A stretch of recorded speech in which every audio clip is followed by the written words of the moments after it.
Check, check, check, check, check. Testing, testing. One tree, one tree. We're going in warp speed. What you know about warp speed? And we move in warp speed. What you know about warp? Warp. We move in warp speed. What you know about warp speed? Yeah, me. Yeah, but yeah, me, dude. Keep looking at me with the warp speed. All right.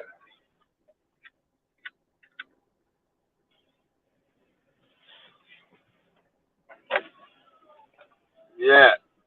So, walk one. Draw out sessions. You hear me? Yeah, man. Sugar Belly in the building.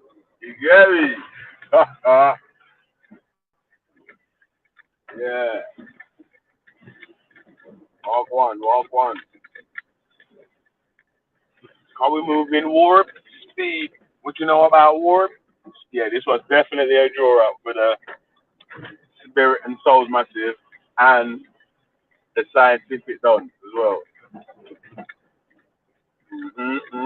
Mhm. Yeah, man.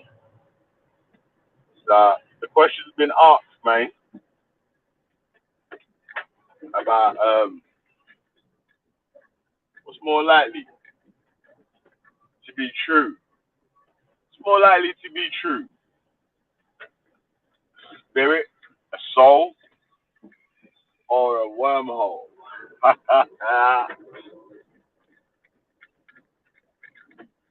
mm,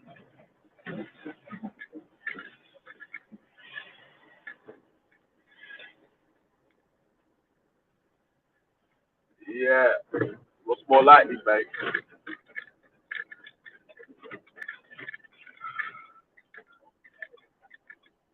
Can we move in warp speed? Let me. All right.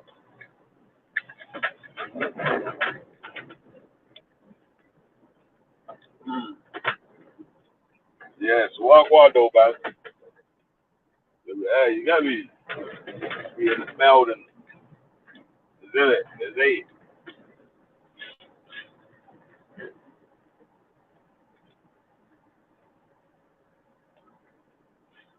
You got me. Can we move in warp speed? What you know about warp speed? Yeah, me. Through the wormhole in warp speed. Yeah. So,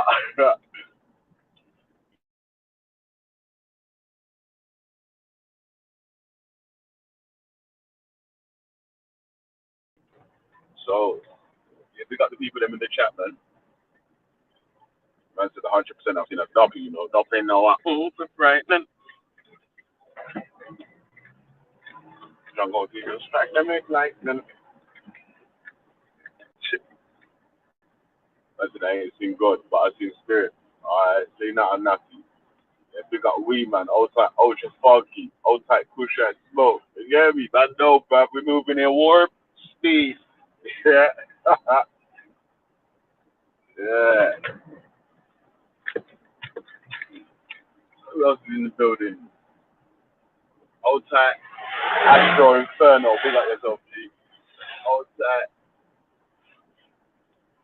old type, we man's world, big up yourself, we man. Yeah. I'm on. Heartbreak Hotel is back in business. Yeah, back in business, mate. We got rooms to let in the House of Pain. Heartbreak Hotel has definitely got rooms open. So, fill it up, fill it up. You hear me? Shout out man like King H. Gathers, gathers, gathers. But you know why we got the flatter for this one, Ultra? Obviously, because he's talking about warp speed. And when you're going through the wormhole, what speed are you moving it? Warp speed. You hear me? So, yeah.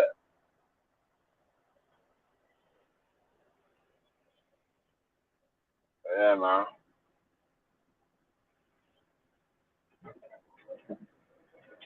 Tell you what I've got. You know what? Yeah, I'm gonna add one more thing in there. I'm gonna add one more thing in there.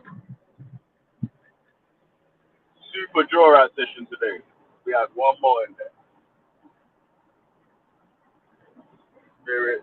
So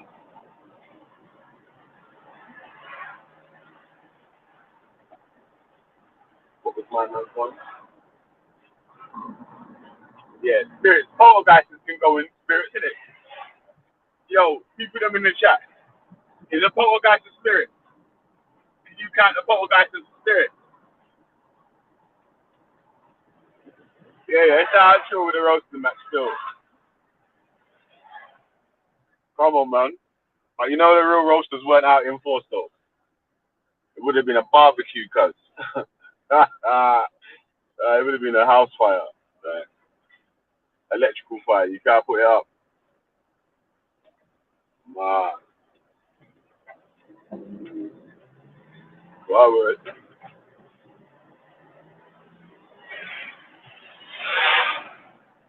Well, we foolish.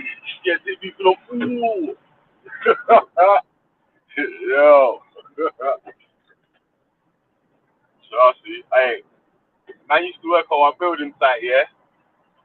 There was one white note from Canyon Town who used to love Flirty D. He used to love Flirty D, cuz. Every time you could hear him on the site before you see him in it. Like, he's spitting Flirty D bars.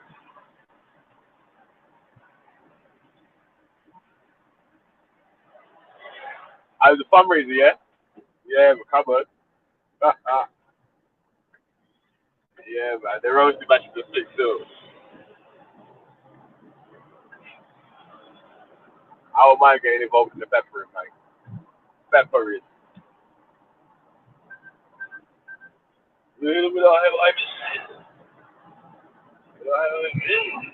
Yeah.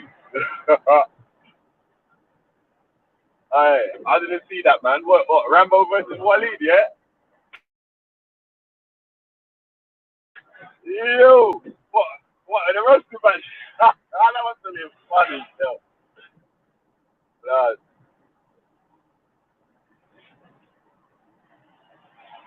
yeah, man.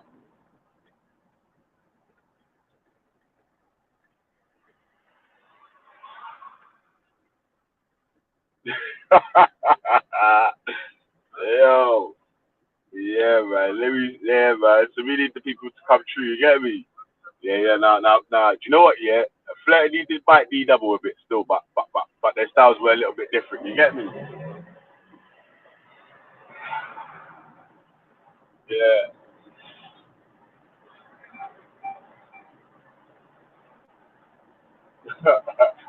Chelsea. Bad.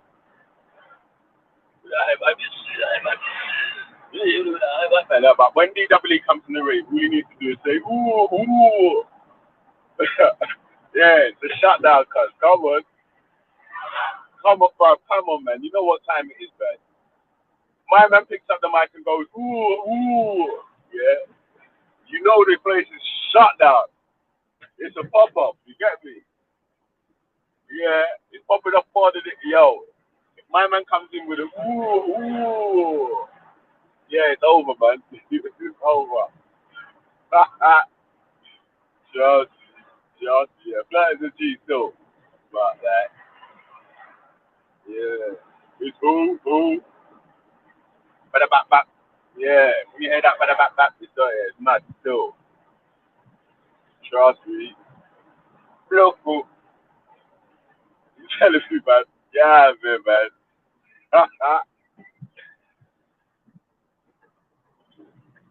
Just,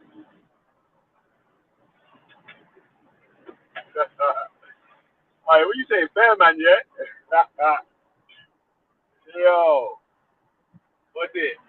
Um, drinking beer, yeah? Remember that bear tune? Yo,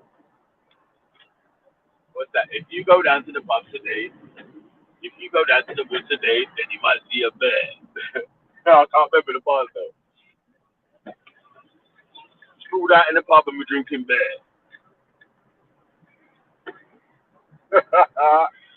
Yeah. Hey, listen, man. We have to have a day when we talk about some of the old school MCs, man. Yeah, yeah. Better hooks. Just see. And we're drinking beer. If you see a brown one, don't come near it. Yeah. Remember that one? Remember that one? Gee. Yeah, man.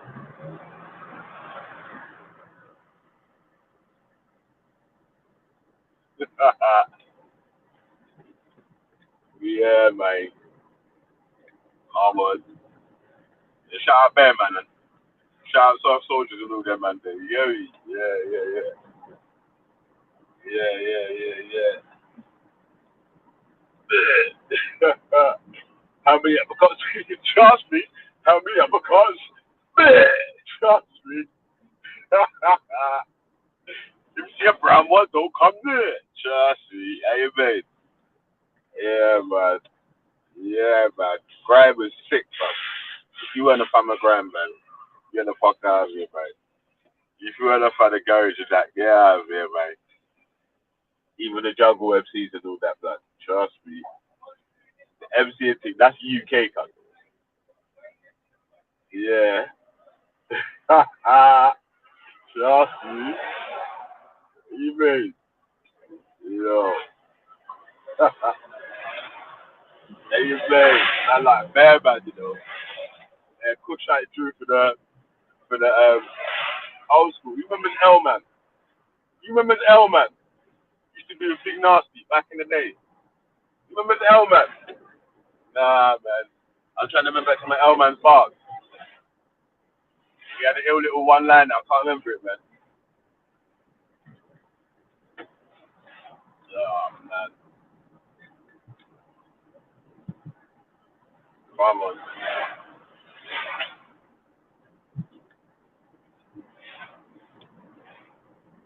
Yeah, mate. Yeah. Old school courage grab it. That was the shit. Right, hey. Federal agents mad because the fragrance kept the cell and the phone in the basement. Yeah, me. My teeth supreme. Stay clean. Triple B, miracle dream. I be that. Gee. Yo, what's my radar? Yo, bless up, fam.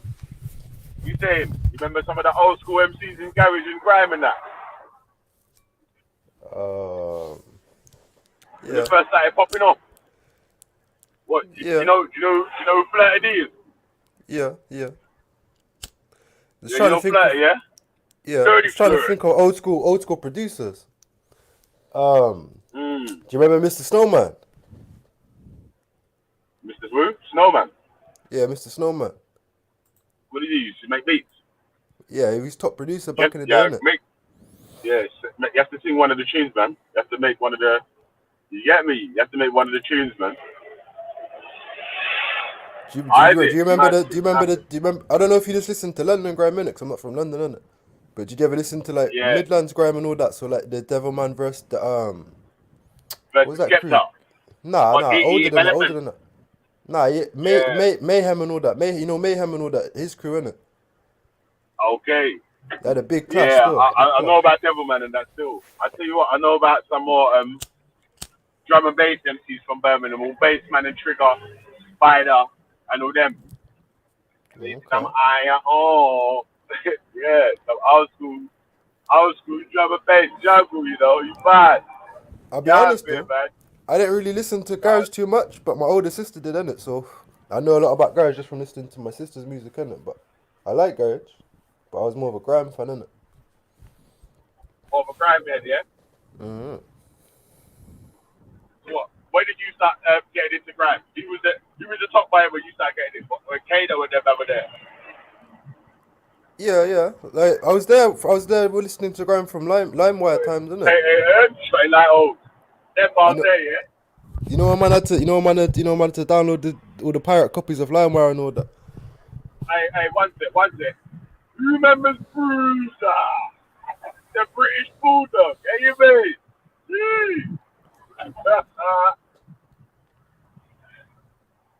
Yeah, man. I like Bruiser.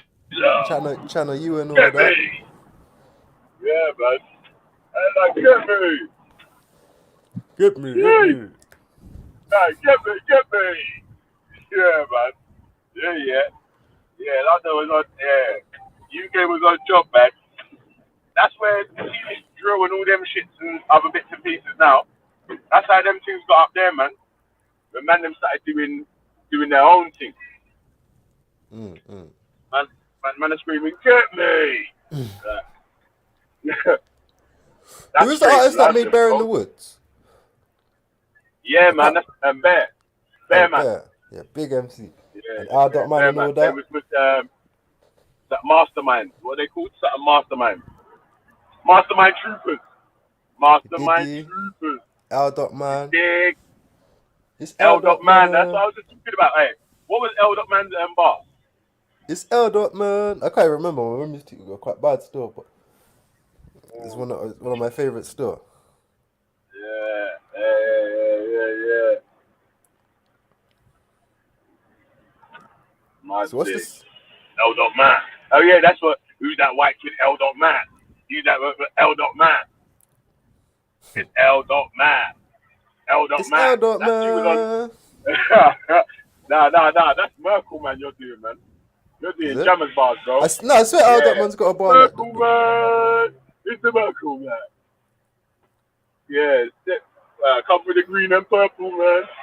Come to your end of circle, man. It's the Merkel, man. Yeah, man. yeah. That's jammers bar, man. Yeah, man. Hey, listen. At the last motive, yeah? The last motive that just happened, yeah? Jammer and a Yeah. couple of youths done a set there, yeah? It went off. Yeah? Okay. It went off. Trust me, it was popping. Yeah, I need to be practicing because I've been invited to come there still. I need to practice a little set so I can perform there. Trust me. Yeah, man, it was sick though. Sick, man. I don't know when Jess is gonna, obviously, can't do one now at the moment. This thing shut down bad things, you get me? But, yeah, Yeah, I don't know how it is over that was there. sick Is things though. starting to open up more over there? I think there's a little bit more traffic now, like I'm going through the Blackwall Tunnel, and there's more cars than usual. People still So, wearing lot. It's still things a lot of the slowly majority. opening up. Yeah, schools are closing that though still. I don't think my youth are going to go back to school until next September. Ross. So what's gonna happen with their year? They're just gonna go up a year. They have to do the year again. It's just gonna stay at the same year because that's gonna fuck up everything in there.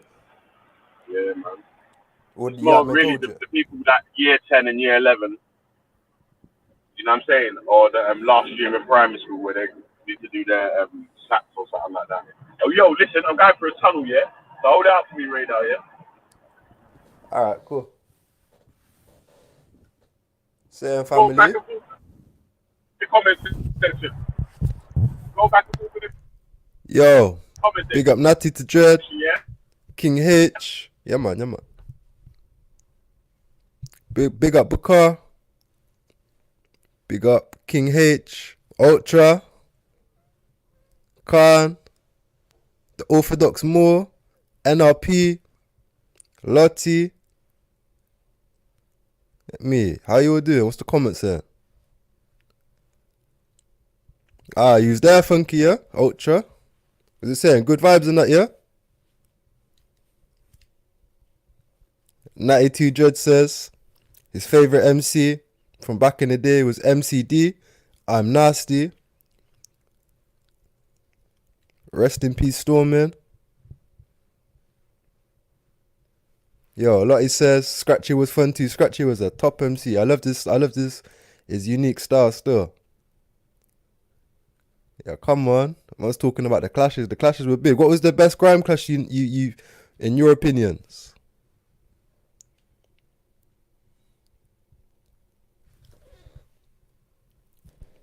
For me, the best grime clash was the Devilman versus MO. I think it's MODB. But you know, like Mayhem and all their crew in it in Birmingham. They had like almost a whole album clash in it. Top clash that was.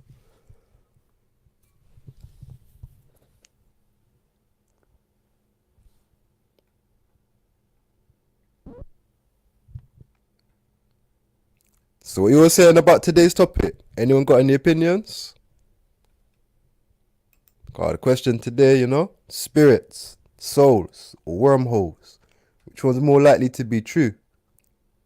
What do you lot think? I got an opinion to drop, but what do you lot think?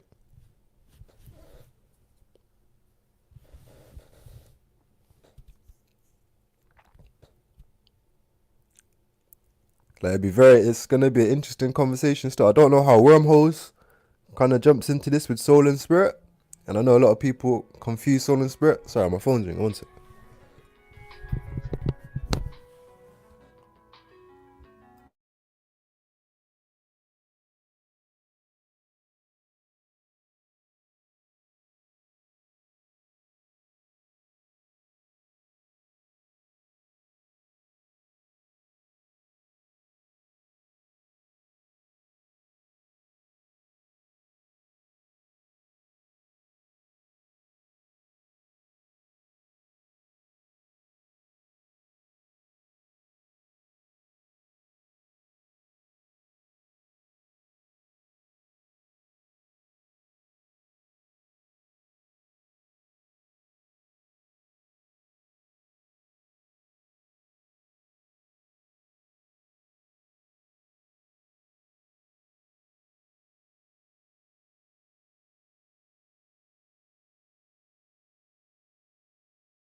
I want some man. Yeah. Oh, yeah, man. You telling me, man? Yeah, me. Supposed to keep me point the thing, not tell me, G. Yeah. It's ooh. But about that, say no more. Shit. Hey, Trimble. You say Trimble. Yeah. Hey, listen, right, man's in fall right now, you know.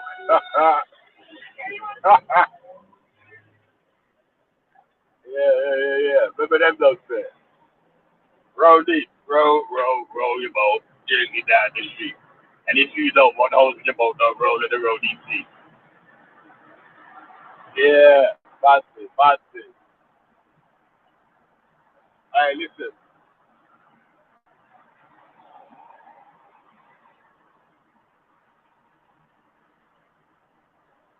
Yeah, man, the old school shit with them. Yeah. I will go to one of them today. Well, maybe not today, but I'll go to one when it's like back to normal. This shit. Uh,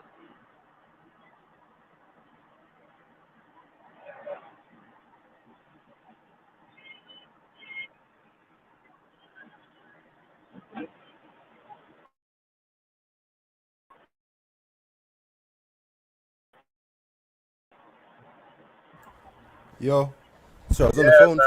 I was on the phone, innit?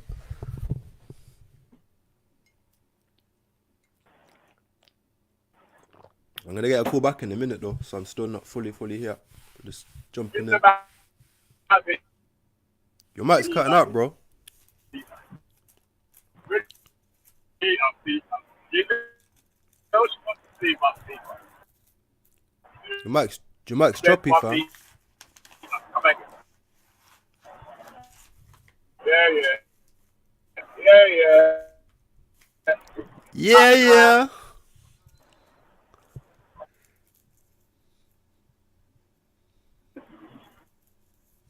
Hey, what?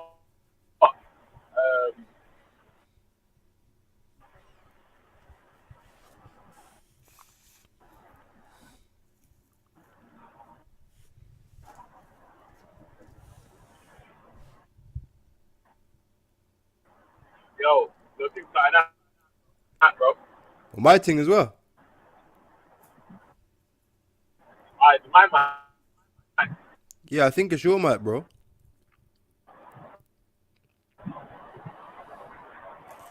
Maybe now. A little bit better still. It's cutting in and out, but I can hear you a lot better than before. Okay, what? Can you hear me better now, though? Yeah, yeah, yeah.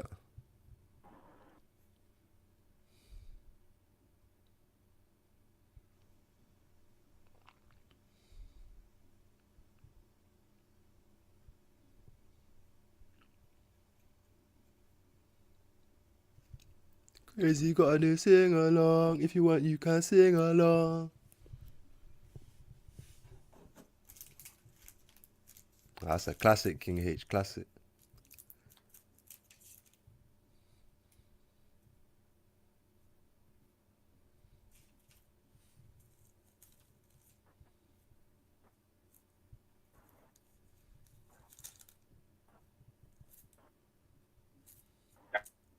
Can you hear me No, nah, it's now? choppy. It's choppy again. It's going slow, innit? It might just be your connection, innit? You might just have to wait till you get to you got a stronger signal if you're out on road.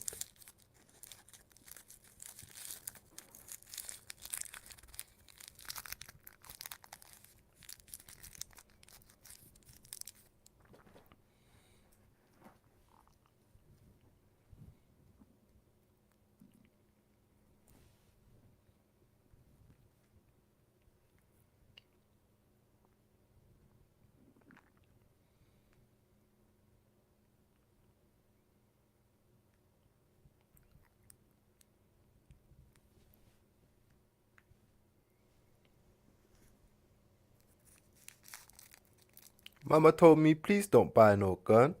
Life's about having fun.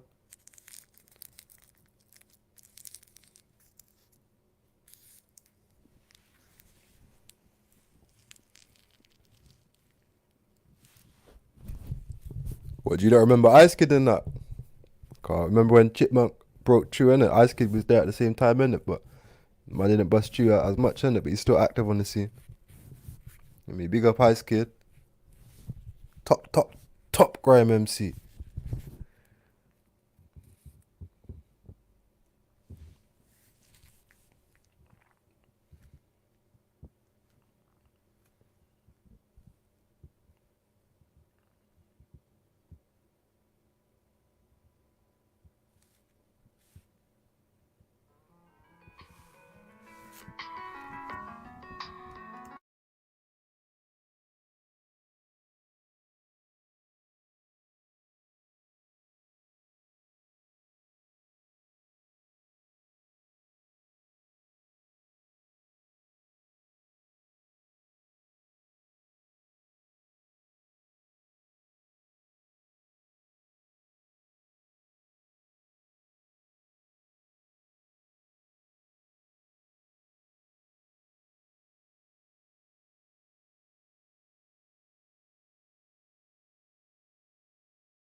Yo, you hear me now?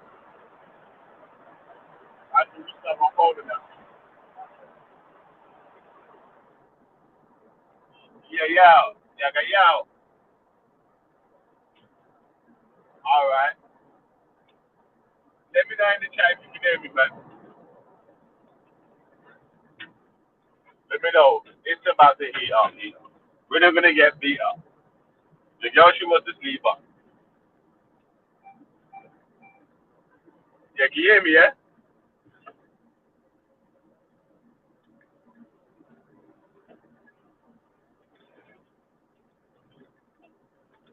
Let me know, B. Let me know.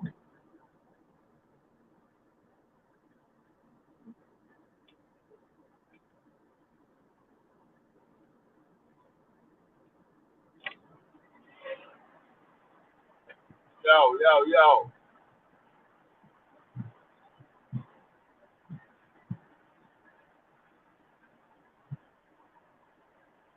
All right, yeah, yeah. Back in the game. Yeah, I had to restart my phone, man. I don't know what was going on with it. Yeah. So who jumping in there, man? Tell us about spirits, souls, and wormholes.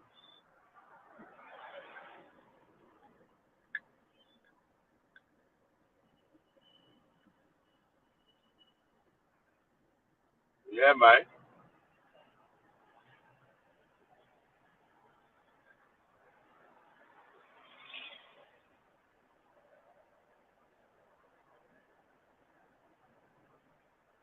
Trust me. That's a bad thing, bro.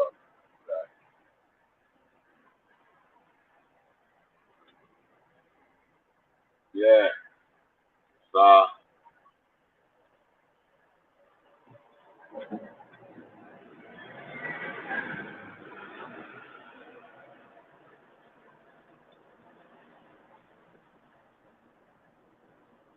yeah, man.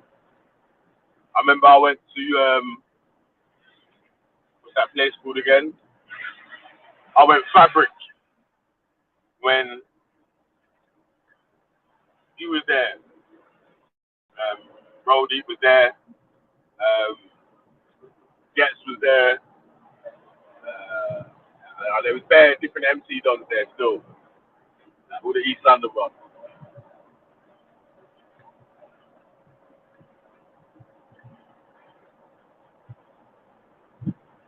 And then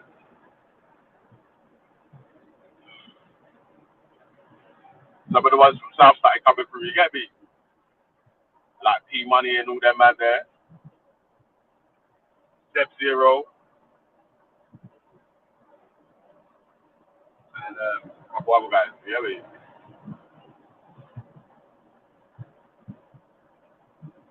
I mean,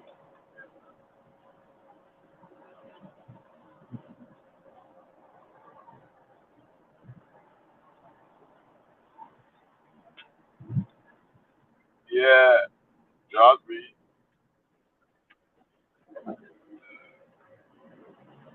Yeah, man. I remember when it said you go as well. Yeah, that was sick as well. Stuff, please. I pay as you go. You better right there, no. Remember that one there?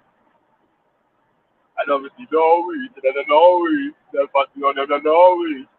Yeah. They call me William, and I'm gonna make a million. Yeah. I'm making up a list in the style and giving them. Oh, yeah, that bar was sick of that day.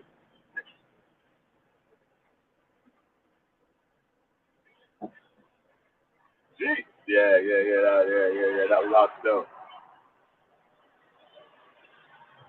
Yeah, man. All right, remember this race? Heartless versus As You Go. Oh, man.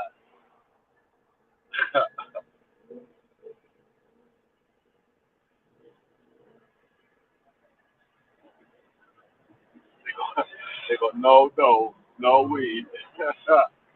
Living.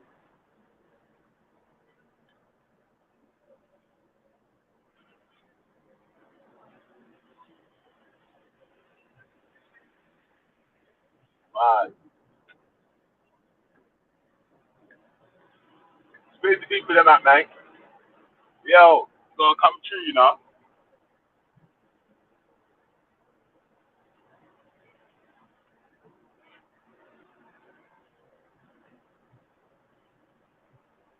Yeah, I'm nearly at my spin off.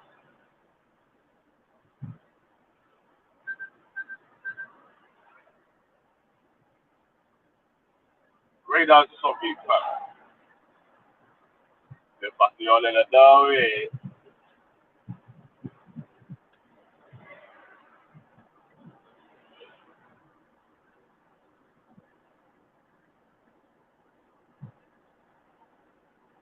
Let me stop the link in the chat.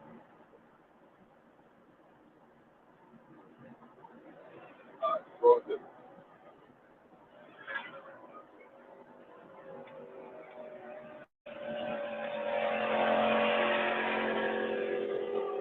Walk right out, Joe. Yeah, yeah. What's going on? Yo, yeah, bro. I'm not gonna lie. You just ignited my fucking Raven days, for the grime, yeah, man. Because like, obviously I'm garage through and through in it, but yeah. Okay. there's certain, and imagine a lot of these guys that we even mentioned started on the garage scene. Do you get me? They just started literally adding garage tunes in it, MC, and then yeah, like pirate radio, deja vu, and all them yeah. fuckery. Stratford Rex. I can't like. Yeah, I Stratford didn't. Rex was I did. fucking Yeah, I dope. did. I'm saying it because it's like obviously I did it, but I didn't enjoy Stratford Rex. You know, it was a sausage fest, and Uh, yeah, like what's it was all what's what was? Hey, what about Sidewinder when it was in Milton Keynes? sidewinder. I never really went to Milton Keynes. We did like Sun City, La Costa Nostra, and all that shit. Like, because for me, yeah, like Raven for me wasn't about going to see artists. It was about dancing with women, and yeah, yeah, it was like that's to this day I So don't what? really What enjoy Cousin Nostra did you go to? in Cyprus. I was just in Cyprus. Yeah. What Napa? Yeah. And I obviously, was thinking about the ones that was on London, man. as soon as you You can't talk about travel you, abroad man, listen, without you your can't talk parents about for the first Napa. time, Yeah, you can't talk about Napa and the Cousin Nostras on YouTube. yeah. You gotta leave that. Yeah, No, you gotta leave bro, that. listen. As That's soon not as fair. as soon as you travel abroad without your parents for the first time and it goes well, like you have to be addicted to travel, innit? Like you have to be. Like it's a bro. Like, and this is the worst thing. I love holidays more than anything. Yes, darling. Yeah. I don't know. What are you doing? Oh, that's all right. Tell her you need to stretch your legs to promote good blood flow. Oh yeah, tell her. Yeah, that's my response. Yeah. Um, fucking yeah. Like I don't know what I was just saying, but uh, fucking as soon as you yeah, bro. Listen, this is the thing. I don't even really enjoy concerts, right? Because concerts is like the main focus is on what's going on in stage, whereas no one's really interacting with each other. I don't like that. I don't like that. What I about come festivals? Been any festivals before? what? Any festivals? Yeah, I went to a festival in Wireless Hyde. and all that shit. Yeah, yeah, I went to Wireless in Hyde Park. I went Okay. to Wireless. No, no, no. Is it? No, wait. No, no, no. Was that Wireless? No, there's one in Hackney Marshes. What Uh, the one extra one when Jay Z was there? yeah, yeah, yeah, yeah. And do you know what the funny Yeah, thing is? Do you know why it wasn't a problem for me to be it there? was It's free as well. free, man. And then there was a festival. There was a festival in Hyde Park, like some summer thing. Um, and like it was wicked. They had like loads of things going on in there. They had a silent disco in there. That was my first silent disco. It was mad. It's mad. Silent discos. And then I want you just put the headphones on, yeah? Yeah. Everyone's just got a pair of headphones on, right? And what makes it weird is when everyone's whiling out, and you take your headphones off, you just think, "What the fuck is wrong with these people?" And then you put your headphones back on, you're like, "Oh yeah, this is sick, man. Come on." No, Hey, this so is the what, you thing. take your headphones off and talk to people and that. No. Listen, in a silent rave, I ain't talking to no one. I'm busy. I'm busy dancing. Like, and I'm shameless in it. I don't care about what I look like or what I'm you getting the think. ultra, that's the ultra arms. Remember, Because the you're like man of arms from that's He-Man. called, bro. Do you know what that's called? That's called the ultra. That's called the ultra, bro. And it's mad. Like you have to The see it. ultra man of arms. Yeah, Yeah. you have to see it, It's bro. like he's got 6 arms and shit. Hey, listen, bro. Hey, Trust me. his arms are moving like Matrix. You know in Matrix when you see the man just Yeah, the like bullet moving in time, innit? slow and shit, but it's moving fast. Yeah. Like, raw. You Fuck. look like you're moving so fast, you look like you're moving slow. I'm just blood. That's called the ultra. Fuck's sake. Listen. Ultra, Also, ultra, just Goro. quickly, yeah. Ultra's moving like Goro. Ah, Music is the only universal language that all human beings can understand. Obviously, I've heard it said that math is a universal language, but obviously, like there are different levels of comprehension, and some people can't do math, don't do math. But music, it can evoke all kinds of emotions. It can make your day better. It can inspire you. It can depress you.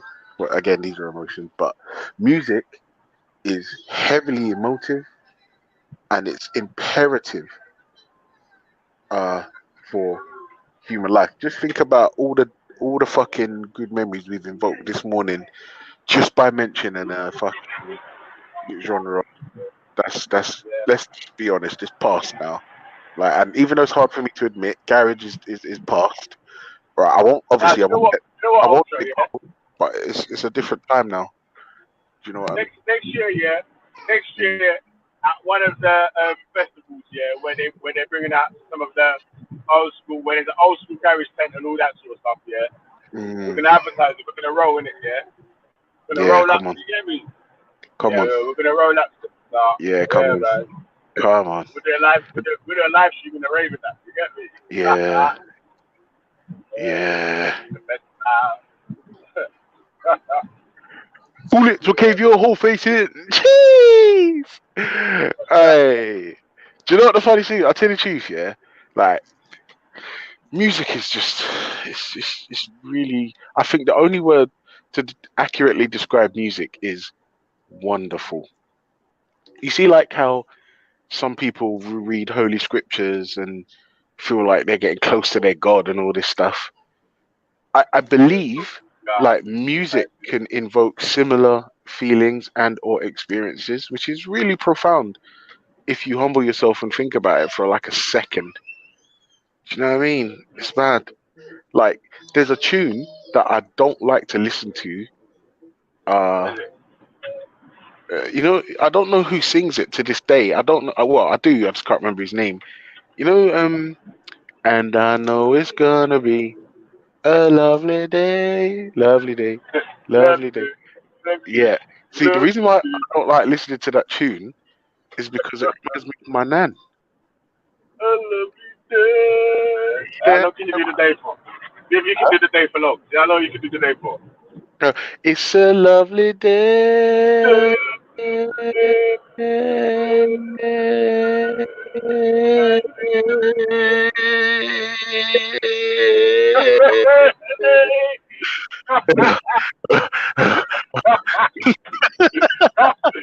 Oh shit! No, don't you got over the animator boy. Fuck you. Jesus Christ. Yeah, man. Trust me. Listen, I'm not gonna lie. Like, this is the thing. I know there's music that triggers me. There's music I don't like. There's music that inspires me. There's music that can like like there's gym music, there's your driving music, there's your chilling by yourself music, there's party music, there's spiritual meditation music, there's fucking music to get. Yes, yes, yes, yes. I'm coming. Belly, hold on a sec, man. I gotta get this baby out the bath. One sec. Alright, cool, bro. Yeah, man. Big up yourself, man. Hey, welcome, Rob. What you say, bro? Good, yeah?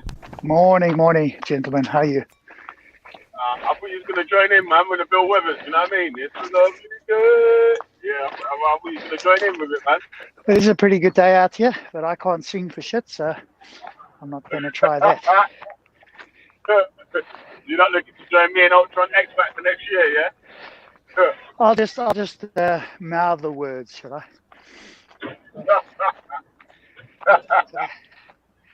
Interesting topic for the day. Yeah. And quantum tunneling is in fact what happens. So it's not just a pipe dream, as Professor Wilson pointed out in his course that I was listening to. So quantum tunneling does in fact happen, and must happen in the sun. Otherwise, you wouldn't get the effects of the sun working. I'd have to go into the specifics again. So quantum tunneling is a fact. And yes, we can invite anybody or challenge anybody today to come on and attempt to give a substantial definition of what a soul or a spirit is and why we should believe it. Last week was stupendously bad, but maybe somebody can give a better account today. Well, do you know what I'm including in it as well, yeah? For poltergeist and all them sort of stuff as well, yeah? Because I heard Witness talking about something like that the other day, yeah, with James. So I thought, let's try and get all angles covered, innit? So we're including anything poltergeist or anything like that as well in the spirits and souls sort of thing. So I think that's a bit, maybe it's the same, maybe it's different. They just can't define what it is a spirit or a soul is supposed to be. But a poltergeist is probably an extraordinary event, and if we were to investigate it and discover that such a thing happened, then we would incorporate it into our natural understanding and just call it a rare event. People witnessing things is obviously not enough for that sort of thing. Extraordinary events, eyewitness testimony are not good enough to convince other people of extraordinary events. And so we need some sort of scientific verification.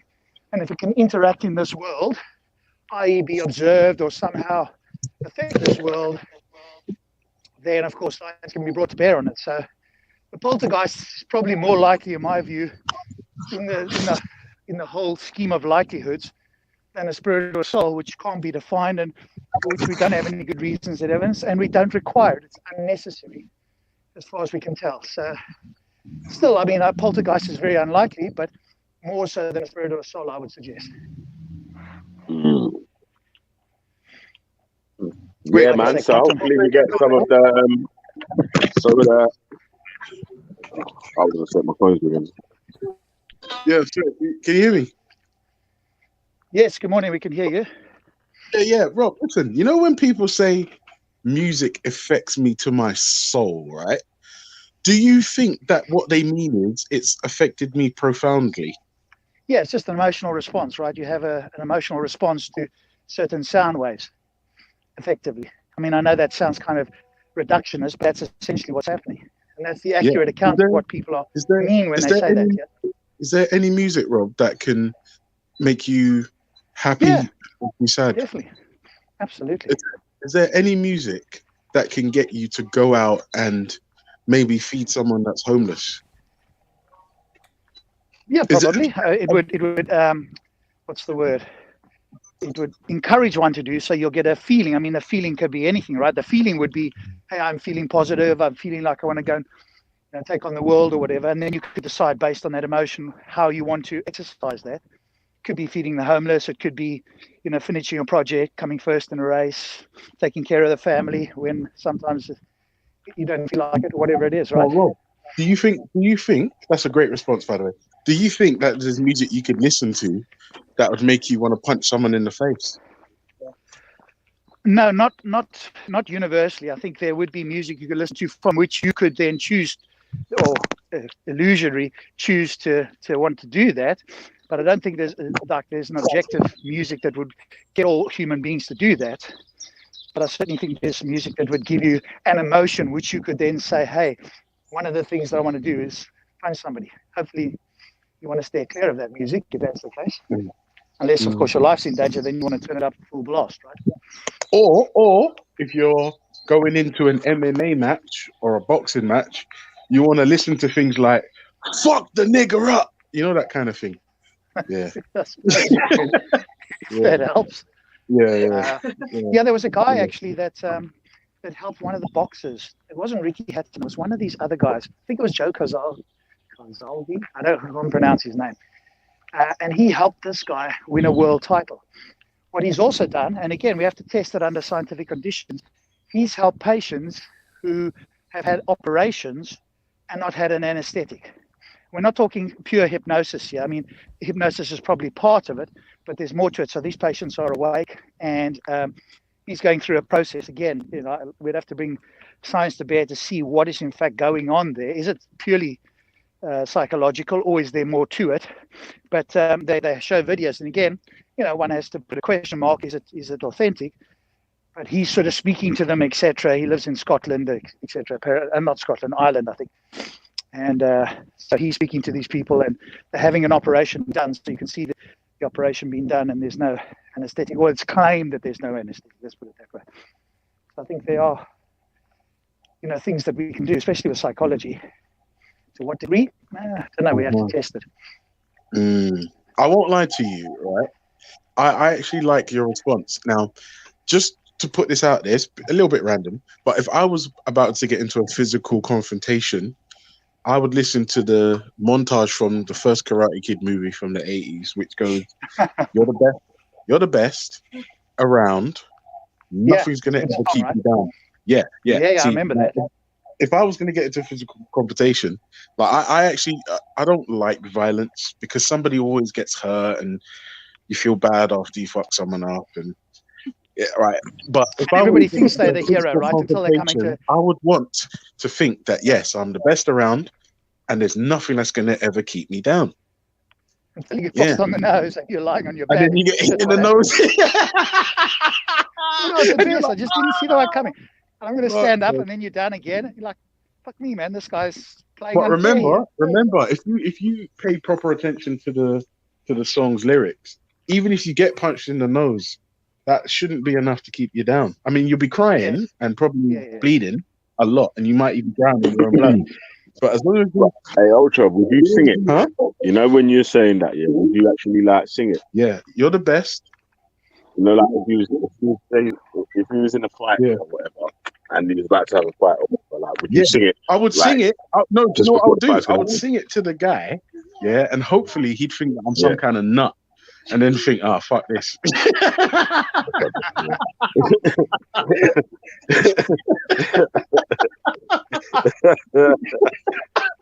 And then can you remember the third Karate Kid where he was doing that kata, and the guy was like, "What the fuck do I do here? I don't know what's happening."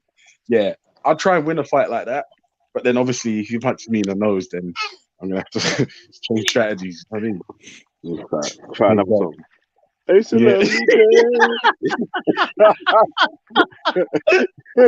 While you're spitting out blood and a few teeth, right? Try another song. Just keep the lyrics going, in spite of blood and teeth. He said, "Try another song." I was thinking, "Nah, how about I try to defend myself?"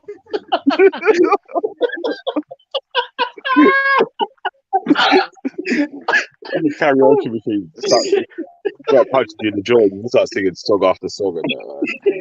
Yeah, it depends where you get punched, right? You might only be humming, or you might just be gurgling. Just sweet, Terry. Or if you get laid out with a haymaker, you'll be as quiet as a church mouse.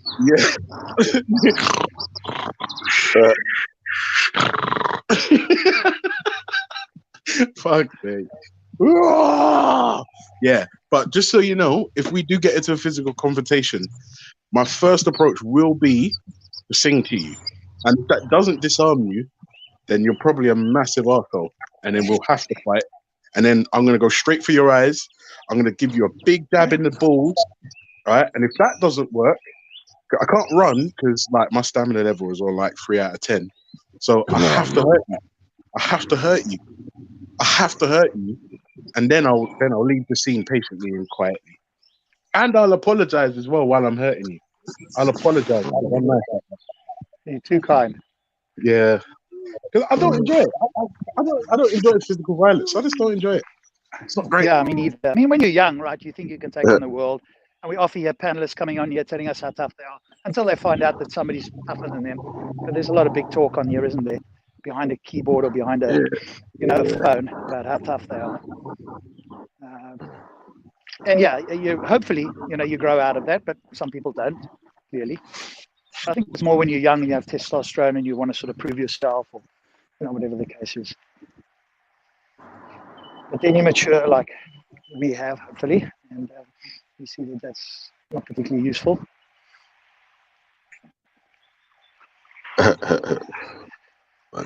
Yeah, invite people on. I'm here until 11. Come on and give us an argument for a soul or a spirit, hopefully better than last week. And if you know anything, like I say, about science, then you'd know that quantum tunneling is something that happens in reality. And so that's not even in the same ballpark. Wait, whoa. But what on earth is quantum tunneling? That sounds like some filthy sex move from the Kama Sutra.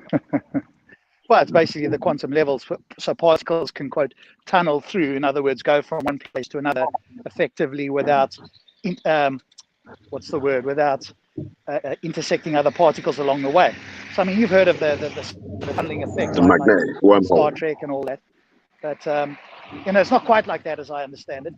But that effect of a particle be able to go from one place to another without hitting other particles is, I think, as I understand it, the term quantum tunneling. So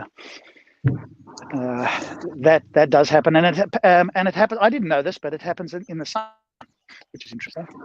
Now, somebody will go, "Have you observed it?" No, what we have observed is the effect of this, and this is the result. And I think they have observed quantum tunneling. I'd have to go look up the experiments though. Or at least the effects of quantum tunneling. And listen, I've got to jump off here. I've got to jump off here. Ultra's away, yeah. The link's in the chat for anyone that needs to jump on. I can just quickly try and run into this. Yeah, man. Go do a private chat or whatever. Yeah, go do your thing, Velivision.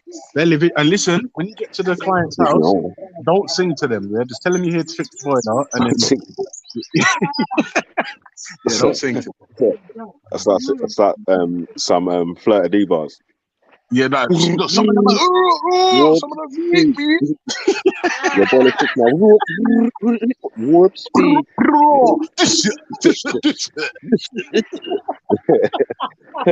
What part do you need your boiler? Fixing on the boiler.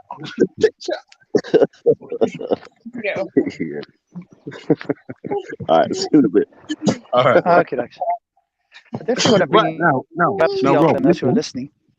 Yeah, listen. Let me ask you a question. Yeah, right.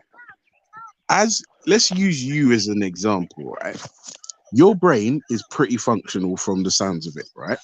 But I can't completely vouch for you because we haven't met. I haven't psychoanalyzed you properly and all the rest of it. But let's just say, for the sake of this argument, Rob's brain is fully functioning, so he can move his limbs, he can do whatever he wants, got complete mastery over his outer limbs, right? Because you can't master your heart and all the rest of the internal stuff, right? So, okay. Now, if Rob, something happened and you damaged part of your brain, there's a chance you might forget maybe the names of artists, whether it be poets or scientists or philosophers. You might forget the name of your favorites, right?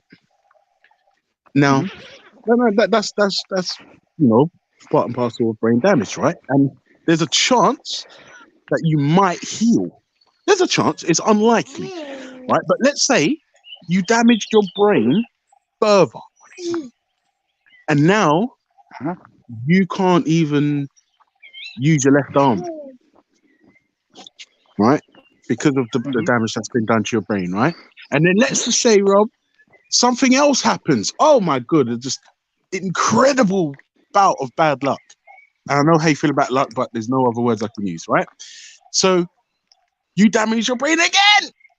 You damaged it again. It's the third time now, Rob. You're a complete fucking vegetable.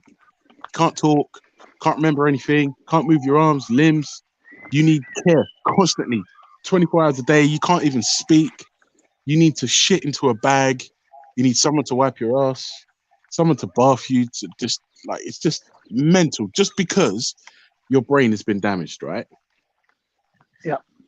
If this in this particular scenario, how is it feasible for somebody who is a theist to now say, right, when you die, your brain is immediately healed, and then you can float away and everything's fine? Well, they don't say the brain is healed, right? They No, they no, think that because there's essentially something they're saying all of that is cured. They're saying when you die, right? Remember, your brain's damaged and you can't. You're a complete fucking vegetable, right?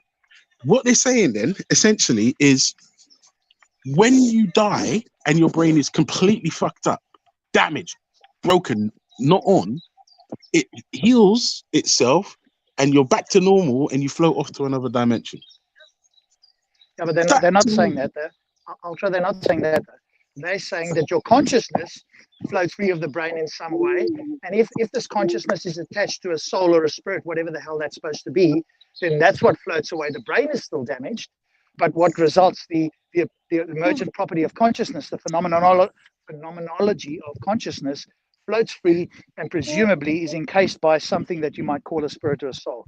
But again, we're not clear on what that is. And when we question people, we get vacuous responses, or if they want to, they end up saying, well, the spirit or the soul is consciousness. But they're not saying that the brain heals. They're just saying that the first person experience floats free of the brain. That body still is in that state, and that whatever that is floats free, for which we don't have isn't that? evidence. In fact, But we have then, evidence but to the this is the opposite, thing. right? That's a scientific claim. Then, that Yeah, becomes correct. a claim. So how do we go about testing such a thing? Well, what they've done, of course, is they correlate consciousness with the brain, and in fact, the evidence seems to show the opposite, which is that when a brain is damaged, then consciousness is altered in relation to the damage on the brain, and obviously, when there's death, there doesn't appear to be anything that happens after that other than the body decomposing. And when they try to measure this and use sort of tests and stuff, it's never been confirmed. So I think at that stage we can. I think at that stage we can certainly reasonably infer that such a thing does not happen, or at least the evidence that we are using shows the opposite. That in fact consciousness is tied to a brain, and when the brain is damaged or dies, then consciousness ceases, and it doesn't go anywhere. Like I said, it's like a flame, right? When you put a flame out, it's not like whatever the flame was is now gone somewhere else. It's just stopped, gone, right? Same with consciousness. So that would be the view on that. But like I Okay. say, we get two schools of thought that I've encountered anyway with the spirit soul thing. One is that it is actually consciousness, or it's something else. They want to claim it's something else, but they just can't articulate it, can't really argue for it, but they have a deep down feeling that it's not just consciousness, but it's something else. And then we have people that don't think it's anything to do with consciousness, and it's again some mystery that they're appealing to, which they can't demonstrate in any way. Okay. So are we saying, or are they saying, consciousness is independent of the brain? Well, that's a good question. You have to ask each theist you speak to, but I think they Mm. might agree that it kind of emanates from the brain. But when you die, then suddenly it either gets transferred or it's partly in tandem with a spirit or a soul. It just becomes very messy and very difficult for them to actually argue in any substantial or articulate way. Because if it does Mm. emanate from the brain while you're alive, and then suddenly when you die, it jumps over to the soul. Well, how does that happen? Was that just a just so story because you like the idea? But it Yeah, see, doesn't that's sound what coherent, it does it? feels like to me. Yeah, this is the thing. it just seems like you like the sound of it. Yeah. It's easy to follow, so therefore it's true. It's like I don't know if I like that. I'm I not mean, sure if most I people do. haven't thought about it, right? And the people that have, I think, are building spurious bridges about consciousness. I mean, obviously, one of them was, and we're just talking consciousness, forget about the soul for a moment, whatever that is. But like, Gary Google in Speaker's Corner would come down and quote Robert Lanza. And I asked him, read it out. And he read it out. And he gave, this guy apparently quoted something about quantum mechanics and then said, well, and this leads me to believe that the whole universe is conscious. And I'm like, hey, hang on, Gary, I don't need to know anything about quantum mechanics to see that the bridge that he's building from something that we have some understanding of to something we have no understanding of, that bridge is invisible. And you can quote me that he's a Nobel laureate, etc., but that doesn't mean that Nobel laureates can't be wrong or can't build, spurious bridges between what we do know and what we have no clue about. Mm. And of course, I think it's the same with the soul. So anybody that's claiming that, and of course they've tested this, right? In the sense that Mm. when people have died, they've gone, okay, because people report floating out of their bodies. Now, is that their consciousness, or is that their soul, or a combination of, or what the hell's going on there, right?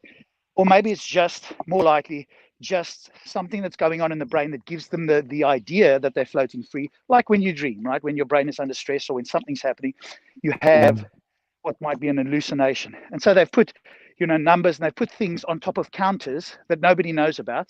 And presumably if the soul or consciousness or whatever the hell it is that's supposed to be floating free, in fact did and could observe the room, then it would observe these things that nobody could see except for something that was elevated enough to be able to see them. And of course, when the person comes back, they don't report any of these sort of stuff. They all report like a white light or some other effect, and it also depends very much on what their current worldview is. So if they're Christian, they're likely to, walk down a tunnel and maybe meet Jesus or come to the pearly gates. And if they're Muslim, maybe just, some sort of heavenly view on whatever it is. So highly influenced by what they currently believe, which tells us, or I think would lead us to believe, that it's very likely a psychological incident and it's just the brain doing what the brain does, right? Which is make stuff up on occasions. And that's the thing as well. The brain isn't some wonderful thing. I mean, it was pointed out to me that your brain can be easily tricked with things like optics. Like a fucking image can just confuse your brain, and it's just like it's so like when you find these things out, it's sobering and it's humbling, and it's just like, listen, you can be tricked by a fucking image, just an image, a drawing. You can Yeah. look at a drawing and swear to Almighty God that you're looking at a wine glass, but it's actually a fucking lampshade. Do you know what I mean? It's like Yeah. it's not, it's not, it's not difficult. And then obviously we know like things like deja vu, for fuck's sake. People think having deja vu makes you a psychic. Ugh. Yes, these are all just phenomenological, psychological Yeah, just instances. misfiring of the brain. That's it. It's Yeah. just misfiring of the brain. It's not even that deep. But this is the thing about when you don't understand things, just insert the Yeah. It's easier to make God of stuff the up, right? gaps and just make shit up. But we don't have to now. Even if you don't like the answer, it is Well, what it that's you and is. I, right? Other people take more, they value comfort higher than what's true or likely true. Because if something is true and is disagreeable or uncomfortable, at least some percentage of the population will go on the side of comfort, Mm, all the while claiming that they value truth and so forth. But in actual fact, if you look at their hierarchy of values, as it's called, what do they value most? And you ask questions where you're not priming them. In other words, you don't let them know what the test is. You're simply putting forward the test. Because if you prime somebody, then they're aware of it and they can manipulate the test. So you don't prime them, and then you put forward a test to uh, what's the word? Explore and to put forward what their values are. And then you'll see, right? Most people will claim that they care about truth. And if you say, do you care more about truth and comfort? Most people will say yes, right? Because that's the rational response. You would mm, be irrational if it was the other way around. So people want to be rational. But then if you test them, then it's very likely not the case, especially if you mm, are not priming. And I think that's the case, mm, especially with at least some portion of fierce, if not more than some. But Yo, that's Yo, what a human brain big does. up, Funky in the house. yo, Good morning. Good morning. Annabelle, Ras What's going Trail, on, Funky? Tuesday. What's going on, Funky? Where you been, man? Fucking hell. I've been around, just keeping myself out of trouble, as they say, Yeah, I hear you. I hear you. You keeping safe and well, yeah? Yeah, man, but I've been hearing that a lot of bus drivers have been dying, man. Tell me about this madness. Yeah, it's fucking crazy. I've had two drivers from my garage dead from Camberwell. Serious? Yeah, two drivers confirmed COVID as well. Obviously, there's like some controversy around figures that are being released. Like there's this thing about everyone that dies, they're just labeling it COVID. But um the thing that I can confirm about the two drivers from my garage is their families were put into quarantine because Yeah. it was confirmed COVID. Do you know what I mean? Okay. Yeah, I mean, even that doesn't necessarily prove that it was COVID, but it was officially registered as COVID. He had the symptoms, Yeah, but you and know that a his lot of family. them figures they've been sticking people onto COVID, but they haven't got no COVID. Well, this is the thing. Like I said, I mentioned that in my opening gambit, but I don't know. I can't say like with 100% accuracy that it was COVID. However, his Yeah. death was confirmed as COVID because See. he displayed the symptoms. Yeah. Um, he and his family were put into quarantine. Now, obviously, that's to me, it's a reasonable assumption to say, yeah, he died of COVID. And remember, we're frontline, and Yeah. initially we had no fucking protection, bro, none.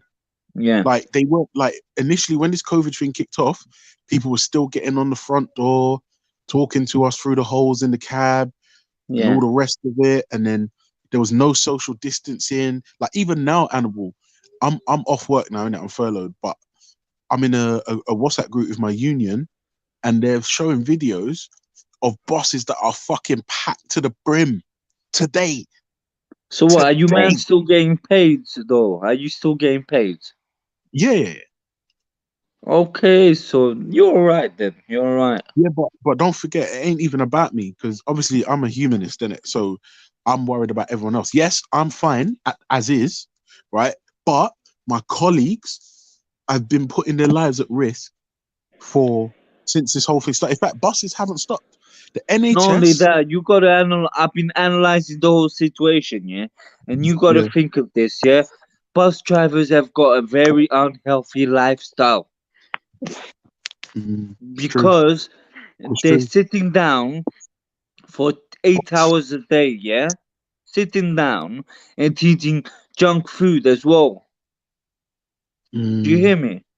no, that's not always the case. A Not lot of always, but I mean drivers, just a lot sitting of down drivers and bring food. A lot of yeah, go drivers on. bring food from a lot of drivers like myself. Yeah, We bring food from home because not only is it healthier, you know where it's coming from, but it also saves money. true, And true. the name of the game is to save money. You'll be surprised. The I won't lie to you. The majority of the time, like Yeah. a lot of drivers, you'll find them in Costa. Um, but McDonald's is a problem. The one in Camberwell is just full of bus drivers. Do you know what I mean? That's what I'm saying though, Yeah, Funky. yeah, yeah. I've been analyzing and them bus drivers eating a lot of crap and they're sitting down for too long, so they're not Mm. leading a healthy lifestyle. That's not necessarily true. I mean, remember, like a lot of drivers gym, a lot of drivers like go to gym, walk to work, cycle to work. What I can't disagree with you on is the Yeah, fact that we're sat down for that's sometimes what I up mean. to 13 hours a day. Exactly, and that is so unhealthy. I'm telling you, that is Yeah. highly unhealthy, man. And it's not even just the sitting down anymore. People don't realize, yeah. Yeah, Those buses only go back to the garage to be refueled or cleaned, right? yeah, That means that bus is going around all fucking day, right? And that means we have to get on a bus that another driver's been using who could be sick themselves or yeah, hasn't had a bath or is sweaty, and yeah. it's not glamorous. And then on top of it, by the time you start your shift, that bus has already had about maybe 3,000 people on it. That's right. Do you And see? not only And that, then I'll be thinking about it, Funky. And I thought, how do you man go to the toilet when you need to? Tell me that. we can't really. Exactly. That means you're holding urine in your bowels and all of that, and that is not healthy, man. Yeah, I won't lie to you. The Yeah. truth is like, look, I'm not gonna lie. Yeah, just Like be with honest. me, Be honest. if I need to go toilet, Have you I'm got a stuck little in the. bottle or something? No. I'm not. No, that's gross. Because you can't. Like, if there's no one on the bus and you're so deep in the marshes, like in Lewisham, Yeah, yeah, there's toilets up there, innit? But the the thing to do is stop the bus and yeah. then go to McDonald's or the hospital Okay. or somewhere, and then Because I yeah. always wondered that. I always wondered, what if you're in a job? You can't just go out. You got fucking passengers in your bus. So what do you do?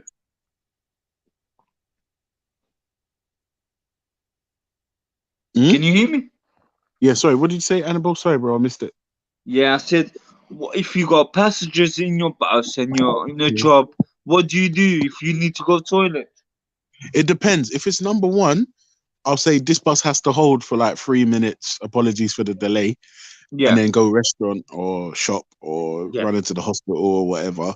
If it's a number two, which has happened to me before, yeah. this bus terminates here. If you need a transfer ticket, come and get one. Okay, okay. I hear you. Yeah, but the problem is, Yeah. if you lose mileage, like if you don't get to the end, you get booked. Imagine that. What do you mean you get booked? Yeah, because if you lose the company mileage, then you'll get booked by your controllers, and then you have to go see your managers because they have to do an investigation to see So it's why the almost company lost like you're mileage. getting in trouble, you're getting a reprimand or something. Yeah, yeah, So it's not a good look then. yeah. I'm telling you, listen, the money's okay, but we have to put up with a lot of fuckery No, on the I don't. job, man. To be honest, I think you mans don't get paid enough, and you have to put a lot of bullshit from passengers. And not just passengers, bro, fucking cyclists, other road users now. Annabelle, now Yeah, people are jogging in the road because of yeah. social distancing. Seen, bro. So you could be killing past people on road as well. Which is it, bro. The other day, just before they furloughed me, um, I was going along fucking Dulwich, yeah, just near Green Goose, and some Yeah, cunt was jogging, and then yeah. to dodge the people that was coming towards him, stepped into the road, and Wrong, I flung the bus to the right and bibbed the fuck out of him, and he didn't even respond and kept jogging. wrong. Imagine that. So if you're not moved, you could have killed the man. Yeah, he was going under the fucking bus, mate. Wrong. That's serious, man. That's fucked up. And do you know what we call that? We call that a near miss. We have to report it, and How it's many just long. times how many times per day do you have near misses then? Tell me. On average, I'd say once. So once a day. So you're talking about at least fucking per year. You're looking at least 100, 200 near misses. No, yeah, about that, yeah. That's mad. It's That is crazy. mad. That's a big responsibility in your head because if you kill somebody, you're gonna have that for the rest of your life, whether it's your fault or not.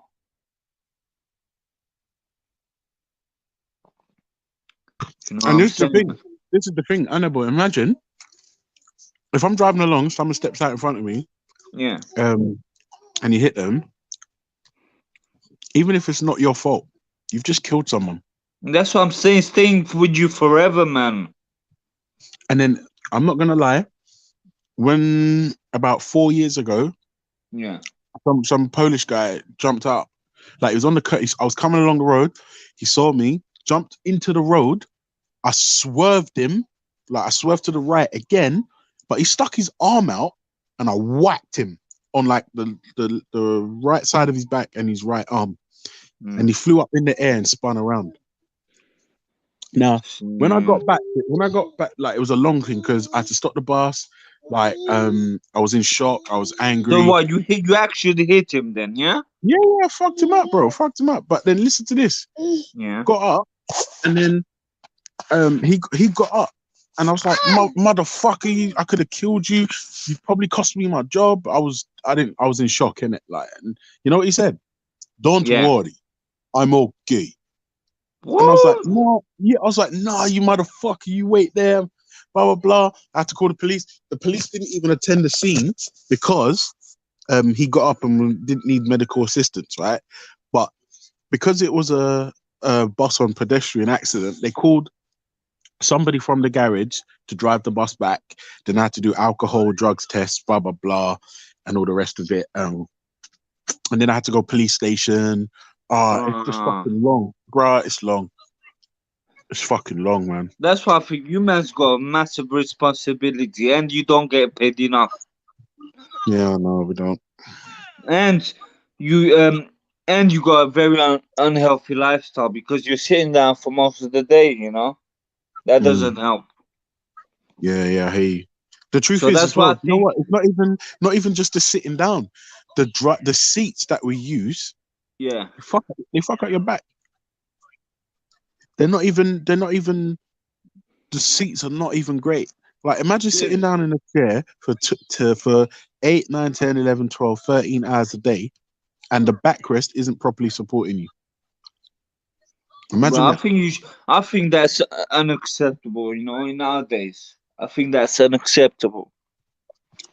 No, but this is the thing. It all comes down to money, and also as well. Imagine this.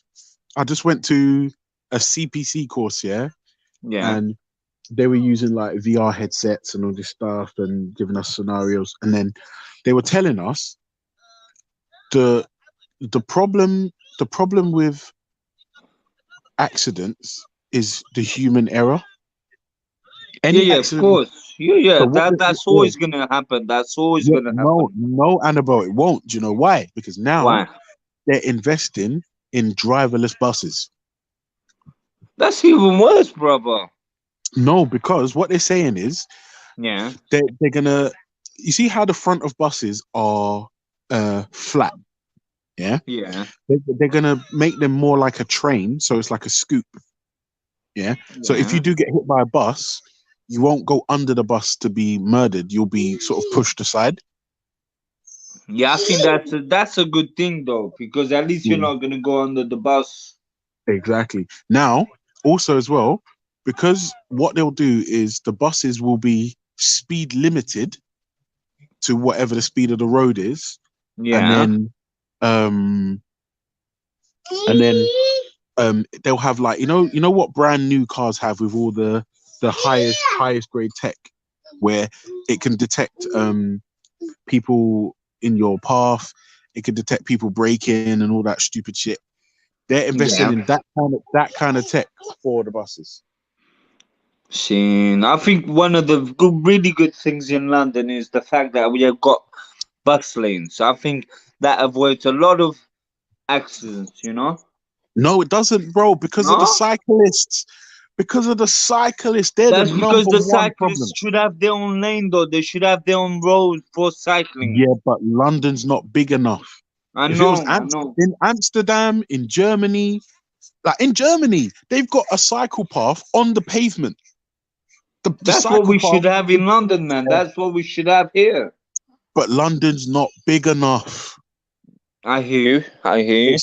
It's not big enough. Imagine they've put in cycle highways, nobody fucking uses them. And all they've done is slowed London down for cyclists and no one's using it. It's Yeah. madness. And this is what I'm saying. Just it's all mad. People don't realize. Yeah, they pay me 7, 8, 900 bucks a week, right? But I have to deal with a lot of shit, Hannibal. No, it is. I've seen the bus drivers, and I thought to myself, it seems like a very stressful job. It is, man. It is. It is. It is. People don't realize. You For got me as so well. many things to think about. You got to think about your Mm, passengers. You got to yeah. think about cyclists. You got to think about other cars. You got to think about so many different things. Wait, Hannibal. There's more. They've got a device in the cab of the bus where it monitors if you accelerate harshly, if you brake harshly, if you're idling, if Yeah. you're what was the other one? Speeding, harsh accelerate. If you're speeding, harsh acceleration, harsh braking, excessive idling, and over revving. That's the one. Over revving. Yeah. So if you do any of those things, there's an alarm that will go off. If it goes off, you have to go see your manager. Serious, man. Fucking mental. That's mental. So they're watching how you drive, basically. Yeah. And That they is they mad. justify it by saying if none of these alarms go off, then you're driving safely and fuel efficiently. Wow, that's mad. I didn't even know this. Yeah, That's it's mad. mad. It's mad. I'm telling you. Like Yes. for me, Yeah. if you ride a pedal bike around London, you're a cunt.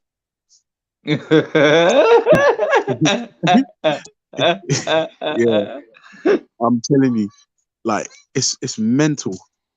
It's like, and don't forget, obviously not now because I'm off, but Annabelle, I've seen people like in Baker Street. I saw some cunt go under an 18-wheeler, a woman, right? The 18-wheeler, Wow. the 18-wheeler was turning right, and she went round him on the outside, and then got caught under the not the front wheel of the tanker, the second wheel, and then he can't see you, you stupid tart, and she died.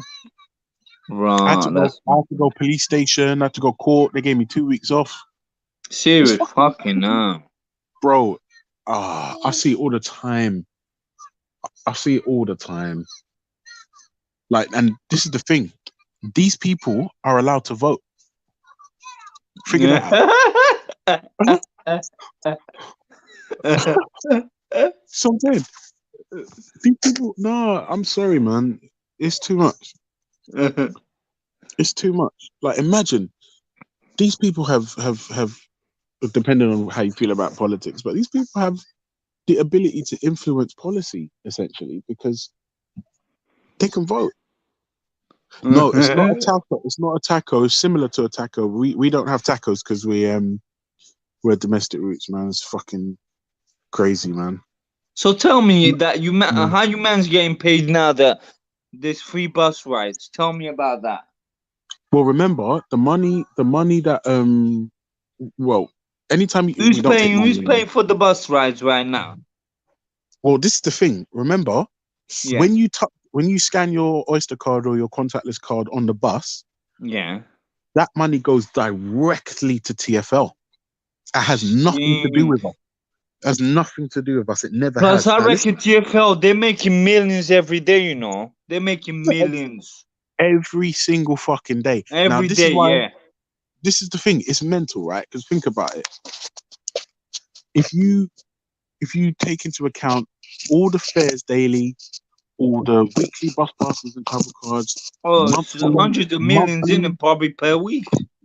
bro, it's mental. And then think about your annual travel cards, the gold ones. Those things Fucking cost like hell. 2 grand a pop, and it's Yeah. not like remember for if you pay 2 grand for your annual pass, you're making a killing. I think you get like 2 months of travel for free. Do you see what I'm See. saying? So Okay. it makes, even though it's a big lump sum, it Yeah. makes better financial sense to get your annual part. If obviously you're using it Monday to Friday, Of it course. Yeah. Yeah. makes more sense, right? Now, Yeah. it isn't just like one or two or three or 12 or 100 people that have these things. It's thousands. Yeah. Thousands of people have annual passes. Thousands. Thousands of people Exactly. buy monthly Exactly. travel cards. Yeah, yeah. So they're Thousands, making a lot of money, this TFL. They're making millions and hundreds of millions. which is why when they said that they've run out of cash and they need a bailout after only I a didn't couple believe months. them. I thought, you fucking Yeah, greedy cunts. yeah, I don't know. I don't buy it. I don't Yeah, buy I don't because buy it at all, man. remember, like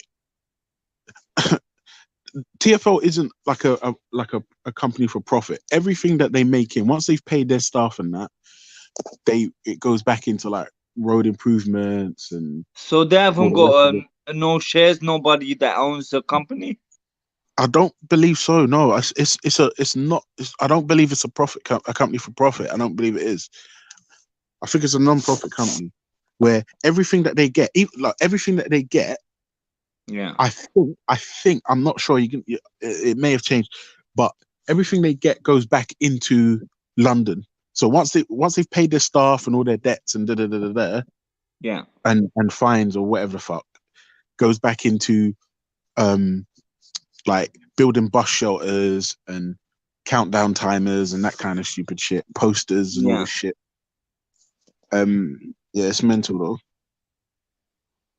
It's mental. But like I said, for me, when they said they ran out of cash after only a couple of months, I was like, but you guys have been taking fares this whole time. You've only stopped taking fares the other day. How could you have run out of cash? That doesn't make any sense. No, It they're doesn't not make any running out sense. of cash. They've got so much money. Doesn't make sense, man. It doesn't make sense. Now, I've got to speak out for the passengers that drive the roads in London because I'm gonna be honest. Some of you bus drivers are mad. You are Yeah, like yeah, bullies on roads. You get yeah, me? yeah, yeah. Some We're of you pricks. Hey, mans are listen, mad. Annabelle, listen. Yeah, We are wankers. yeah, yeah. Cause I go on Oh, road a lot of the times with hey. my friends on the car, and you Yeah. bus drivers, you're bullies. You're Yeah, but bullies. remember, the Annabelle, the thing is, yeah, if we that only happens, it only Yeah, happens when there's no bus lane. Do you get me? We can yeah, oh if we're in the bus lane, we're out of the way, we're still big and annoying, but we're out of the way. Everyone's going about their business. The problem is when you go into the carriage. Oh, thank you, princess. When you go into the carriageway, big up, um, princess. Yeah, big nobody up. nobody wants to let you out. Mm, Yeah, but the way mm. you guys sometimes drive the roads is as though as you own the roads and you run the roads. It's like you like to Hmm? overtake people and take over people's lanes and all of that. No, I see remember, all the time. no, remember, if it's a double decker, normally to make a maneuver, you need to take both lanes to get around, and then yeah, but most bus drivers are pricks. Some of you are fucking pricks. I'm not gonna lie, 100%. because a lot of the times I'm on the car with a friend and I see how you guys move, and it's like you got no regard or respect for nobody. Because you got a big double decker, you think you can do as you want. The truth is, the highway code says you have to give way to public service vehicles all the time, all the time, right? But remember, when you're a bus, no one wants to let you out. So you have to, when you're You have driving, to you have to bully be your assertive. way through, yeah? I wouldn't say bully because that would be Yeah, unprofessional. I would say you have to assert yourself, yeah. but in a way that's not dangerous. Yeah, because um, you can go to prison for using your bus as a weapon. Well, yeah, of course. Anybody, I think, that is using their vehicle for a weapon could be jailed, you know? Mm, mm. Because you It's can mad. kill someone with a vehicle, you know? Do you know what's funny, Annabelle? What? Um, as long as you're not under the tires, yeah, you've got more chance of surviving being under a bus than you do of a car because like the majority of our buses have got air suspension. So if you're under the bus, all you have to do is press the button and it will rise up, so you won't be getting crushed by the sheer weight of the engine. Because believe it or not, the only weight on a bus is the fucking axle and the engine, and the tires are kind of fucking heavy as well. You wouldn't believe, but the rest of the bus is like carbon fiber. It's cheap shit. Yeah. It's like the entire frame of a bus. Probably a really strong human being or two regular strength human beings could lift the frame of a bus. See. You know what I'm saying? But if you're underneath the bus, It's better to be under a bus than a fucking car. Because You think think about a car. so? Yeah, because think about it. A cars don't have any ground clearance or hardly any ground clearance. Whereas a bus, if you're under it, I could press Oh a yeah, you switch got a and little raise the bit bus. more space in it. Oh, exactly. Okay, I get you. I get you. Yeah. So, but like I said, people don't realize. Yeah, my job is fucking stressful. If someone's not calling me a Nah, black it is, it bastard, is. you know what I mean? Someone's calling me a Well, black they call you black. bastard, They call you black black bastard bastard. though. Hey, Yeah. bro. Hey, listen. You know who racially abuses me all the time is black cab drivers. The no, that's a lie. Not always. Like the majority of the time, I get racial abuse is from black cab drivers. Like the Serious. guy, yeah, bro. Fuck sake, But you these know guys. them cab drivers, a lot of them. To be fair, they're working class men, and they can be very rude. Yeah, they're massive pricks. But like, imagine someone's telling me about my mum. Someone's calling me black bastard, and like, oh, driver, I'm late, and blah blah blah. Why didn't you stop the bus 2 centimeters up more so I could have got on first? And blah blah blah. And driver, you missed my stop.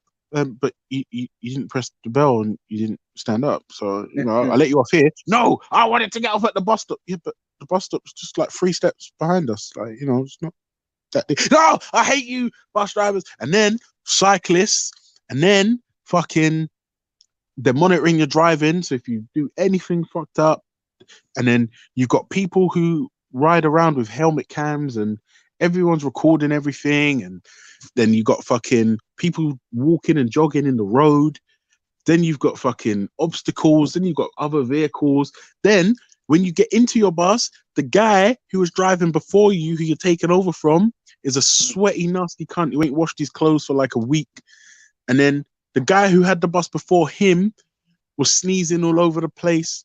And then fucking like the engineers who fixed the bus with their grease monkey overalls, like have left the steering wheel filthy and disgusting. The seats hurt your back, and then you have to drive for like driving that shit for 5 hours, 5.5 hours, and then you have to do Yeah. another 5.5 hours, 6 hours. Bruh, listen, that little cool 6, 7, 8, 900 bucks a week. It's not a lot. It's not a lot. Plus, you might even die young because as I said, you're leading a very unhealthy lifestyle. And then your fucking diet. If you're not, Annabelle, I won't lie to you. When I first started the buses, I was spending like 70, 80 bucks a week on just On fucking fucking what crap? on garbage. Yeah, yeah, I can Garbage. imagine. Just Yeah. the Now chicken and I spend chips. Yeah. £40 now extra for lunch at work. So I will buy an extra pack of mints, an extra pack of rice, pasta, or chicken, some containers, and then I'll just bang out 2, 3 lunches, put them in the fridge or the freezer, done. I'm saving myself at least like sometimes up to that same 70, 80 bucks. I can save that depending on how tight a week is. Like for instance, in June, my wife's birthday is the 7th, my daughter's birthday is the 3rd, my Yeah. brother's birthday is the 23rd, my son's birthday is the 23rd, same day. So for me, Of June is June. really Yeah. Of expensive. June. Yeah, all of June. So for me, June, and our baby that's coming now is due in June as well. So yeah, it just looks peak for me, right? So in June, You'll be busy. You'll be busy. Yeah. yeah, yeah, trust me. In June, so so May's always tight for me because I Yeah. know I have to put down extra change to get myself through June. Do you see what I mean? So on Yeah. in May's normally the month where, like, no matter what, I try not to spend more than £2 a day. Two Mm-hmm. pound a day, but that's because I spent the extra money in the supermarket. So I've got my bottle of water, I've got lunch. I don't really need anything. If I need anything else, it has to come out of that £2. See what I'm saying? And Right. then I'm saving like up to 80 bucks a week, bro. Do you know what I mean? But now that I'm off, my kids are off, my wife is off, my baby's off. Every time I go Sainsbury's, 2, 3 times a week, I'm spending 70, £80 because these kids are getting 3 square meals a day. I'm getting 2, 3 meals a day. The wife is eating all the fucking time. Oh yeah, Oh, it's like I've realized that since I've been staying in, I've been putting on weight. I've been eating more. mm, mm, You know what I mean? Because mm, you're always at home. yeah, it's mad. It's Yeah, mad. And then now they're telling me, send your kids back to school. And I'm like, okay, so has Corona finished, or is it passed, or because what the fuck? It's But like I said, now yeah, back to the job. Now the drivers' cabs, most of them have been sealed off. So like where you used to put the cash and that's gone, and they've yeah, sealed it off. Um, some of the companies have given us hospital grade sanitizer. Um, we've got most drivers have ordered masks themselves, but the company have also issued some. Um, but they're talking about like going back to normal boarding. So you have to get on the front again and start paying. Now, yeah. what that means is TFL needs money, and they're prepared to put the driver's life at risk just to get it. You see what I'm saying? Now, if you Yeah, the think about thing it, that, is, that I'm is gonna be so good. honest. I'm gonna be honest. I'm loving the free bus rides. I'm not gonna lie. Mm. Yeah, I, I'm loving that. mm, yeah, I, Plus, but don't TFL, as don't I don't said, get used to it, they're man. making so much money. It's not gonna kill them if they're not getting money for a few months. You know? That's what I don't get. I can't understand how like they reckon they're running out of cash. It's mental. Bullshit. It's bullshit. I think it's bullshit. Anyway, I mean, obviously, like, honestly, like I don't know like what TFL's outgoings are. Like I'm I know they thinking have to pay TFL for must have some cholesterol. money put to the side for emergency. You know what I mean? Do you know what? Honestly, I don't know how it works. Like I don't know how the finances work like that. But I know their head office. I can't remember what underground station it was, but it's like Palestra. In there's like fucking FBI building to get in is mental. Yeah, it was sick, Is right? that the headquarters? Yeah. Yeah, yeah, yeah. I think it's in. Is it Okay. in Southwark? Is it in Southwark? I can't remember. Somewhere. I think it's on the Jubilee line somewhere. I can't remember. Yeah, and then um that headquarters, that building. I Hmm. don't know if TFL owned the building. Do you see what I'm saying? Hmm. That's where the HQ is, Yeah. but I don't know if they own it. If they own it, then obviously they'd only have to pay things like utilities, that type of thing. But I, You know I what? don't know. Someone on the chat is asking, do you know TFL's income and outgoings per year? No, I have no clue. To be fair, the only thing I have read is that TFL at its peak was taking in 1 trillion a year. Yeah, I'm not surprised. I'm not Yeah, surprised. but that was that. I'm not gonna lie to you. That was before they stopped taking cash. So Oh, that's since we before. stopped taking cash, yeah, since we stopped taking cash, I don't know if that's fluctuated. That could have gone up because since everyone's on Oyster now, it's like Mm. you gotta pay. You gotta pay. You know No, what I not mean? if you're using the Boris buses like number 12, Yeah. hashtag come and see Ultra number 12. Who drives the number 12? If you ride the number 12 regularly, you What's would the have seen number it. 12 anyway? What's the number 12? Sorry. It's a Boris bus. What is a Boris bus? The buses with the 3 doors. Okay, yeah, yeah, yeah. I hear you. Yeah. Yeah, yeah. So yeah. Um yeah, those buses there, people weren't paying anyway. Seen, okay. People weren't paying anyway. And also, do you know, Annabelle, if somebody gets on the Boris bus and they haven't paid and a ticket inspector gets on, nothing happens to the driver. But if in normal circumstances somebody's on the bus, hasn't paid, and it's a 2 door normal double decker, the driver gets £400 fine per person. I think that's out of order because I feel like it's not your responsibility to check whether people are paying or not. No, it is on a Is it? double decker. on a double decker, normal double decker with two doors, where you get on the front, get off the back. Yeah. It's yeah, they're saying it's our responsibility, yeah.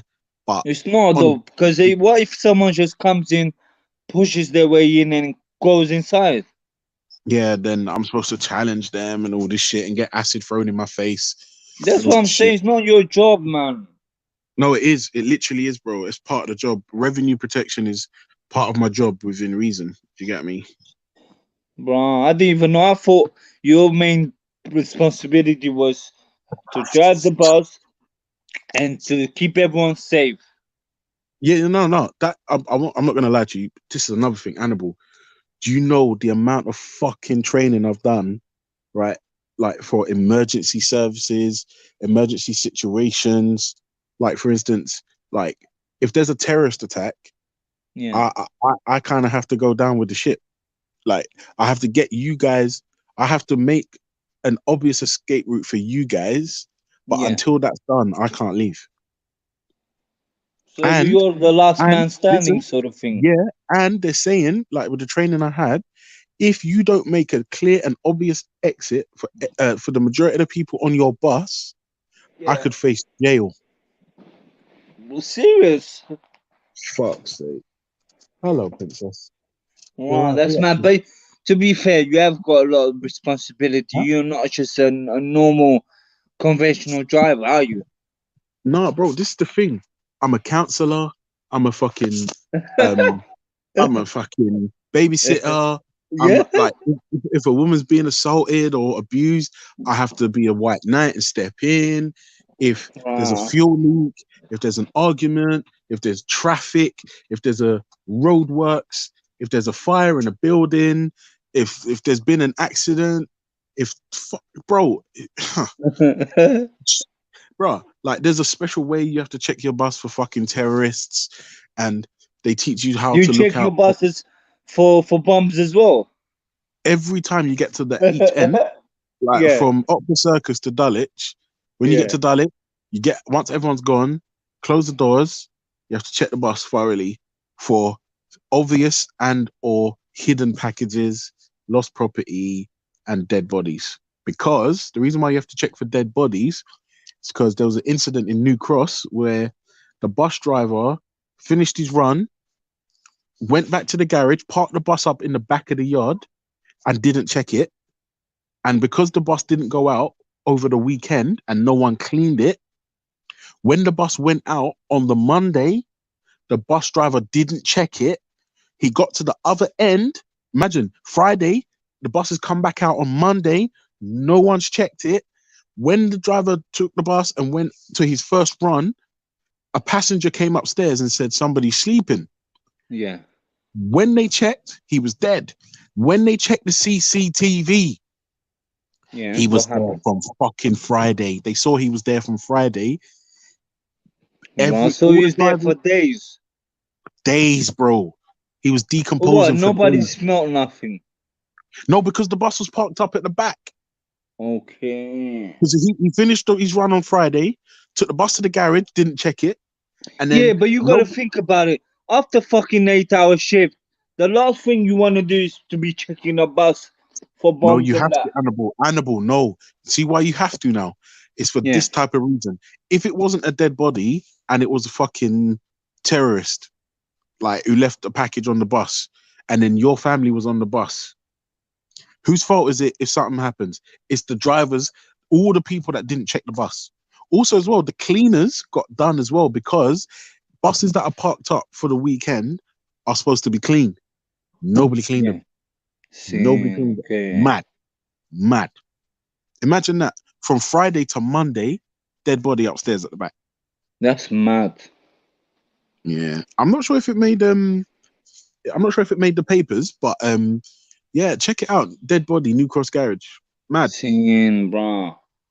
mad. And then obviously the transport commissioner, when he found out, he took away some of our company's operating license, and then fucking that hurts the company, and it's a long thing. And there was another one where one of the tires fell off the bus and rolled down Camberwell High Street. Now, the problem with that one is those tires weigh tons, and if a fucking a stray tire hits you, it could kill you. Of course, yeah, yeah. It's every tire, innit? It's mad, animal. Trust me. People don't realize. Everyone thinks, oh, it's just, bro. My job is stressful, bro. No, Imagine, I I did could see counter that. I could terrorism see that. training. Yeah. They sent me for counter terrorism training with MI5, London Fire Brigade, Wow. and the police and TFL, bro. Because Wow. then I had to fucking, give that seminar to all the drivers in the garage. It's people. Oh, bro, it's mad. Yeah, but to You be know? fair, you train drivers, don't you? Yeah, I do. Yeah. So you have got higher responsibility than a conventional driver. Yeah, but that's why I take my job seriously. Only because this No, is the you problem, should, you bro. should, This you is the should, problem. because you're If you're if training I don't people. give exactly, so if I don't give the correct information, Yeah, right, yeah. It'll be or it'll be on you. It'll be your it's fault on anyway. me, bro. Of course, It's on me because it's on imagine, you. and then this is why anytime I give a seminar that's like safety critical, I Yeah, get them to sign to say I've understood, everything was explained to me exactly. because So they come back. They can't they come back can't to you and say exactly. anything. Yeah, I get Exactly. you. Exactly. And I won't lie to you as well. The reason why I like my position is because I don't always have to drive. Like garage induction is the best. Yeah, they pay you for like 8 hours, And and you just sit back and enjoy the ride, innit? yeah, bro. Like it's the best. Yeah, It's yeah, the yeah. best. It's the best. The only time I hate my job is when you get a newbie, like fresh out of training school, and they're still Same. struggling with the size of the vehicle. Like Oh, it's stressful bro. because you have to keep an eye on them. They're Yeah, still yeah, driving close to the curb. When you get an experienced driver who's just come from another company, you just kick back. yeah. You're laughing, innit? Yeah, 100%, hundred Same, percent, same. 100%. But yeah, like I said, people think that my job is easy. No, It's it's not. fucking It's not. not. Yeah, it's fucking not, man. Stressful. You know? Yeah. But I'll tell you But the truth. one I'll tell you thing the truth. I was It's gonna not say, really one thing stressful. that annoys me Yeah. about bus drivers, and Yeah. I'm gonna be honest with you, is when I go into a bus and I Mm, see a school child come on and they haven't got mm, the oyster, yeah? mm, And guess what the driver tells them? Get the fuck That, off my bus. yeah, how can you Yeah. fucking do that to a child? I'm not gonna lie, Annabelle. I'm That one of these fucking pisses people. me off. I'm one of these people, Annabelle. Let me tell you why, yeah? Yeah, I drive past a few schools, yeah. and in South London, you know all them kids is bad bruck and bad breed, yeah? Yeah. If you've been burned by one, maybe two people from that school with that uniform, you can let it go. But when you're burned Monday to Friday consistently by little rude little sacks of shit and caps on it, you're just like, you know what? All of you can go fuck on yourself. All of you. All of you can go fuck yourself. Every single last one. You see, because that other your mates were consistently rude and taking a piss, all of you can suffer for this shit. I don't care. No fucking pass. Go fuck yourself. The only Yeah, I get time, you. So you the just only put time everyone under the same umbrella and everyone pays. simple. That way, I'm not discriminating. No ticket, no travel. Simple. Yeah, but I think Only it's time, avoid. Why I the tell the only time I children, give I you. say, look, just wait for the next bus and you can get on. I'm sure. That's the thing. I say to them, listen, maybe if you wait for the next one, the bus driver might not be such of a prick. Because I'm telling them that I'm a prick. Yeah, You see what I'm saying? I'm taking the blame squarely on myself. But I'll tell you the truth, Annabelle, if I'm honest, yeah, since I've done that acid attack training, since then, what do you mean? What are you talking about? remember I told you I did the counter terrorism thing with the MI5 and that and the fire brigade. Yeah. Most the majority of it was about. Do you remember when we had a recent spat of acid attacks, Oh like yeah, in yeah, London? yeah, Yeah, yeah, yeah. yeah. That was a big fucking deal, bro. Were And they doing then that to bus drivers though? yes, bro, it was mad. And then we Yeah. had to do, bro, bruh, the seminar was mad. And what he did, the fire brigade was showing us, like he cracked an Yeah. egg, put it in a glass, and then he put in like, and the eye, the egg represents the human eye because it's basically similar. And Okay. then he poured the acid in, and if you saw what it done to the fucking egg, bro, it's just like, It's just gonna yeah, melt in. It's gonna melt yeah, it. bro. Bro, and then they show us like videos of people that have been attacked with acid, and I'm telling you, broski, it's fucking horrible, bro. And since that training that I got there, I stopped challenging people. They were like, "Oh, I ain't got a ticket. I just come from the police station." Like, what? Nah, I'm like, all right. Oh, can I get on? Well, nah, not without paying. Nah. Oh, come on, man. Yeah. All right, right. Because I've tried. I said no, you can't get on without paying, and they're still giving me grief. All right, cool. Because you know what, Annabelle, I tell you the truth. In life, yeah, one of my mottos is I just want to go home. Hmm. That's it. I You just want wanna to make go your home. home, yeah? Yeah, bro, I just want to go home. Like, and this is the thing: 9 times out of 10, when someone's cussing at a bus driver or angry and shouting and screaming, it's them that has the problem. It ain't me that has the problem. It's them. And I don't want to fucking. I'm not babysitting no one. I don't want your problems. So have a seat. I'll take you where you're going. That's why I like the number 12 because I don't have to deal with nobody. I don't have to deal with anyone. I don't have to deal with anyone. Oh, Just sit cause in it's my got little three doors, is it? because it's got 3 doors. Okay, okay. That's what I'm saying. And that's what's best, man. Yeah, I just feel like sometimes they go a bit harsh on the children. To be fair, you know.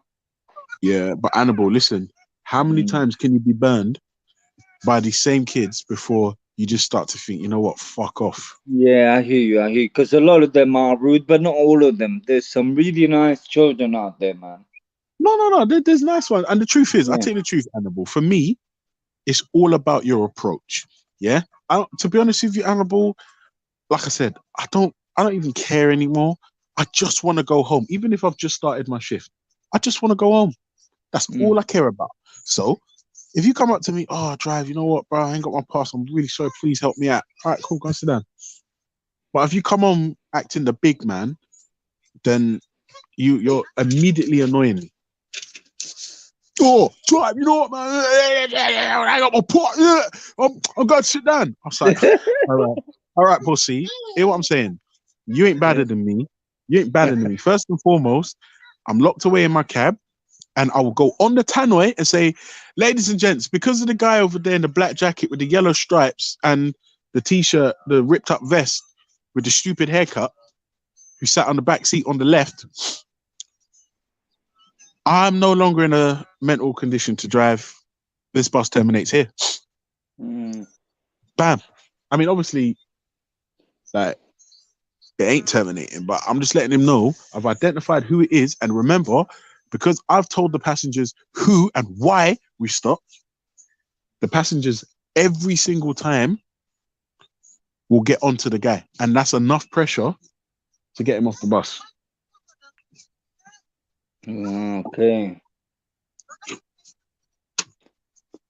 So to be honest, yeah, from what I'm hearing, you got a lot of hurdles in your job, a lot of difficulties, you know? Yeah, it's mad. It's mad. And then remember, alcohols, drug tests, and all this shit. And I get them more than most people because I'm a mentor. Yeah. I get it like anytime a new driver comes and they're assigned to me, I have to do alcohol drugs test. So that means if it's weekend and I've got a new driver on Monday, like I have to be very careful. I reckon a lot of them bus drivers are on drugs though, to be fair. I can't I can neither confirm nor deny that claim. Yeah. All I will say to you is I'm a Yeah, professional driver and of course. I've never failed an alcohol or drug test. But Okay. I don't even smoke cigarettes for fuck's sake. To be fair, yeah, I know you, man. You don't take drugs anyway. Nah, I'm not into it. I mean, I was once. Like, obviously, if you've Mm. been to Iron Apple, you know what it is. But anyway, forget that. That's when I was a lot younger before I met my wife. But no, I don't even smoke cigarettes. I don't smoke weed or none of that shit. But I do like an alcoholic cocktail. The problem is, I can never have an alcoholic cocktail if I've got work. Yeah, yeah, I You know what I know. mean? Do you remember at the last motive? I got you waved up, bro. I got you Yeah, waved. that was fucked, innit? Yeah, You was man. waved, brother. Do you know what's fun? You know what? Is that the one in Dalston? Yeah, the one in The Dawson one at that just new before New place. Year's. At the new Just the, place, remember? yeah, bro. You see that day, I spent £175 on drink. I must have spent on that day easily £100 just buying people drinks. Yeah, bro. But the drinks was the price of the drinks was the best Yeah, because they the were drinks good. were so cheap. That's why I was just dishing them out. That first place we went to, I Yeah, they were hated the prices, expensive. man. They were Yeah, they're taking the piss, expensive, bro. man. Yeah, they were But I taking the also piss. But spent some money up there in the other place. I must have spent a couple of times over £100, no, see, on that's the drinks. thing. For me, it pissed me off, bro. I bought like 2 or 3 drinks, or maybe 4 or 5, and that was it. Because I thought, actually, you're overpriced. Go fuck yourself. Yeah, But this new place, I it spent was much more better. because it was cheaper, Plus, and I it was the liked same more drink. the setup was much better. Oh, 100%. Only the slippery floor was a bit of a. Eee, Yeah, and eee. the level that you had to go up. Do you remember from the dance floor to the bar? There was a little level that was a bit Yes. annoying. Yeah, but the rave itself, for me, that last one was the best one, man. Yeah, yeah. Like, even Facts. now, I'm still buzzing from it. I love that fucking shit. Yeah, facts. The I last love it, one man. was Yeah, probably the best one, I think. yeah, Yeah, that was yeah, good. yeah. Also, as well, another thing, like this whole thing about clapping for the NHS, right? That's a fucking ritual, man. That's fucking bullshit, man. Yeah, the thing is, I need people to understand that all Mm. that is a plot to distract you from the truth. As soon as Yeah, COVID's gone, the facts, Tories facts. are going to continue to underfund that shit and privatize it, and they're going to try and do away with it. And also, the tabloid newspapers are going to try and convince you to vote against your own interests. Right? Just Facts, just let facts. let that sink in. Not only that, Billionaire that's newspaper that's what tycoon. conservative does. Conservative does that. And this is the thing. Now what they're doing is planting the seeds for the blame game. I've already seen black and ethnic minorities are worst hit by corona. They're Now, trying to blame black people yet again. bro, not even that. Not even that. Look past that. All they're Okay. doing, all that does is sow the seeds of division. All that does is divide people, right? And remember, when this shit passes, we're all gonna be still. I reckon we'll still be. In fact, no, I can't even say we'll be distancing. People are already cramming into trains and buses like fucking morons already. I Yeah, was but you under the can't assumption. stop that. You can't stop that though. No, you can if people How? just turn their fucking brains on. How? Turn your brain on. Turn your brain on. Realize that COVID hasn't been cured. It hasn't gone anywhere. And then reduce the risk of you fucking spreading it by social distancing, mask, and all the rest of it. Catch the next bus. In London, there are buses every 2, 3, 4, 5, 6, 7, 8, 9, 10 minutes. Nah, sometimes fucking 10, 20 minutes, man. Don't lie. Yeah, if it's low frequency route, then of course. Do you know what I mean? Like Because all I've of been my waiting route. for fucking buses sometimes 10, 15 minutes.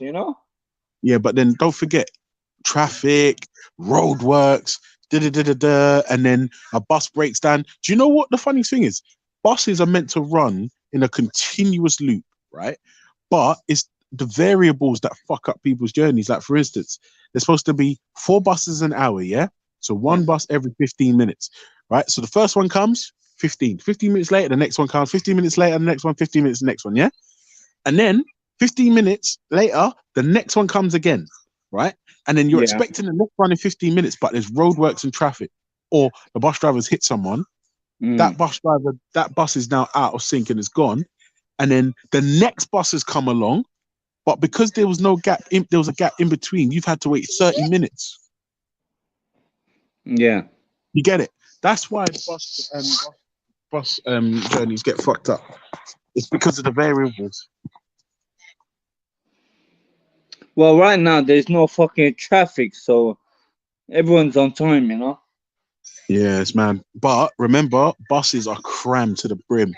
So I would urge you to leave earlier, and if you can, take a scenic route. Yeah, but the thing is, like, a lot of people need to go and earn a living. A lot of people are not sitting at home and getting paid. Yeah, that's me, bro. They furloughed me because my wife's like she's due to drop any minute now. Okay. Yeah, I just need the baby to make it like 4 more weeks, and then she'll be a Gemini. All of my favorite women in the world are Geminis. Seen. Just be careful about the vaccines, you know? Yeah, that's another thing. I'm gonna have to look into this because Yeah, man, be fucking careful, because I don't like what's happening here, man. they're putting all fucking mercury and baby fetus and all sorts of craps into the vaccines, you know? I won't lie to you. I don't have the information to confirm that, but I No, have I've heard them. researched it myself, you know? But go and check it out. Go and check it out. Mm, yeah, I mean, I don't understand why they would put a baby's fetus in a vaccine, but this is what I'm Exactly. saying. It's like it's just this the thing. You have to be able to filter out like what's real from what's not, and it's difficult because we live in like a post-truth era, man. It's just like anything that gets put out is true for some reason. If you believe it, it's true if you believe it, and I can't stand that shit. That's Do you know right. what I mean? What it's become now is like, it's become a belief system where if you believe it, then it's true to you. You get me? It's like a belief system, Mm. you know? If you believe it, then it's true to you. Even though Yeah, it but might that doesn't not make be it true to true. someone else. Yeah, but that's the thing. That's the thing, Annabelle. Just because something's true to you, that doesn't make it true. Do you see what I'm True? saying? Yeah, yeah, You could believe you're a tree, and you yeah. could think it's true, Exactly. In but your head, it's you are a tree. you're not. You're a human being. Yeah, You see what I'm saying? So even though you think you're a tree and it's true to you, yeah. that doesn't make it true. Exactly. It's true. It's true. Yeah. Do you know what I mean? Yeah. Somebody in the chat said, Annabelle, the fact that you're not paying for your bus journeys is Yeah. financial terrorism.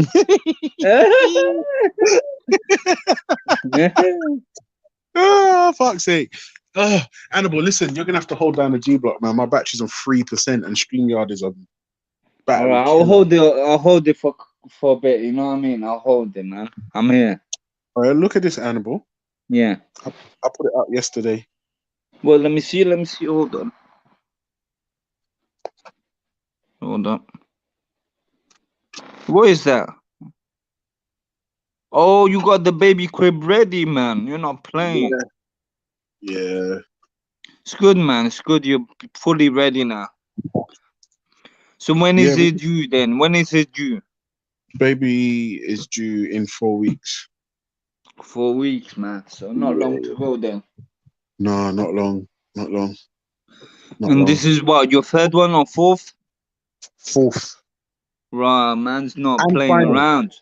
And final. Final though. Last one. No more Are you now. sure? Are you sure? Yeah, I'm not gonna lie. I'm thinking. I actually googled vasectomy. Are you serious? Are you serious? Yeah, You know I that. googled it. You know I that did, pulling out man. shit don't work, innit? It's not affected that, man. Are you I can't do it serious? for me. Yeah, I can't. Annabelle, like, I'll tell you the truth. Yeah, the reason why this pregnancy's been stressful is because of COVID. It's Yeah, like, exactly, exactly. Everyone's like, under it. Everyone's under it. if I'm honest, yeah, I'm thinking to myself, like, how could like in these uncertain times, we've decided to bring another life into this world. Like, I don't know if that was the right thing to do, but the problem is, we found out we were pregnant before COVID bust.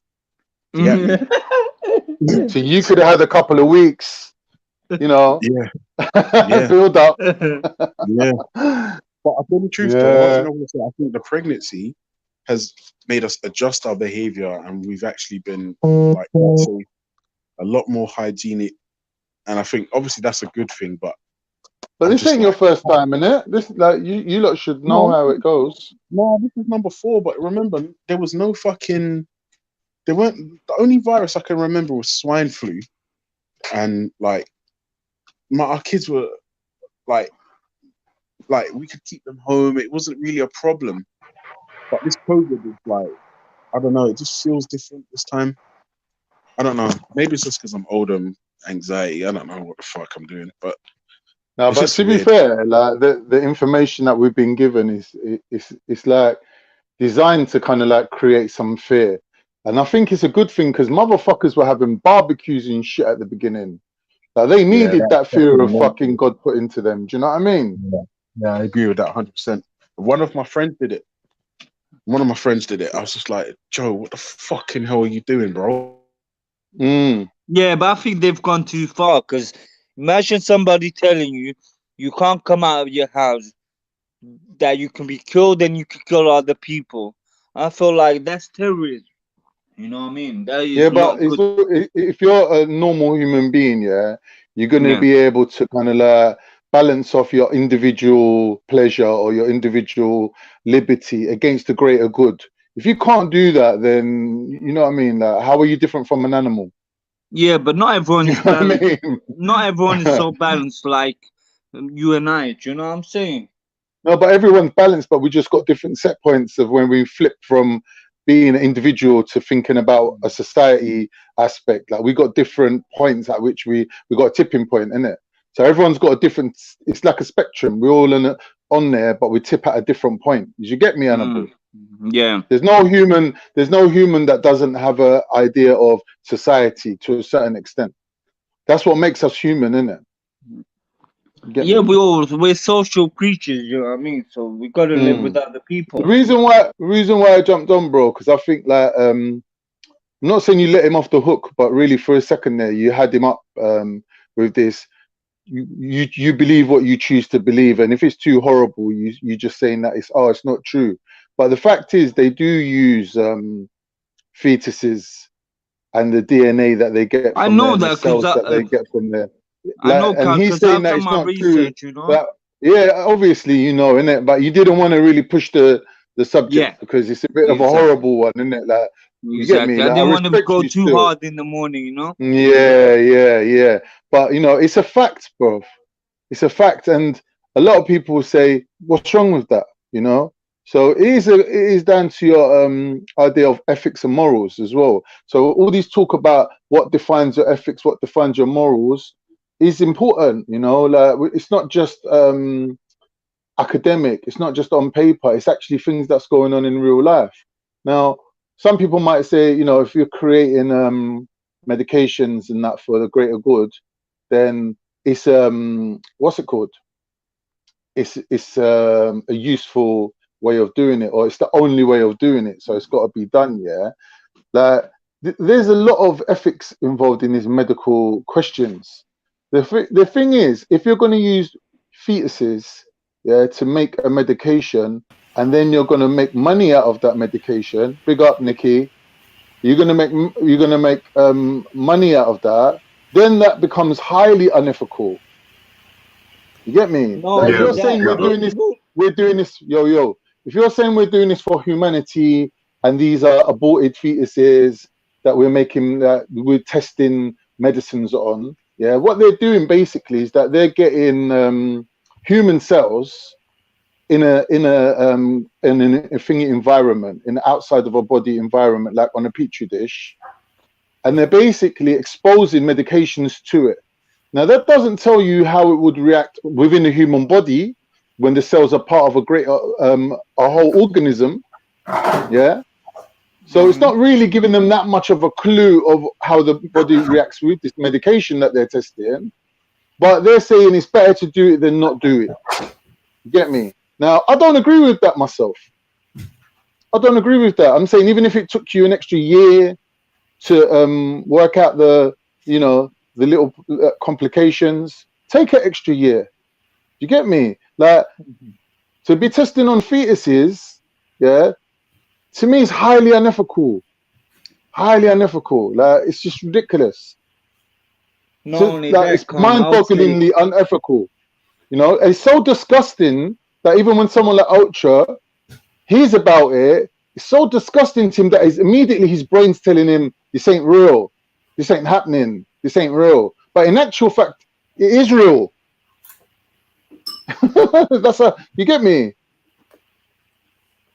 So when I ask the question, are people free to believe what they want to believe? This is what I mean. Do we have a choice in what we believe or we choose to disbelieve? Now, if I said to you that the petrol that goes into your car's petrol tank is the blood of Syrians and Iraqis, you'd be like, oh, that's just a metaphor. That's not real. But on a certain level, it is real. It is true. You are choosing to ignore the death of millions of people just so you can have petrol in your car for a certain price. That is a fact. Yo, big up everybody, man. What's going on? Big up, Nick. What's going on, man? Yeah, what's happening, man? Fucking, good. I hate this thing when, you know, the stream, when you can't hear people. Because yesterday I was fucking speaking for about 10 minutes. I couldn't hear no one. So yeah, it's a dodgy one, isn't it? Yeah. So I didn't even realize. I think sometimes it gets disconnected or the mic goes off or something like that. Yeah, man. But yeah, it's nice. Yesterday that did happen to me as well. Say hello. You know what I mean? The sun rays beautiful today, man. Beautiful, man. I still got to do some painting. It's going to be another lovely day. It's going to be hot. Bro, I can tell it's hot because my laptop is like it's like an oven because the heat in it. So I'm going to try. Hopefully it doesn't bust. Maybe get one of them ice packs. It's not actually made out of ice. I don't know what it's made out of, but you put it in the fridge and it freezes, isn't it? Yeah. And then because it's not ice, it doesn't have any water in it. You could just use it as a little pillow. Man. Sorry, Khan, mate, to stop you there. Go on, man. Go outside, man. It's actually like really the best day I've fucking been outside, mate. In a long time. Bro, I just want to direct everybody to a video I see yesterday made by Raj, who for some reason threw my name into the mix a couple of times, saying, I got these pictures of Khan. They're so funny. Yeah. Those are just normal pictures taken off my Insta. Yeah. And when he stands up to go next to the camera, yeah, because he's wearing black, just check out how much dust and dirt is on my man. Yeah. This guy, needs to take Nicky's advice and get out into the sun, bro. You're living in a fucking basement. All your skin cells, your dirty skin cells are fucking turned into dust, bro. Yeah. You're sitting in a fucking cave like Tutankhamun's fucking dead remains, fam. Get out into the sun. Yeah, hoover out your room. Get a fucking hoover, you cheapskate. You dirty little cheapskate, yeah? Because every time you go near the camera, we can see all the fucking dirt and dust and dead skin cells on you, on your laptop, on your keyboards, on your turban. You get me, bro? It's disgusting, bro. Sort your shit out. Get out into the sun, yeah? Fucking cream your skin. Do what you need to do. Maybe have a bath. Get me? Hoover out them dead skin cells, family. Now, people need to talk to this guy. But you're mentioning my name in your fucking video, you little cunt. Here, see this guy, Nicky, yeah? I felt sorry for a minute, offered him a little truce. I was like, do you know what? Let's squash the beef, yeah? Reason being, every time I'm on Lion's Den, yeah, and he's getting coated, I'm not going to lie, yeah? I'll jump in and coat him, yeah, because that's what I do. I've been doing that from day one, innit? Yeah. I hate the guy, not because of himself personally, because of what he stands for or what he don't stand for. Yeah. On a personal level, it's nothing serious. So I coat him off, yeah. And now he's crying, you're on Lion's Den coating me. And I thought, you know what? It's not fair, innit? Because man can't come on the panel, innit? Because he's banned. So I thought, you know what, let me just drop him a little apology. I did go a bit hard. I did mention his mum, which I shouldn't have. And I threw him a little apology. Get me? I said to him, look, I apologize for my part. The rest is down to your it's down to your conscience. What does that? That doesn't mean take my apology and run around town telling everyone, Khan's begging me, Khan's begging me. Like you made yourself look like the biggest fucking cunt going. Yeah, someone apologized to you. You don't know how to accept an apology. Yeah. So fuck you now, innit? So now you don't like you think by not accepting my apology and telling everyone I'm begging you that's the end of it. That the apology is there in waiting. No, bro. If I'm offering you a truce and you don't accept it and you say fuck your truce, that means you want all out war, innit? That's what that means. You fucking dumb fucking prick who reckons you descend from fucking warriors. Bruv, you're like the fucking spastic guy in 300 that carries the shield. That's you. You ain't no fucking warrior. You're a degenerate fucking scumbag with some fucking low level fucking DNA. Yeah? In a warrior fucking civilization, you wouldn't have made it through your teenage years, bruv. Yeah, because you would have fucking, like them Spartans, where they get rid of the fucking weak ones, you would have got rid of. Know yourself. Know who you're dealing with, fam. You got no children. When you're going to die, the whole world's going to fucking celebrate that fucking Raj's DNA has been turned to fucking dust. Because you got no fucking kids. Because no one would fuck you. Not even that dirty crack whore Amy. Yeah? Anyway, I'm ranting, but why you man don't stop me ranting? Don't Anyway. just calm down. Khan. Yeah, thanks, it's bro. all good. Oh man, it's not good for the blood pressure, bro. Exactly. You need to calm down, man. Just chill out, bro. Just chill out. Anyway, let's talk about something interesting, man. Oh, yesterday was jokes that I really enjoyed yesterday's show, man. Jedi, that was great. Yeah, I'm glad you enjoyed it. Funny. That was good, man. We need to have more of them sort of shows, Yeah. Yeah, man, that was funny. Just don't make King God be your opponent, because he just sits there with that little meek little face, looking all innocent. Like he makes it hard for you, innit? No, it's true. He does look very innocent on camera, though. Innit? He does, innit? Yeah. He makes it hard. Yeah, you have to go in with your eyes closed, innit? You have to be like pre-planned attacks and strikes that you just have to just deliver them. Bro, there was some gems, bro. I think. Honestly, though, the one that made me kind of half squeal and close my eyes when Born Rich was facing Empress of Nubian. Yeah, that was one of the best ones. I think when it was Allah Walla against Captain Rambo, I think that was a classic. Yeah, you know what? Rambo really impressed me, Rambo. Yeah, because I thought he was going to spaz out. Yeah, fire, but he was cool. Yeah, it was fire. For real. Yeah. He did, didn't it? Yeah, that was really good. I thought that was probably the best one for me. Yeah. It's like, I swear it's like the part of the culture, American culture, that they're just naturally gifted at running. Yeah, they enjoy it. You know what I mean? Yeah, it's part of it, isn't it?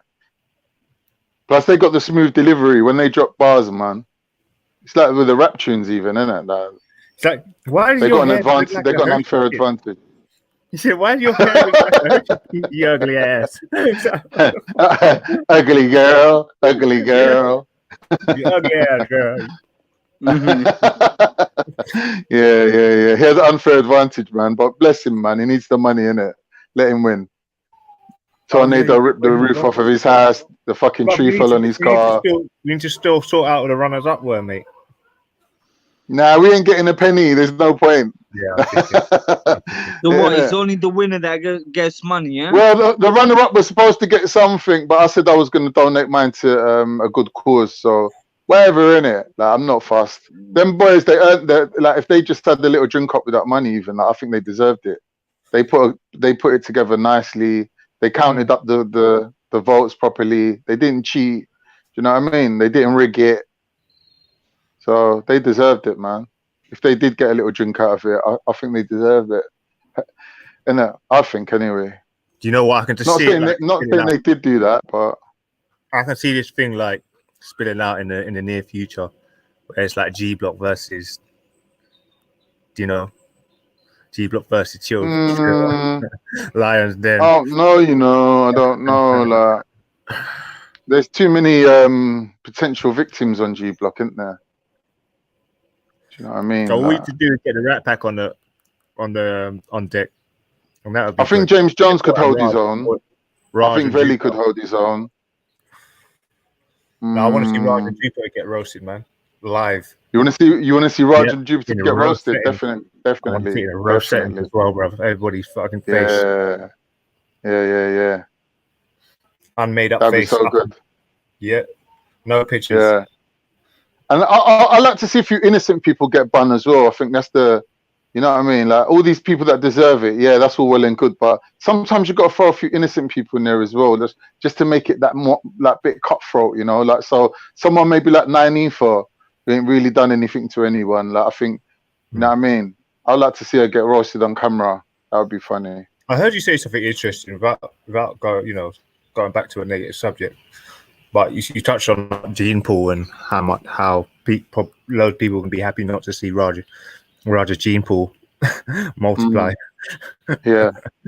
You know, and I think generally the establishment has had that kind of aim, especially with disabled people, You know, one of the main reasons why I came to the Speaker's Corner was to highlight certain things that were maybe obvious, but I made No, sure, but the thing is that make sure I that understand we your know point that. about disabled people, but Yeah, they were trying to get with Raj, I'm saying if you're claiming this glorious past of a warrior clan, yeah, and like even when you look at the maps, you look at their empire, it wasn't even that big. Like I don't even know why I'm trying to boast about. I'm a warrior. What a warrior is someone who wars, and out of the war they get their plunder, their booty, and whatnot, and their money. Yeah, you lot was paying jizya like little bitches. Sorry to go against the others. Sorry to mention the whole Sikh community. Like apologies, innit? But that man's basically misrepresenting the whole thing, innit? Like he's making out like they were warriors.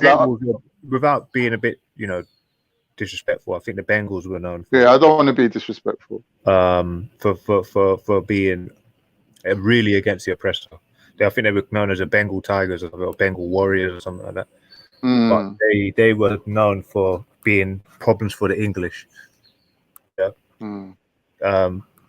Like same thing they said about the Igbos, Somalians, Somali.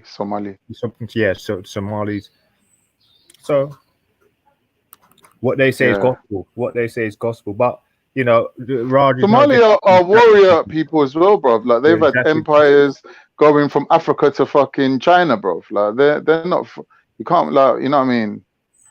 There's real warrior races of people out here that we need to recognize. The Bedouins are one of the main ones because their main method of transport was either camel or horse, and they went around with serious bow and arrow. They were playing.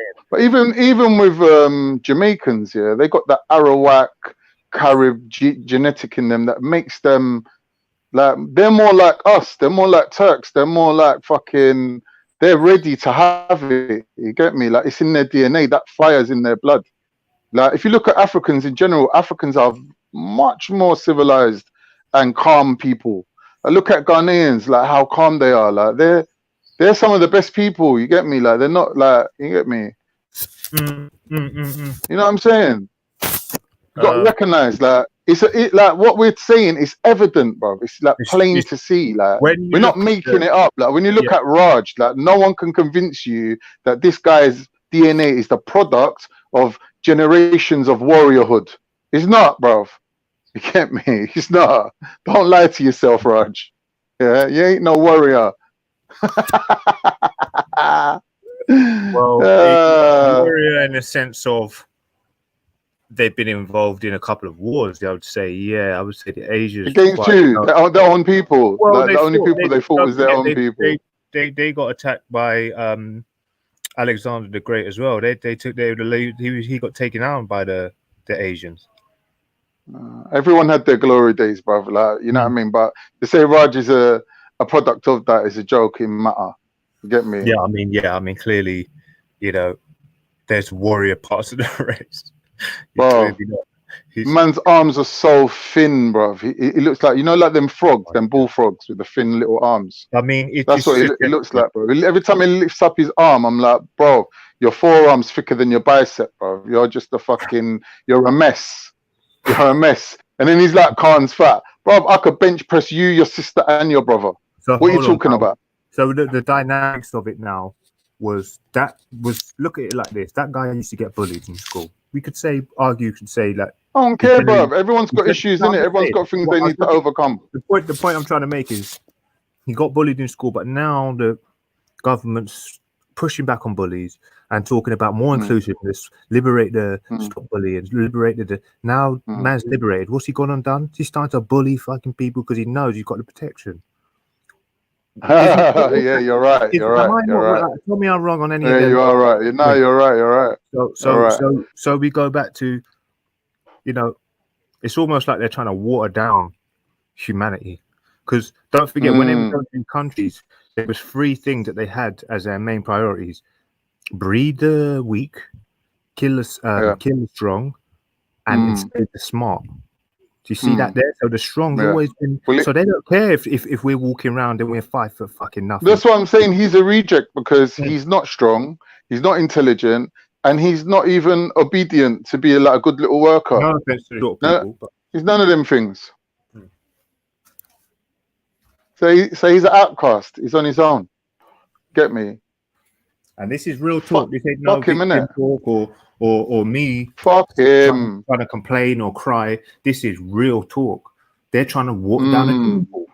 You know, because I've heard a lot of people say, "Oh, King Gold comes on, he's a victim, all does complain." So what the fuck are you talking about? Most of the time, I come on here to troll trolls. To be honest with you, and just to hear information and go back and forth with you because I know it's just knowledge. I'm cool with you, thingy Gold. But, we've never really had an issue, because I could tell you got integrity. Get me? You're a decent person. Like, I'm a good judge of character, and when I get the sniff that someone's like a dirty rascal, like a little piece of shit, I always kind of keep them on the bad side of me, even if I have to make up arguments to keep them on the bad side of me. I'll do it. Because I don't want to be infiltrated by people who don't have that quality. You get me? Like, I don't know. Like, do you know about dog breeding? About pit bulls and pit fighting? Yeah. If you know about it, If you know about it, they always get rid of the runts. Yeah. That's why they got such a strong breed.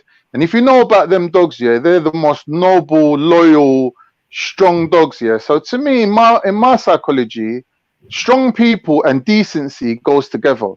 Because to be decent in this world, you have to be able to stand on huck. You have to be strong. Get me? Like, don't expect kindness or generosity from weak, degenerate people. You get me? Only strong people. You understand what I mean? Will have integrity. Even to be strong in your thinking or in your physicality. Without sounding too Irish, the man might have been victim his whole life, so is in his reactionary just to be like that. They call them man there cur. They're called cur, C-U-R-R, cur. Yeah, that means that you're low class from birth. Your DNA is low quality. You're not gonna really make it in a dog eat dog world. You're not gonna make it. You've just made it by hiding behind your mum's skirt. That's how you made it to this age. Well, you know, get me? I mean, I believe that I think the thing that saves us really is the notion or the idea of this alpha male thing, because you've got these the Europeans that have the alpha males and they've got their beta males and they're looking at the beta males causing madness and they're like got money, they've got women, they're sitting there thinking probably more likely, you know what, just shut the fuck up. You know what I mean? Like, they're not too bothered. Do you see what I'm saying? So if you look at the dynamics, I don't really think that there's anybody that's feeling too sort of inferior, you know, from race. Do you know what I mean? Yeah. I think mainly men inside there that are just like, you know what? They're probably looking at these guys, these ethno nats, thinking, you lot just need to get laid. Because I've heard a couple of them come on live. Have you not heard a couple of them come and say, just get some girls, innit? Do your thing. Da, da, da, da, da.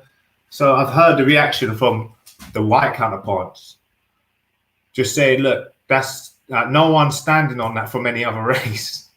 It's like this ethno-nat thing. Maybe if you're a nationalist, I can understand. You're talking about trying to intertwine it with your country, but as soon as they start talking about ethnicity, come on, bro, loud. That's when Jupiter jumped in it, and then she jumped back out. She's like, I fucking know that. Well, at least if I do a couple of things, I know what I'm doing from day one. I've had this plan in my head from day dot. It ain't just change from time to time. My information might, yeah, I mean, you can't evolve, but you know, just jump into the fucking ethno-nationalist and you've got a mixed race child. Come on, man. That's how I know we're dealing with some people that have got some mental issues. But mainly the one is with Raj, I think it's a case of the guy's been bullied his whole life, and he's just one of these people that haven't sucked it in. He's fighting back in it. He feels like he's fighting back, and he's not doing it for his Asian people. Well, if you watch his live stream, he's ranting and raving and going on like a madman, bro. I don't know if you if it takes a minute to rewatch his videos, but he's just basically cussing out bare people, saying bare negative shit. He's like a demon possessed. Seriously. Yeah. And then he gets up and goes near the camera and you can just see all the dirt that's on him. It's just terrible. Don't get me wrong, yeah, I have to admit, I think his artwork's really good. You know what I mean? Like some of his art is good. And it's not just his drawing ability, it's the fact that he puts like a little political stance on it. Like, you know, like there's one where someone looks really sad and when you look into the eye, you can see like a cow getting milked or something. And it's like, it makes you see that the cow is like a slave, isn't it? It's like it's been chained up, it's forcibly milked, and it's been used to basically, you know, feed another group of people. And the person that's looking at it and feeling sad, yeah, it kind of gives you that clue that this ain't a good thing that you're looking at. You know what I mean? Whereas under normal circumstances, it's so normal for you to see a cow getting milked, you wouldn't really think nothing of it. Do you know what I mean? So I think that them kind of artworks that he does there, yeah, is like, you know, brilliant. I'm going to say brilliant. I'm going to use the word actual, is brilliant. There's another one that was shown the other day with some NF boot stamping on a man's head and things like that. Them ones are good, man. Like, if it was to focus on that kind of artwork, yeah, it would be good. But it's so difficult for him because, like, deep down, I think he's a lefty and he's anti-fascist and he's got some good things to say. But because, like you said, yeah, he's been bullied in the past and his main objective is to fit in now, he's running with the whole Tommy Robinson narrative. So he's got this kind of dual dichotomy issue within his own self. You know, he's presenting as a right winger because, like, anything anti-Islam right now is going to get you ratings, it's going to get you views. You can't be a lefty and you're anti-Islam. You get me? So he's got a problem. So he thinks, okay, what's my main priority? Anti-Islam. So I'll change my politics to the right wing and he'd fall out with my brother, fall out with my family. But you get me? I'll get a platform out of it. And he's achieved that. But the thing is, now you've achieved your goal, yeah, you're basically going to undo it yourself. Your actions is basically going to make people go on. Without doxing him, is he from the UK? Is he from London? Who? Raj. Yeah. But London, like on the very, like, you know, there's certain areas on the outskirts of London where it's counted as London, but real London man don't really count that as London, innit? Because they're so far out there. Do you know what I mean? They're literally far from London, like, you know what I mean? Because I have a sneaky suspicion that a lot of these people just sound like they're from London. And they're just out the end and they're just chatting. Yeah, but yeah, you got to remember they've been brought up in close-knit communities where they've had the space to kind of like all buy houses next to each other, and there's like a whole community of these people. Now, if they was actually living in London, they'd be forced to be broken up into smaller little groups, like how we are. Like in central London, you're not going to have like a whole borough of fucking Turks or Sikhs or whatever. They've had that luxury because they're out of London. Like, you know, they're not in a London, but they're still London. Put it that way. You know, like you can still get a tube. Really, I think it goes by the tube, innit? The tube network. Like if you can get a tube somewhere, without switching to British Rail Overground. Like you literally, like you can't say that it's not London, innit? If it's got tube running to it, it's London. Yeah, man. I mean, fuck. I don't know. I don't know if these people can really see the future too well. They're not looking too far into the future because you can maybe accidentally bump into a Muslim woman. Bro, what I'm saying, yeah, that the whole situation, yeah, it's been orchestrated. Like, and this is what's annoying me, yeah. The whole situation's orchestrated by my man. Me and you are on two opposite sides of every argument, yeah. All right, we only get along because we're like nice to each other, pleasant to each other. Yeah, I could be pleasant with anyone. Yeah, but now he's tried to rope me into having sympathy for him. Yeah, comes on G Block. Yeah, we're the theists. Yeah, tries to like show some sort of allegiance, and then tries to kind of hold you to a standard where you owe him something because it's you and him versus other people. I've never done that. I'm like, listen, I'm Muslim. I'm not joining forces with no Israelites. I'm not joining forces with nobody else. I can personally, I'm well equipped to take on atheists on my own because my book is enough for me. I don't need to join up with you lot. You get me? Like, all right, you want to do your thing? Go ahead, do your thing, bro. Do what you need to do, innit? Like, you know, I might even clap for you. Might even cheer for you, but we ain't joining up, yeah? Don't come under no illusion that we're joining up, that you somehow got to say over anything that I do. Because my criteria is my book and my prophet. I don't owe you nothing to fucking do what you want me to do. Yeah? Number one, first and foremost. So go fuck yourself on that one, Raj. Secondly, you're begging me to join your little theist crew on G Block. So fuck you about I'm a beggar. You're the fucking beggar. Secondly, yeah, he's moaning about I'm on Respect Show dissing him. I've been doing that from day. That's my bread and butter. That's what I do. I ain't never gonna stop doing that. You get me? Like you're moaning about when I see you, I'm nice to you, but then when I'm on panels, I'm dissing you. That's what you do. You're the one who said that yourself. That's what you do. So you're getting your own medicine, innit? So fuck you, innit, motherfucker. When they join up with fucking ex-prostitutes and shit and crack whores. Yeah, good luck to you, bruv. Little pussy. About Khan's different on every panel. Obviously, I'm a human being. We ain't all got autism with your one-dimensional personality. No offense to autistic people, but you can't diss someone for being normal. You can't diss me for relating to people and talking to them on their level. That's what humans are supposed to do. We're supposed to be meeting each other halfway. But you can't do that. So now you're criticizing people that can do shit you can't do. It's just a degenerate. Like, it comes on like he's defending Zubida, but really he's got a catalogue of fucking things that he's listing. Oh, people dissing Zubida for this, that, and the other. Constantly mentioning bad things about Zubida. Bro, you ain't doing Zubida no favors by keeping negative things about her in the limelight. But he makes out like he is. Oh, I'm defending Zubida on 10 different points. Yeah, but if you wasn't defending Zubida on 10 different points, maybe we could forget about them 10 different fucking things that you keep fucking mentioning, bruv. Little scumbag. Anyway, I don't feel bad. I don't feel bad for offering man a truce, yeah, because this is, according to Islam, if you're going to go to war with someone, you offer them the truce first. And even in real life, this is how we do in it. Like, there's always going to be a priority towards peace and reconciliation. And, you know, if you're going to throw that chance away because you think you're a bad man and you think you're like gassed now with your fucking status of being some fucking internet celebrity, then bring it, fam. Bring it. What are you going to do? Release pictures of me? Yeah, so what? I know what I look like, innit? Every time I look in the mirror, I know what I look like. Here's the thing, though, King Gold. Ultra accidentally put his camera on. Roger screenshotting it. He's going, yeah, I've got pictures of Ultra, but I'm not going to release them. But if me and him fall out in the future, then maybe I might. What are you saying that for, bro? I don't understand. Like, you're trying to hold man over a barrel. Like, yeah, you better be nice to me or I'm going to release your picture. You're a pussy, old bruv.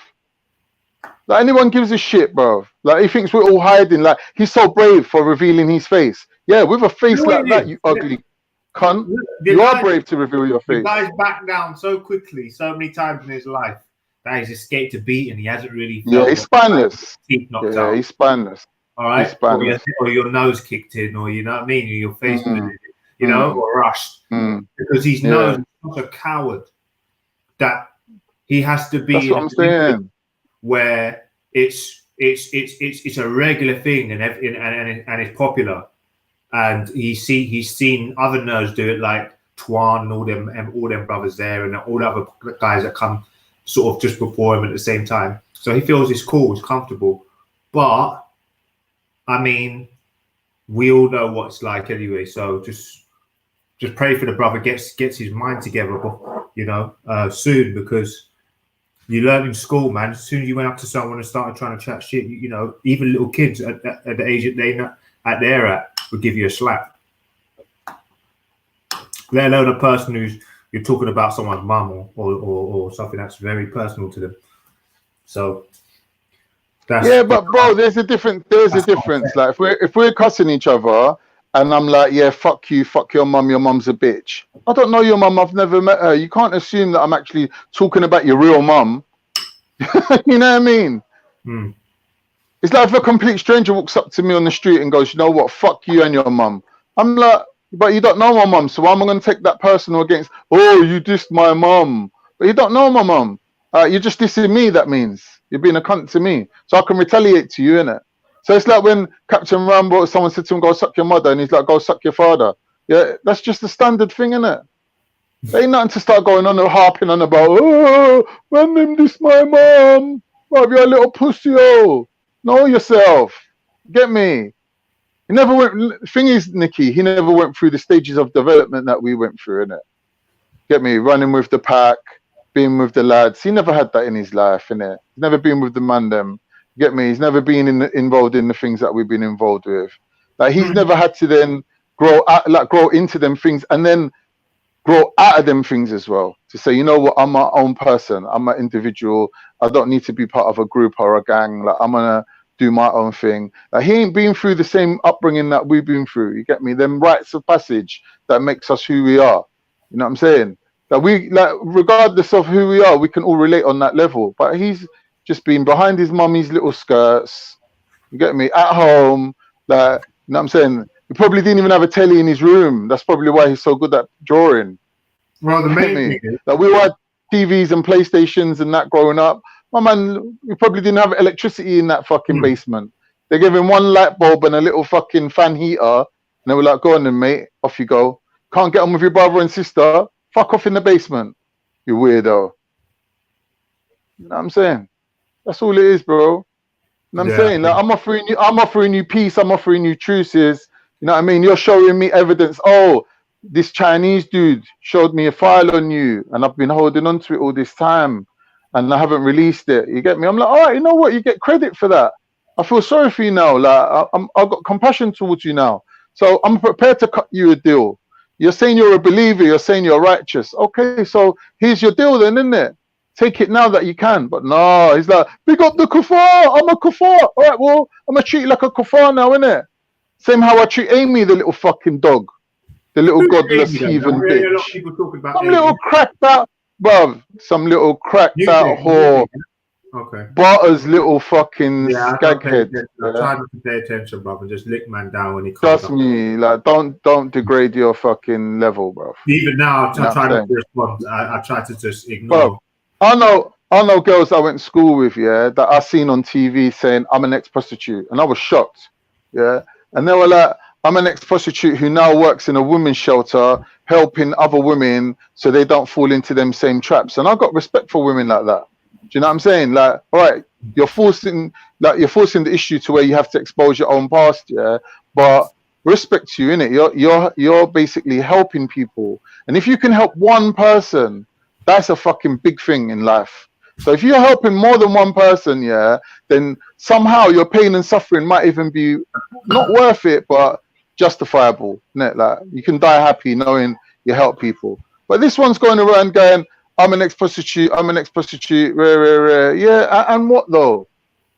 And what? She's like, oh, and I had sex 4 times before I become a prostitute. Yeah, that's why you become a prostitute, innit? Because it's the only reason you could get fucked, innit? No one's gonna fuck you, you ugly dog. And then she's like, I ain't got a man. Getting a man's the easiest thing. Getting a man's the easiest thing. How is it? How is it? Is that why you're sitting at home with no man? How's getting a man the easiest thing? Yeah, getting a man to fuck you is the easiest thing. Holding a man is not so easy, love. Get me? Shit, so I wouldn't like. That's the thing. We come to the point where because people, society, is so let down by not getting what they want in life, they're just willing to go to war, like on a spiritual level, on any type of level. That's how desperate people are getting. So I always exactly. go back to because it's boredom as well. I go back to the establishment. Creating war is right, and it's all good. You know, it's great to be a person who's war ready, all the rest of it. So what do you mean war? For what fucking war? We're not war. No one's. But this is what I'm saying. In a real war, Nicky, in a real war, yeah, there's something called booty and plunder that you're getting for your war, or there's a righteous cause that you're warring for. But people are coming out warring, and there's no gain in it. You got to realize that that's a state of mental dis-ease. You're not in a mental state, a healthy state. You're literally warring with yourself. Because any kind of fucking issue you got predominantly is with yourself, innit? These kind of people, the issue is with themselves. And they take it out on everyone else because they ain't got the balls to do the internal work that's necessary to become an evolved and enlightened human being. They just take out all the issues on everyone else. No, mate. Put in the fucking work, innit? Make yourself a better person. Look yourself in the fucking mirror. Don't just come out telling people you're a prostitute. Now that's fucking easy to do. You're just shameless. Don't mean you got a heart. You're just a cunt. You know? Yeah. I mean, I'm lucky enough to have avoided that purely for the fact that I'm trying to learn as opposed to become part of some EastEnders show where, you know what I mean? I'm getting tangled up with people with people like Raj, the sort of man that would see you walking up with a nice girl and just be like shocked, or the sort of person that would just get arrested by police and bend over and get beat up and go suck some more ass. He's a conformist. I ain't got time for someone who has got no mental capacity for them or any type of cojones to have a stance on something that they actually believe in, without being pressured by the invisible forces to become a certain way. You know, and okay, look, it's clickbait, like you said, but okay, do other things that are relevant today that can get you different clicks. The guy just like, it's just so easy to go to war. It's the base level of fucking the instincts of a human being. Yeah, fucking. And first of all, will come from your belly, you being hungry. So obviously, the guy, I don't know if he's got to make his money though in another way. That's like, you know, because ultimately he's definitely put himself in a position where he's an agent and he's got some sort of military. Bro, man's had MI5 around his house, sitting in his living room, talking about everybody, So, asking him questions, and he's even so dumb. He's even coming out and telling everyone that this has happened. so MI5 come round my house and they were questioning me about this, that, and the other. Well, what they used to do is in the wars, they used to throw the religious zealots at the front and just call them crazy people. But he's coming on like a religious zealot. But what's his religion though? Individualism, selfishness. More respect for a religious zealot, because a religious zealot, when he fights you, he won't come with a shield. He'll just come screaming and shout, and then got the and he'll be fearless. But Raj wouldn't. He'd run the other way. Yeah, in real life, it would. Pure presence of the man. You know, that's something that, and he's not going to be able to throw a bang. I mean, fuck. So have you heard about the war between him and Real now? About he's gone in for Real? Yeah. Because Real's apparently because Real's rude. But Real's always been rude. Like Real don't give a shit. He's who he is, isn't it? Like he's not the most sophisticated type of person. Like, but he's not claiming to be either. Like, he's got his little yard, he's got his business, he's got his gal. Bob man's living his life, bro. Get me? He's got a fucking channel that basically runs itself, that he's just fucks about with. And Bob, Raj, just leave the guy alone, innit? Well, I don't understand why he's got issues with real now. His whole Back, legacy is to assist with the spiritual and mental breakdown and attack. I wish I could write that down right now. That is a perfect quote. That is a quote. That is a quote. He is assisted with the. He's a demon, bruv. He's a demon. He's a physical demon. He's a real life demon. But watch his channel. Look how demonic he looks and depraved he looks. He looks like he's gone crazy. It'd be different if it was like, oh, Saddam's a bad person, he's killed the Kurds. Maybe if he jumped up on that at that time period, I kind of understand because then he's going at one person. But when you talk about a fucking script on a piece of paper, yeah, that's and you're not getting paid elegant amount of money. At least I can respect him, but he's a dodo. So that's why I say that they put him on the front, the madmen at the front. So he's so on a micro scale, he would be what the English would use as the Irish, because they kept him. They didn't really want to keep them cannon fodder. They just throw them into die. So they and they just had them as trying to almost like slaves, isn't it? In the army. So it's the same thing. So when you look at it like that, I ain't no fucking sheep peasant. Exactly. That's willing to swallow. I mean, he's going to the hottest gates of hell. If what a lot of people believe in is true. So as much as we can say, I was Raj and we've known him for this long, I haven't been desensitized to shit. That's why probably people think I'm mad, because I still don't really have it. I haven't been desensitized to nothing. Same.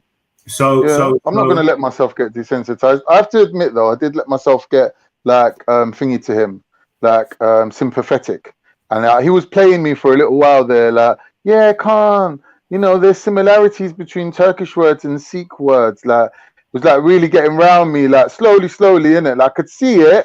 I had my finger on it, like where I could stop it at any time, but I sort of let him run with it and let him get around me a little bit. But then when he needed to, start using it against me. Oh, you was dissing me on Raspect's panel. Bro, I've been doing that from day.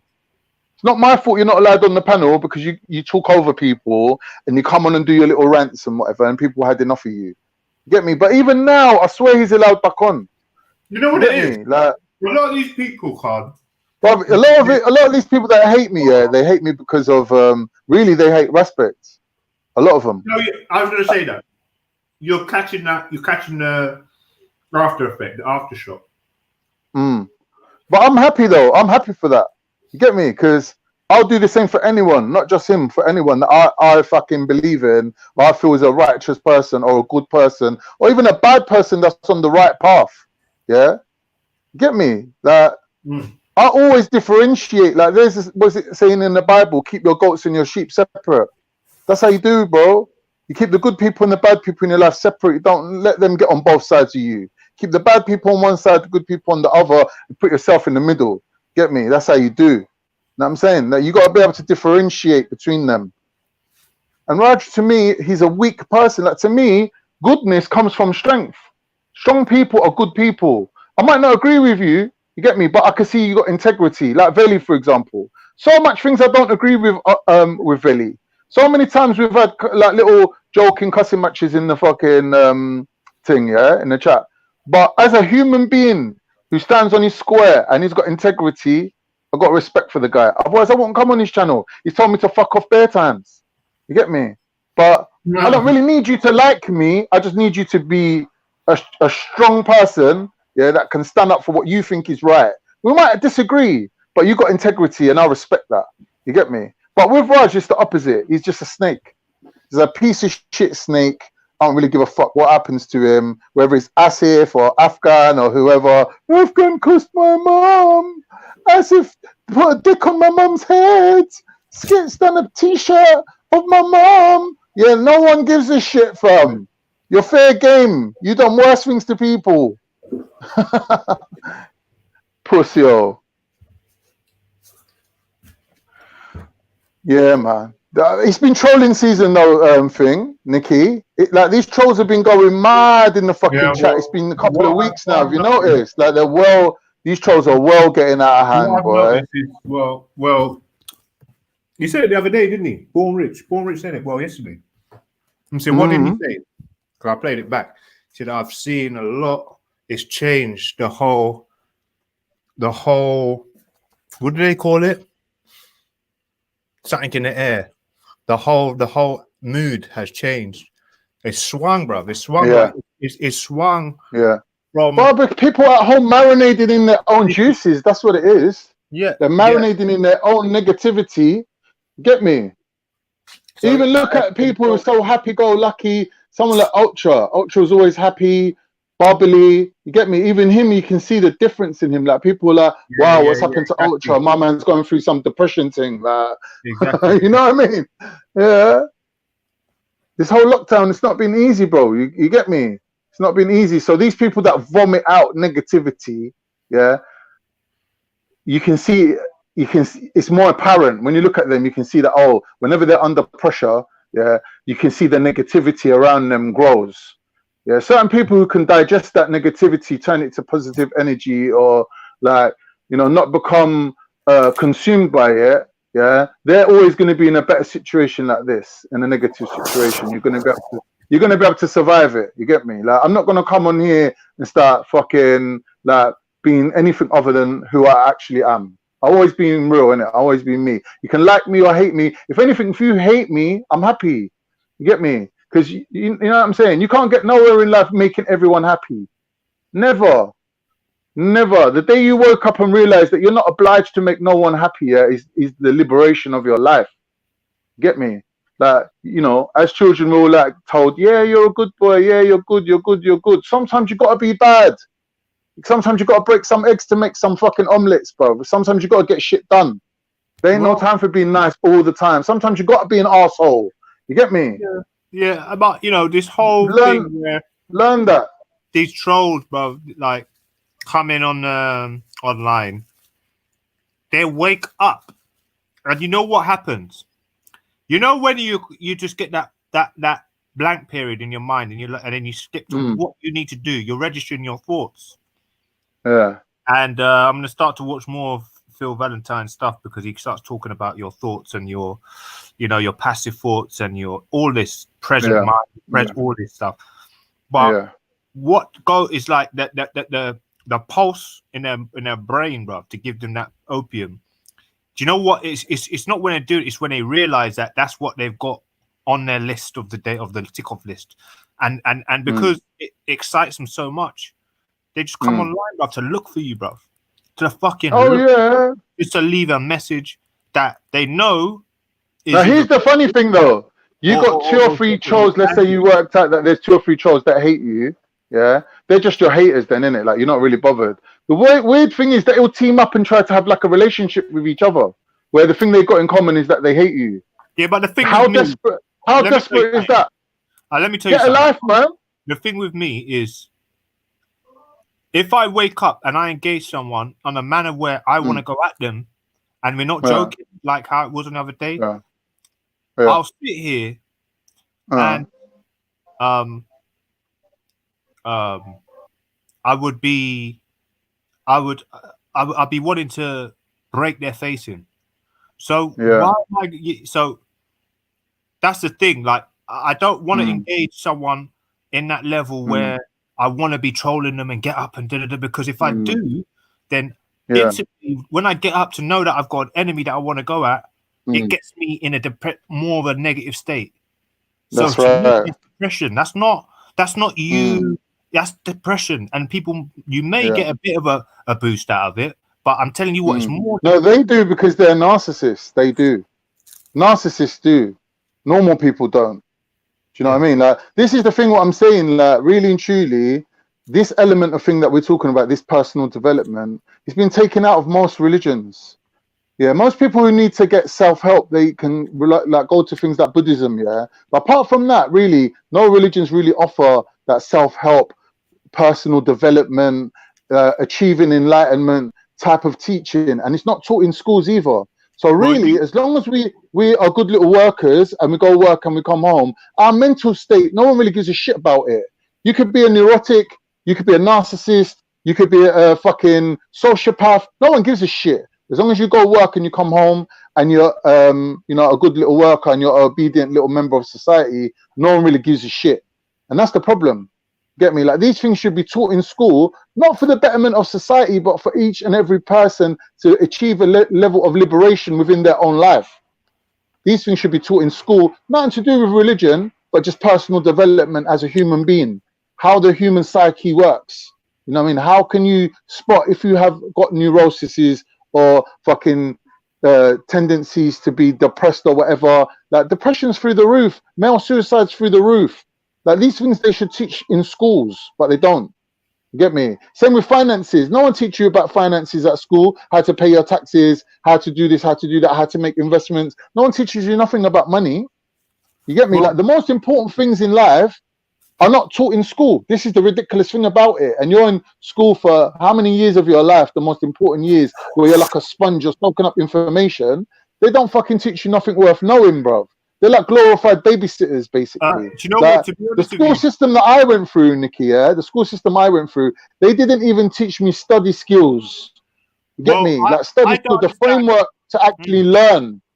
Well, what got me respect from them people speak about homeschooling and the problems that we face in the curriculum. I'll give you an example, Umar Johnson, is that is one of the first major problems and causes of stress I had in my life was from having my problems in school, and I'm sure everybody else has got a similar thing. But we can all remember, be it crying and having to your mum walking off or whatever teacher you was with, you know, and you was pissed because you know you got sent to your school to get lines done because you couldn't sit too long in your chair and you was banging your leg or you was tapping because you know what I mean. I think it's the DFE have got a lot to answer for, bro. Basically, in short, because they've fucking educated people. No matter how you look at it, no matter how you look at it, with the information content they're bringing to the way they're teaching. You see what I'm saying? To what that they're not teaching, which is the main thing, is what they're fucking not teaching you. You know what I mean? And what they're not teaching you is, we all fucking know it now, huh? We all know it, brother. Yeah. And then what they're not teaching you, what they'll do is they'll take it off the menu. I'll give you an example. This quinine, you can get it in Schweppes, but you want to try and buy that independently. You want to try and buy that independently. They're taken off the shelf. All right, they say, oh, to manage overuse or misuse. But let's be honest, that's a like, it's just little hidden things that can avert death, imminent death, and yeah, just loads of things, man. I've learned so much that they, you know, there's a cure in Cameroon now. Let me just cut you. Let me just cut you there. Like, I just want to talk to the chat for a second. Yeah, you got someone like Ultra who's coming on here trying to make out he's as moral as the next man. Yeah, Ultra, you're not really moral. You're just a pick and choose man, isn't it? You're just making yourself look good. Like, you're on there saying Raj ain't that bad, to be honest. Yeah, man ain't got no integrity. He's a snake. No one would walk street with Raj. No one would walk down the road with him. Yeah, that's how little you could invest in him and trust him to have your back. And then you're also on there going, he's going, shake my head, respects a Muslim, rolling his eyes. Bruv, are you for real, Ultra? And you the one saying that you got most of your morality and your good points from your nan who is a Christian and you ain't got nothing against religions and rare te. Now you're saying these negative comments. Bruv, you're a hypocrite. You're a fat, ugly hypocrite. Yeah, you can't stand on your own square. You're on here hiding behind Billy and James Jones. Yeah, you used to go from panel to panel licking arse, turning up on Muslim panels trying to do trolling. Man, them turfed you. Yeah, Ultra. So know yourself, bruv. You ain't got no backbone. Yeah, you're nobody, bruv. You're nobody. Your opinions on Islam don't mean shit. Yeah, your opinions on respect turning Muslim don't mean shit. Because obviously he ain't your brother. You got no love for him. You thought you're sticking £2 in his pocket. You thought that he's gonna fucking bend over for you. Hey, Yeah, go fuck because yourself, you're judging people by your own fucking and standards. Tree of Zachem, you fucking faggot. Shut your mouth. Fucking faggots. Chatting Look at bare these shit. fucking pricks, bruv. Bare Come on the bad panel shit. if you're bad, innit? Come and show I'm your on the face. panel. Give me show your face. I'm Have not the talking to you. come. No, I ain't talking to you. Oh, so come on, what we saying now? I'm reading out your comments, bro. I think it's disgusting. Okay, Nigga. let's Who the fuck is that? Get rid of this fool. Get rid of this fool. Who's that? Get rid of this fool. I don't know who it is. Get rid of this fool. Let's discuss my comments, go on. Yeah, I just read Which out your one- comments and I put no, my Which- discussion. No, wait. Which one of my comments was disgusting, quote unquote? No, your stance is disgusting. What's my stance, God? The fact that Raj is okay to be honest, but when it's respect becoming a Muslim, you're rolling your eyes and shaking my head and all this fucking bullshit. Do you know what the problem that you have is at the moment? I don't know why you're so emotional, but if you look at my comment, I'm responding to somebody who is disrespecting respect for being a Rasta, explaining to them that respect is a Muslim. Oh, I apologize. I accept. Yeah, but anyway, leave that one to the side. What about Raj being okay to be honest? What are you talking about? Let's discuss that. No, in fact, you apologize. Let's move on. You apologize. Let's move on. Yeah, I'm not gonna lie to you. I personally think Raj is all right. The problem that you're having is my to yours. I think Raj is a wonderful internet personality, but that's where it ends for me, Khan. I'm not emotionally invested in this thing now. If I'm honest, I've had to listen to you whine and complain for like 40 minutes, which to be fair has been entertaining. But you're emotionally invested in this thing. That's the difference between us. No, my purpose is to entertain you with my moaning. To be fair, it's working. I am entertained. Yeah, I am entertained. But listen, if you weren't so emotionally invested, you would have realized my comment was in response to somebody who was disrespecting. No, I just had a quick glimpse at the comments. I only read out certain people's comments. That I'm not gonna. But we moved on from that. You made a mistake. You've apologized. We moved on. I know, but you're just mentioning now, it. Personally, can't. This thing for me is like speak extenders. You got villains, and you got heroes, and you got villains. You got supporting characters. You've got irrelevant characters. You've got trolls. You got people you like, people you don't like. And for me, it's wonderful fun. It really, really is.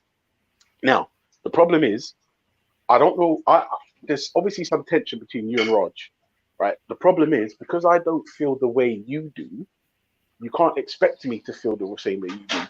For me, Raj. No, you're strawman in my position. I'm saying when someone says, "I think Raj is all right," to be honest, yeah, I do. That means all right. Meaning what though? What's your definition when you say someone's all right? What do you mean by that? No, COVID-19 is Islamophobe. Heavy voice means you've got large feet and probably sizable balls and penis. You, on the other hand, wear small baby condoms. So stop chatting shit. Go on, carry on, sorry. Yeah, I don't know. Yeah, sorry. Akingo, don't respond to the trolls, man. All right, no. Don't feed the trolls. Don't feed the trolls. Yeah, for me, Raj is a wonderful internet personality, as are you, Con. I mean, sometimes you really annoy me, and I want you to just go away. But that is part of the joy. That is part of the joy of this whole scene. It's like heroes, villains, fucking, slimy villains, and superheroes and sidemen, alpha males, beta males, omega males, sigma males. And I think it's a wonderful medley of personalities, and I enjoy it. The problem is I don't get involved emotionally, which is why I don't come and rant for 40 minutes about why I hate prostitutes and why I hate Raj. You don't have to if it's not that deep. You see what I mean? But I'm not saying be like. But even Be like me. I'm just saying, like, even in entertainment scenarios, Yeah. we can't let entertainment be the guiding moral, because like we still need to be ourselves, innit? Like, and catch joke on the side, innit? Because Well, it's like the same with remember, it's I like the use my same with words carefully. capitalism. Like, Raj is a wonderful internet character. I use those words carefully. And yeah, I'm but when being you say honest, someone's all right, yeah, I do like Raj, to be fair. yeah, I like Raj as well as a person, like an internet celebrity. No, but I think he's hilarious. This is the thing, Khan. I don't know him. I don't know Khan. I don't know Khan. I don't Khan. I don't know. Yeah. I don't know Khan. Listen. Yeah. This is how deep it is. I don't Yeah, know Veli Vision, yeah. and I don't know James Jones. I don't know people, but we interact online, and that for me is all it is. That's where it ends. That way, you don't get caught up in a way where someone's affecting you personally, fucking up your mental health. Yeah. And all the rest of it. Ultra. There's a Turkish saying, yeah, it goes like this. Yeah. Beni ısırmayan yılan yüz yaşasın. That means the snake that doesn't bite me should live 100 years. Yeah, so that means you're happy to walk through fields of snakes. As long as they don't bite you, you're good. But whereas with me, when I see a snake, I cut his head off. So he don't not only bite me, but he don't bite my children. He don't bite people I care about. He don't like pollute my environment with his negative shit. Yeah, because he ain't no good to me, innit? I can't eat him.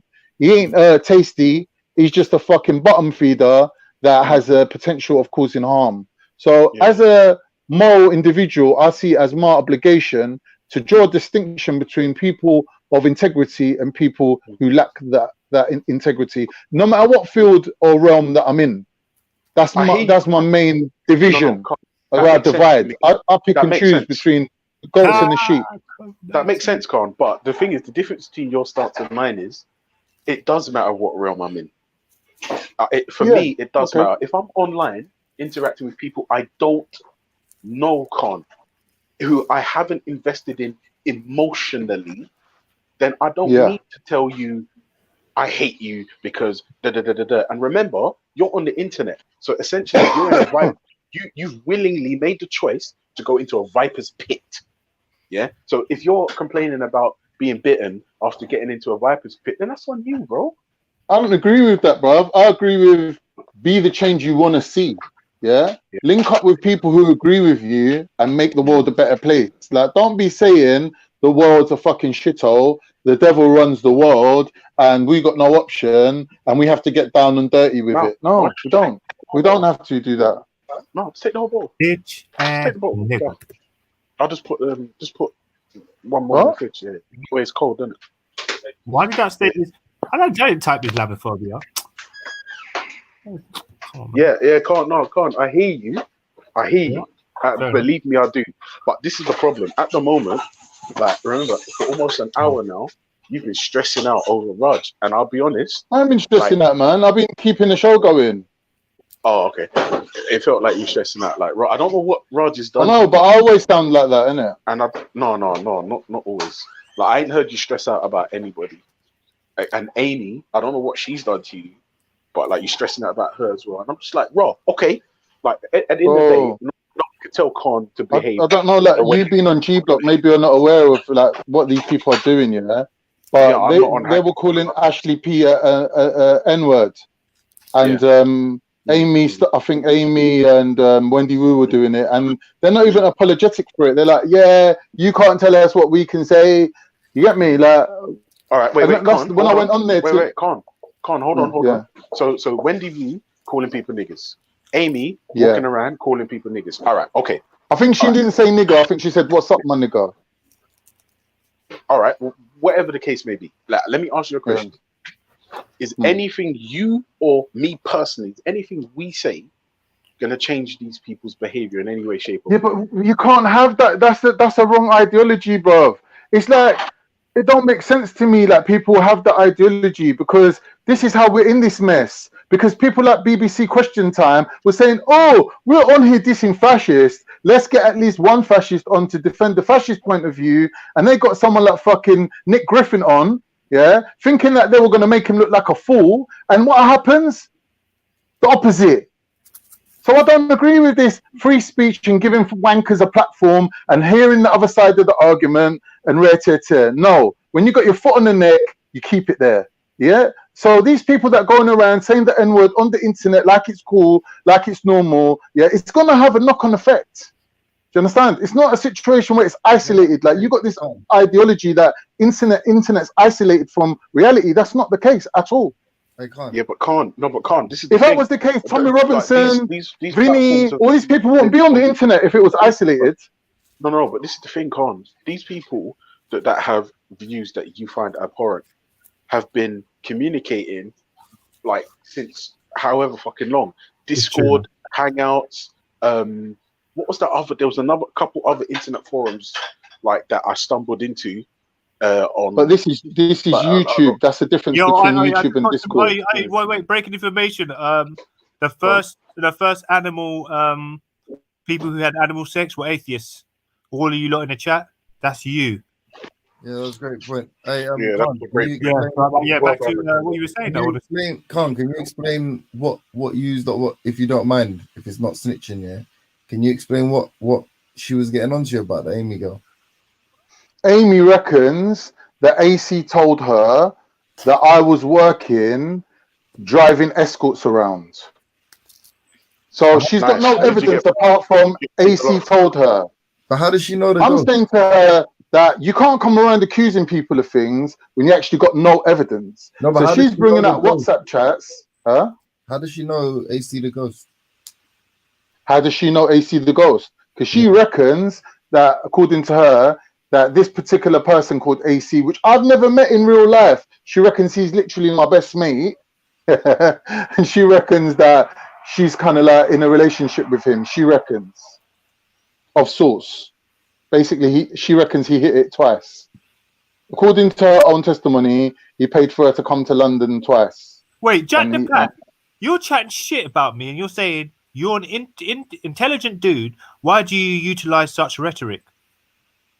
I mean, who fucking speaks like that? That sits down on a chair with a bald head, looking like fucking Jason Statham, talking like a bad man. You're a nerd, or you're educated. Let me finish the point as well. And James, see the rest of the story. Apparently, this dude, who I've never met before, apparently bought me an air fryer. Of all things, an air fryer.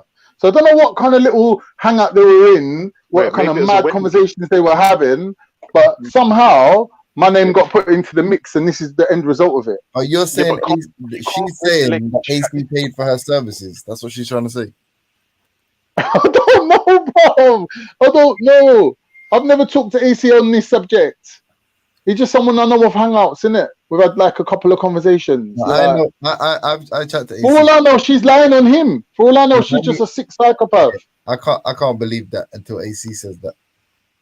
For AC to say he sent me an air fryer in the post, that's a bit fucking weird.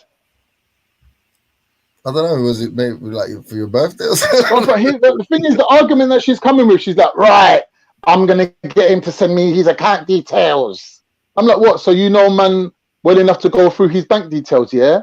She's like, well, you tell me, innit? I'm like, you're just mad. You're crazy. You're just a sick fucking psychopath. So you're one bunny boiler, literally a bunny boiler. Did you drive escorts around? No. Imagine me driving escorts around. That's like giving a truck of Krispy Kreme donuts to a fat man. They were like, you ain't getting that shit back. My mouse. We got the black one. That man, in the ultra. Hold on. Yeah. That is some bold. That you have to provide at least a shred of evidence to be saying them kind of. Because Khan's mocking her, from what I understand, which you're very disrespectful, Khan, by the way, has been mocking her about her being a slag or an escort. Like, no, it's sex worker. The PC, the term sex worker. But it feels kind of unoriginal for that to be her comeback. You know what I mean? Like, but here's the thing, though. Like, you're dealing with someone who's saying Muslims, aren't as fucking kosher as they're making out. You get me? And this narrative is going around that, oh, this person's a drug dealer, he shots. That woman, she fucks for money. Oh, this Muslim done that, this Muslim done that. Like, this crazy thing that goes around the non-Muslim community They think that by outing Muslims or naming Muslims as criminals, that somehow it makes a difference.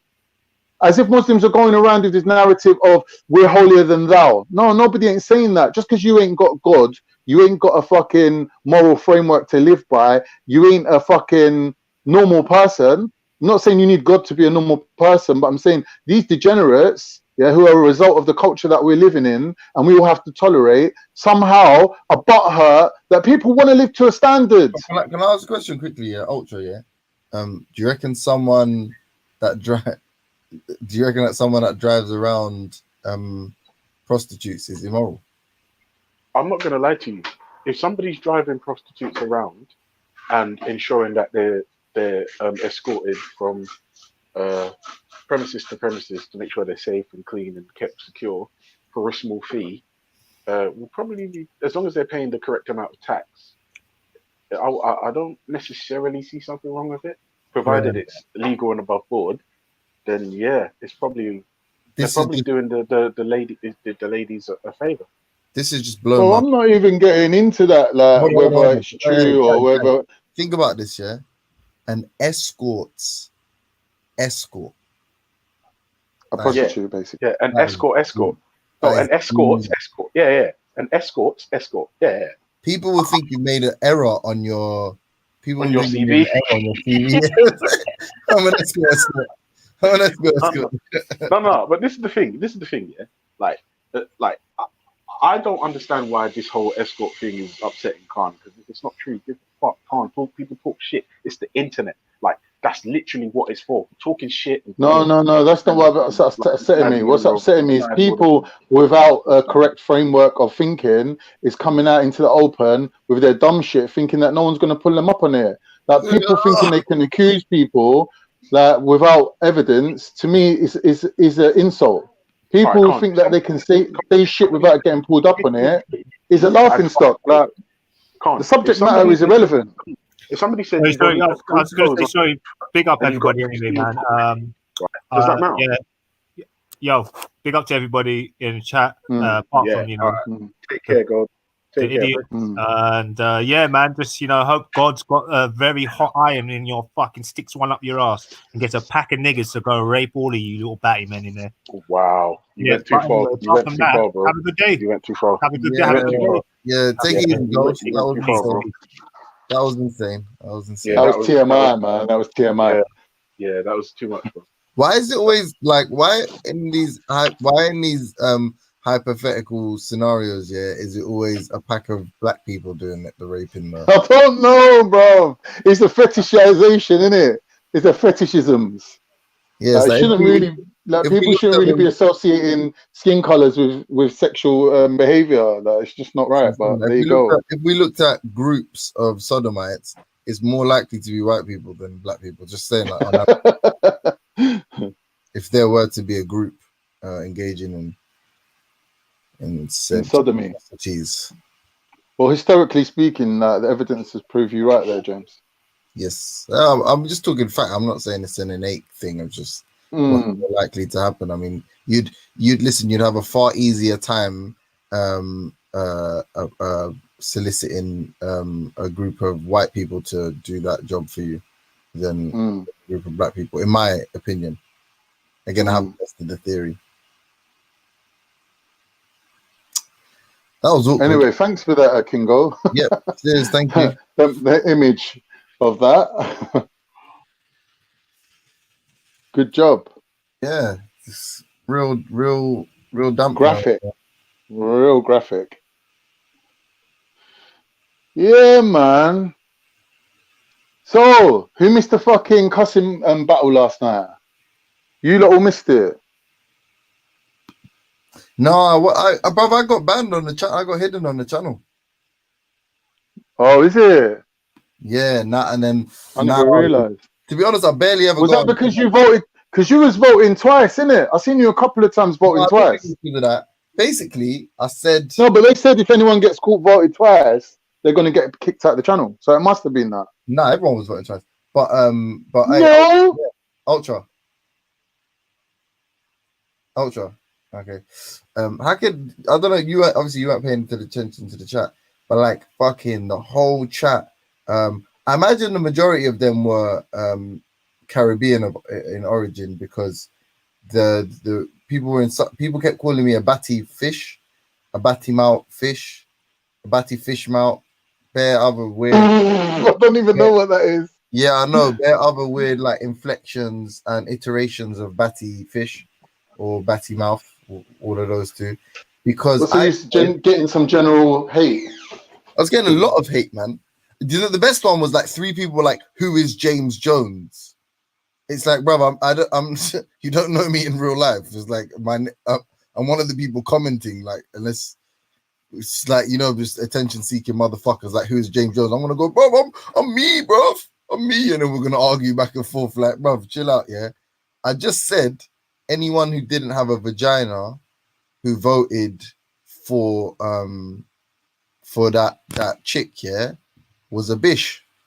Because obviously you can't write bitch in the chat.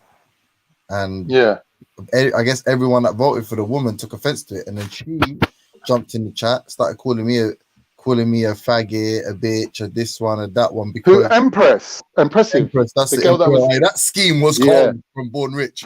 Man said your nose is. Man said your top ain't impressive, your bun ain't impressive, your nose is impressive. I was like, yes.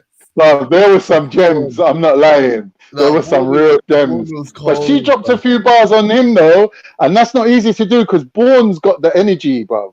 Like wherever you throw him, he ups the game. He ups the ante on you. Like I went like up against what 3-4 people, and I got like 1 round at least against most of them. You can't even get a 1 round against Bourne, bro. I didn't actually. No, I saw one. You know, I saw the 1 round with Bourne, and that's when I got timed out. Or sorry, not timed out. I got hidden. But wait, how do you know if you got hidden? You got hidden when it's like you can't comment at all, isn't it? I don't even know. I think it must be, yeah. Yeah, so I think you go to comment, and then a little black line comes at the bottom. It says you've been hidden. Oh no, then maybe I just got timed out a bag of times then. Because the first time out, I was like, oh, that's just like some mod. But then when it was the second one, I was like, oh, if this is Jedi himself, because it says on the thing, it says Yeah, I had that problem with Veli once. If you read it properly, it says you've been hidden by the channel owner, and underneath it writes, or someone who's got a spanner. So that it doesn't definitely. I know that, but when it happened more than once, I was like, oh, is this one of them hidden scenarios that man's been hidden? But yeah, fair enough. Guess not then. I don't know. Like, I don't think it's fair to hide people, especially in like a rap battle, fucking custom match scenario. Like, we don't really need to be hiding people. I'm sure they're just going to add to the flavor. Yeah, but I suppose if they felt that you was detracting from, like, because obviously the chat was being used as the voting mechanism, they felt that maybe you was detracting from that or causing some disturbance, then it's understandable that they would have blocked you. Yeah, because obviously they might were under pressure. They were having to count up all the votes, and they were counting everything 3 times. To be honest, like they weren't even. Do you know what I mean? They were doing it proper. Yeah. So I don't know. Like maybe you shouldn't wind up people so much. That's a problem. Listen. Yeah. I was like, how is this me everywhere I go? Yeah. A man, like everyone's saying who they thought won, who they didn't think won. It was a travesty. It was a travesty. But when you say it's beef, and then I just gave my opinion that it was not a fair. That was a bullshit call for my man to get for the chick to win the second round. Like her, like as I said, I told her A for effort, man. I rate you for even putting yourself out there and trying. Yeah, respect to the girl, man. She's hardcore. You gotta rate. You gotta shit from minute 1 to minute done. Like I don't care.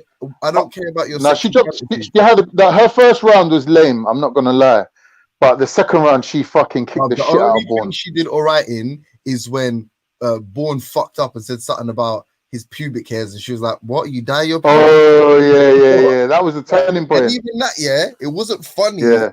But you know what he should have said when she goes, "How's your pubic hairs the same color as my eyebrows?"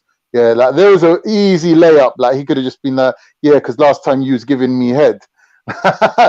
It would have been so easy for him to say it. But I think like with girls, like people don't really want to disrespect them because it goes against you. It goes against you. Rarely chicks are funny. Like there are a few, but yeah, they're not. No, there are a few. She was actually like super shit, and people were voting E because number one, they were voting because they're British, I guess. Or they were women, and I was like, "Oh, if you're one of them British." No, but there are people that genuinely hate Bourne. Like, Okay, I'm not one of them, but there are people that genuinely dislike him. I didn't know that, but I know. Like, I watched a little bit. Obviously, you know, I watched a little bit of your first one. Then when Captain What? and Which one was my first one? the you and Thingy. Akingo, The you. Oh, you and Kingo. Akingo one, yeah. Oh, Then you missed my good work then, because I I did had a watch good that. round against Radar. Oh, right, I didn't see that, but he's retarded. Well, anyway, then I see him and Rambo. I listened to it for a bit. I was like, this is boring. I had something to do, yeah. Then when I came back, it was that chick and the black brother. I watched that for like 30 seconds. And Oh, what was that the was like guy's name again? that was I some forget dead his name. fighting. But yeah, they actually liked each other, so they Yeah, found it so impossible. man, I had to Yeah. skip that, and then I come, and then I saw Born versus that woman, and like you and Akingo, you killed him the first round, Duppy. I'm trying to remember what the second. I think you both flopped the second round or some shit like that. Like, it was both shit. Yeah. And then you won, and then with on the face-to-face one. yeah, and then with Born, he had two. But big up Akingo for that as well, though. Big up Akingo. Born had 2 cold-blooded rounds and didn't get the dub. I was like, nah, you lot are joking. yeah. But things like that can happen though, bro, because it's open to that speculation, innit? Everyone's got their view, innit? And people don't vote honestly all the time, innit? I find it hard to, even when it was Rambo Waleed, did you miss out on the Rambo and Waleed? No, I didn't watch that. Yeah, because you know that Rambo and Waleed got beef in it from before, yeah. So Waleed come on specifically to get Rambo, yeah. And Rambo, you know Rambo, he's easily like he's like the Tasmanian devil. He just wows out, yeah.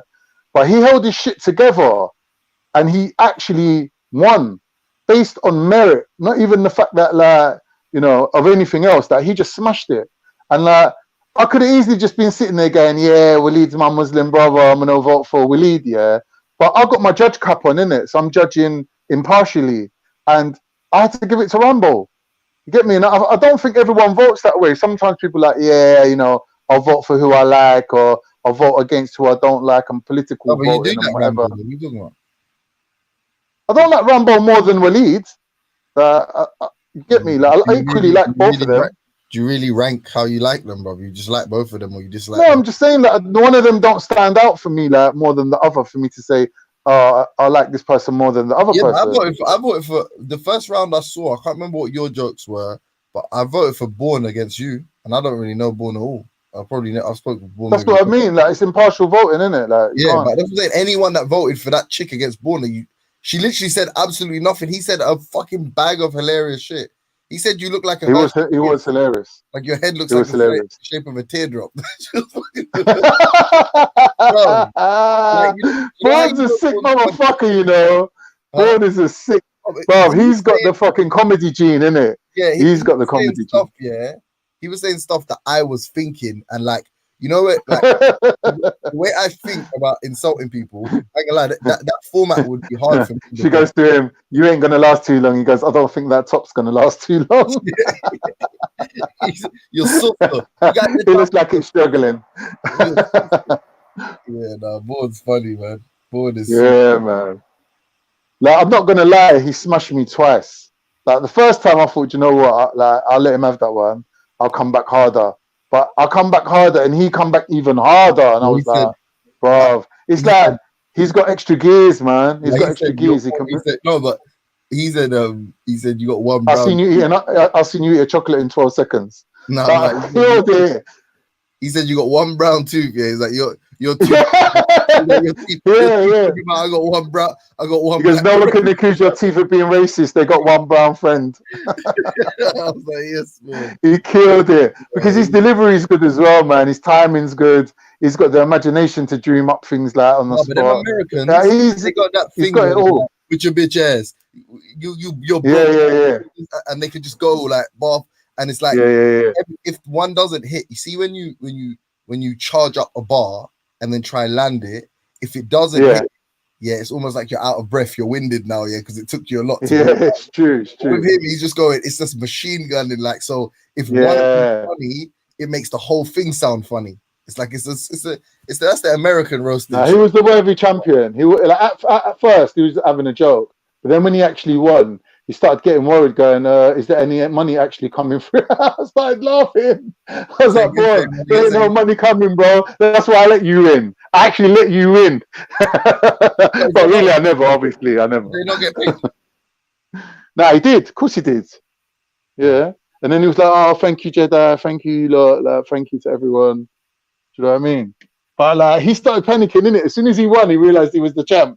The next thought he said was like, "Is this real? I'm actually going to get money." He started panicking.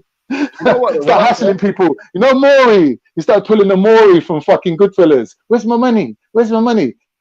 Maury, just shut up. You're going to get whacked. No, but where's my money? Like, that's how it was going on, bro. No, but that was like every time I tuned in and I stayed watching, it was like, aside from the like Rambos and the other you and whatever, no disrespect.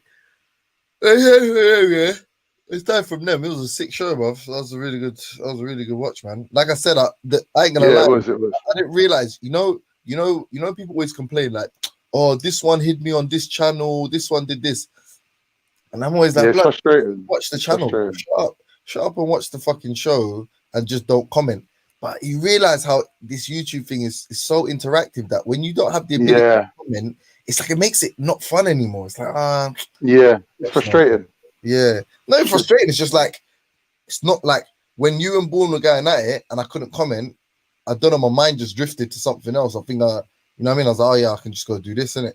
And I just didn't watch the end of it. But I probably should have just stuck it out and not trolled. You know what? I'm not gonna lie. Yeah, when they asked me to be involved from the beginning, I was skeptical. Like, I didn't really want to do it because it's something I ain't done for years, and you know what I mean. Like, you got to kind of like keep your hand in. You can't just go away from it and come back and expect to be good. Yeah. So I thought I was gonna get smashed first round, didn't it? But I thought, you know what? Keep an open mind. Just go into it and just like bounce off the person that's in front of you, sort of thing. And like, it kind of worked out for me, like, in that way, that I didn't really get too embarrassed, like, or too shown up. But I have to admit, like, I woke up in the morning and a few of them bars was rattling inside my head. Things what people said to me, I was like, right, I can't believe man dropped that on me. Do you know what I mean? Like, why did I put myself in that position to even get that? But you know, it's all part of the game, innit? Like, you know, like, we got to sacrifice a little bit, you know, for the good of the greater good, innit? So to a certain extent, that is what I did. Like, I come on there looking like fucked. You get me? Like, ain't been out of the house in so long. Face all puffy and swollen. Haircut like out of control, mad, looking like an idiot.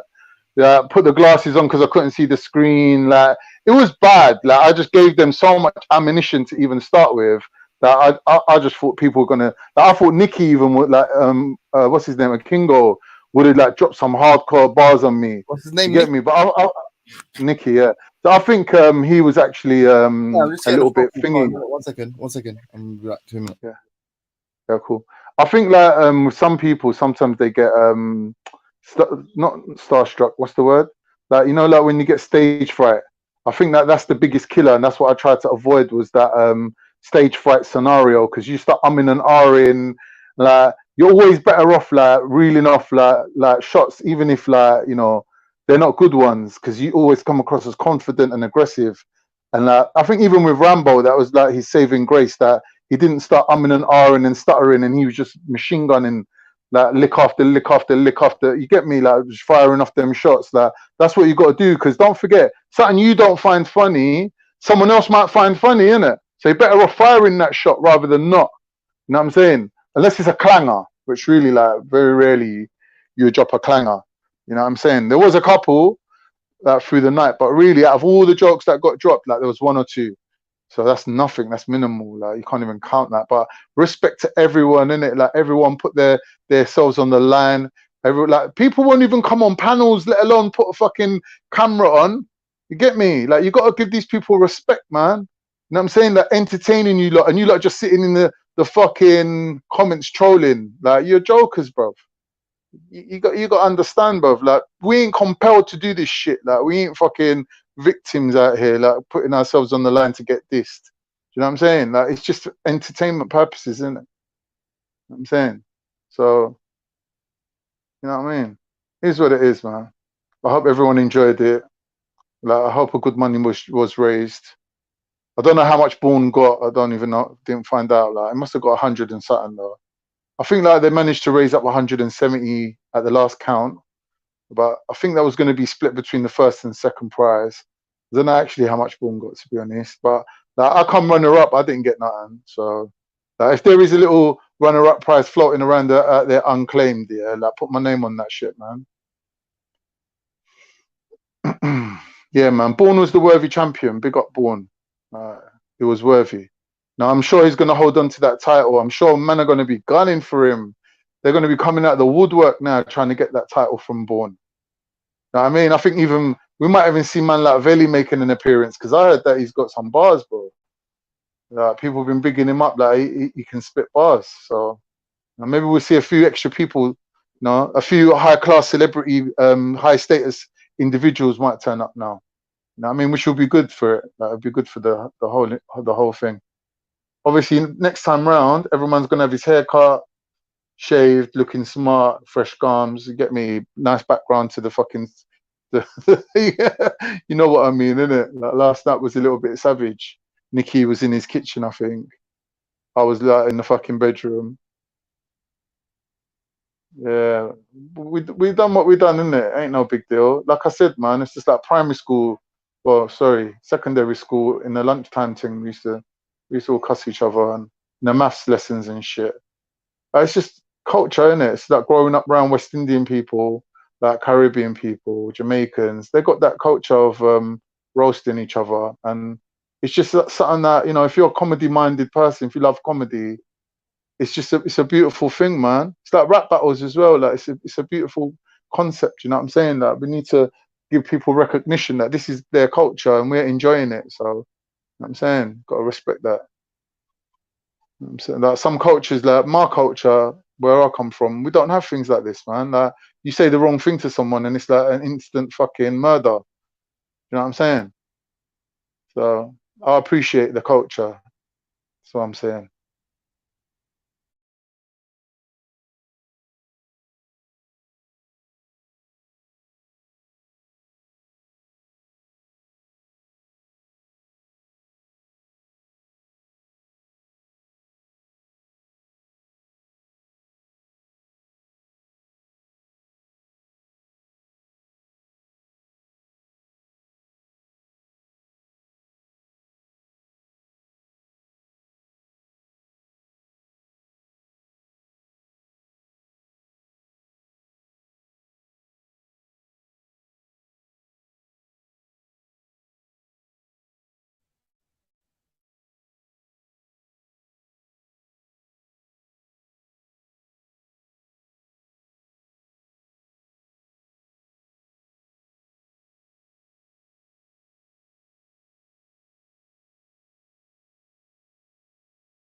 Yo, Ultra Khan, you there? Yeah, I'm here, bro. I'm here. Hey, bro. You know, like no one believes that. Yeah, I was just reading the comments. You know, like everyone knows that it's just you being afraid of your wife. Like it's got nothing to do. The baby's in like a whole other side of the group. Yeah, there's a degree of truth in that.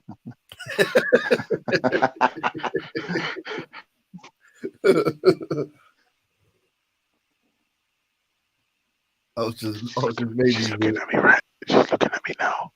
Yeah, like, and it's that look where if you fuck with me right now, it's a problem.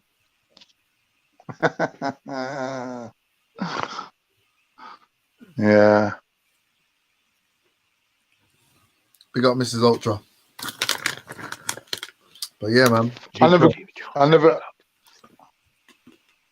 She nodded her head. She nodded her head. I mean, how's she hearing us when we're on your headphones? No, I just told her James said hello, and she nodded her head. Oh, thanks. I get the feeling she likes me more than you, like just based on that. James Jones says he thinks you like him. James, you're obsessed. Allow it, James. James Jones said you like him.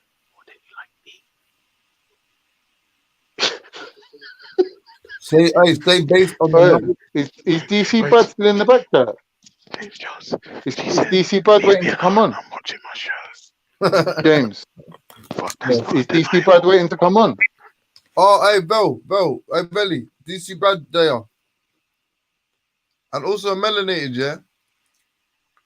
You're my favorite spiritualist. Well, yeah. You're my favorite spiritualist.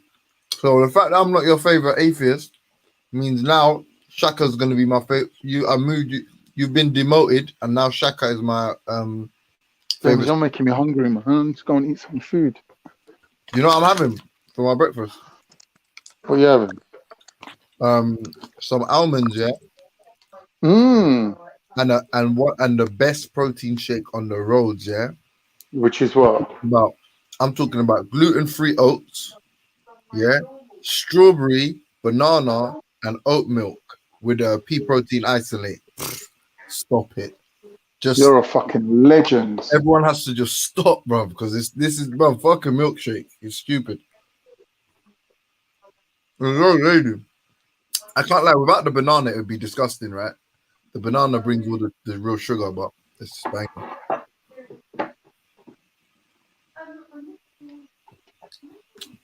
But yeah, sorry. Hey, brothers, you there? I'm gonna do an ultra now. Yeah, I'm here. Be really quiet because the missus is on a conference call with work. But hey, brothers, I just want to apologize. I don't know what happened last night, bro. No. It's not you. It's not you.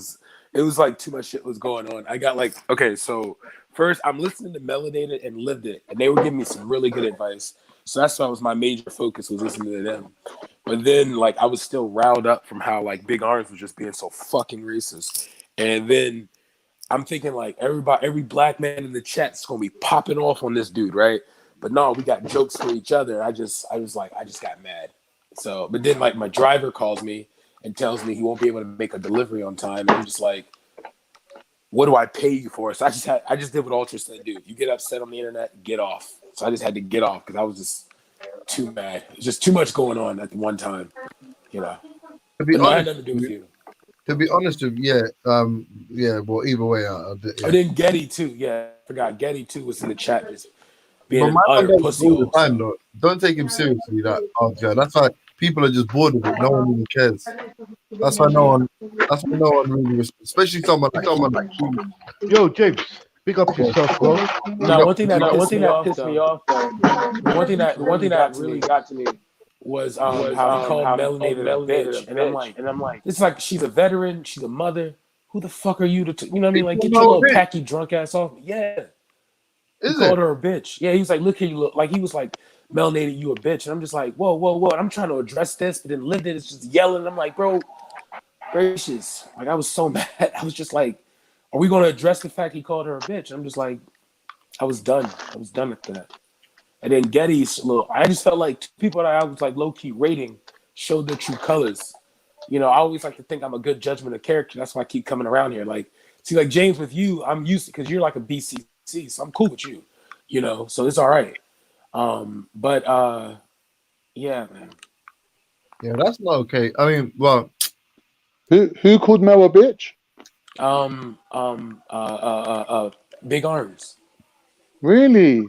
Yeah. What was wrong with him last night? He was even in He came on some racist type shit, man. I was done with that. Well, he was going to me, why are you going over to Jedi's for? You've been there all week trying to be black. I was like, this guy's on crack, bro. No, he's a dumbass, bro. Gracious. No one's on Jedi's trying to be black, not even Jedi. Yeah. So I don't know what the fuck he's chatting about. Yo, Jedi, Con's let you know, bro, you held your own. That's all I gotta say. That's what I like about you, Brad, man. It was hard work, man. You did your work, bro. That's all I gotta say. I want to pick up my supporters, man. Big up Jack with a big part. Big up I Love Soil. King Gold got some jokes though, bro. But nah, yo, Jedi posted that young picture of him, and somebody was like, I wanted to hop on because I had some jokes too, because I was going to send my picture up there too. You know, I don't mind a good roast. You know what I mean? But yeah, I like the young one he had with the suit on, looking like a buff Montana. That was funny. Yeah, it was a great night, all in all, man. It was. It ended like for me. It ended good. I just had to just calm down. There was just too much going on at one time. So like as of right now, yo, I can just say this: fuck Asgetty and fuck Big Arns for real, and I mean that to the bottom of my heart. But yeah, But Big other Arch than was that, over there going, drop me the link, you pole dancer. Says you're dying the fuck. I was like, this guy's crazy. son, He's I really think he just needs to get unhinged. his ass beat. He need that packy needs Just to get drop, his bro. ass beat Are for you real. all right, bro? He's a fucking alcoholic, G. Like it's not that deep, man. Like that's why I don't know if you noticed with me, but it's like even when he tries to be serious when he's drunk, if he's actually having a normal conversation and he's raising a good point about atheism or something, I'll engage it like properly. But if he like yesterday he tried to ask me a serious question and like my first response was to burst out laughing. It's just I can't take That's how bad it is. yeah, like just but I feel like when people get upset or angry, yeah, it's like what is the it's like if someone like I don't know, man, it's like a drunk person in the street shouting abuse. Do you take it personally? Do you get offended? No, you're just laughing. Like, come near me, I'm gonna fucking knock you out. But you stand over there and insult me, I'm just gonna laugh because I don't. Yeah. You're drunk. You don't. Whether you mean what you say or you don't, it doesn't matter. You're embarrassing yourself. You're not embarrassing me. I ain't gonna lie, James. It did kind of piss me off though when you said I was trying to save my relationship with Big Arns over Trolling. I was Melanated. just trolling. You know I was trolling. Yeah, no, I know. I just know. I'm just saying, like, caught up in the emotions of everything. I was just like, oh man, I was so mad, bro. I swear to God, it was like the first time I was about to come out of my bag. Like, you know what? I'm gonna hop on the fucking plane, you packy. Go over there and finish with the Yeah, American shit. can Like, I give you some advice? Can I give you Easy now, easy with the language. That's a My racist bad. word, yeah. And just because someone's embarrassed themselves by being racist, you don't have to respond in kind to that. I know you're frustrated. I know you probably don't. Yeah, man, have a bit of class, man. Come on. But you don't have. We know you're better than that. Yeah. And I know, one other thing I'll just say for anyone listening, that word doesn't mean fuck all, I imagine, in America. But it has. Doesn't. It literally is taking the word Pakistan and being very lazy with it. It's a 4-letter word that is literally mean nothing. Like, I would think it would be more insulting if I were to refer to a Turkish person as a turd than calling someone a packy. I'm just being real. Okay? But no, I will be respectful if that's like the culture over there. And if that's an offensive word, I don't want to offend other Pakistanis. So I apologize. See, I got class. That's it. Yeah, that's it. Gracious. No, I know. It's easy to, when someone insults you a specific way, to respond in kind. But then there's at some stage when you realize that what's that Michelle Obama shit, when they go low, we go high, or some shit, that kind of stuff. Don't ask me why I know that. Don't ask me why I know that. Yeah. Speaking of which, though, yo, Brandis. Anyway, I want to pick up the third runner-up. If he's still here, he's not on the panel. He's gone. Captain Rambo. King. Smash the fuck out of Waleed. I don't know. I thought Waleed was going to do a lot better, man. Fair. No. That wasn't a fair battle. Belly, if you're there, Mel's in the back. Mel's back. Captain Rambo needs somebody tougher. He needs somebody that can James Jones versus Cat. Nah, that'd be too funny. No, but you don't understand, Brad. Waleed's rated. He just didn't perform.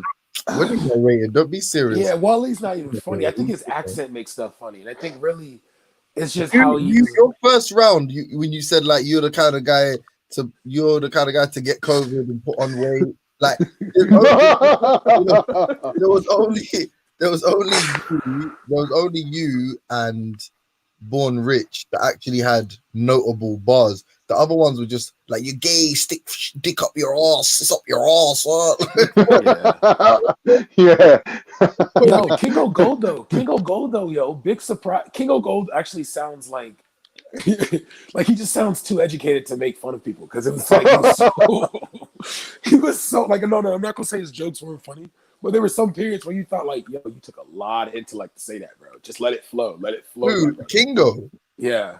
Yo, you are doing some real breading right now. Like, I love a Kingo, but you didn't have one good anything. No, bro, he did. No, I'm saying he did really good, but I said some of those jokes were like, all right, bro, you thought way too much. He said, oh my God, I just remembered what he said. He said, which literally, I think, I don't think I've been speechless too many times. He said something like, you suck dicks with donuts on them. Oh yeah, what was that? My favorite one. Everyone was just like, keep it moving, man. Don't even stop. Let's go. When he had Real's picture up there, when Jedi put Real's picture up there, and he was like, he looks like his favorite website is Cartoon Network. I was done, bro. I was done, bro. Yeah. What real came on? No. No. Jedi just put random pictures up there. Jedi started They were doing this roasting like pictures, slideshow. innit? We were roasting pictures of people as well. Is that like a bonus I'm round? surprised they didn't have James Jones on there, actually. Was that like a bonus round? Yeah, at the end. Was that everyone onto everyone, but we were roasting pictures. Yeah. There was like a picture of Jedi looking like men's to boys. Like he had like that old Yeah, listen, man. Them pussy about 2 hours. I needed to go sleep anyway. It was fucking late as shit. Yeah, I was dead. Yeah, you know, man. I'm better now. Grand I'll Rising, never get that emotional again now that I know. Just everything caught me off guard at one time. It's like we was chilling, you know, melanated and what's his name, and Livid was giving me some really good advice, had me thinking about stuff. I think I'm getting old, yeah, because I didn't have a grand rising this morning.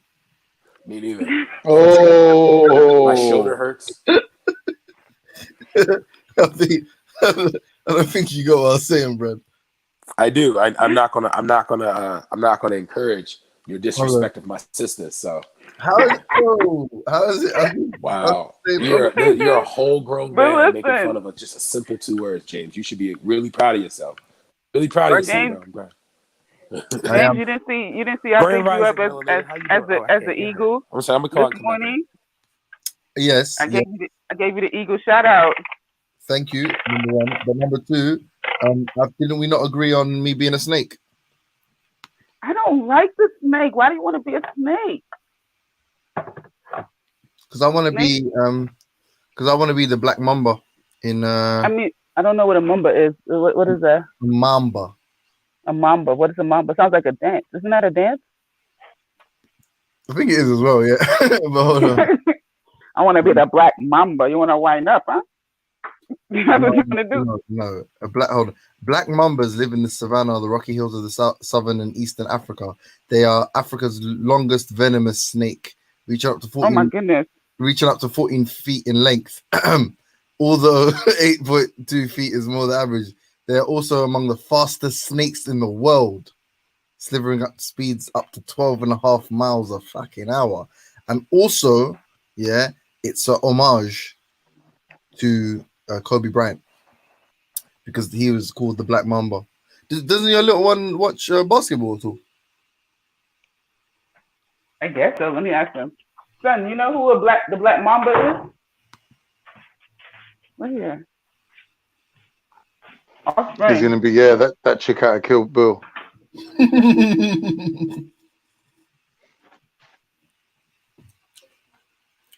It's also Roger Mayweather, Floyd Mayweather's uncle. That was his name.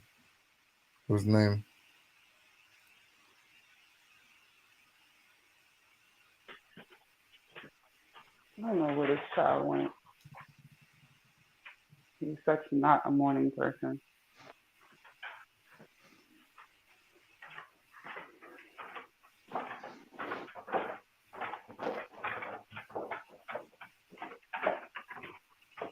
Son, do you know who the Black Mamba is? Oh, he said it's Cody. Yeah, with the quickness, he's the good right. Look, your pants has a stain on it. Do you have something else? Okay. We're so excited, guys. We got a job in it. We got a job interview today. Woo! Yeah. Good job. Home Depot. Ooh. You know that's exciting for me. As much DIY stuff as I do, my son's gonna be in Home Depot. I'm excited. You being sarcastic? Because I don't think I've heard you talk about DIY ever. What? So do you? I'm sorry, man. It's not like we speak every day. I literally turned on my camera and showed me putting up drywall. Is it? Yeah. So that means you can do more DIY than me. Yeah, I paint. I have my own jigsaw drill. Saw. I have a saw. And a jigsaw drill. No, jigsaw saw. I'm sorry. Yep, that's you just lost some DIY points. James, you're clutching at straws, bro. Don't even try it. What? It was a slip of the tongue. It was a slip of the tongue. Come on, be fair. She got, you know, like the DIY store tells her she's a pro, and she's like, "Can you give me one of those jigsaw drill thingies?" All right, my bad. No. All right. She all right, knows her son. shit, man. Come Okay. on. No, Con. Tell him how I be doing stuff. Be putting stuff Huh? together. I said, tell him I Yeah. be painting. All that. Just proper little handy little mama. I want to see if Reanimator will change me to a snake, though, man. Why? Well, that's what I want to be the Black Mamba. I want to see if there's a black snake on that TV show, and I want to be the snake. I literally, bro. I just obviously all the parks are. I was in Finsbury Park is fully back, Con. What right now? Like the basketball courts was full the other day. Oh, I saw that thing the other day on WhatsApp. Someone put it up about the kids were standing on the street corner and the policeman walks over. They all started doing lunges. No, I didn't see that. Have you seen it? There's like about 20 black kids standing on the street corner, and the policeman walked over to kind of like have a go at them. And as soon as they see him, they all start doing squats and lunges and press ups and that, skipping and shit. And like, can you hear me? he just starts laughing and just walks away. He's like, do you know what? Fuck it. Yeah, it's over, bro. The lockdown is over, G. I went to the basketball court to shoot around, and my state's the lockovers too. It's packed, fam. So just playing 4-on-4 in that, bro. See, this is what I'm saying. This is a state-sponsored chickenpox party. You know when you get the chickenpox kids together to catch the chickenpox in the summer holidays?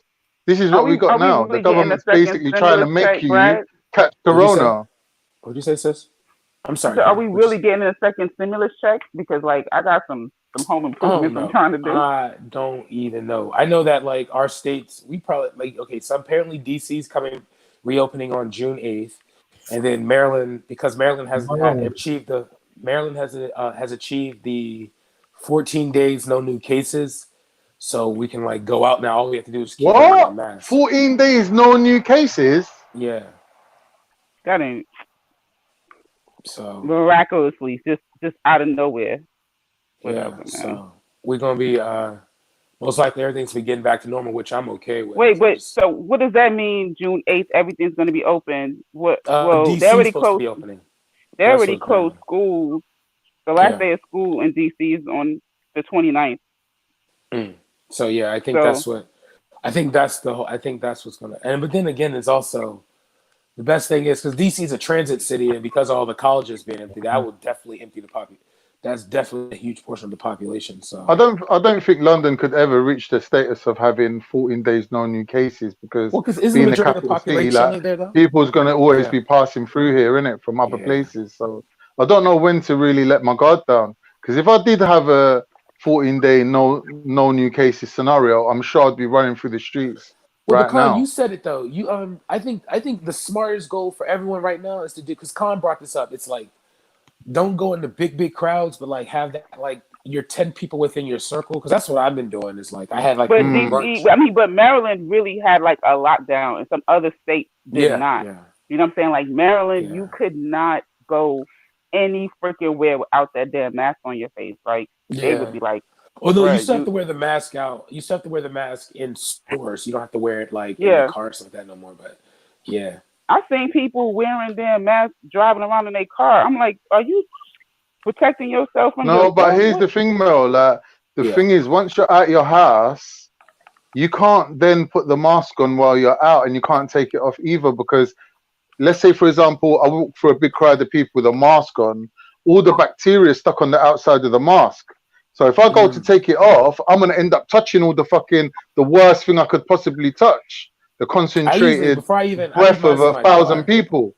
I leave mine in my car, and I usually like spray it with the Lysol, and then just let it dry for the next day. Yeah. I get kind of like a contact high the next morning, but it's all right.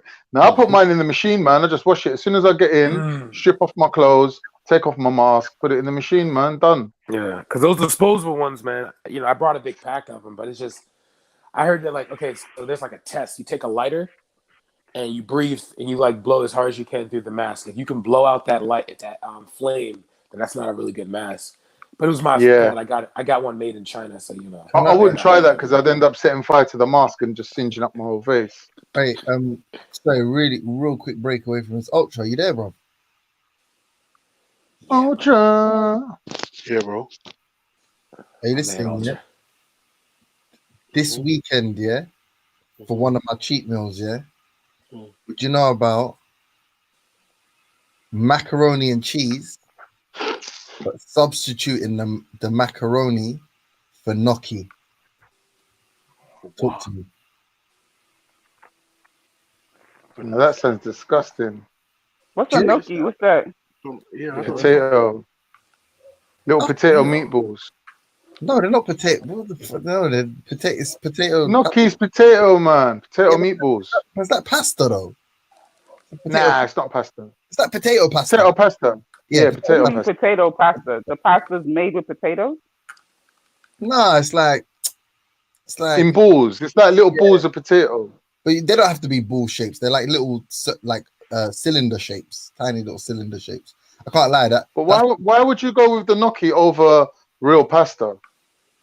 Yeah, James, you can get wheat pasta. I wanted to make a gnocchi with I always see it with like cream sauces, but that's all too complicated. Wait, first of all, how do you make your macaroni and cheese? How do you make your macaroni and cheese? I feel like it's the whitest thing that's said. I want to hear that. How do you make macaroni and cheese, James? How do you make macaroni and cheese, James? You make a white sauce. Oh, never mind. You fucked up. Shut up. Boil macaroni. Fuck up. What you mean a white sauce? What you mean? What the hell's a white sauce? You're done. What you mean a white sauce? Butter in the pan. It means like a bechamel. Bechamel. Yeah, you put butter in a pan. You put fucking butter and flour. Then you put either milk or double cream, and then you put you take it off the heat. You put the cheese in. That's not what you do at all. Flavor it with whatever spices you want, and then you put butter, flour, and macaroni and cheese. Obviously, bro. It's just to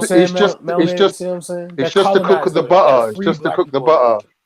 No, it starts that kind of. It makes the basis for like a. It's the thickening agent, isn't it? Okay, I'm gonna try it. Don't do that's Velveeta. That's all he's making is Velveeta. Like he's not making macaroni and cheese. He's making Velveeta. And also a little bit of mozzarella because too much makes it retarded. Mozzarella? Nah, you don't. A little bit. That's what I'm saying. Is cheddar. You use sharp cheddar. First of all, yeah, no, listen. Can I finish? The majority of it is cheddar, but you use the mozzarella to get just a little bit because too much is too stringy. But a little bit. I made the mac and cheese, with 5 cheeses. My kids were licking the plates. Yeah, licking the plates, bro. Yeah. I used double Gloucester. I used 3 different types of cheddar. I used red Leicester. Oh my god, it was amazing. I don't really like any of those really mature and strong cheeses. Like I use the light, but they cook down well, Joe James. I mean, like the flavors. Like I'm telling you, they cook well. It mellows out. Yeah. No, but with my mac, you know what my new favorite ingredient is just for bare random shit. Do you know that Cholula sauce? I could get through loads of that. It's so bad. The one with the little wooden toggle one. I don't even know what that is. Yeah. Yes, man. It's just a sriracha. But it's sour. It's like it's got a sour. Wait, and you put it inside of mac and cheese? I put veggie. You can do, yeah. Not inside of it. Obviously, the core ingredients for my like flavoring my bechamel sauce, if you like, or white sauce, I call it, is nutmeg. Because you know what it is? It's white sauce with cheese. That's what I'm basically calling it. Yeah, basically. It's basically white sauce with cheese, isn't it? But but you got to do that, otherwise it's just going to be grease floating in there. You got to do that. Have you ever cooked the cheddar with the heat still on? The big mistake. It ends up being red liquid. Coagulated. Separate. Oh yeah, bro. It can ruin your whole shit. Yeah. You might as well make Alfredo. Yo, you know how Cypriots do it, James? Cypriots make that same sauce you're saying, but they let it go cold and then they beat 3 eggs into it. Wait, why do you guys make when they mix it, when they mix it with the pasta, right, and they cook it out, your mic is when really they let it set, you can cut it into slices like macaroni pie. Macaroni. Oh, I see what you're saying. Yeah, I see. Yeah. I ain't gonna lie, but fucking. But yeah, no, sorry. To answer your original question, though, I don't know. I just thought it would be nice because I couldn't be bothered to make a cream sauce for the gnocchi, and I was thinking that would be extra, because obviously, like the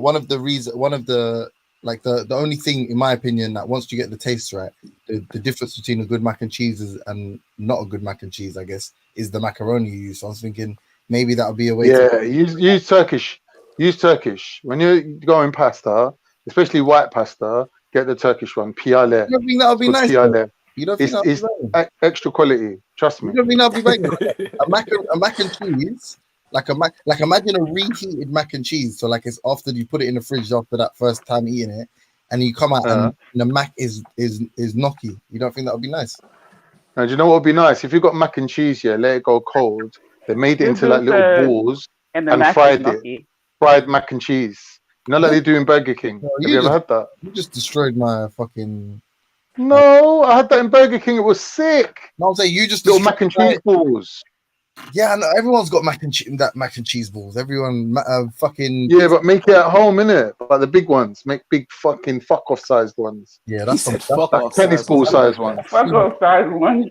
My man, Con. One of my people, yeah, is going to be 5,000 calories. Johnson, watch her. 5 guys, yeah. So after that 5,000 calories, I don't think I'm doing any deep fried anything. I'm just going to make something tasty that's like relatively healthy. You know what I mean? Oh, I wanted to ask you, what did you put in your smoothie? You said it was a real thing, your smoothie. What's in it? Oh yeah, I got so a little tip as well. Put the milk in the freezer for a bit. But yeah, sorry. But what kind of milk do you use? Oat milk. Okay. I think it's what's it called? Oat. I don't know. It's the one they use it in like Costa. Yeah, as well. you know he used that expensive milk. He got to pay $100 to go to the gym a month. Let me stick it on me, dog. But yeah, no. Strawberry, like few strawberries, banana. Do you know what I'm thinking, James? Gluten-free oats, oat milk, and pea protein isolate. And I don't have any today, but usually I put some almond butter in there just to make it extra taste. Bro, if you haven't had sugar for a while, yeah, and you just take a spoonful of almond butter, that shit tastes sweet as hell. Yeah, of course. And you know, I've used there's like a peanut butter. I don't know if you eat peanut butter or not, but I usually put peanut butter. Whole earth. Yeah, man. Oh no, man! You mean Sunpat or something like that? Hmm? What peanut? Are you talking about sweetened peanut butter? Yeah, like the one we use here is the organic unsweetened one. Yeah, I use the peanut butter. I use as a sweetener. I use a sweetened peanut butter with banana, strawberry, blueberry, and oh, that's a lot. Sometimes I put don't use that, bro. That cheap peanut butter, man. It's got palm oil in it. It's got all types of shit in it, man. Don't use that. Okay. Use the organic whole nut one where they use that. You know that when you get the nuts and they got the little skin around it, the little red skin and all that. You can get organic one's got all that fiber, the extra fiber. Almond butter. Almond butter is nice as well. Today is day 5. Today is day 5 of me not having any coffee in the morning. I'm so excited. Really? In the morning. Yo. That reminds me, I'm supposed to be making a coffee right now. I'm having a break from painting. I think more put the kettle on. I think more is trying to get him. So. Oh boy, they're gonna talk about his version of Islam.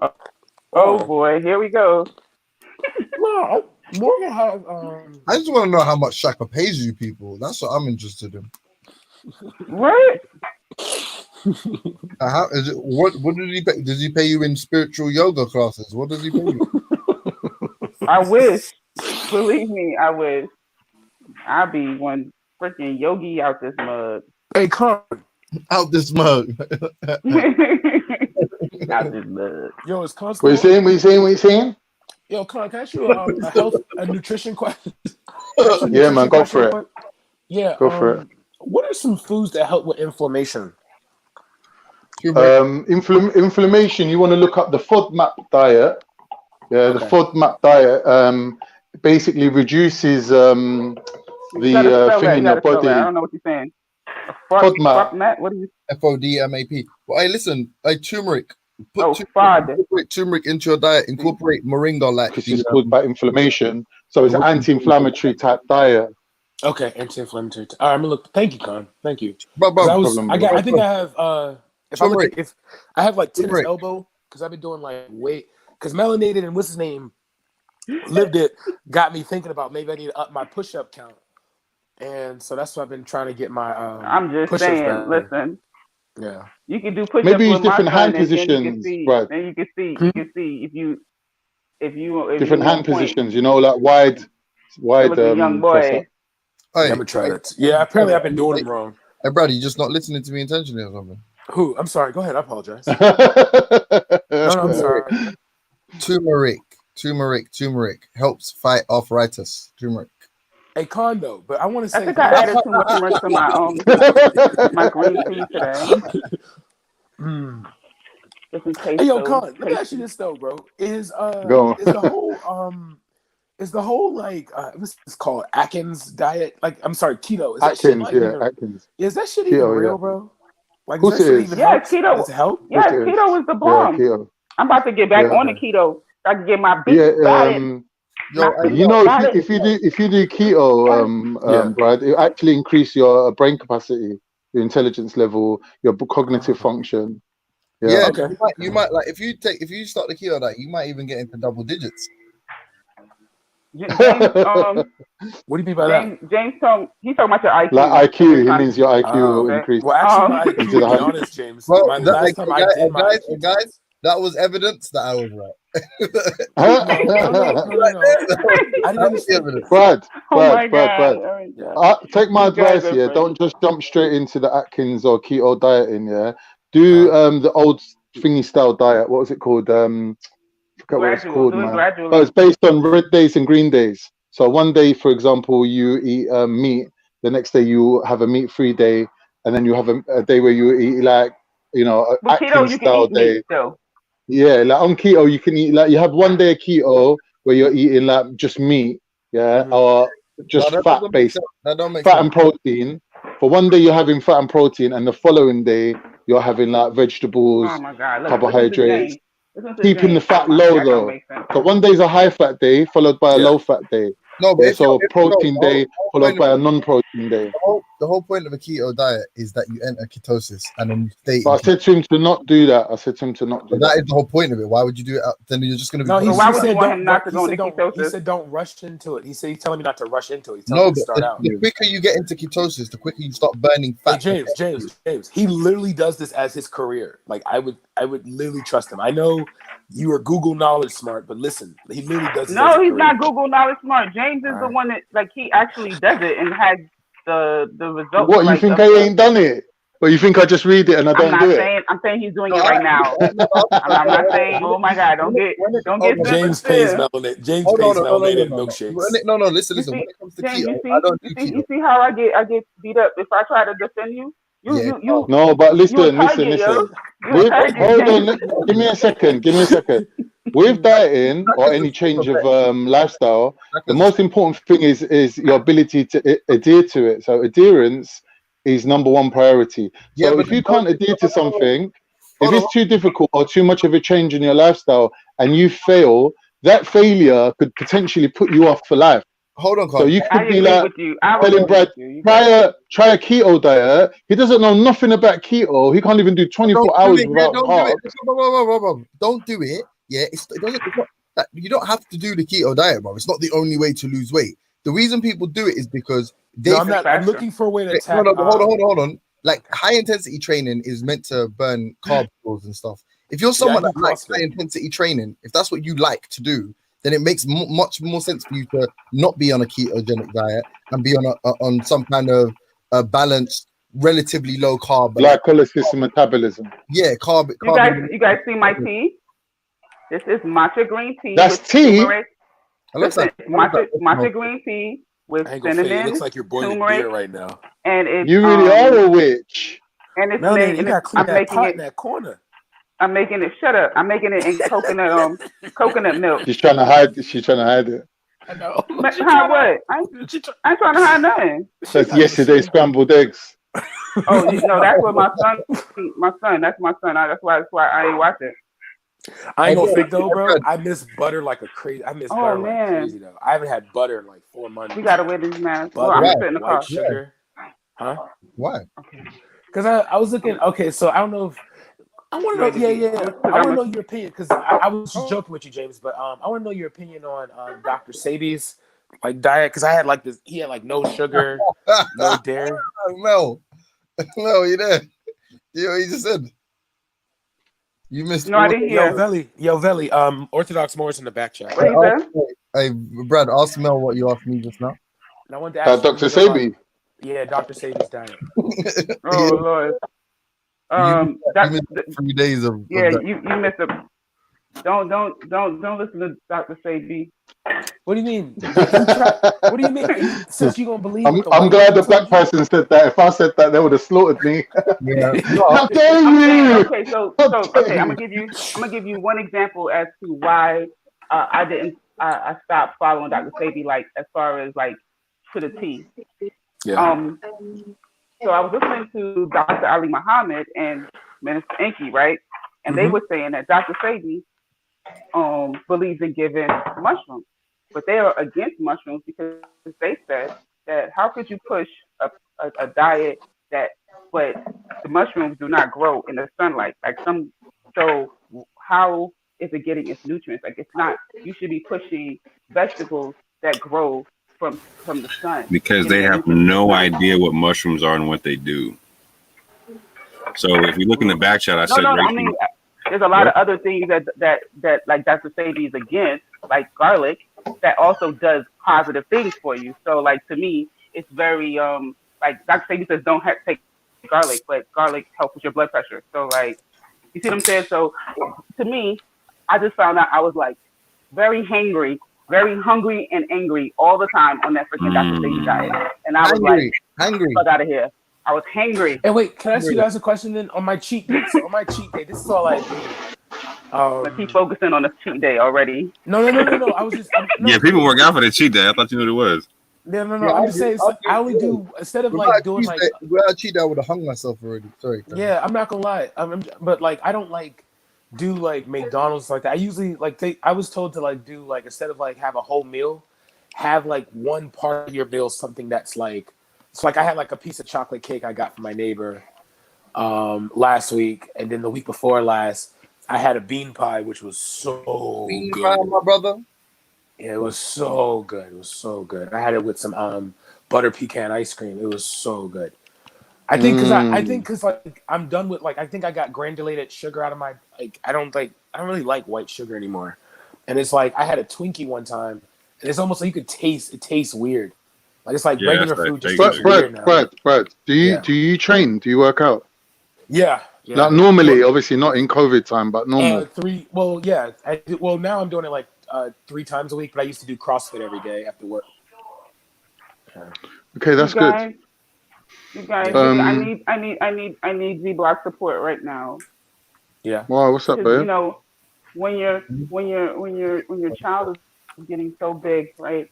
Like I had my pocketbook and I made my tea and I was like, yeah, I'm gonna take you to your job interview, and he was like, I could just take myself. I was like, Melanated, chill.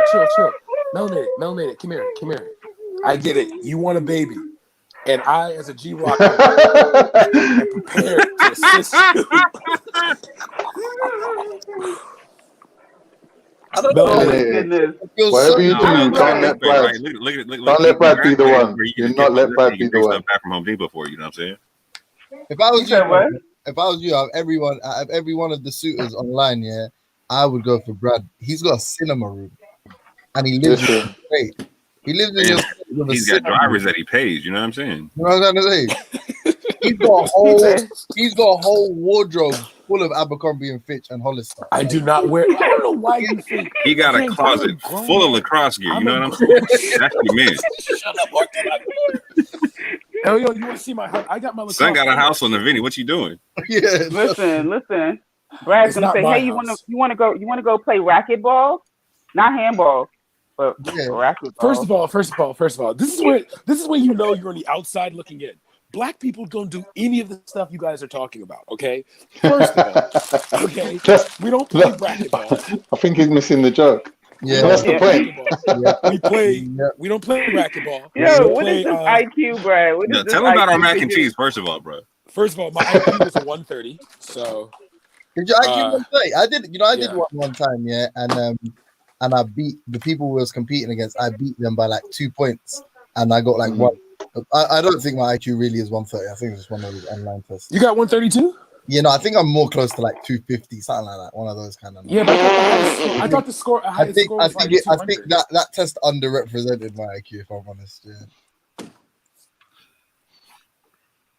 Really? Silence? That's what we're gonna do after I say something? It's gonna be silent? That's what everyone's Fuck all of you then. Fuck all of you. Fuck y'all, all of y'all. And if you don't like me, blow me. Reanimator, that's your cue, you know. Yeah, that's definitely fuck. I'm definitely definitely. James, you sure it wasn't a decimal between like the 1 and the 3 and the 1? Wait, never so mind. 1.3. Listen, Brad, that is the second time you have belched in the daggone live. What is wrong? Yeah, got the nerve to have the bison on the lacrosse, bruh. Bro, Damn. do you understand? This is a $500 helmet. They was like, no, bro, I would, bro. You playing a Native American game with a bison on that joint? You taking a piss? All right, come on, now. Yo, I'm 4% Native American. Was that helmet to protect all your teammates? Brad, what did you just do, Brad? Like that's racist. What you is taking a piss? I'm 4% Native American. It's not racist. It's not Ever since Fred found out he descends from slave owners, he don't give a fuck about nothing no more. Yo, did you hear him make the sounds? Like, did y'all not hear that? Yes. Why do Native Americans always scream like that when they find weapons? Though I've never understood that. And then they put the war cry. My Native American name was Chief Black as fuck. Hell no. Got a tail buffalo on that joint. That's so great. Those I like those that countertop though. That looks like what is that? That looks expensive. Granite. It was granite. What else would I get? I thought it was like marble. Oh, damn. Goodness.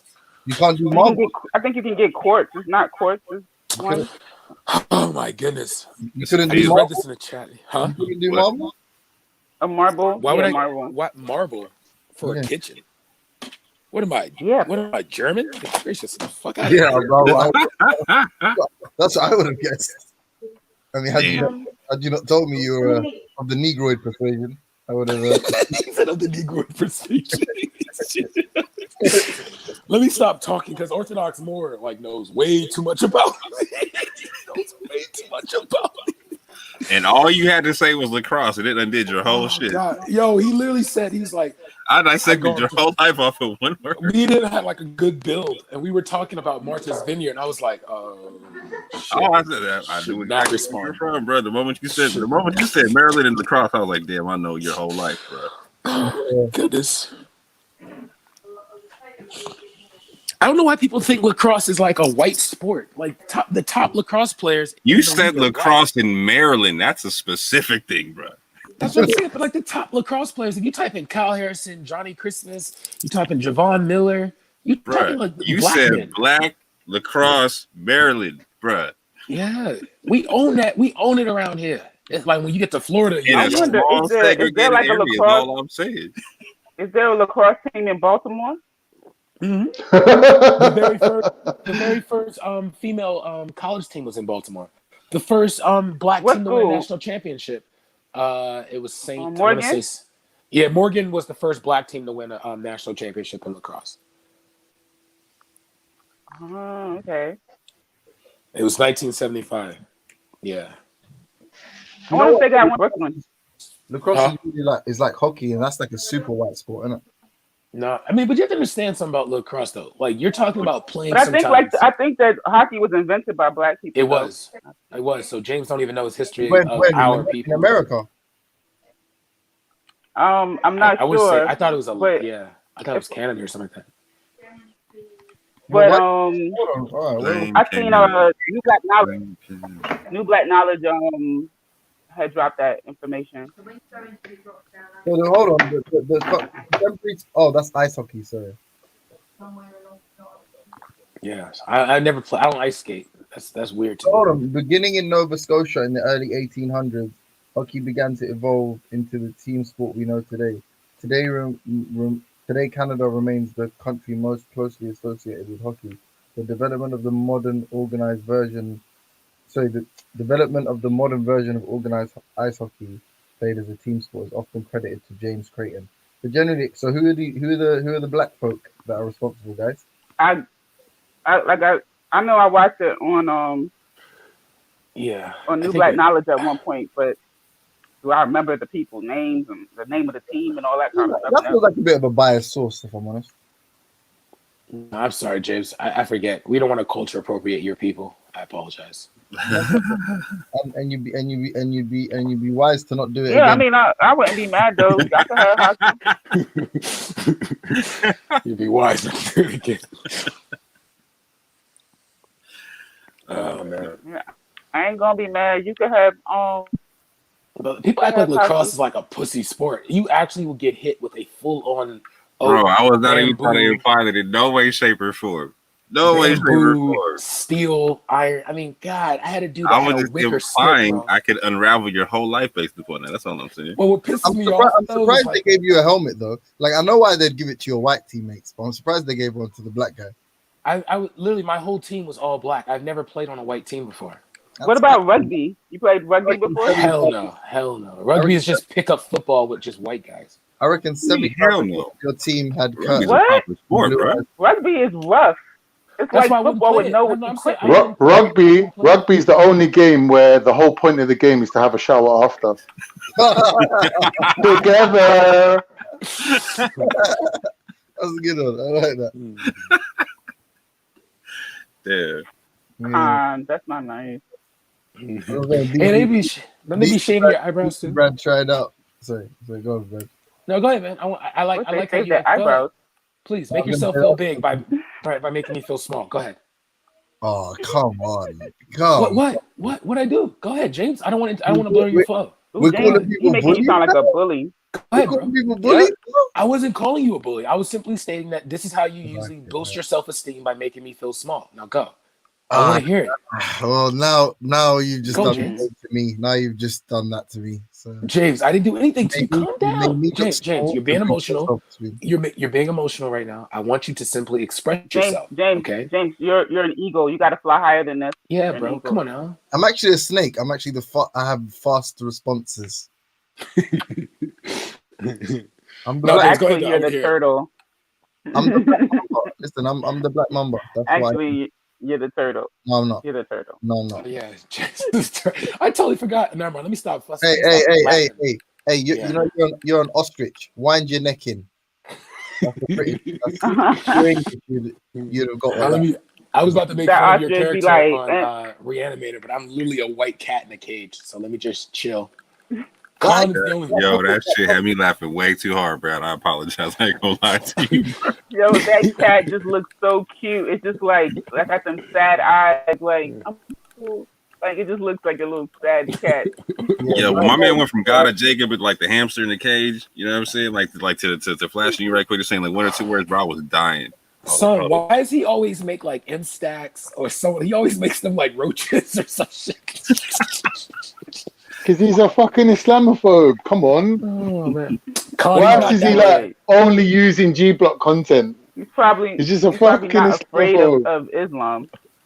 He literally said it's part of his therapy. You know what I'm saying? Like his like getting out of Islam therapy or something like that. Yeah, to be honest, I always said this. Like you lot should look at it as a credit, honestly. Yeah. Well, maybe not you two because you're not Muslims, but generally Muslims should look at it. I think it's funny as hell. What you talking about? No, I'm joking. No, I'm saying the reason Islam is always in the quote unquote Islamophobes' mouth is because Muslims actually defend. It's the only religion that can stand up to scrutiny. That's a lie. No, it's not. They attempt to defend it, so you get the best. I don't care what anyone. You get the best debates with Muslims because Muslims genuinely have a never say die attitude, whereas Christians and that they just acquiesce or you know what I mean. They concede at every turn, or they just don't pretend to be atheists. Huh? Or pretend to be atheists. Yeah, like even when you watch them debates with like William Lane Craig and stuff, it's like this guy thinks he's a proper philosopher or he thinks he's a physicist. he's never really argued specific points in the Bible. You know, like a Muslim will literally defend slavery. They will literally defend it. Whereas someone like William Lane Craig, he wouldn't even get drawn on a topic of what happened in the Bible. He'll start talking about the fucking cosmology and fucking part. You know what I mean? Like he won't address it. And that's because Christians are so far removed from the core principles of their beliefs. Whereas Muslims, they'll defend that shit to the hilt, bro. They won't stop. Like they can literally defend slavery. You know what I mean? In the face of an African, like. Bro, that So James, you're going on like slavery is the worst thing that ever happened in the history of humans. No, sorry. There are Muslims and then there's your Islamic side had to be actually pausing and think, does he not know? That's fucked up. It was fucked up. I'm not gonna lie, I'm not trying to cause any waves, but I would say the worst Muslim when you're debater. the only person cracking up. That's when you know you know, told a bad I joke. put my hands up. But you got to give him credit for his spirit, though. You know, his laugh is very genuine, though. I was just fucking with James. That's all. The worst debater, I would say, the worst Muslim debater have to be Muhammad Hijab, because it's like he legit thinks that like I have valid points. I'm making valid points, and it's like no, bro. Like when he debated that atheist, for a moment there, I'm thinking, I don't like hijab, but it's just for like aesthetic reasons, right? Yeah. I don't like him touching the person. Yo. Yeah. I would have such a problem at the corner with that under my skin. It's watching him debate, and he just keeps touching their shoulders. I'm like, bro, that is not I'd be the first one to accept I just shivered thinking about that. He keeps touching them. Yep. Every time he wants someone to make a point, he's like, look, but what about, and he just puts his hand on their chest. Why are you touching people? Now, like the older men too, I'm like, what you touching my man's for? Like, no, that's like, yo, he could be your father. What you touching him for? I don't know if is that cultural. Is that like because he's from Egypt? Is that like a cultural it's thing? personal. It's his personal thing, isn't it? No, it's because he's tall. Number one is because he's tall, and then number two, it's because I don't know. No, you don't touch people because you're tall, bro. No, but it's like he's trying to dominate. It's like some male. No, it's a patronizing thing. You know what I'm saying? He's an Arab from Egypt. He's used to invading spaces, so that's what he's born to do. See, now that was a funny joke. That was a good one there, Brad. See, I like that one. He is a good debater. I try. In the sense that the problem is people like him, they overextend themselves. Like they'll read a page and think they know the book. Can we just be real though? Ali Dawa, if Ali Dawa had bass in his voice, I honestly would take him seriously. It's just he's a joke. I like him. He's like a nice guy, but he's a joke debater. He is like every second word is. I mean, okay, let's use Hitler as an example. Like it's just. Hey, but he can raise that. He went through a Hitler phase. Yeah, it's his voice, man. It's his voice that, like, it's like, bro, if you had some. Oh my goodness! Like, if I was walking down the street and Ali Dawa tried to like chirp to me, I would be like, bro, ma'am, please, ma'am, I need you to leave, ma'am, please leave. Ali Dawa looks like he escaped Down syndrome by the skin of his teeth. Like he just. Nah, don't do that. He just got sleepy eyes. He got sleepy eyes. He said he's by the skin of his teeth, though. By the skin of his teeth. He said that man had a drool bag. He said it was 75% chance he would have had a drool bag. Yeah. Oh my God. No. Oh God. One of those Islamic bibs. You know whose voice he seemed like he be saying some real stuff, but I can't barely understand him because his voice is so raspy. Shamsi. I'd be like, what is he saying? Shamsi is good. Shamsi's the boss. I don't agree with nothing he says. When he turns up and goes 100 miles an hour, he cracks me up. He's a boss. Yo, his accent and his voice together, I'd be like, man, I need it in slow motion. I love it when he said to Modine, "What's this one white glove? Are you Michael Jackson?" Shamsi's one of the few people that decidedly destroyed Muhammad Hijab. Like that was. Can we talk about one battle though? The whole hour. He did. The whole hour he beat that man up. He made him dance. He made him figure skate. He made him. On what topic? So basically, you know that Ahmed Ali guy, the one who Jedi and them lot, or whatever, the one had the altercation with, let's say. Yeah, that guy. look, I almost did what you can't. I almost said them not rushed, but see that guy. Basically, I think basically he one of Shamsi's guys threatened to beat him up or did beat him up. One of them either slapped him or beat him, and basically Mohammed Hijab came and I'll find it and I'll send you the link. But Mohammed Hijab came and basically said like, you guys can't be doing tabdiya or takfir on people, and so basically you can't be saying man's on bid'ah and you can't be saying man's a kafir. That's what he's saying. He's saying that. And then them lot are like, because so basically I imagine, I didn't even see this, but I imagine they rationalized beating up that guy by saying this person is doing bid'ah or whatever, this guy is a kafir. I imagine that's what happened. Mohammed Hijab's come to say basically that that's not right. He's a majnoon.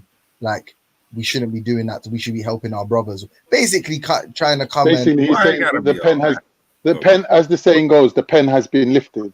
Yeah, but basically they came there to basically be sanctimonious and, you know, tell Shamsi that it's immoral to, you know, hit this guy. He's weak, whatever. And Shamsi saying, no, this guy's clearly on bid'ah for XXY reason. And then Mohammed Hijab and then it went all around the houses of Mohammed Hijab, like, basically, you know, like he made one mistake and then kept compounding his errors. And like at every turn, Shamsi, like, this is why Shamsi's the pro. At every turn, he will quote a scholar and say, this is why I'm doing this, because this scholar said this. That's the whole point of being a Salafi. Yeah. Yeah. Right. And at the end, Mohammed Hijab, he was like, bruv, man can't remix the religion, you know? Like, jeez. Wait, I got a question. What Salafi is like a Sufi? No, Sunni. The opposite. Sunni. Yeah, the opposite of the Sufi. I like the Sufi. Like a really conservative. What you could translate as an Orthodox, they would be Orthodox Sunnis. Orthodox more. Let me ask you a question. Oh wow, they like Islamic question when Melanie. Sunnis already hardcore. Yeah, quite hardcore. Yeah. Hey, Moore, can I ask you a question, bro? Always. Yeah. Okay. So there's you ever heard of the Wolof people of Senegal? Mm-hmm. They have this celebration that's in Baltimore, Brooklyn, Philly, and things like that, where they honor apparently. Okay, so at the same time the Prophet Muhammad came out, right? The Prophet Muhammad was supposed to go to the Arabs and preach, but then there was another guy that came out. His name was like Sheikh Ahmed or what? Yeah. And he was supposed to be the prophet for the Africans. Is there any truth to that? Or is this a cult? Go ahead. What's his name? Sheikh Ahmed Bamba. He's a Sufi. Yeah, he's supposed to be like. He got an interesting history. I'll check it out. But what was that, Brad? Okay. Yeah, is that like some like what? It's okay. I don't know that he called himself. I don't know that he called himself a prophet. Oh, okay. But how? Because they like apparently like with the way they revere him greatly because of what stuff he did. Like he stood up against a lot of oppression and whatnot. Like so. Okay. But they said he came out the same time as the Prophet, and then like the Prophet Muhammad, but he had like his own, like he was like he had to compete with him. He was supposed to be around the same time as the Prophet Muhammad. I want to know if there's. I gotta look that part up because I don't know. Yeah, I thought he came back way later. Yeah, that's what I was asking because you seem like you know that kind of stuff. That's hey guys, quickly, sorry, Belly, witnesses in the back chat and Orthodox more. I posted the link. It's a 2-hour debate, you know, but. When you watch it, I beg you give me your feedback because you got a different perspective on Islam. So. Yeah, I love listening to him. Yeah, he was an atheist and then like he's now a theist. I like that listening to him. Plus, CVDL Debates League.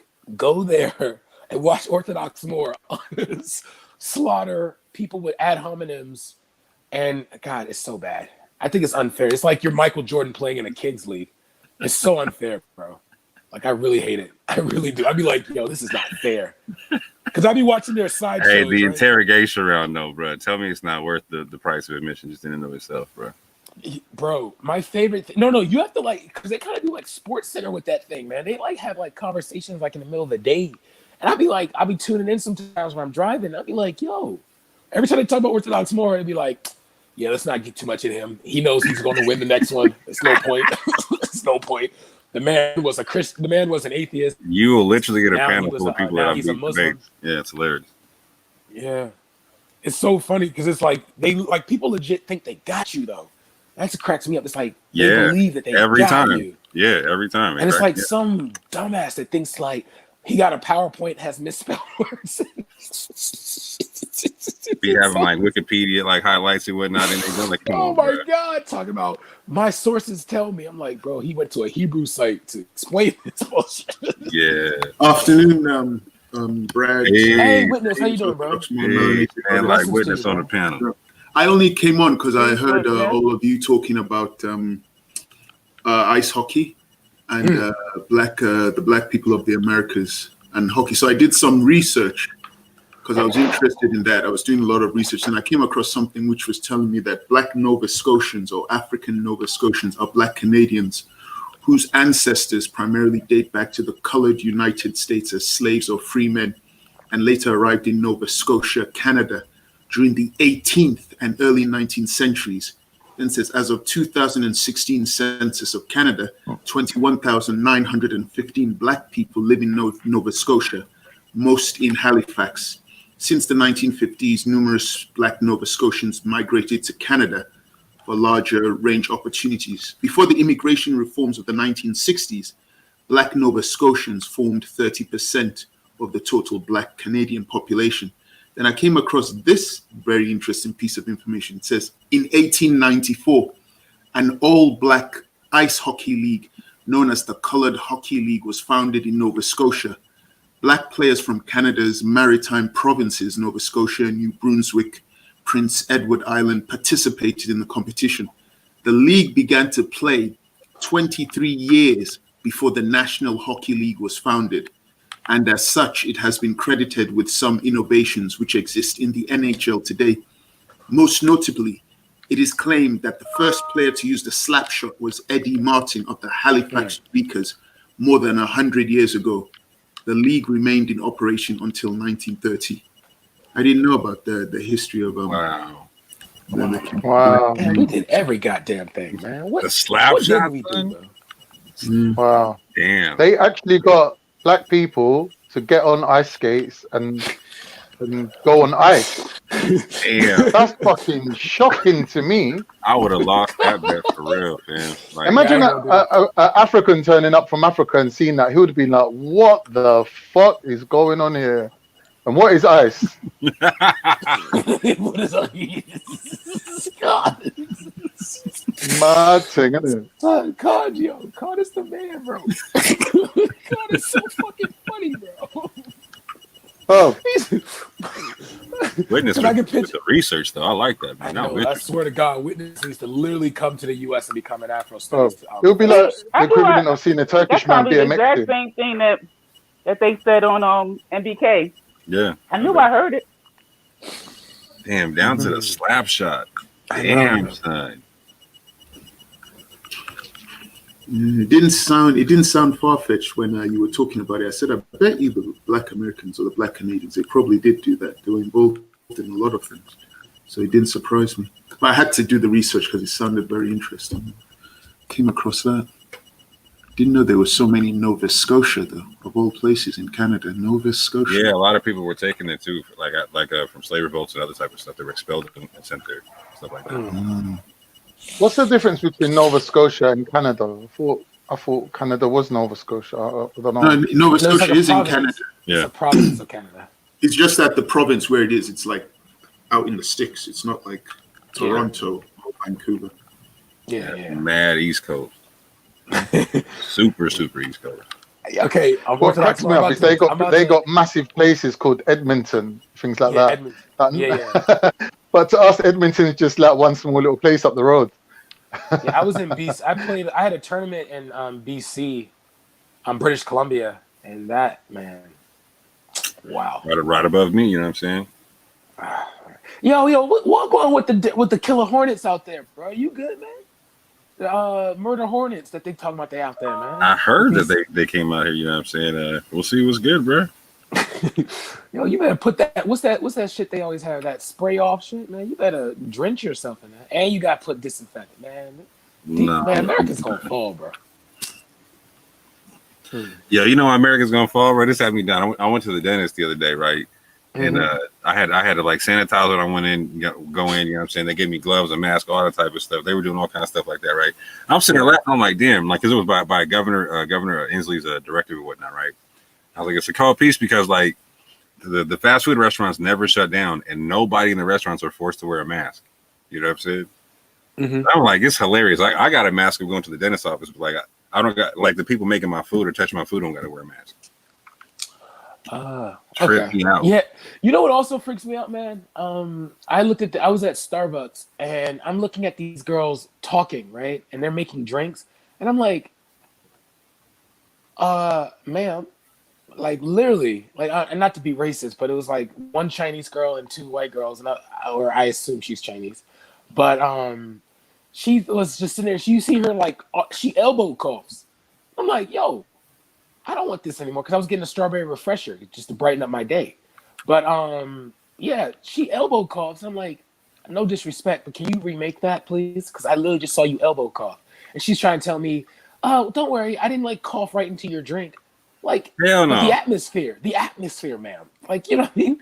You're talking about little pellets. Like, how can you hope? How can you prove that every bit of your cough went into your elbow, like into your little what's it called, the weenus? Yeah. I'm a child, but but yeah, man. Apparently, yeah, I just watched the video. Yeah, apparently, Shamsi was talking ill of Issa. Sad, isn't it? Whoa. But no, okay, let's talk about that. Really? James, why are you even raising that? You're out of order. Why? For you to raise that, bruv. That was obviously old shit. Oh, okay. No, That's no. Issa the Black Elect. On the 19th of May, bro. On the 19th of May, I'm listening. What day did Issa pass? But bro, before he's talking about Issa after he died, bro. Are you alright?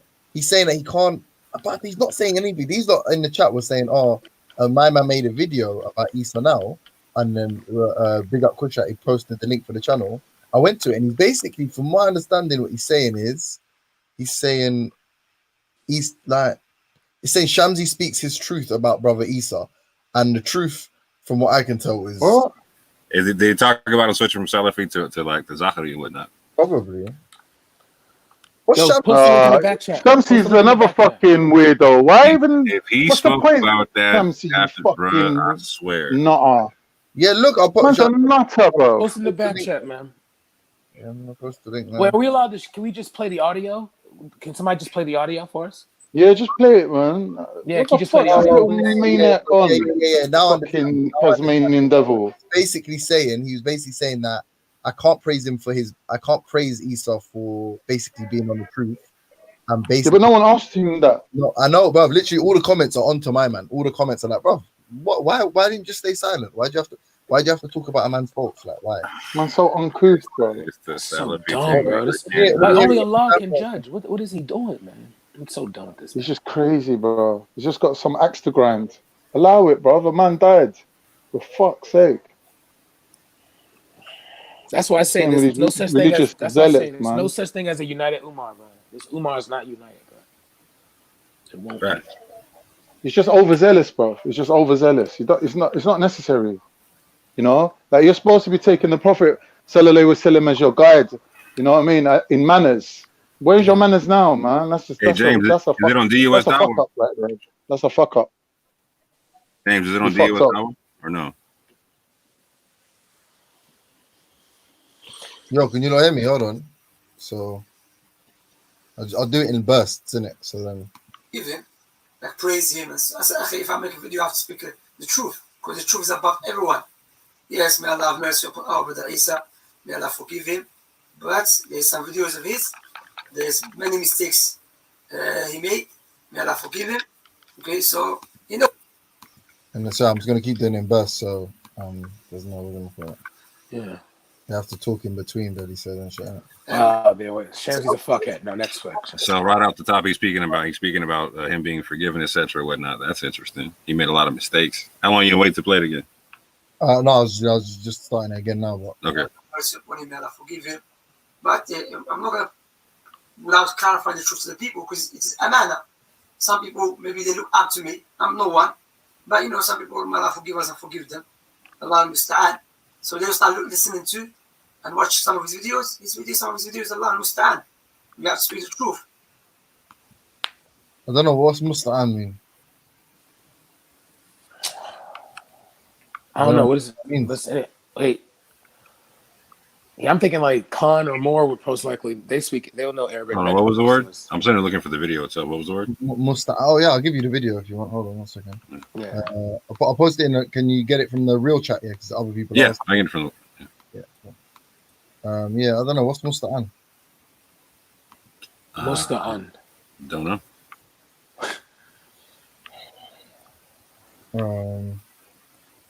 It's mad because I was just bigging him up as well, just like 2 seconds ago. I'm gonna carry on playing a bit more, yeah. Wow. Yo, big up the Kushite Smoke, bro. But Kushite Smoke literally is the last. So he should be the representative of all Somali, bro. I swear to God, he's the future president. You don't want to hear the rest? Or you watch it on your own time. Huh? Do you want to hear the rest, or do you want to watch it in your own time? No. Yeah. I thought we have to talk in between. So go ahead. Yeah, play it. Yeah. No. I was saying we are. If I would speak, do the truth. You can't misguide the Muslims because now there is the all of the Muslim or the Arab of the Muslim and the truth. The truth take precedence. For example, backbiting, just something which is a side point. Backbiting and backbiting is haram. Yeah, I guess this kind of technically is kind of backbiting because the man's not around anymore. So. God damn it, bro. Definition. Kind of the definition of backbiting, but okay. King, you know what, James, you should be a blacksmith. You know how to point out irony, bro. I like that. Yes, small play on words, you know. I wanted to be a rapper at a time. Okay, I was the best rapper alive in 2009, but enough about that. Let's go. Backbiting is however, there's exceptions backbiting. Wow. Exposing someone according to misguidance. That doesn't come under backbiting. If someone come ask you, somebody is closer to someone that you know, you have to speak the truth about him. And that doesn't come under backbiting. Even because why is backbiting? When you mention something about your brother, which he doesn't like. That's it. That's the video. He doesn't really say a lot of anything, to be honest. James, I didn't really hear most of that. I don't know, like it was a bit quiet. Do you mind like going through it roughly, like recap? What was he saying?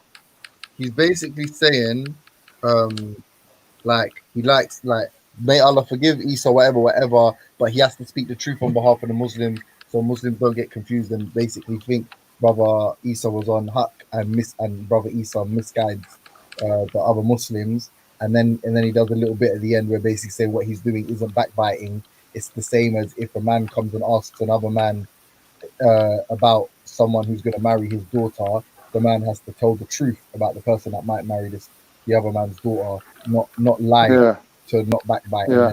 You know what I mean? So what did Isa do? So he's saying you have to give basically what he's saying. You got to give a full account of a person when you're asked. Yeah. So any potential consequences, you're not really thingy for. You're not really to blame for. But the thing is, when someone's dead, what's the potential consequences of saying God rest his soul and just keep it moving? Yeah. That's all he had to do. Basically, though, yeah. What is? He's going on like he's giving the eulogy. Yeah, no. What I'm taking from it is, don't eulogize over this man and extol this man, and because he's dead, and go watch his video and think he was truthful. More so, he's actually misguided, but may Allah forgive him. That's what I'm taking from what he's saying. But there's something. Yeah, like either way you look at it, it's rude. Yeah, it's not classy. It's offensive. Yeah. It's rude. He could easily it's said offensive. We had our disagreements, but it's he could not just talk about his character. classy. Yeah. Yo, I need to be built with East on this one. Cause man, that's cold. That's a cold piece what Shabs just did. Yeah, so analyze Daniel's mocking it. Man said Shamsi a descendant of the Prophet. He just did like some real polite talk fear on dude. Yeah, 100%. Like that's crazy. Like, watch the video that I sent you. Yeah, he's a bad man. Like he will bad up a man that tries. Oh yeah, I got it in the queue right now. You know what I'm saying? But like, yeah, wow. but like people that try to tell him he can't say something, like he'll just quote 6 scholars and just and checkmate you, bro. Like he's a funny guy, Shamsi, bro. He's funny. Yeah, this is just a dickhead move he did. I'm not gonna. Yeah, I ain't gonna lie. But let me ask you though, the debate he did with Issa the Black Delight. Who won that? Okay, hold on. Yeah, this makes more sense. Isa can never debate Shamsi. Like, it's not even point looking at it. He did though. No I'm just saying, like, way. he did it in the park. No, Isa beat Shamsi in that debate, but lost at the same time. I don't know No how. way. I promise you. Explain that, James. Hold on. What were they debating? Basically, they were debating, from my recollection, if it was possible for the Salaf and what's the other one? It's the Salaf and the other ones. What's the other one? Ahlul Bayt. No, not Ahlul Bayt. Sahaba or what? Sahaba. Thank you. Cool. That the Sahaba, if some of them were bad or good, yeah.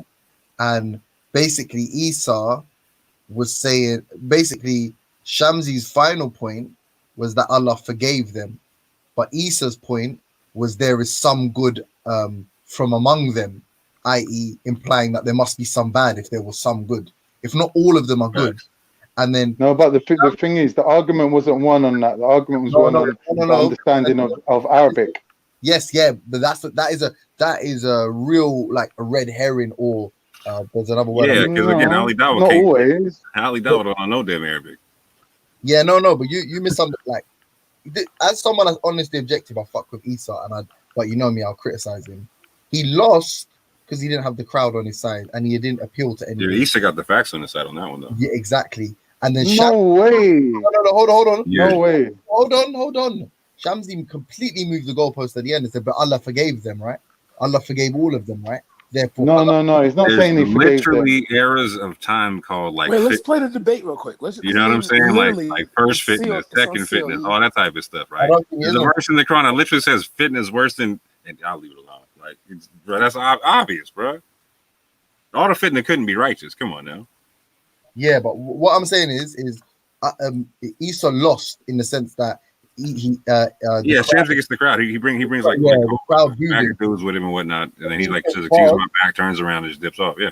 And Isa's bars were, it's like a rap battle where you get booed, but your bars are 10 times better. When you watch it on tape, you won, but in the venue, smoked. You're smoked in the venue, like, and it was sad because Isa's still trying to explain to all them dumb people, like, bro, no, like, I won, like, don't you see here? But he didn't win though.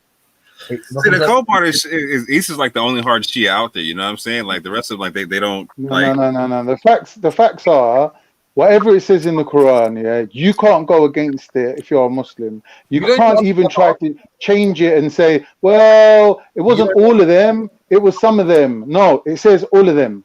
No, it doesn't. Bro, that's why you're dumb. It does say all of them.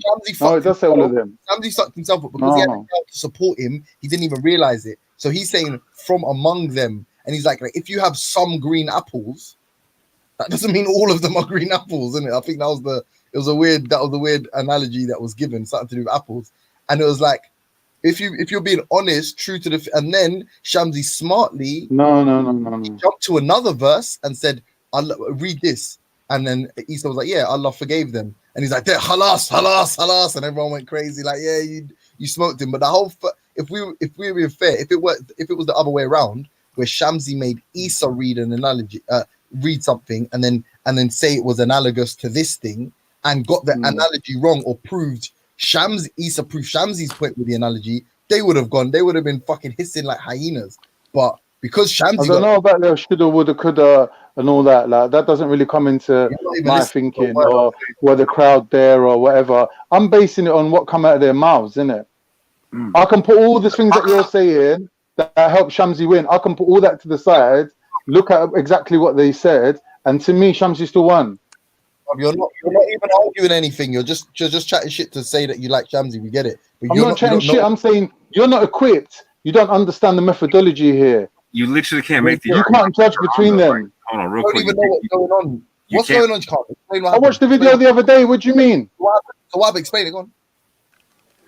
Basically, in the Quran, it says God said that these people, meaning all of them, are okay. Now, if they fight amongst themselves, that doesn't take them out of that for us to turn around and say, well, these ones were okay, but these ones were pricks. We can't say that. From our position, from standing where we are, God's telling us that all these people are going to heaven. Them fighting with each other doesn't make a difference to that. Can't. Show us the verse. Hey, 1 second, guys. 1 second. Veli, we're about to have some Tequila Watch, and and Shahid. Shahid's This in is the the back. in the back chat. Tequila, I got a debate. I got a conversation with Tequila Watch. I got to ask him something. Yeah, but show us, Con, because yeah, go ahead, Con. I'm sorry. What you're basically saying is Shamsi made you're admitting Shamsi made a mistake because Shamsi, when he translated, I'm not saying he made a mistake. Some of them made it. So now you're going to show us the verse, and then you're going to show us where it says all of them. Long thing. I'm not showing you nothing. What I'm saying is, Isa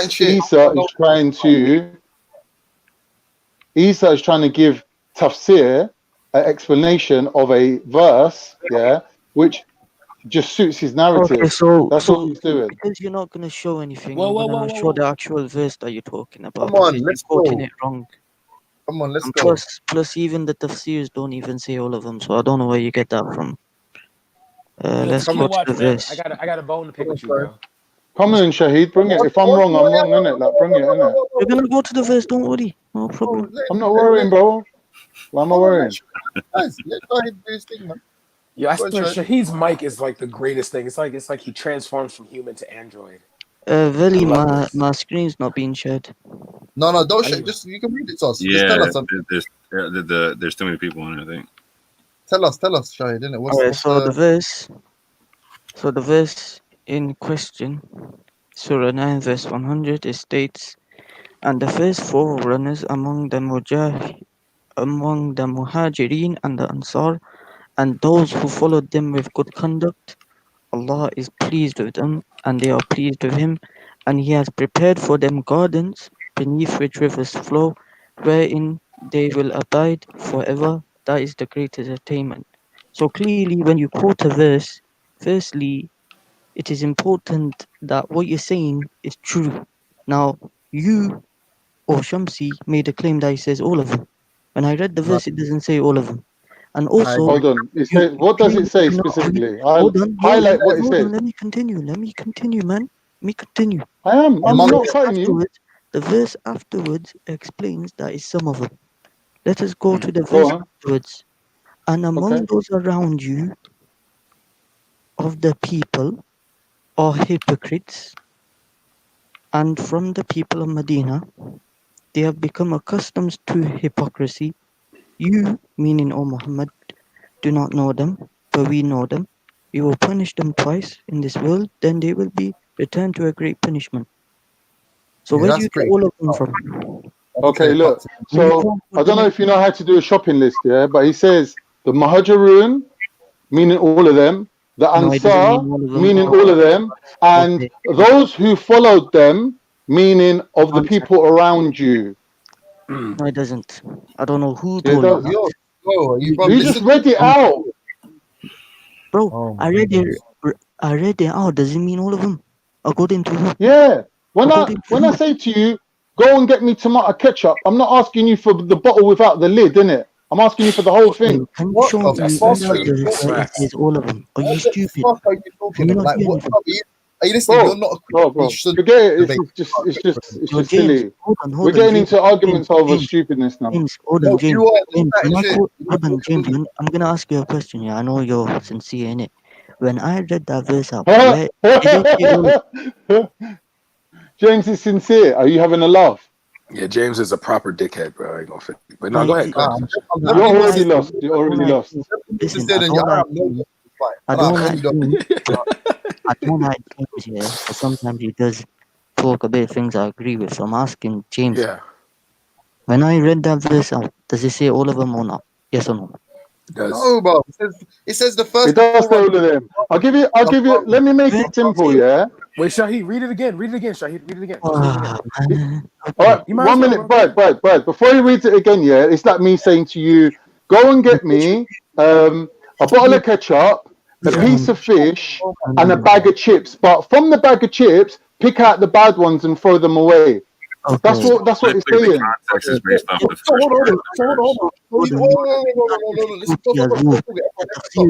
part. Everyone stop. So if you were to say that, yeah, that makes sense too to me. Go get a bag of chips. If someone say go get a bag of chips and pick up the good chips from among the bag of chips, are you bringing back all of the chips? Are you bringing back Well, all he's of not the asking you to pick out good Shut bits of up, the man. ketchup. Stop. You're not, bro. If someone says, go bring me a bag of crisps, and from that bag of crisps, pick me out all the good ones, are you bringing back all of the crisps? Are you going to let me answer? Brad, are you bringing back all of Okay. the crisps? I'm sorry, say that No. again, James. I was just talking to Con, James. I'm sorry. If somebody He says, should be talking to me, but he's running.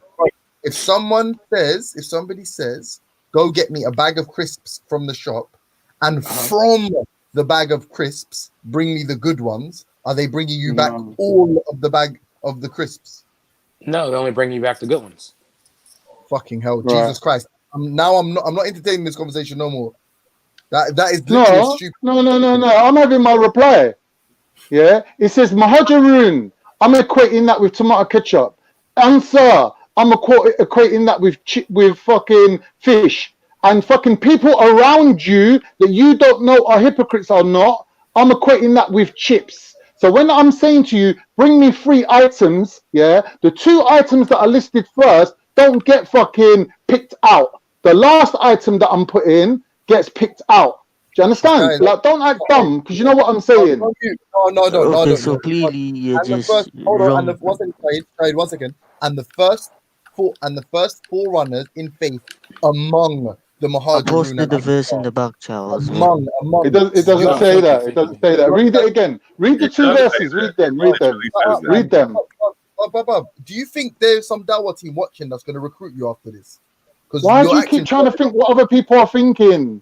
Acting very irrational, bro. You're just chatting shit. I'm just asking him to read it. No, you're telling me I'm chatting shit, yeah? From the start. Okay, Have I talked so to you I in that read the way? verse. I read the verse.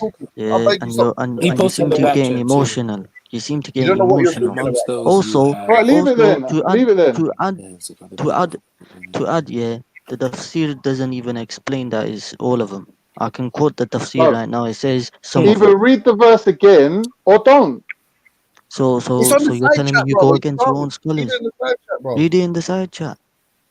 Bro, you're acting like you're bad for Isa. Isa, come on, bro. When it comes to this Islamic thing, man's levels above you, you know, bro. Like, you're acting like you're about to win this argument. This is patently obvious, bro. And the first 4 runners among Bro, the you're not in a position to judge who's above who in this thing because you're on the outside of it. All right, bro. I don't know what you're doing here now. This is like you don't even have a I'm dog in this telling fight. you. I'm telling you. You don't know right from wrong I see it right here. within this situation. And the first 4 runners in I the faith understand what amongst he's inferring from this. Yeah, I And see I the understand why separation there because he says don't he's want to say pleased. that. Allah is pleased with them, and they are pleased with him. So there's a separation. So yeah, I guess Isa was right. Good job. No, you Nah, don't bro. even. Sorry, mate. Yeah, you're like that's why all of you lot have got this wet thing of you're trying to And just one minute, man. And the first 4 runners was that in the it's not. faith Don't worry about the among implication. Yeah. It wasn't Najmi and Ansar. That's his argument. It's One like you second. see the separation. You see the Follow separation. them One second. with Can you good read in conduct. silence on mute? Can you read in mute? On mute, please. Sorry, Issa's I'll do that now. Issa's argument simply to Shamsi Let me just mute. was Let me just not mute. all Sorry. of them. Shamsi's argument was that it was all of them. Anyone that watched it saw that the crowd was the reason that Issa lost because Shamsi moved the goalpost at the end and said, "But Allah forgave or was pleased with them." Oh Therefore, yeah. I've also that given was a the argument. scholarly. I've also given a scholarly interpretation in the back chat as well. Not just the verse, but a scholarly interpretation of that verse as well. Wow. So what can one of the Shahid or Moore or Khan, can one of y'all explain like what is this like actually talk like what are we actually reading? Like what is the context behind this? Like is this like a historical event or like what is going on here? The story behind these verses. Yeah, but who are these people? Like I read the verse. I'm just trying to figure out. The verse is referring to companions, basically. But I'll let Orthodox more explain. Go on Which ahead. one's from Mecca and Medina? One of them, it's like Muhajirun or Ansar are the ones that converted in Mecca and Medina, right? Which ones are which? Yeah, Muhajirun are immigrants and whatnot. So they're the ones that come from Mecca to Medina. and the Ansar from Medina. Is that what you're saying? So, just be the term, they would be people who were like not native to the country. You know what I'm saying? People who came to the area and converted. So, but which way did they end up? So is it from Medina to Mecca or Mecca to Medina? Like, so which one would be which? So Ansar would be the ones who converted in Medina, or they'd be the ones that converted in Mecca. Hold on, let me check out that word. By the way, hello everybody. I want to ask if Veli, if you are here or you can hear me. I'd like to ask if you can make me a moderator. I just want to post a link when I'm speaking the next time. You can put. Hey, Kia, watch, man. I gotta talk to you, bro. Yeah, go ahead. Hey, Jakia, if you put it in the side chat, I can post it in the public chat. Okay, that's great. That's great. Yeah. What are you So you're also moderator, by the way, Kia, watch? James? Yeah. So I can put it in the live chat. That's good. That's good. So yeah.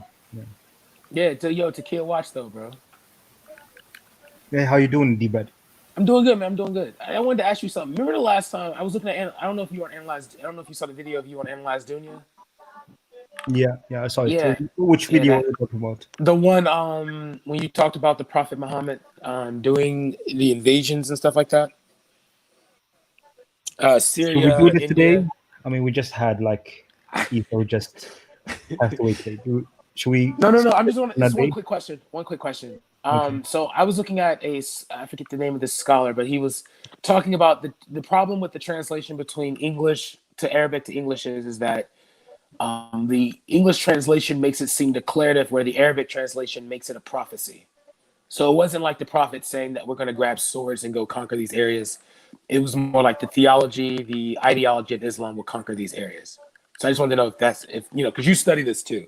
So that's what I was asking. I think I'll pass on that. We can Okay. take it another day. All right, cool. I came here to just say one thing, actually. Are you guys in the middle of something, or can I just say my thing? No, yeah, go ahead, man. Go ahead, come through. Okay, Veli, can I share my screen? I want to address something regarding Isa. Veli, can you share my screen? Oh, let me just do it properly. Sorry. You're gonna have to read it out, Kia, watch though. Sure. Because when I shared my screen, I had to read it Didn't out. work? Okay. Well, I'll wait until he lets me show my screen. So you guys can speak until I get some confirmation. Okay.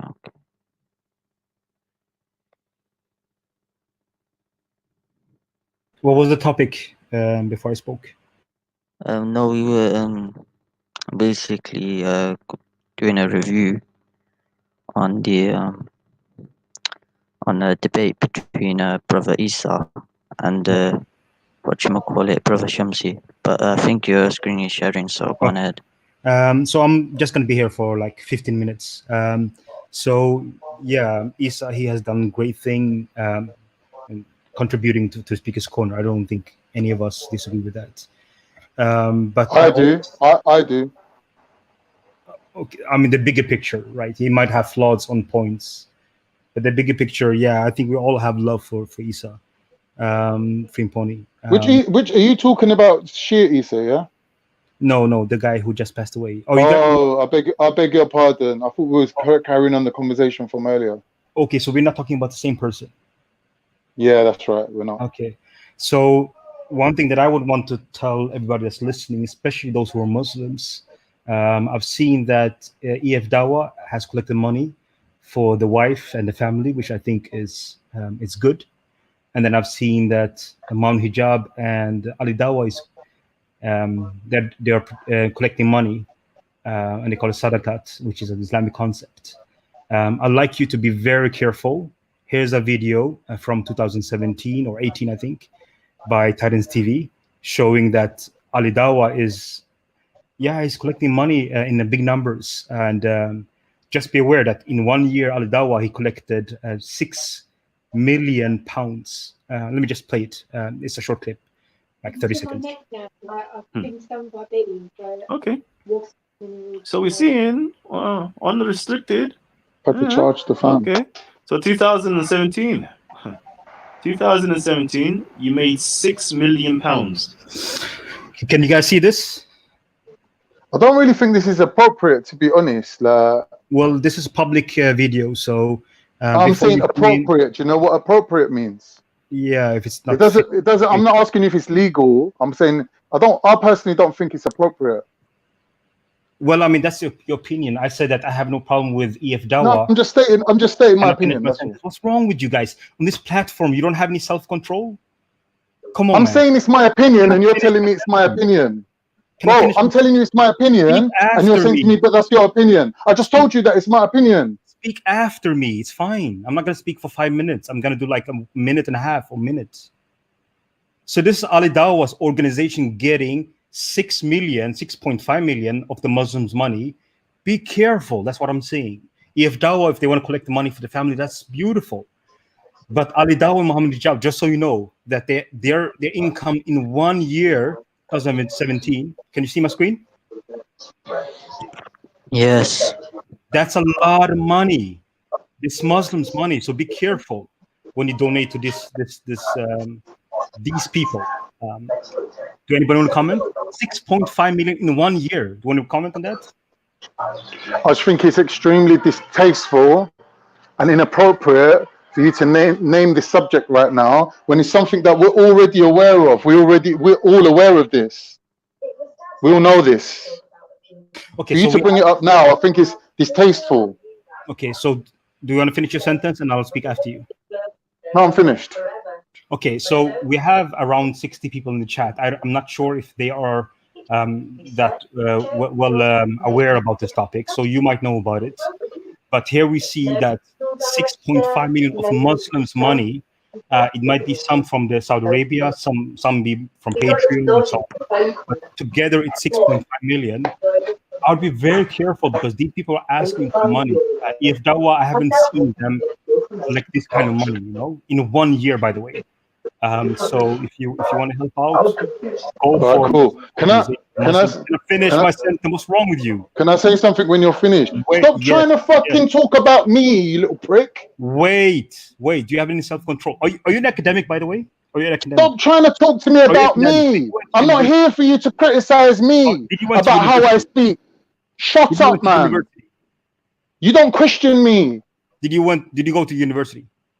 Listen, just speak about what you're speaking about. It's not about me and you. You're a nobody. I don't need to speak about you. This guy has no self-control. So my point is that who you donate to, especially when they ask for more money, when they get 6.5 million per year. You're repeating yourself now. You're repeating yourself. So I'm making it clear. So if there are any other Muslim organization who want to help out Isa Koni, I think that's fine. If you want to respond. All right, so I personally am saying now that you're a fucking big prick for raising this fucking issue now. You're basically deterring people from sending money to Issa's fund by being a prick. Secondly, you want to speak to Muslims, but you don't know anything about Muslims, because from a Muslim point of view, if I donate money to a charity as sadaqah, in God's eyes, I've given my money. What they do with the money, if they steal the money or whatever they do, that's on them. So to be clear, Ali is not just raising money for a fund for Issa, he's raising money for a project in Ghana in Issa's name. Okay, so first of all, Watch is appropriate for bringing this up. So first of all, you have to understand that this is not a new thing that Ali Dawa has done before. He has taken the donations for someone who died. I think it happened like a year and a half ago, which Titans TV covered. And he did not ask the family first. And one confirmation of that is Ezra, who was a relative of the person who died. I'm sorry, I don't remember the person's name, but he was a rapper. I think it was Cadet, yeah.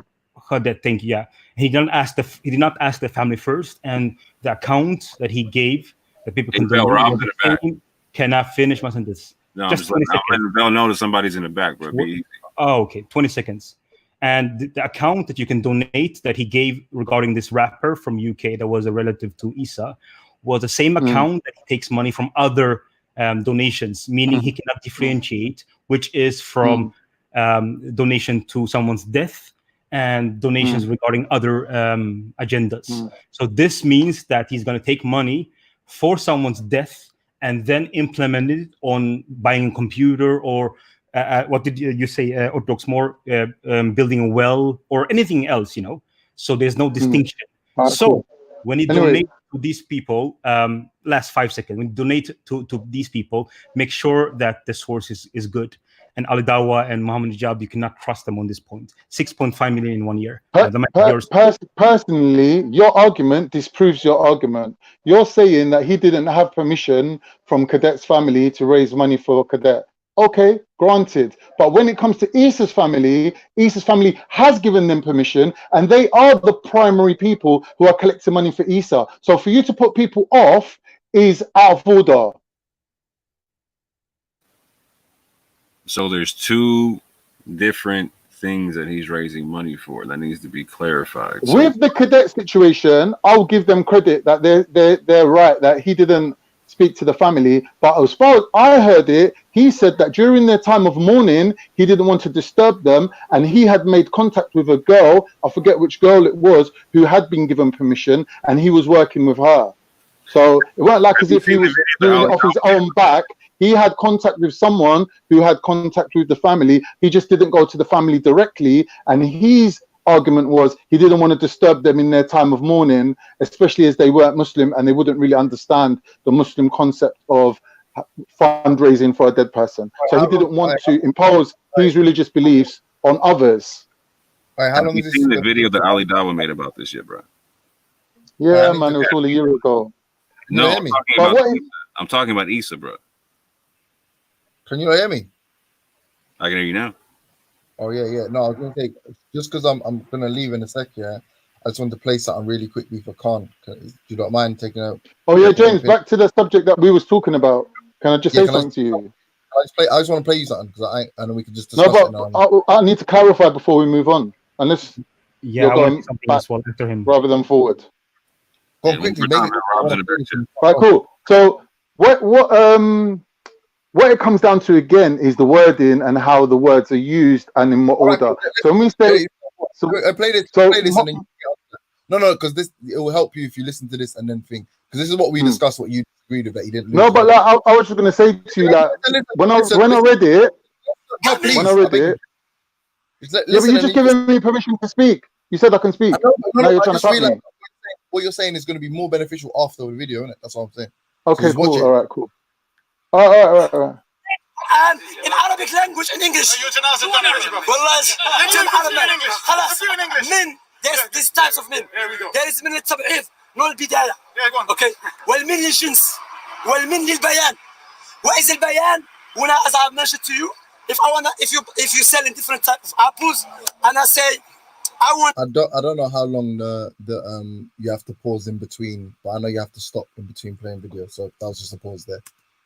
From the apple, meaning the green one, from, not mean some, from mean from.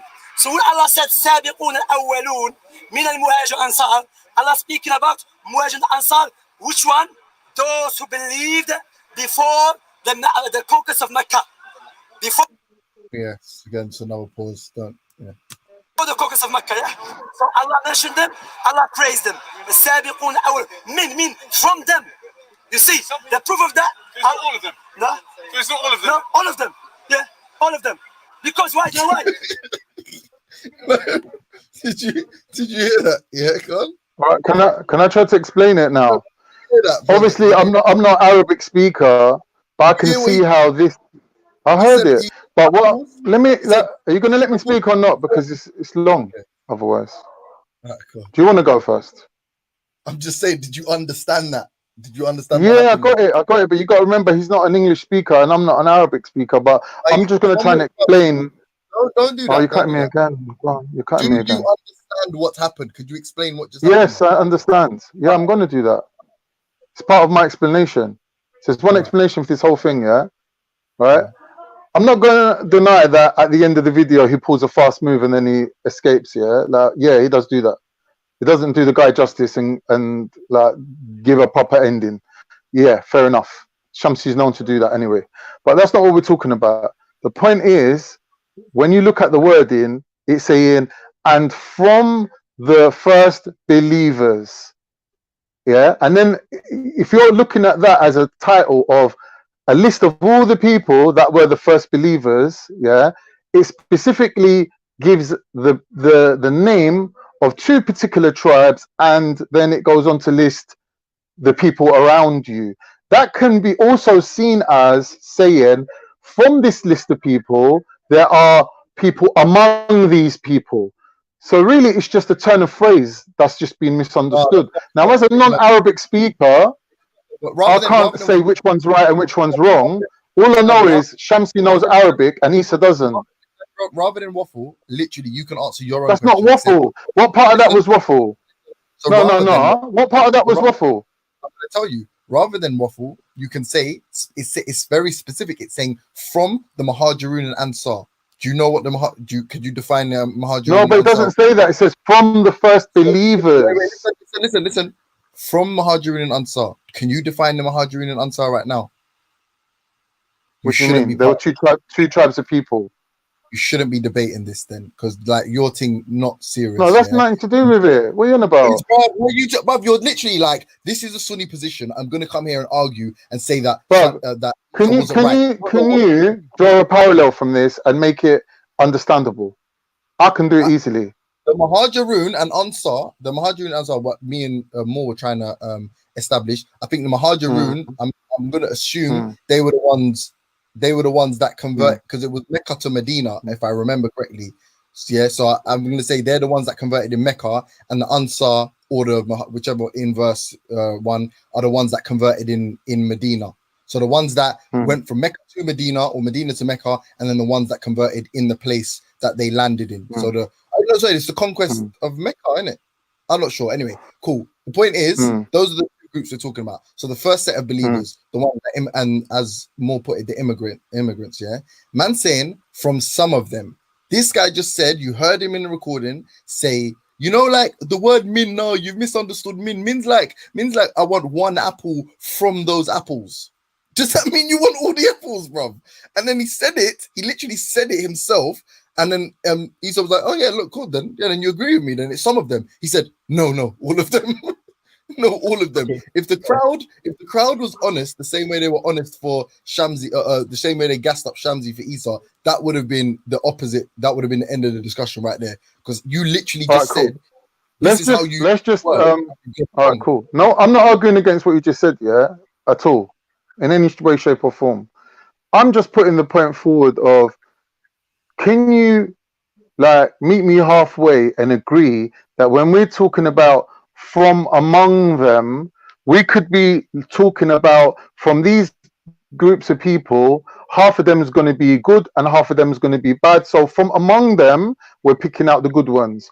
Or it could be construed the other way to say from the early believers, this group of people, namely the Muhajirun and namely the Ansar, are cool. But they these were the only believers. They were the only believers.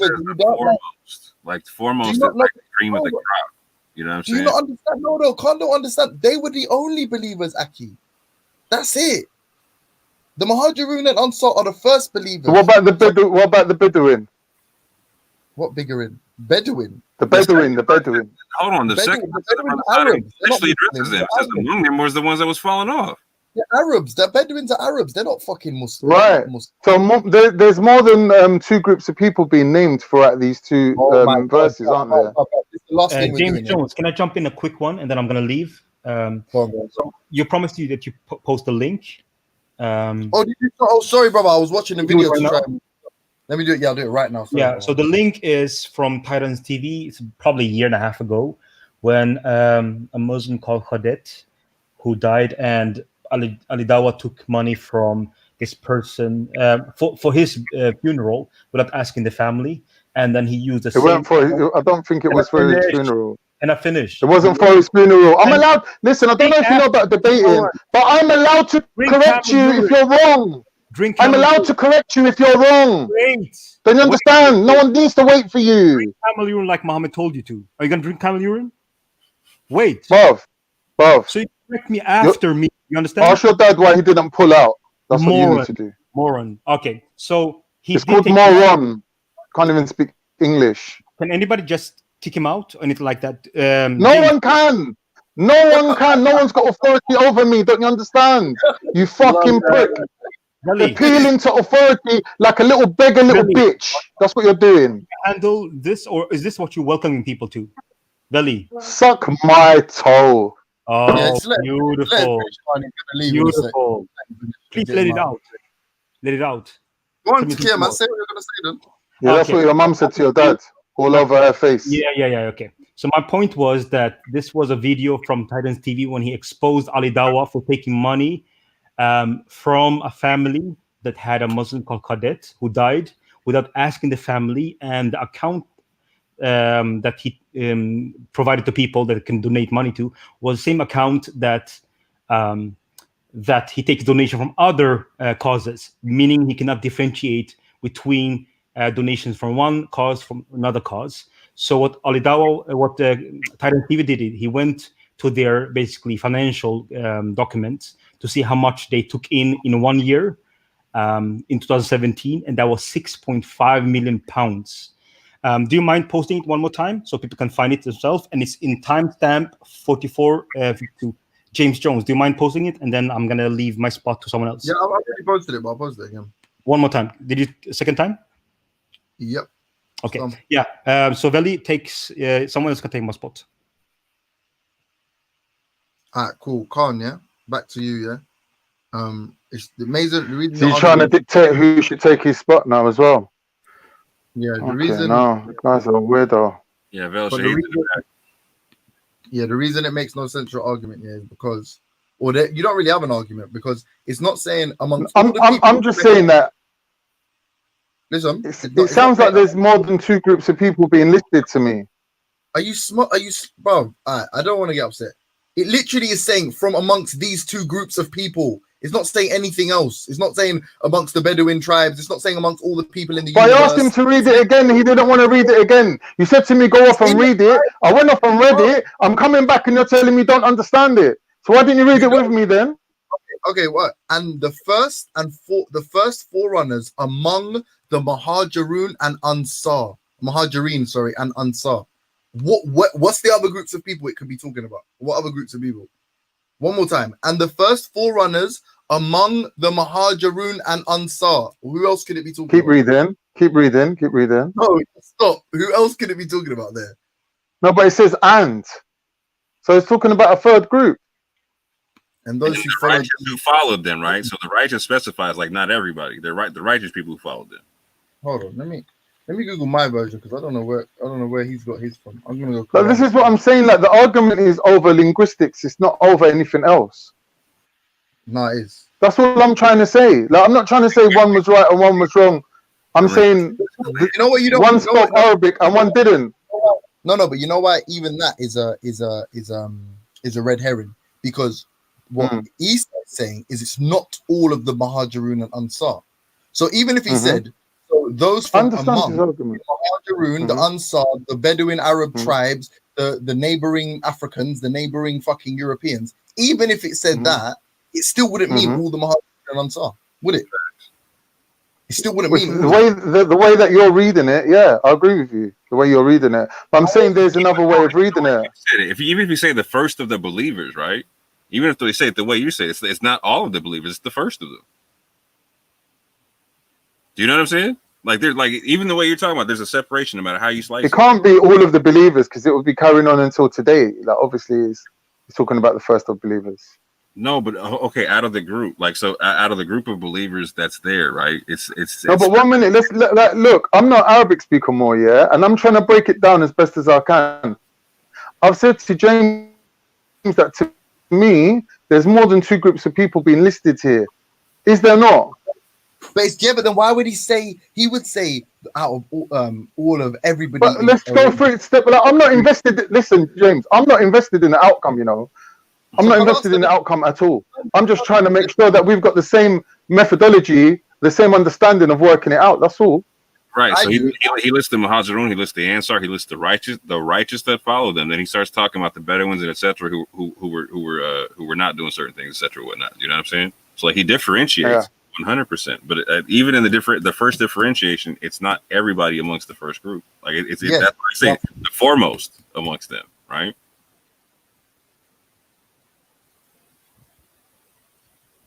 Yeah, that's one way of reading it. But what I'm saying is, when you read it the way how I read it, it can be seen in another way. Yeah, that's why then your God is And if your God has penmanship then, because he's just no, like but I'm that's saying that clear. if you That's clear.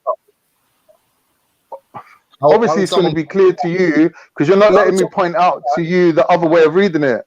What's so is the your You're other God just way? stopping slow? me from doing that. What's the Is other your way of God, understanding that first is word in the your God verse? slow? Can he not say all? Does he not know the word all? Of all of the things he created, is he the devil the one that created? You're going really quiet, James. Why is that? So why cannot your God say all? If he means all, why can he not say But all? I don't speak Arabic. So what I'm telling you, me and you ain't qualified to make a I just showed you differentiation on someone. a linguistic I just question. I just showed you someone who you said won the debate, who literally just tripped over their own words by defining min as from among, and then realizing that that doesn't mean all. And then when someone From asks him, among the believers, yeah. So he's giving the title from among these people, and then he's given a list. It's like me saying from among the Premiership Football League teams, and then I'm saying Arsenal, Man United, and all their followers. Do you understand? Were loved no, no, by God. Then the no, no, Bedouin, yeah, and then stop talking, stop for 1 second. Then Shamsi's yeah. saying to you, that's what you're saying, yeah. Shamsi's saying to you, all the Premier League teams are loved. Does that make sense? Does that make sense to No, you? he's saying everyone in Arsenal and Man No, United are loved, but the other people that followed them. Right. bro. Hey, but and the only way you're able to say that concept is like, so you're ignoring the very first word in the verse, right? That word in the verse, that very first word sets the whole tone. It does not mean the first of believers or whatever. It means the foremost from among, the foremost from among, right? Those are the first two words, right? The foremost among, right? So there's a cream of the crop of these people. You know what I'm saying? Like it's Right. that first word can never mean like anything other than. It's just it's not used for anything other than that concept. Bro, They cannot mean what you're talking about. You're just like it's so hard because you're trying to pretend that you literally began this saying Shamsi won. I all I can do is prove to you where I believe he's made a misstep, and I think it's clear that he has. And you're still just like, bro, from among does not mean all. All is a simple concept, as is some. Some and all are very simple concepts. Some doesn't mean all, and all doesn't mean some. Like it's pretty simple, bro. And But it's even double emphatic. It's the foremost from among. You know what I'm saying? Yeah. So he's like, don't just give me like, don't bring me some of the apples. Bring me the best from that apple. Like the best apple from that bit. No. So, bring me some of the best apples. Right, exactly. Some of the First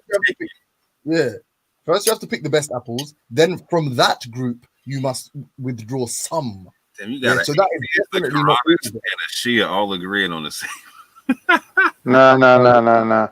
I'm sure that in the argument, Shamsi does offer other quotes from the Quran that basically say that these people, the people from before the migration, the first Muslims, all of them, emphatically all of them, are granted heaven. You just replayed Shamsi. He quoted the verse that we're talking about in Arabic. He didn't quote some other verse. He quoted this. Yeah, and he literally, because he tried to translate it to English, thinking that he was going to be able to pull a fast one. He didn't realize that by being true and honest, he defeated his own argument with it, and that's why you have to rate Isa, because he said a black select.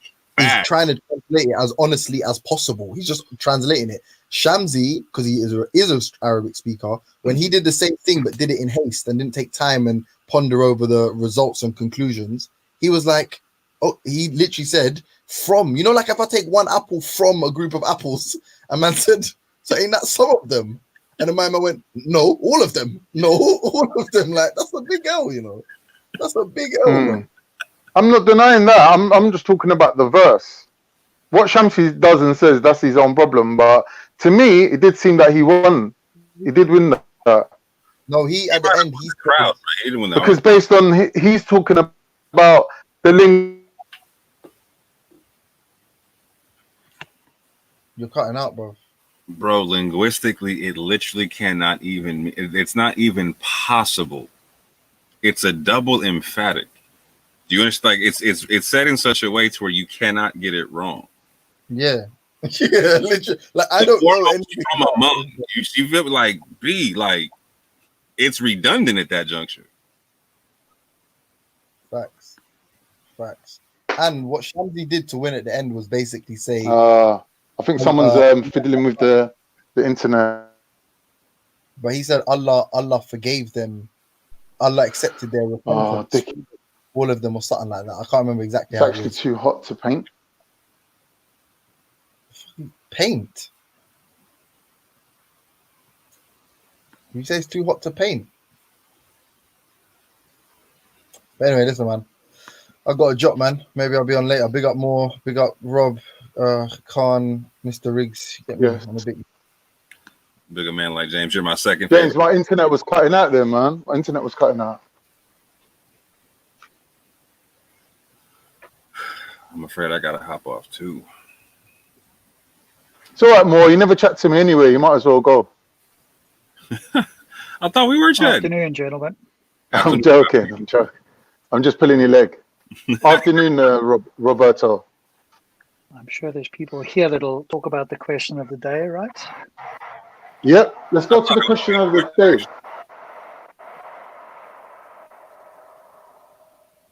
Have you got it there? My internet keeps cutting Spirits, out. I souls, don't know or whether it's... wormholes. Which is more likely? Spirits, souls, or wormholes? Which is more likely? You want to go first, Rob? Yeah, I did it this morning. Wormholes are already not only likely, but have, as far as we can tell, been shown to be the case. So if you translate to wormhole as quantum tunneling, then that's part of something that happens in the sun. But then again, spirit or a soul, I don't know what those terms mean and how you could demonstrate that they exist. So we had a spectacularly bad attempts last week, but maybe there's better attempts this week. So the floor is all yours. Until there's a scientific, this is where I agree with a lot of evolutionists and atheists and whatnot. Until there's an actual scientific and falsifiable concept put forth for what spirit is and soul is, it's a fruitless conversation, honestly. Yeah, I think it's just one of them questions that's posed, just to entice people into thinking rather than to actually come with a conclusion. I don't think you can ever get a conclusion. It's based on belief, isn't it? Like, some people believe in souls and some people don't. So I don't know how you're going to get evidence for that. Well, I think you're like basically comparing apples and oranges, really. I think you can make the argument, but I think at the same so there's a scientific definition for what a wormhole is, right? There's a whole theory, a framework, something that can be falsified and tested, etc. Whatnot, right? Like, so there is no same concept and framework for what spirit and soul is at this juncture. It's a conjecture for what people understand it to be from cultural understanding. You know what I'm saying? So it's you can have the conversation. It's just not apples and apples. You know what I'm saying? But to believe in something, surely it needs to be intelligible. Otherwise, you're being irrational. If you do not believe in something that's intelligible, then you're being irrational. So, and for something to be intelligible, you need to be able to describe it and have some idea of what it is you're talking about or what it is you believe. So maybe that's the starting point.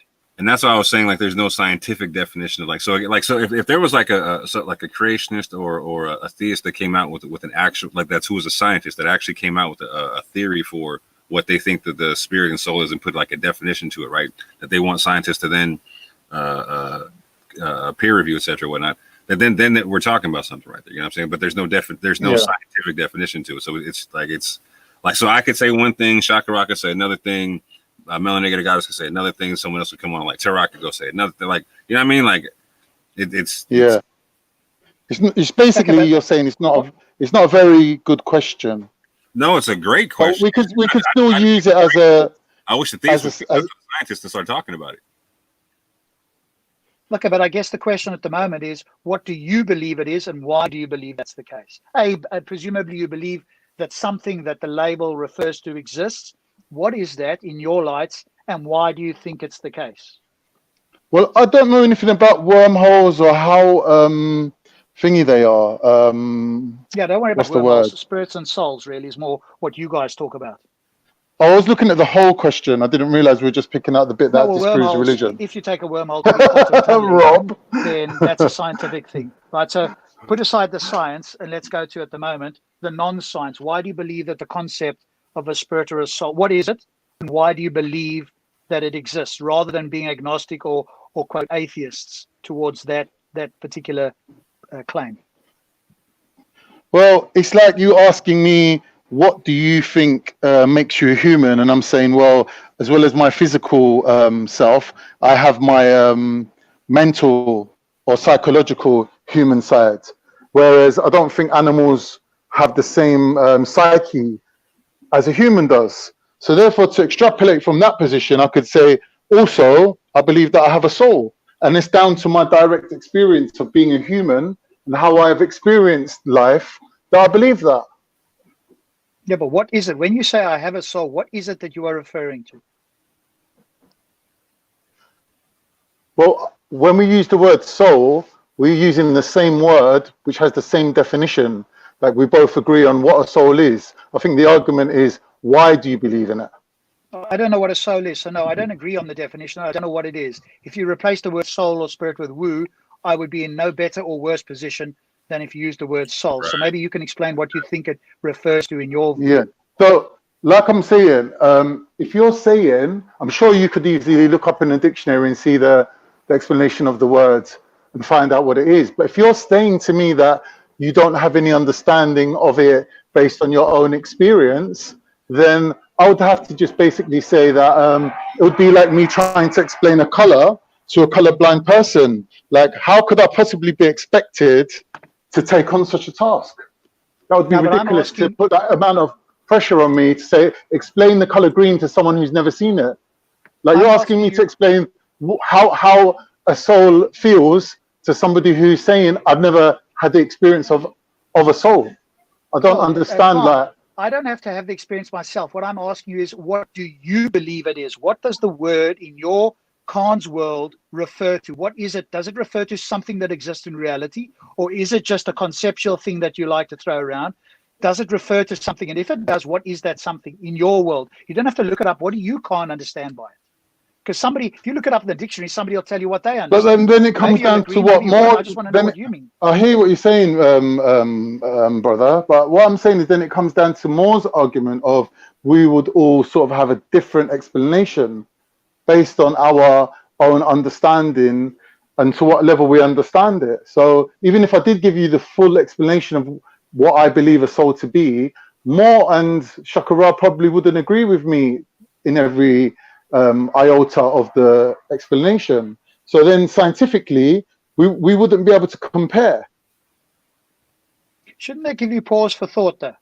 If you can't define it, or if your definition is different from everybody else's, then maybe it's just that everybody is making this stuff up because they want it to be the case. And when they're questioned by somebody like me on something that they've always taken to be the case, at that moment in time they go, or maybe they should be going, hang on a moment, I've just kind of used this word.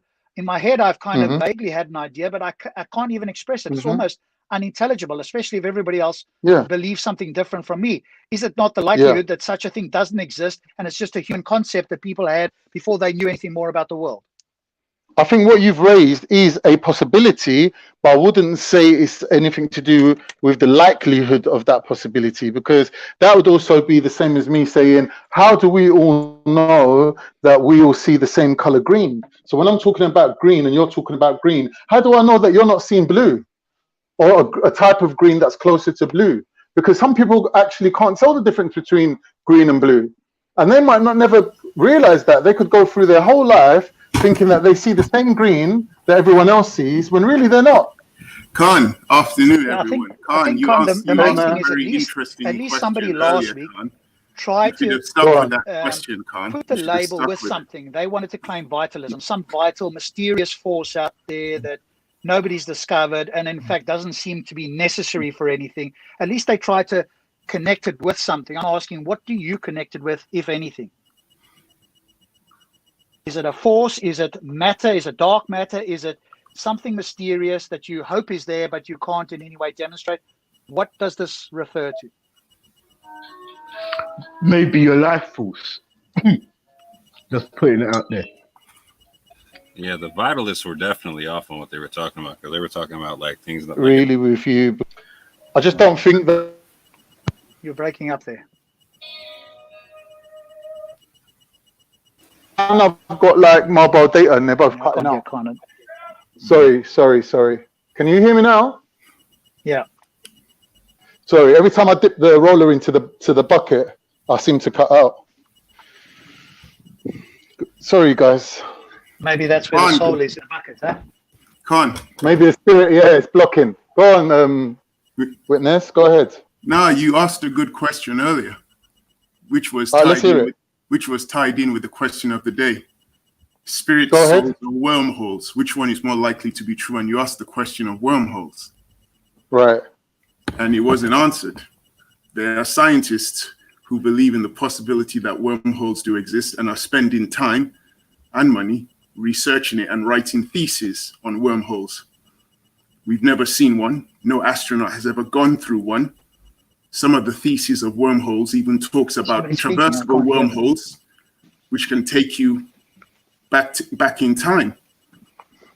Yet, is that more likely than a spirit or a soul? No, I would say no. It's not. Who's speaking? Because I can't hear them. Can you hear Witness, Rob? Because Witness, can you hear Rob? I think the problem's between Witness and Rob. I can hear Rob, but he can't hear me. I'll try and plug in and see. Otherwise, I'll have to rejoin. Who's going to have to rejoin? I don't know. One of you is going to have to jump out. Everybody. I think everybody else can hear. Well, let me just check. I'll plug in headphones. I've got Bluetooth at the moment. It's just Rob that can hear you, Witness. Yeah. So that's based on Witness's explanation of a wormhole, including the time travel element, I would have to say it's more likely that you have a soul. But then what would you describe the soul as Rob has said, would be the problem that, to me, the soul is something that doesn't really live outside of the body. It's attached to the body. So when you die, your soul doesn't carry on living like a ghost. Like, I don't believe in ghosts and things like that. Do you know what I mean? I think the soul or the psyche or the extended psyche is all part of the human experience, and it's all one thing, isn't it? Like, to me, I don't think like a soul can live on without a body. So then what's the difference between a soul and a ghost? I'll rejoin. What's the difference? Because it sounds like the same thing. Well, a ghost would be a soul without a body, and a soul would be attached to a body, so therefore would not be in a ghost-like state. In my opinion, like, I'm just saying I'm not saying according to Islam or anything. Like, I'm saying according to my beliefs. Like, I think your soul is part of your body, and when you die, they metaphorically say, "Oh, your soul is sleeping until Judgment Day" or whatever. But the soul is just a different frequency of your existence. Like there's an existence that you have, a life energy, a life source that's been given to you, and you receive it in different frequencies. So in a physical form, in a mental form, and in a spiritual form, and they're all interlinked with each other. And you experience them all at the same time. And you can't have one without the other. Okay, but that's your personal definition. Yeah. Of what you think According to my personal explanation, that having the extra dimension to a human being, being a soul, is quite likely, in my opinion, and it's much more likely than time travel. But it's funny. Your definition of the soul is almost similar to Aristotle's. I was just reading here. It says, as the first actuality of a natural organized body, and he argued against its separate existence from the physical body. So Aristotle was saying that it cannot exist separately from the physical body, which is interesting that your definition, it almost ties in slightly with what Aristotle was saying. I'm not going to lie, I haven't read Aristotle, so it's good that you pointed that out, because I wouldn't have known. Yeah, I'm just doing some research. I was interested in finding out that some of the Greek philosophers were talking about the soul. Mm-hmm. So I just saw this slight thing on Wikipedia on Aristotle's view, and I was like, "Oh, that's interesting." He says it cannot exist out from the physical body, but that's Aristotle. But they all have different beliefs. So you believe then that which one's more likely, the soul and not the wormhole? Yeah. Okay, that's interesting. Hey, no, Rob's trying to get back in. And just based upon the speculation of it all, like given the fact that there's not clear definitions for all of them, but for what I consider them to be, I say that they're all equally as likely based upon the same quantum mechanics and principles. So equally as likely or unlikely, you would say? More that they're equally likely than any of them are unlikely. Okay. I've got another definition here. This one's more from it's supposed to be from Plato. Plato considered the psyche, drawing on the words of his teacher Socrates, Plato considered the psyche to be the essence of a person, being that which decides how we behave. He considered this essence to be incorporeal, eternal occupant of our being. Plato said that even after death, the soul exists and is able to think. He believes that as bodies die, the soul is continuously reborn, metempsychosis, in subsequent bodies. However, Aristotle believed that only one part of the soul was immortal, namely the intellect, logos. So I'm just looking at the way these philosophers are. Some of it And it's still not picking up. It's familiar. My internet's really bad, guys. I'm going to jump off because it's irritating me. Sure. Veli, if you're there, I think there might be people in the back trying to get on. So, Orthodox Mod, so what's your opinion on it? Do you think it's more likely that there is, what is the question? It says spirits, souls, or wormholes. Which one is more likely to be true? For me, they're equally as likely. Based, like I said, based upon the same quantum mechanics and principles and whatnot. Okay, that's interesting. So for me, spirit would be the unseen source of the soul. So again, let me say like this: for me, a soul would be the wave particles that are entangled together to the point to where they make my consciousness. And again, I say that to the point where like wave particles are encoded with all the information of all the possibilities of their potential collapses and whatnot. So they're literally like they have like a energetic DNA kind of a concept popping off of them. You know what I'm saying? So they conceal. They're made of information, or they have information within them. So I'm saying, like, for me, the soul is the wave particles entangled to the point where they make a singular consciousness. And is it different from the spirit, though, or is it? Do you feel that the soul can come out of the body and come back in?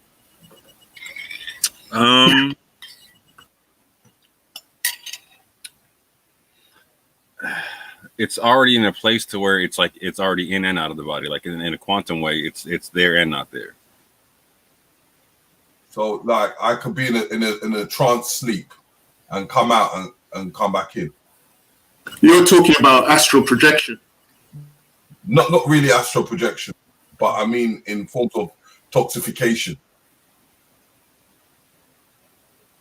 So I would say that the concept of being in the physical body is like, so when you're saying going out and coming back in, like the illusion is that you're separate to begin with on the quantum realm.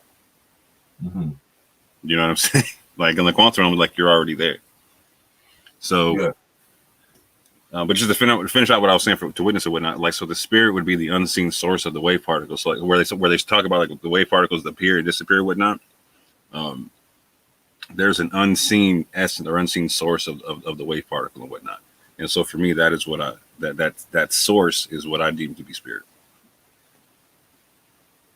But you believe all three of them would, there's a possibility that they could exist in spirit, soul, and wormholes. Yes. All based on the same quantum mechanics and principles, 100%. Sure, yeah. I'm more inclined to be more open-minded to accept those things. There's a possibility they might exist, and when people are researching into them, we'll see what conclusions they come up with. Whether eventually they do come up with a wormhole, they do actually see one, and they actually do experience going through one, and whether it will actually provide them with the experience that they've been writing about for years. And who knows, maybe scientifically they might be able to prove the existence of a soul. Spirit, there are people who've tried, but most of the time within that field, if you go down the road of trying to study it, you are automatically ridiculed, and your research is laughed at, but there are people. I think one field is parapsychology. Mm-hmm. That's one field where they're studying, trying to understand the spirit and the soul. But I think, yeah, they're all three of them are more likely. Terry, do you think they're likely, all three of those things, or do you think not? For me personally, there's definitely they are there, but it's, if I'm trying to use science or trying to use anything else, it's never going to prove nothing to me in the fact that it's a space where no one can really explain. All right. Is that with all three, or with all three? Because it's going beyond itself. How do we explain it? We can understand it, and we can feel that there's some form of force there, but how do you define it? I mean, they have defined the wormholes. Yeah, but that's on a isn't it based on a theory basis of absolutely. Yeah. It's speculation. There are bits of mathematical equations and a whole bunch of other things that physicists have done. But yeah, you're right. They've never actually seen one. They've never been through one. There's no evidence for it. It's still part of theoretical science. What's this doctor's name, man? I forgot it, Dr. Yubu or something like that. Oh gosh. And he does it he does the things on a wave level, but mathematically. Dr. Yubu, I think. Is it Dr. Yubu? No, I've never heard of it. I'll find it. But he does. He goes into it and explains what, from science to the God concept, in understanding that they're all waves. Waves. That's interesting. Yeah, I'm trying to tell you the concept of like the wave particle had me look at things completely different. That's why like when Chakra was playing those videos of those physicists and whatnot, they're having to admit like, yeah, we used to think about things a whole nother, like they're saying we're having to like really get used to thinking about this quantum thing in the quantum way. Like it's a different set of rules than what they're used to. You know what I'm saying? Like, it's a completely different set of rules. Like it's the hold on, I'll tell you now. It's in my archives. Dr. Yubu, or whatever his name is. Man, where is it?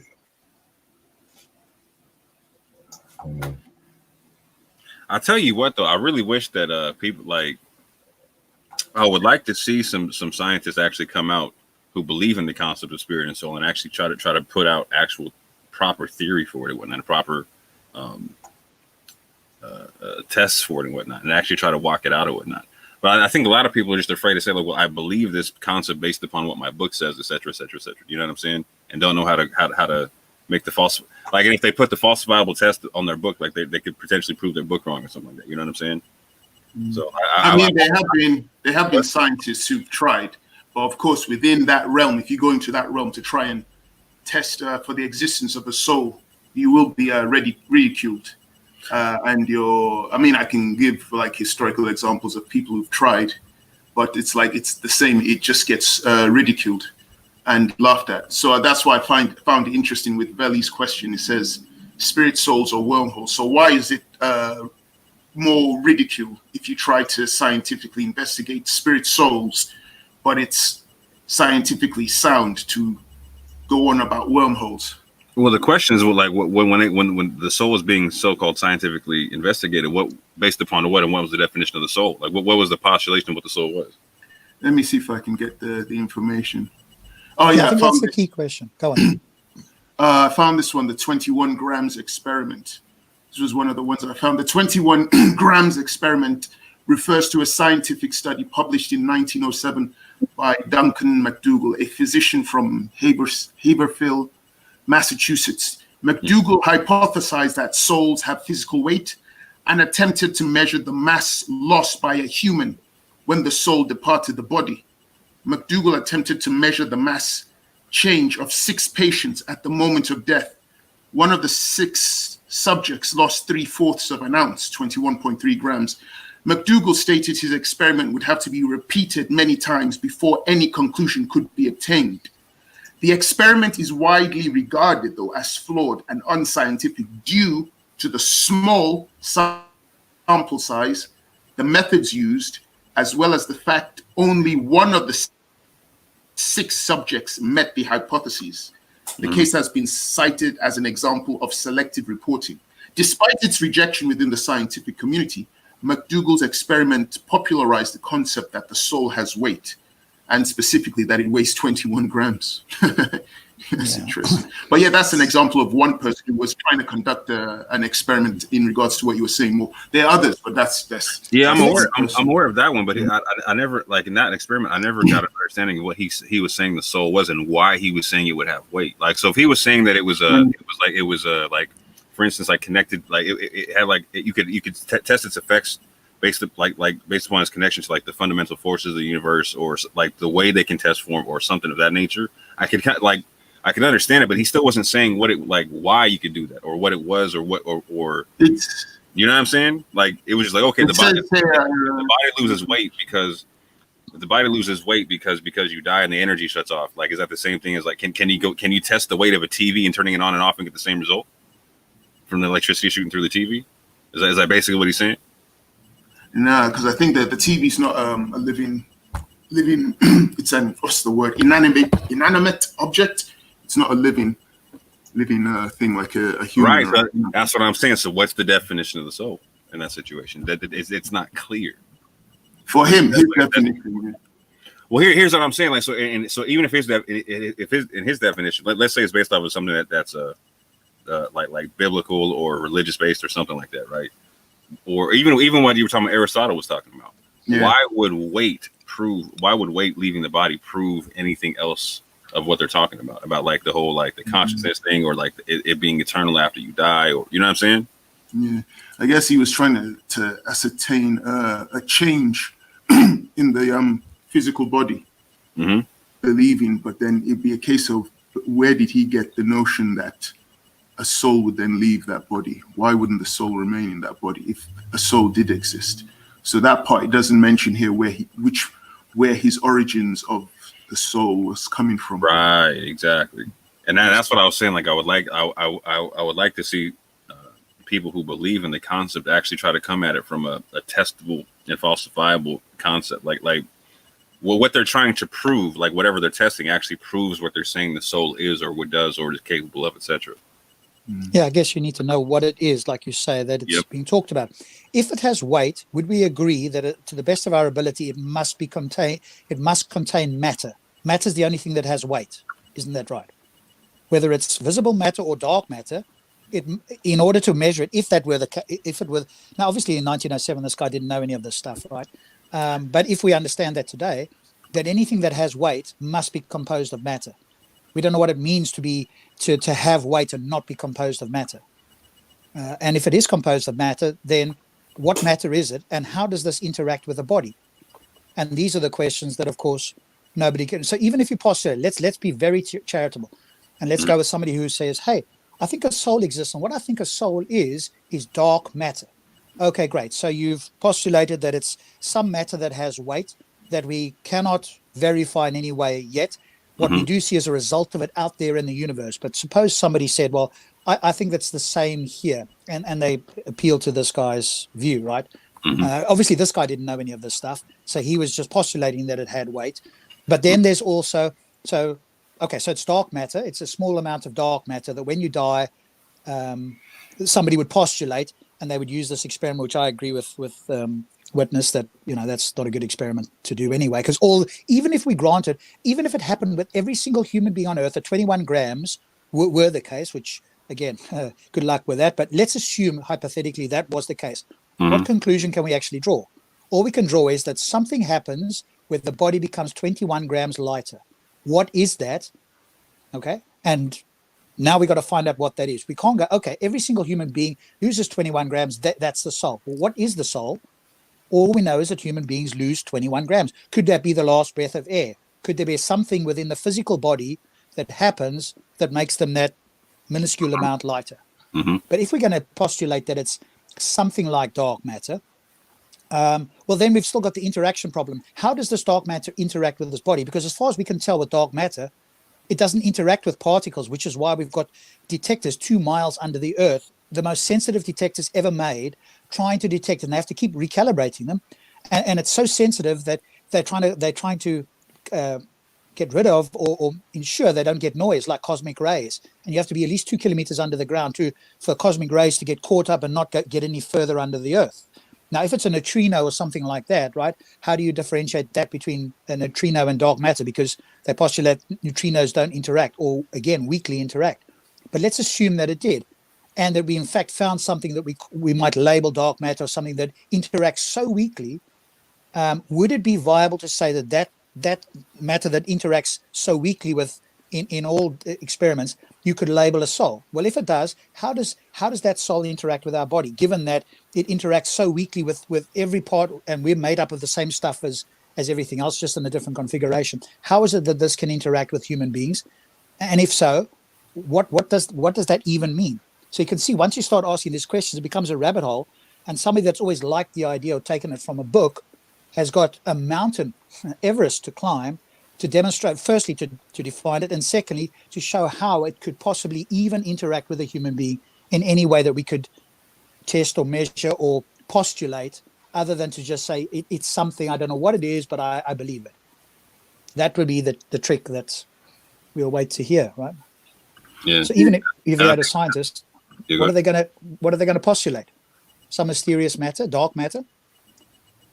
Well, again, they get this. It all comes from the definition of what someone's saying the soul is or whatnot. And so, like the world I come from, like trying to make it like something material wouldn't make sense, because like I would be saying something that can exist on an infinite level, right? So that's why I talk more about like the concept of like, so for me, like I say it's the concept of, in my mind, it's waves that are entangled within a singular collapse, right? And so that's, you could look for that. That's falsifiable or whatnot. You know what I'm saying? Like waves collapsing into a singular consciousness of some sort. You know what I'm saying? So but what's a singular consciousness, though? What does that mean? Because we know consciousness emanates from a brain, as far as we can tell. So are you talking about that consciousness or some other consciousness? So this is where you're talking about the connection with matter and whatnot, right? Because then this is where it gets into like the quantum biology concept. Are you familiar with that?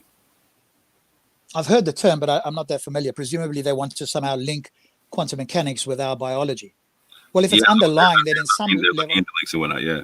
I mean, at some level, maybe it is linked, but that link extrapolated to the macro world, our world, is right. That link between the energy and matter is like where all science is pretty much looking at right now, right? Like, so even with with when you look at abiogenesis, all that type of stuff, right?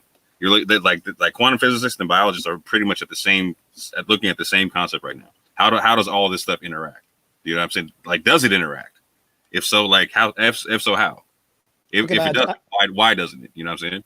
I think we're at a far too early stage to say that whatever happens in the quantum realm, to whatever degree we understand that, then can be extrapolated to the realm that we understand.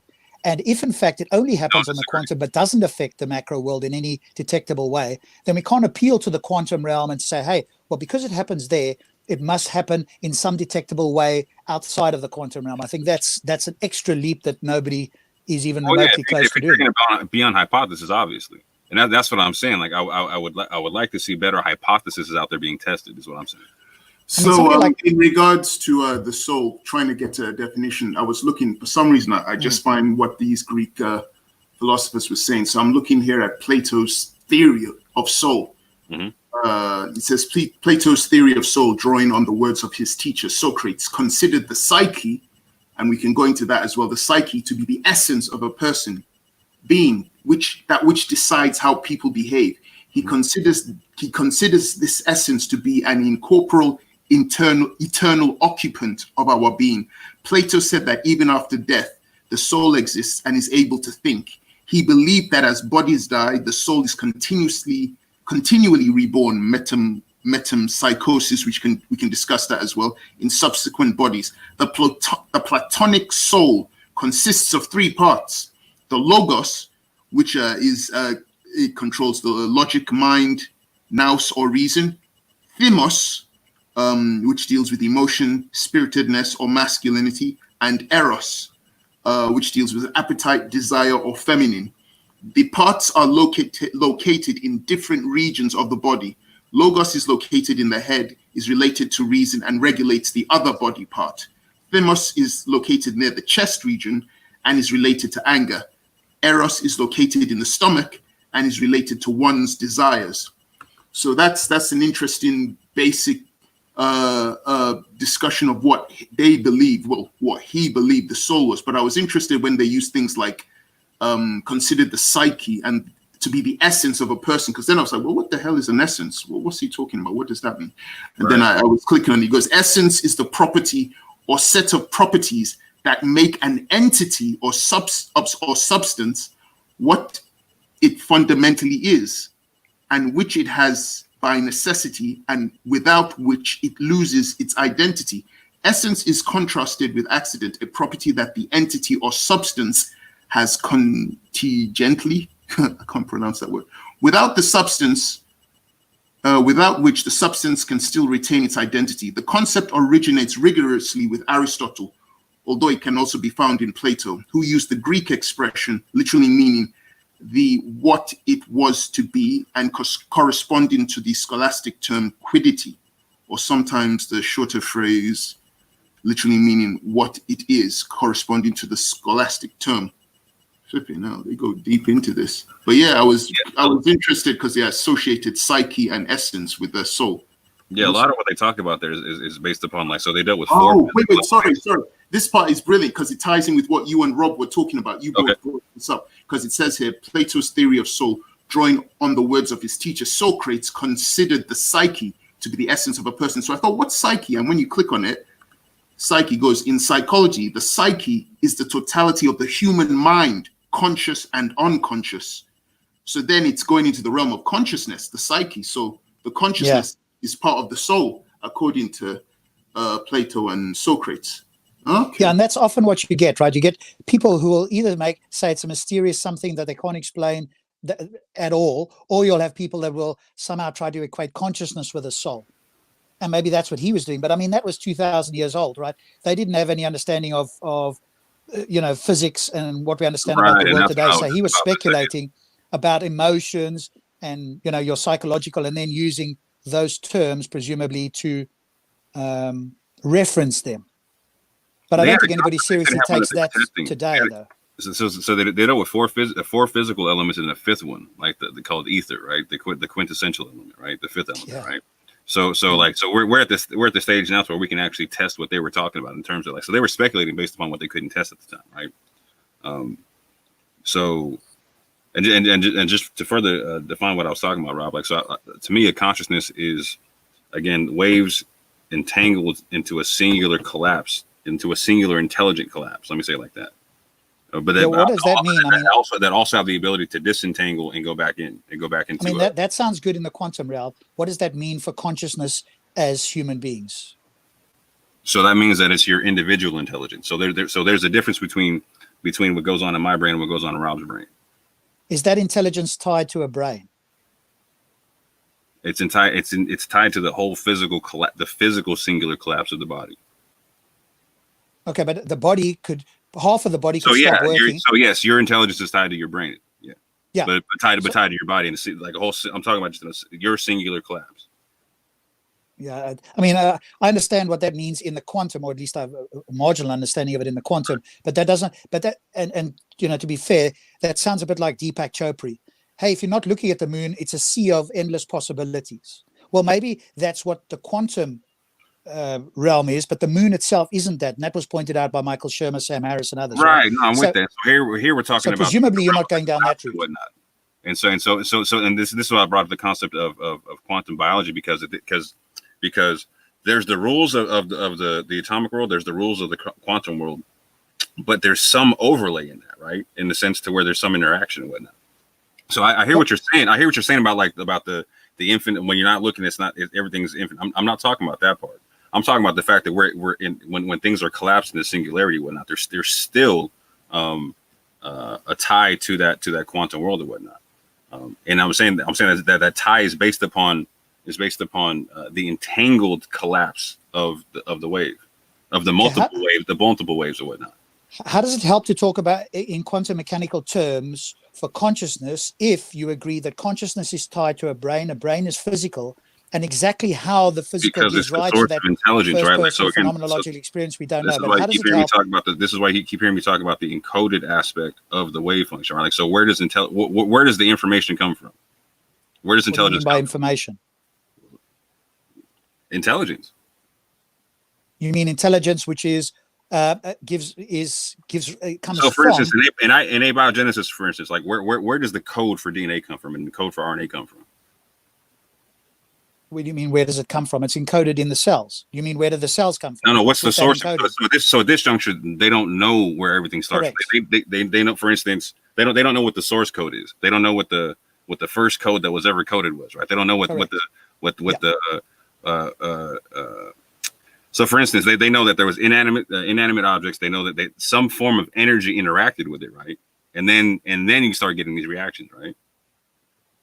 So I'm saying, like, once you're dealing with energy, you're dealing with the quantum world in some way, shape, or form. You're dealing with energy, right? You're talking about two different sets of rules now coming together to make one set of rules happen. Okay, would you agree that we are not yet at a point where we fully or even partially or even to whatever degree understand how the quantum world interacts with what we would call our macro world? So that quantum mechanics, how does it interact with subatomic particles and energy, right? That's not clear as far as I'm aware. And if it isn't, then you talking about the quantum mechanical terminology and then somehow overlaying that over consciousness, I'm just not seeing how that's helpful. It's confusing to me. And again, I'm not a quantum physicist, but I'm not sure how that helps make an argument for, firstly. So this is what I was saying. This is what I was saying earlier. This is why I agree with you. It's a poor conversation to have without a proper postulation and definitions that we're working from a science-based level, right? Does that make sense? So when you're asking me for speculation, all I can give at this juncture is why I speculate such, right? So I'm not here preaching speculation. You just asked me a question, I answered. Okay, based on because you like to use the quantum terminology, what would falsify the claim? What would need to happen in the quantum realm, so to speak, for you to go, no, there's no such thing as a soul? So for me, I would have to see waves not being able to collapse in an entangled state. Okay, so basically an unfalsifiable thing, because we've observed that happening there. So as long as that happens, you've still got hope that there's something that you might term a soul. No, it's not a hope, but like, so if it's falsified that waves won't be able to collapse within an entangled state, right? Then what I'm talking about, there's no basis for it whatsoever. Okay, but let's say that waves collapse in an entangled state. How does that get you to a soul? So again, the concept of what I was saying was, like, my definition of it was waves entangled in collapse into an entangled state into the point of a singular intelligence. Okay, what's a singular intelligence? What was that? Sorry? What's a singular intelligence? Hold on, Terry. What was that, Terry? No, I was putting up the guy's name I was mentioning before. I'm just putting it in the back chat. Oh, what was his name? What, in the private chat? I'm looking, I can't see it in the private chat. I'm going to put it now. It's going to come up now. Okay. Thanks very much. Oh, it's the scientist.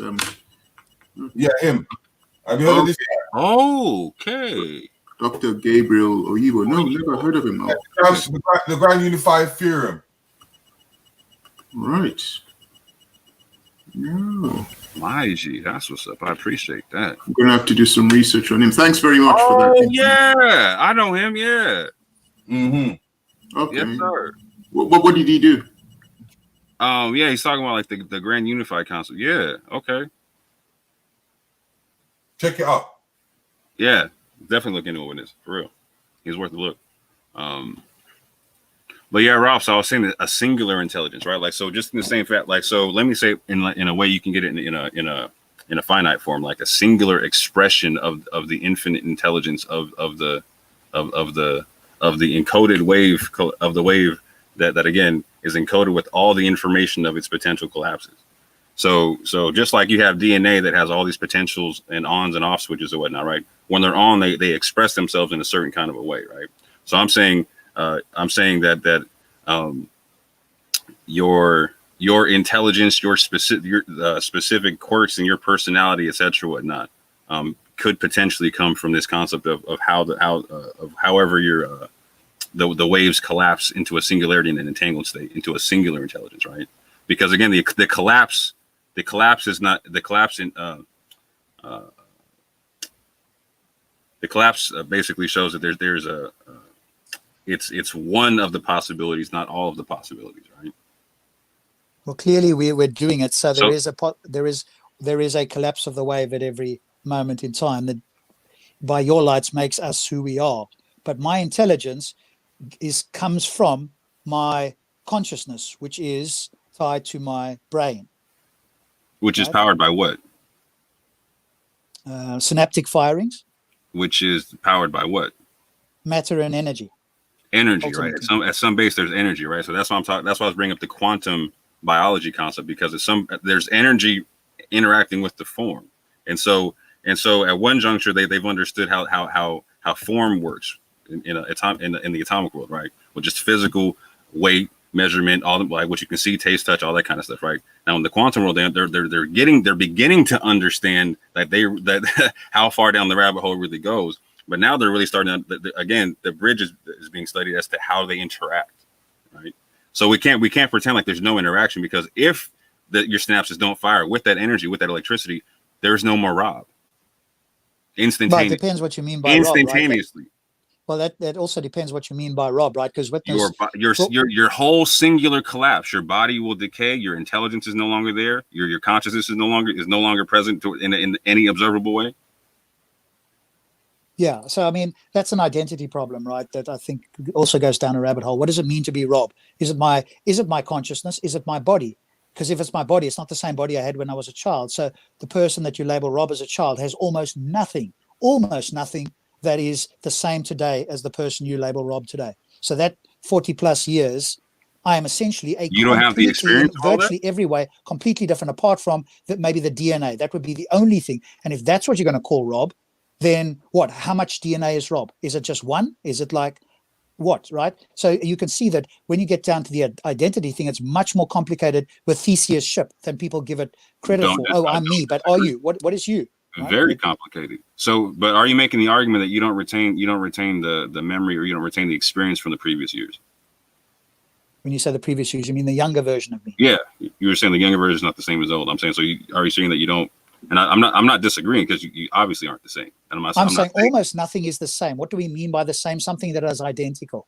Are the memories, in fact, identical with the experience I had? No, they're not. They're a representation of an experience I had when I was younger. So even the memories are just a representation.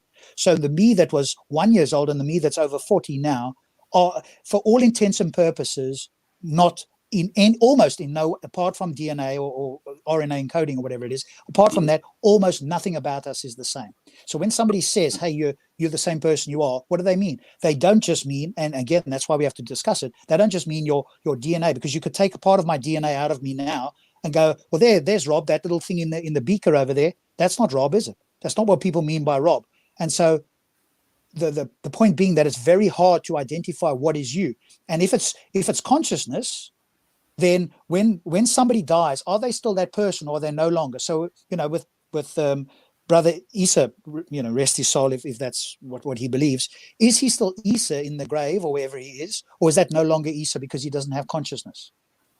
It becomes quite a difficult thing to actually answer, isn't it? Because most people still say that body is Isa. There you just made an assumption that he doesn't have consciousness, right? That's something we can't even prove or discuss, or that's a whole jump in logic.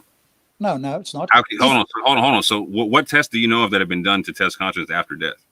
True, that's a good question. Great. So what we can do is infer that consciousness is tied to a brain, and when certain things happen within the brain, they affect consciousness. Assumption. My question was, what tested do you know of consciousness after death? I'm not talking about inferences and assumptions. Sure, the test is that the brain stops functioning. No, what tests have been done to show consciousness exists or does not exist after death? Because what is consciousness? What are you talking about? You got to define that, like my man got to define the Sure. soul. It's the first person phenomenological experience that's given rise to when there are neurons firing in the brain. That's what consciousness is. Okay, Is that fair enough? I can say woo, and it means the same thing. What does that mean? Really? Test and falsify that. That's interesting. You can have woo. I can say woo. It means just as much as woo, bro. Test and falsify that, right? Sure. So this thing that we're doing now, is this woo that we are doing now? What we are experiencing through our first person perspective, is that woo?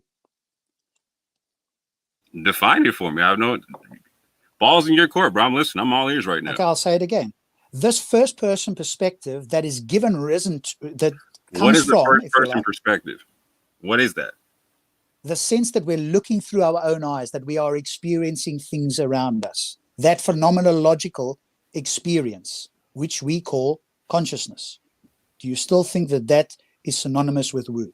You're saying we call that consciousness. That's an assumption. Human beings, scientists, neurobiologists. Okay, there's a scientific definition of consciousness now.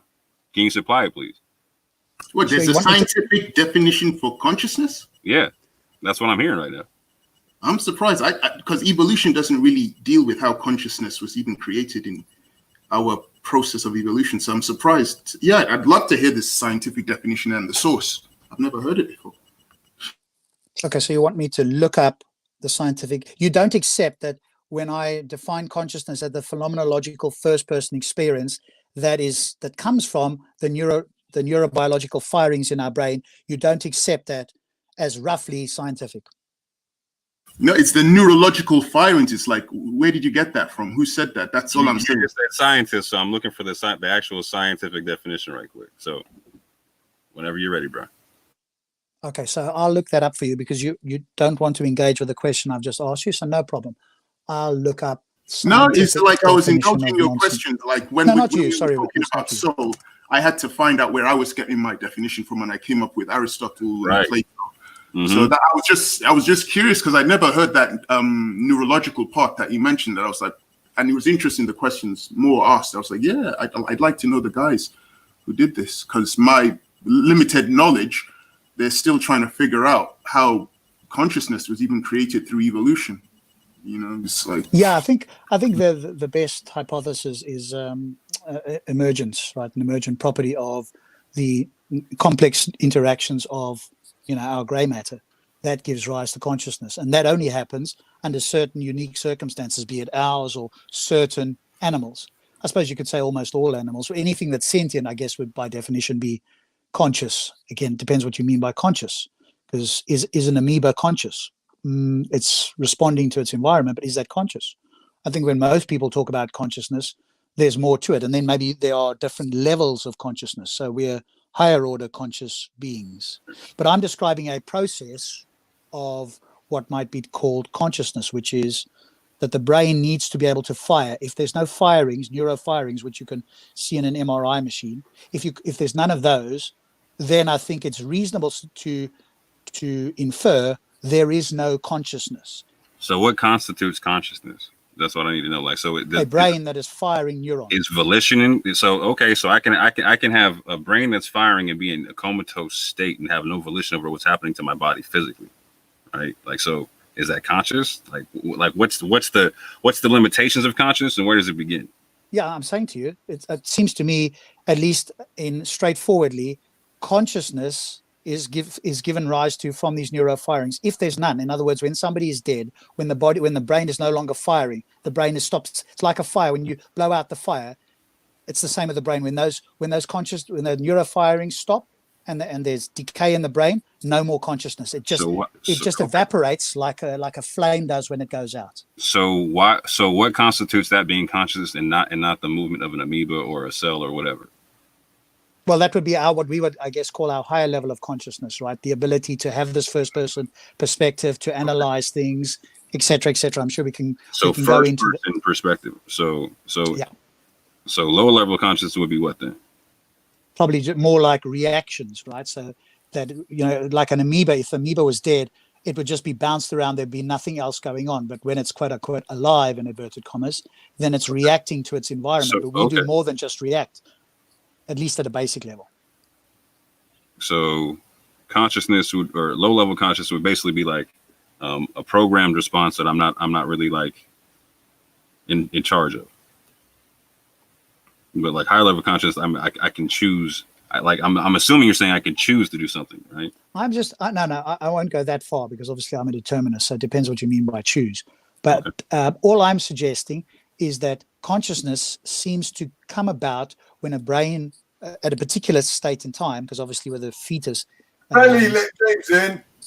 But before you continue, Rob, I just wanted to quickly ask you something that ties in with what you and Mo were talking. I didn't want you guys to forget about it. Mo was asking you questions, you were explaining, and I noticed you kept using the term in the brain, neuron firings. And what initiates those neuron firings? Because it seems from what you were saying, those neuron firings within the brain was very instrumental in consciousness. So what's initiating those neurons to start behaving the way they are? What's making them fire? And I would sort of we'd have to look it up, but my immediate response would be the particular arrangement of matter that gives rise to this brain. So when this matter interacts, a bit like your periodic table, or if the analogy is water, right? We don't have something called wetness without hydrogen, oxygen coming together. And it's the same in this case. It seems to me that when these particles or subatomic particles arrange in a particular arrangement, as in like our brain, then it's like it lights up. That I guess would be the analogy, or my very basic rudimentary explanation for where the firings come from, per se. Again, I'm sure there's way better ways of explaining this than I have, but that would be my rudimentary understanding of it. Thanks very much, Rob. What were you saying, Orthodox Mo? No, I was saying we agree then, because he was saying that he's basically talking about everything collapsing into a singularity in the brain and whatnot. So yeah, I got you. I definitely agree. Yeah, with that. I don't use that language because that language is specific to the quantum mechanics, and I don't see it helpful to use that within you are, but you don't our recognize it. macro Here's what I'm world. saying why. It could be because like so at the end of the day, like so the firing comes from, like you're saying, it comes from matter then energy, right? And so this is where I was talking about the quantum biology, because the energy is not being produced by the brain, it's being tapped into by the brain, because the energy can't be created or destroyed. So that's where we're getting into this whole further down the rabbit hole concept, to where the questions are having to be asked. What is the interaction? What is the relationship? How is it? What are the rules thereof? Are there rules to it, etc.? Well, we don't know at the moment, right? But they know that there's an interaction because we don't make it, we tap into it. Fine, but when the brain stops tapping into it, then consciousness apparently no longer exists. Do you agree or disagree? I don't know at that juncture, right? So I'm saying what we know is that there's no longer that interaction within the physical form of the body. So we don't know what happened. Hold on, we don't know what happens to whatever to whatever that energy. Right. One more thing, and then somebody else can jump in. One more quick thing. So just to be clarified, are you of the opinion that when a human being is dead, and what we mean by dead is that the decay of everything within the body at that moment in time, do you think there is still something that we label consciousness, or do you think it has been blown out like a flame in a candle? Me personally, I believe there's something that's still conscious after that. So that's what I'm talking about. When you got time, tell us what that is. Hold on. And I believe the same thing. And my definition, I was basing it on what Aristotle, Socrates, and Plato were talking about. But as I agreed with Rob, as Rob mentioned, back then they didn't have scientific equipment to experiment to prove this. It was just philosophers sitting down philosophizing. But that's where my definitions come from. But there is no consciousness as far as you're concerned, then, because if you cannot test consciousness, as in somebody that's dead is as conscious or is as reactive, or so, let's say somebody that's long dead or somebody that's began to decay is as conscious as any other, let's say, organic material that's non-reactive. In the alert sense. So it's not alert. You'd say that equally. So a plank of wood may be as conscious as a human being, as far as you're concerned, a dead human being. So this is where science would have to overlap with what Witness was talking about with the paranormal concept and whatnot, right? So where like there would have to be some kind of linkage and better testing in that realm and whatnot, because how do you define consciousness? That's what I'm trying to ask. Like, because if you say that Rob's is not scientific or you don't agree to it, that's fine. But what do you then? What's your So he was talking about it like, so I actually don't disagree to the sense where he was talking about it being to the level of some level of observation, right?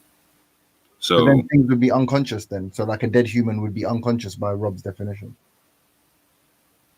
so what he's saying is that the body's no longer a base of observation and whatnot, right? So the question is there anything observed from the essence of, like, again, because the concept is the energy let the body go, right? So again, he's saying that the consciousness comes from the firing of the synapse, right? Which is basically comes from the energy, right? And again, the energy, again, this is where I was talking about, like the information aspect. Where does the information come from? He said he didn't know. I'm saying it comes from the wave function. It's encoded with all the information. Are you calling electricity? Are you calling electricity energy? Yeah? Just to be. Is it not some form of energy? That was what was mentioned as the neuron firings in the brain. Yeah. Yeah, but I mean, when it comes to consciousness, none of us are neuroscientists here. So whether it's fucking, I don't know, exchange of ions or whatever, or the different fucking proteins or whatever that make up, or that comprise the brain. I don't know. I don't think anyone should be confident to say anything other than consciousness is a function of a brain. But how are you so confident in saying consciousness is a function of a brain? Because you first have to define consciousness. That's what I'm trying to say. So alertness, awareness, being reactive. If there's 5 people that react differently, or 5 mammals, right, that react differently to something, or insects or whatever, and you can vary the levels, you can say that this is a more complex consciousness. But you can all say their consciousness from the simple experiment you undertake, which is some kind of aware or alertness. Mm-hmm. So awareness and alertness, and this ties in with what Orthodox law and reacting. And this ties in with the conversation Rob and the Orthodox law were having in regards to someone, I think they said, in a hospital bed who is not moving at all. Mm-hmm. They're not reacting. So how do we then know they're conscious? Right. Because that challenges your definition. But if I knocked you out, and we'd refer to you as being unconscious. If you couldn't react, I said, how many fingers am I holding up? And you don't respond. Where are you when you jump? Are you being conscious when you jump? What do you mean when you jump? Well, you're exhibiting consciousness, I guess. Yeah, but I think there's a difference between unconscious and no it's a reaction consciousness. at that juncture. It's a reaction. Sorry, Rob just mentioned something. Can you repeat what you just said? Yeah, there's a difference between being unconscious and having no consciousness. And to me, the difference is the neurological firings in the brain. So somebody could be in a vegetative state, but still have neurological firings. If there were no firings, then we could say that they are literally brain dead, in the sense that the brain is no longer firing and there's nothing that we could call consciousness as far as we can tell. If there's something that's still hidden away that we don't understand, okay, but I don't think that one should. I think one should disbelieve that until there's good reasons to believe it. So somebody, if somebody was lying, 2 people were lying on 2 beds in a hospital, one had neurological firings and the other had nothing. The brain was, it was like almost like the head was chopped off in a sense. There was no neurological firings. I'm at this stage reasonably happy to say that person has no consciousness. The other person is unconscious, i.e. that they don't have consciousness, not being displayed, but the neurological firings are still going on. Rob, the major point is it confined to the brain? And as per the general consensus on the definition of it, yes. And an example of that is, now Rob may take it to a more medical and scientific level, but simply the most rudimentary of experiments is, are they reacting? Are they alert? Are they? Yeah, I mean, I would have to Google my own definition. Yeah, but Moore's going to challenge you on that, and then say, but James, you were challenged on that with the person who's in a quote unquote unconscious in a bed. They're not responding to anything. They're lying there essentially like a corpse, although the heart is going, the brain is firing, the nervous system is still operational. Does that person exhibit consciousness? Yeah, but a brain. But I would argue that a brain. So after you die, there is still some electrical activity in your body and in your brain, right? I would argue that someone whose heart has stopped and that function isn't being replaced by any artificial sort of organ is dead and therefore will not be conscious. Now, when we start doing when we exclude the brain, so I'm saying consciousness itself is confined to brains, but not every brain will be conscious. because you could take a cadaver, take a brain out of a cadaver, and say, well, you said consciousness is brains, therefore this is consciousness. No, the brain on its own isn't consciousness. So completely diminished brain activity may or may not display consciousness. I don't know. Someone who's suffered a lobotomy may react, may have a smile, may be able to smile. So maybe they're conscious. I'm not going to get that technical. But when you want to try to say a piece of inorganic matter is as conscious as a human being, I'm saying no, because there is a simple definition. Who said that? No, I'm just saying. Moore just said if someone's dead, their body's decayed, they could still be conscious. Well, then a rock is conscious. Then why? They're both displaying the exact I guess we need to ask him what he means. Then what is it that you mean by conscious when the body is decaying? There's no neural activity at all, and we can see decay in both the brain and every other organ. So let's say after 3 days or whatever the case is, if you're suggesting that somehow there's still consciousness linked to this body, I'd like to know what you mean by this and why do you think that's the case? So again, the concept of consciousness had to do with observation and whatnot, intelligence and whatnot, right? Yes, no. I don't know what that's. Intelligence. Sorry. You keep saying information. Yeah?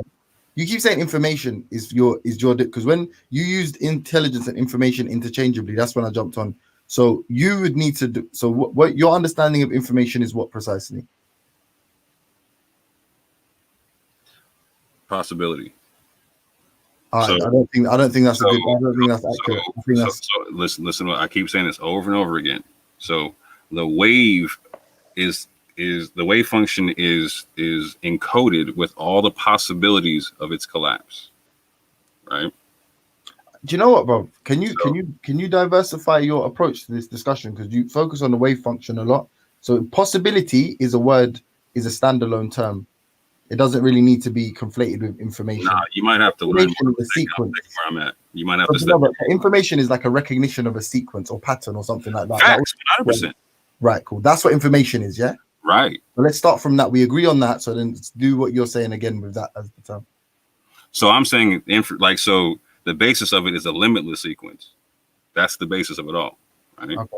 And so I'm talking about a limitless sequence collapsing in an entangled state, right? To make a singular, a specific sequence in a quantum realm, just like how the DNA expresses a specific sequence and makes a specific morphological form, right? I'm saying that this collapsed singularity in the quantum realm. Hold on. The same once someone's dead and alive. Is it the same sequence? So the sequence of the quantum concept would be there with or without the form. So you're saying that once somebody is born, there is a specific sequence, and it can and it exists perpetually or perennially. That's what you're saying. If I'm right, if I'm trying to understand what you're saying. So no, not that it exists like eternally, but in the sense to where it eventually goes back into the unseen. The waves appear and disappear. So they don't stay in a collapsed state for forever. They go back into a. Wait, sorry, Mo. Just all of what you're saying. This is something that I recall you said has not been scientifically proven, but it is a belief. You're believing in it. You're believing in the possibility of it. It hasn't been proven scientifically. No, not at all. It hasn't been disproven scientifically yet. No, not at all. Right, exactly. So we're talking about God of the gaps, pretty much. Which is what we're doing. So at the outset of the conversation, I was talking about the fact that the question was odd, or it wasn't a great question based upon the fact there's no scientific definition of spirit and soul, etc., or whatnot, right? And then I gave the concept if I have to speculate, then I'm gonna say that all three are possible based upon the same quantum mechanics and in possibilities and whatnot, right?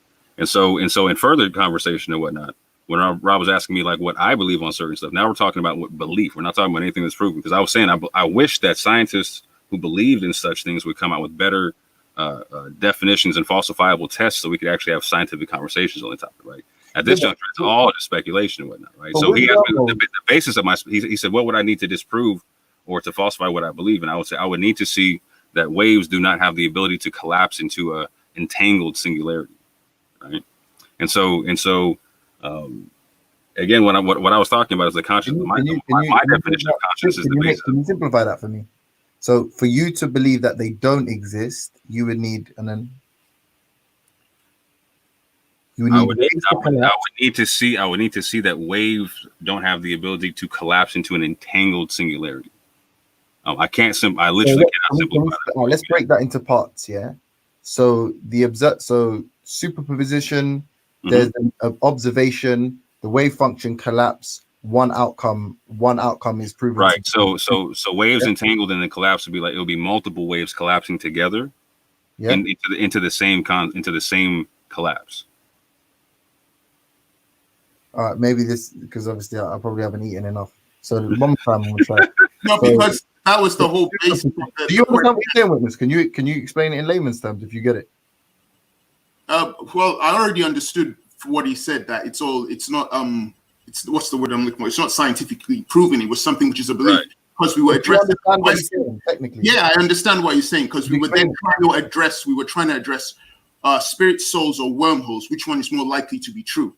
So from his belief, obviously you don't believe it's likely to be true. That's your opinion. So trying to explain it to you or trying to rationalize it with you is pointless. No, you're trying to backdoor. You're trying to backdoor. No, we're not doing the backdoor. I mean, Rob already acknowledged this. You, for some reason, seem to have a problem with it. Yeah, I'm not Rob, but everyone assumes that whatever Rob says, I have to agree with. So then let's get to what is your basis here? Are you trying to say that there's no such thing as what he's saying? Hold on. I'm trying to understand. I think you lot are speeding through this argument because Rob is obviously a genius. So help me understand what part is losing.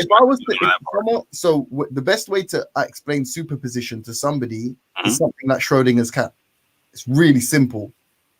You know, cat in the box. It's in all states: alive, injured, whatever, dead. Only when I open it do I know if the cat's alive or dead. Right? That's simple to understand. So I've collapsed the wave function by observing, opening the box and looking inside the box and seeing what state the cat is at the time of me observing it. Simply put. Does that make sense? So by looking at the cat, you then know whether it's alive or dead. Yeah. How will you know? Proves, because I can see if it's alive or dead, isn't it? The cat jumps out, it doesn't jump out, it's dead. No. Well, remember, we were talking about consciousness. And now you're trying to. Okay, you see, now you don't want to address. We mentioned something in regards to consciousness, and it was mentioned by all three of us before you came. Someone being on a bed, not reacting at all, not showing any signs of awareness, but they still have consciousness. Now, can I finish what I'm saying, please, Witness? Because I feel like you're poisoning the well. Honestly. No, I'm not. I'm just trying to. Because I'm saying. Listen up, because I asked you and you didn't explain it to me in layman's terms. Now I'm trying to understand it, and now you're further poisoning the well. No, I'm just saying. Agenda. We're not having your agenda. Well, listen to what I'm saying now. I'm just saying that the Schrodinger's cat thing you use needs to be worked on. By simply opening the box and looking at the cat, you don't know whether the cat is alive or dead. If the cat is just still and its eyes are closed, does it mean it's dead? You're gonna have to observing it, bro. But don't. This is what I'm saying. Don't. This is what you want to dissect. But when I just said I don't understand what he's saying, can I explain it to me? Nobody's interested. If we want to move past it, so don't go too far. Let's just stay on point. Okay, more. Let's explain it to me. Witness, please. You gotta let me finish. He said, "Yeah, this is the way I wouldn't believe in a soul." So I'm just trying to understand. You can use the sort of most technical quantum mechanical terms to speed through this kind of your opposition to a belief, but let me at least understand it so I can understand what criteria would need to be met. So if we take an example like Schrodinger's cat, in that example and that is meant to be an explanation of quantum of superposition. Yeah, it's a really poor explanation of it, but go ahead. But it is though, isn't it? Like, or you're going to say it's not? No, it's an atomic explanation of it. That's why I'm saying it's a poor explanation. But go ahead. I'll talk about it later. I see where we're getting tripped up, and so go ahead and explain. Okay, just remember me for a moment, then. No, yeah, I'm not trying to interrupt you. I'm just in that kind of an instance. If you're explaining to me, because I am a layman here, yeah. If you're explaining that to me, what would make you believe or disbelieve in a spirit or a soul from a scenario like that? From a cat in a box? From that kind of example of superposition. So Rob does a good one of left and right on a road, you know, the predestination of predetermination of God and all that stuff. Like if you're driving up a road, you could be going left and right until we observe exactly which turn you take. Whatever example of a collapse of a wave function you would like to give, what makes you believe or disbelieve in a soul? And can you give me like something analogous to it, like a practical analogy? Throw out the Schrodinger's cat thing, because that doesn't work. Yeah, the simple construct would be going from infinite to finite. Say that going from infinity to one. Infinite possibilities to one possibility. Yeah, right. And so for you to believe there wasn't a soul, it would need to remain infinite, or it would need to always be finite. Oh, okay. So again, what I was saying was, so again, just to go real slow with this, right? So when I keep talking about the encoded wave function, think about it like DNA. Okay, so I'm talking about not just an infinity becoming one. I'm talking about multiple ones coming out of infinity, making up another one together. So when I'm talking about like collapsing and entanglement, I'm talking about like, let's say you have a million ones that collapse, but they collapse together to make a whole nother one. Okay. And they're encoded and in such make a specific encoding. Okay. It's a particular encoded collapse. So for instance, this is what I talk about in the DNA sense, to where like your gene expression is very specific. That's why it made you. Certain things are turned on, certain things are turned off. There's a certain sequence that makes your DNA, right? So I'm saying that there's a certain wave sequence that has an encoded intelligence to it within its collapse, right? The same way that that DNA physically has information encoded within itself for expression. So how does that prove? Like, what I'm trying to get at is you're saying this is what you're saying to me. Oh, I mean, yeah. The only reason I believe in the soul is because this, and this seems like this. I didn't say it's the only reason. The question was asked to me, how would I what would be the falsification test? And I said I would need to see, based upon how I see things, how I understand things, I would need to see waves not being able to collapse in an entangled state. And flesh that out for me, right? So you'd need to see not the negative, the positive. Not being able to collapse into an entangled state would mean that when the infinite collapses into one, that multiple ones cannot collapse together to make a whole nother one. In short. Yeah, so I think this is too high level for me. Okay, so on a quantum realm, right? I would need to see where cells, like in the physical world, cells come together to make other things, right? Like, so you're made up of cells, right? Yeah. So I would need to see cells having to stay in a singular format in their collapse, like just staying a cell, not making a body. Does that make sense? So understand. Sorry, I don't mean to laugh. So your thing is any kind of covalency is evidence for spirit. Say what? So any kind of covalent bonding is evidence of a spirit. What I was talking about spirit was what I was saying was the unseen essence, or the unseen origin of the wave and whatnot. So you can look into where waves appear and disappear and whatnot, right? The unseen part of it, right?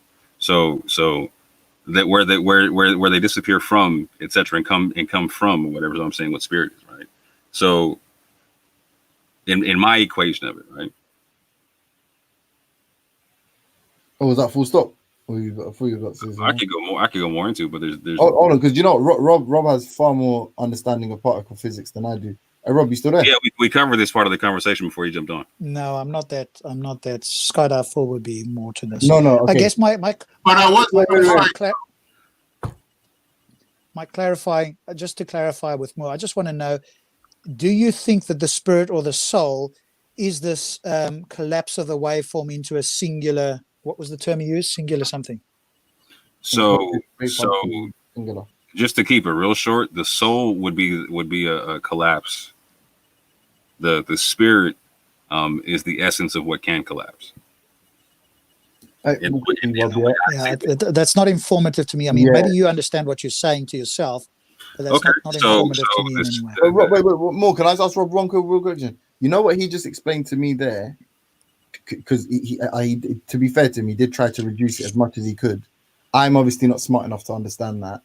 Did you understand that? So what would no, not fully. No. What would be evidence for a soul? Did you understand that? Sorry. No, well, I understand what he's saying would be evidence, i.e., that waves not collapsing into a thing would be evidence. But I'm not sure what that means in reality. Yeah, I don't have it because what it's basically saying like is I wouldn't believe in nature if nature wasn't nature. I don't know if that's quite what the extrapolation is. I'll explain. Better explain it to me. Something. Yeah, hold on, real quick. Yeah, phenomena, if it wasn't so something that's observed phenomena that gives no indication of spirit or soul. If it wasn't like that, it would disprove spirit and soul. That's all I can understand from what you're saying. Like technical definitions notwithstanding, I cannot. That's all I could really take from what you said. Real quick, what kind of a explanation would work better for, like, in terms of like an example and whatnot, right? Like, let me ask that. And this is why I asked, because like, so this is a real, this is a hard topic to broach in the sense to where, like, so again, when you gave me the cat in the box concept, that's trying to apply atomic rules to a quantum concept, and I'm saying like this has been the crux of the whole like beef in the conversation with you and Shakaraz, the sense to where like what the physicists were literally talking about on the stage is the fact, like, you know what, we're just now recognizing how much we've done that to where we've tried to put the atomic concepts on the quantum realm. Like, you know what, now that we put that down and really pick up the quantum concepts, okay, now we're seeing what this infinity thing is, you know, and we're having to look at things completely different because before we go deep, because the technical jargon's lost me. I'm not smart enough. Again, maybe Rob's more receptive to it, but let's answer it like this: is there definitive proof? So does the wave functions collapse imply to you definitive proof of spirit or soul? And I'm going to be generous and not even define the terms. Is there definitive proof in there? Just the singular wave, hold on. So a wave function just collapsing into one singularity, is that proof thereof? Yeah. No.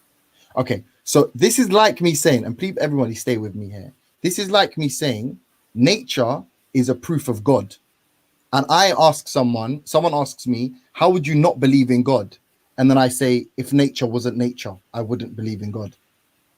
There is no proof for God by just looking at nature. So define God. No proof. So when you say God, what do you mean? No, but this is no, you can't. No, I gotta know what you're saying. I'm not being technical. You're the technical. No, I gotta know what you're saying. You slow me down. I gotta slow you down. What do you say when you say God? So me and Robert had this conversation. So nature is proof of a magician. When you say God, what do you mean? Listen, nature is proof of a magician, wizard, puppet master in the sky who acts like a man dressed like a woman. I don't know. Yeah. Okay. Any kind of abstract, non-tangible concept.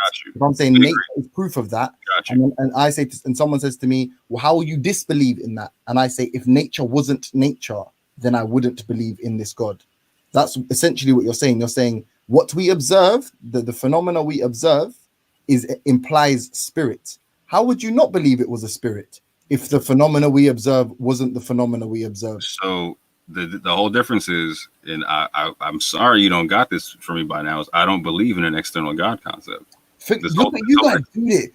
Forget that. It's an example. I'm comparing the logic you're using. So when you're saying God, and that's not what I'm talking about. That's not. Forget that. We're talking about spirit. I'm saying the logic you're using is this naturally observed phenomena is implying something. God, so how do I forget that? Because listen, forget. Oh, bro, this is like getting. But James, you're associating something with him that he doesn't believe in. He doesn't. Forget God. Oh, bro. Hey, no, are you gonna let me? You just gave an explanation of the magic man in the sky doing all this stuff, being responsible for creating nature. Could you ask more if he actually believes in that concept? I'm not saying he does. I'm not saying he does. Why did you bring it up as an example then? It's an example of the logic. Are you people being this obtuse? It's literally the example of a logic. He's saying wave function implies spirit. I'm saying, is that a definitive? No. Is there hard evidence? So for the third time, I've never said wave function implies spirit. When you ask me, it does not imply spirit. Did you hear what he said, James? He said implied. Bro, he said no. implied. I said no. I just asked you, is there definitive evidence? And you said no. Credit to you. You said no. I said the wave function is not definitive evidence of the spirit. No. Yeah, no. Is there definitive evidence for a puppet master in the sky? Also no. But the logic, the rationale you used is when Rob said to you, what would make you disprove? What would make you believe that that wasn't the case? You said, if what we observed, the naturally observed phenomena, wasn't the case, I wouldn't believe it. And then I made a point that was analogous to it. And I compared the logic. I'm saying, that's like someone saying the laws of nature I said I would need to see wave function. How would you not believe I it? gave an answer. You literally don't even understand. You said it was above what you could understand. See, look, now you're gonna hide. Now you're gonna hide. No, I'm gonna repeat now you're gonna hide behind me. I'm gonna repeat being myself. So generous. the answer I gave was, so what he said, what would be the falsification you would need to see? I said, I would need to see waves not being able to collapse in an entangled singularity. If you understand this statement, cool. If you don't, go read up on what I'm saying, bro. Do waves collapse in an entangled singularity, or is that the current state of affairs? How about this? I'm gonna say I don't know, and you teach me about it.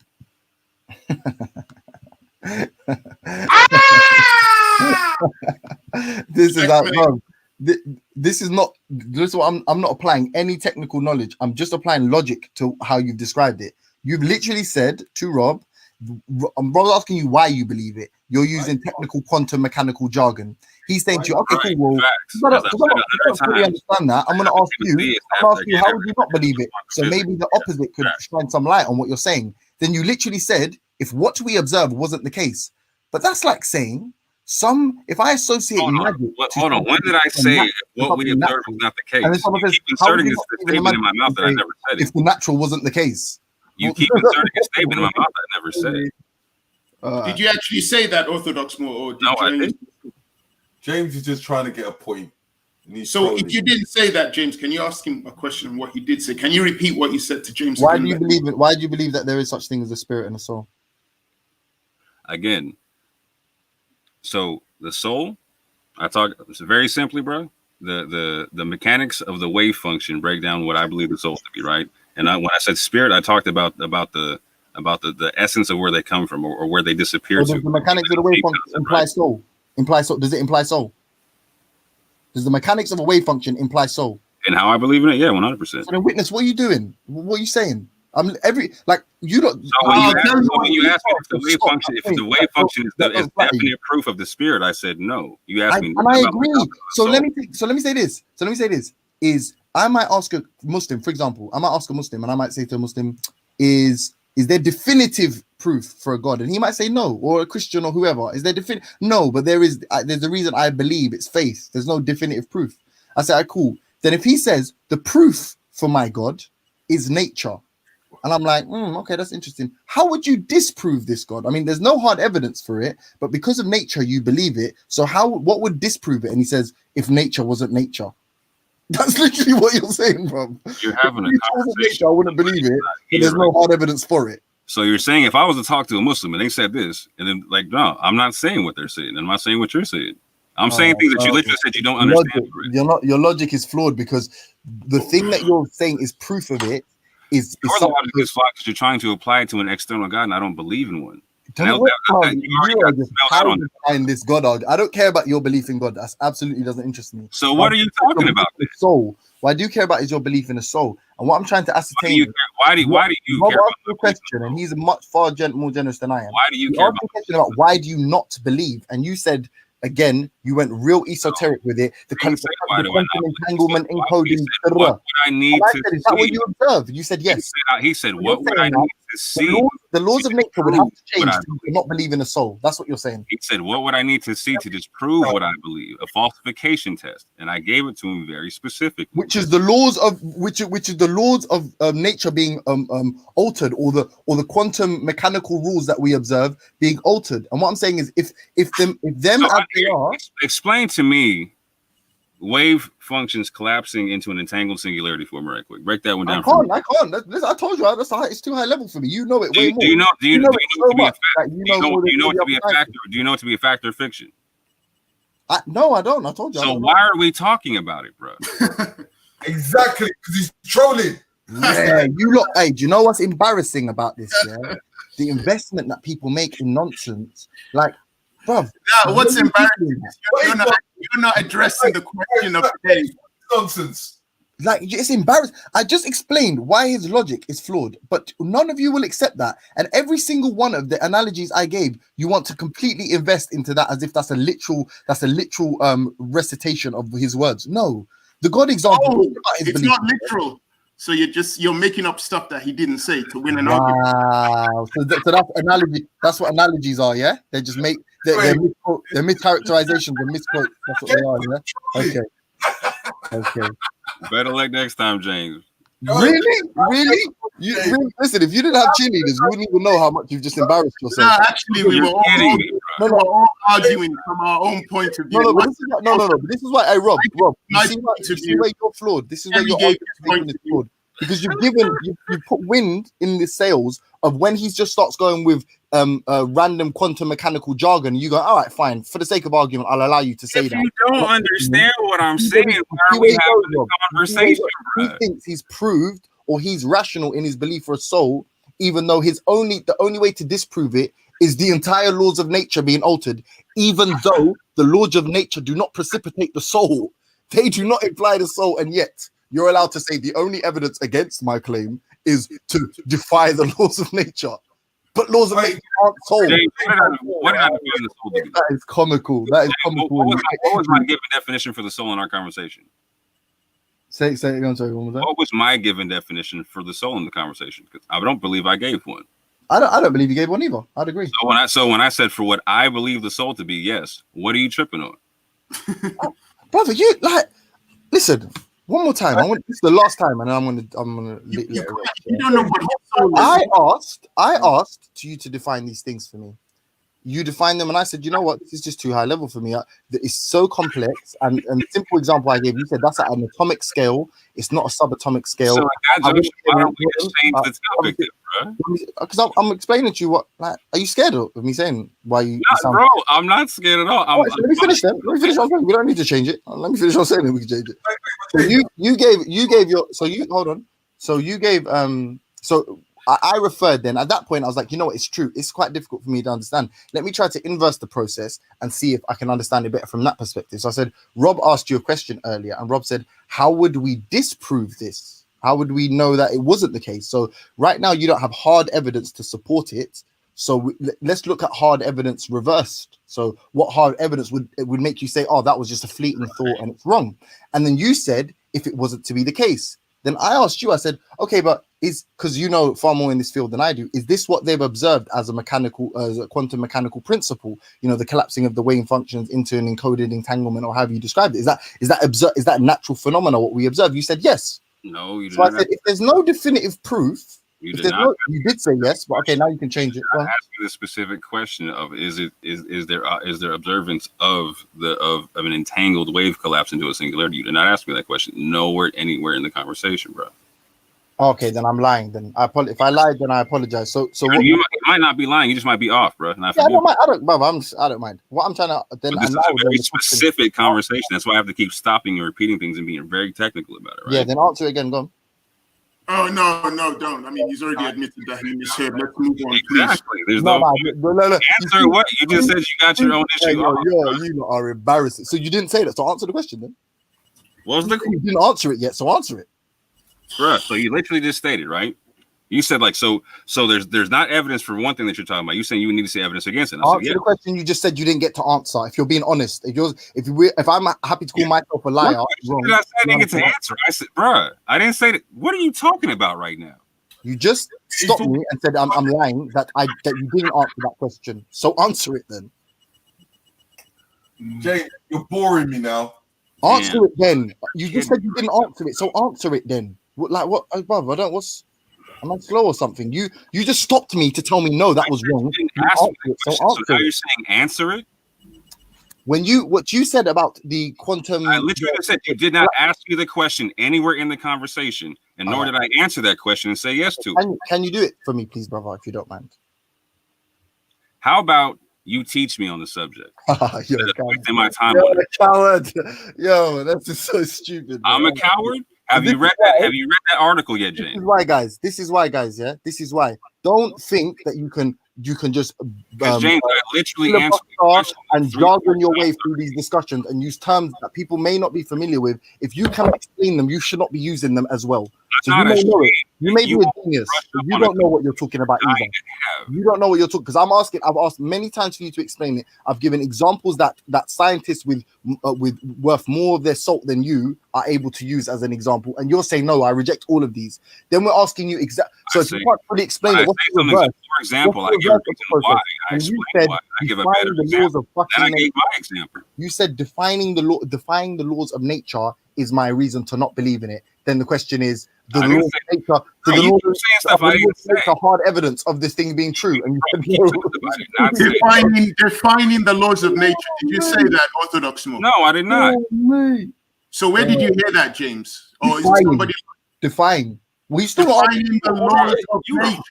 Straw manning, bro. You gotta go to straw manning school to build a better straw man, bro. Where did you get defied the laws of nature? Christ, so one more time, we're gonna do this. This is the last time. If I get stopped now, where did you get? I'm just asking you, where did you get it from? Can I explain? I can't explain it. So you're asking. Did Orthodox Mo say it? Yes or no? I just want to know. Oh, bro. Did Orthodox Mo say it? Because I keep on hearing you say things that he said. Did he say that phrase verbatim? Didn't say use that phrase verbatim. Are we asking? Did he use that phrase verbatim? Yeah, that's what I'm asking. Because I'm confused because he keeps saying he didn't use it. So I'm wondering. Yeah, no, he may or may. I don't think he did. I don't think he used it verbatim. No. So why did you say that he said it? Okay, so if I infer something from what you said, am I unable to say it until you quote it? Is that what you're saying? You're unable to say I said it and be truthful. I didn't say you said that. Hey, James, you believe in logic? Legit, I'm attempting to use it now. I'm being so bruv. Legitimately, all the questions I asked you in all fairness, bruv. It really earnestly, like but the fact that you're responding and not being honest and saying at different points, yeah, I can see how it's irrational, which is what Robbie's always trying to get to. What are you talking about? Yeah, like no, but I was earnest and sincere. You've been insincere, because even just now you pulled me up to say that I didn't answer a question. I said, no problem, can you answer it? And you're still talking and haven't answered it because you know where the answer would go. I would have dropped my backpack and I've been in your face right now. What the fuck you mean insincere? So you better be easy right now. You're very insincere. You're very insincere. It's the two things that's gonna get your ass whooped anywhere in any. Shut up, man. Don't talk like that. Don't talk like that. So I'm letting you know, if you don't want that response, be easy and backtrack. Why? You're being what do you mean? So you're being insincere. What do you want me to say? You want me to lie? Timestamp me and prove me to be insincere. I'm telling you now. I'm having to slow down a conversation. You don't understand that you're unwilling to brush up and learn about. I knew this was going to happen. You want me to tell you? You want me to tell you? You want me to tell you? No, but don't do that when I'm doing it. When he's allowed to say what he's saying, and then when I'm doing it, now it's everyone chill out. No, bro, I would love to be cool with you. I'm letting you know right now. What are you talking about? Back up, slow down, and understand it's not necessary to have this conversation like this. I will tell you why you are in. I believe you are insincere. You can believe I'm insincere. Yeah, and I may be wrong. Like it's factual. Bro, you need to slow down. Slow down and speak with a little man. All right, man. Cool. I'm slow. Here, look, real slow. Okay, Orthodox Mo, just agree with him to agree to disagree. Insincere. Yeah, that's what I'm saying. Agree to disagree and change the subject, bro. You're insincere because when I was speaking and you said, no, I didn't agree. I actually didn't answer that question. You didn't ask me and I didn't answer. And I said, okay, well, considering that was assisting in making my point, why don't you answer it now then? So we can get the answer. And then if I was right to assume that you answered it one of either ways, then we can move on and I can finish the point. You said I didn't answer the question. You're smart enough man to know that answering the question is what I required at that point. I'm asking you, please answer the question. And you thought I'm going to stall because if I answer the question, I'm going to help him make his point. What did I say right there, James? I say if you rewind the conversation, I answer your question 3 or 4 times in the conversation. Can you answer it now then? Just like when Shakira was like, no, I'm not going to do it. Insincere. You're insincere, bro. Stop, man. You're insincere. You know that. I'm insincere. You're insincere, bro. You know that.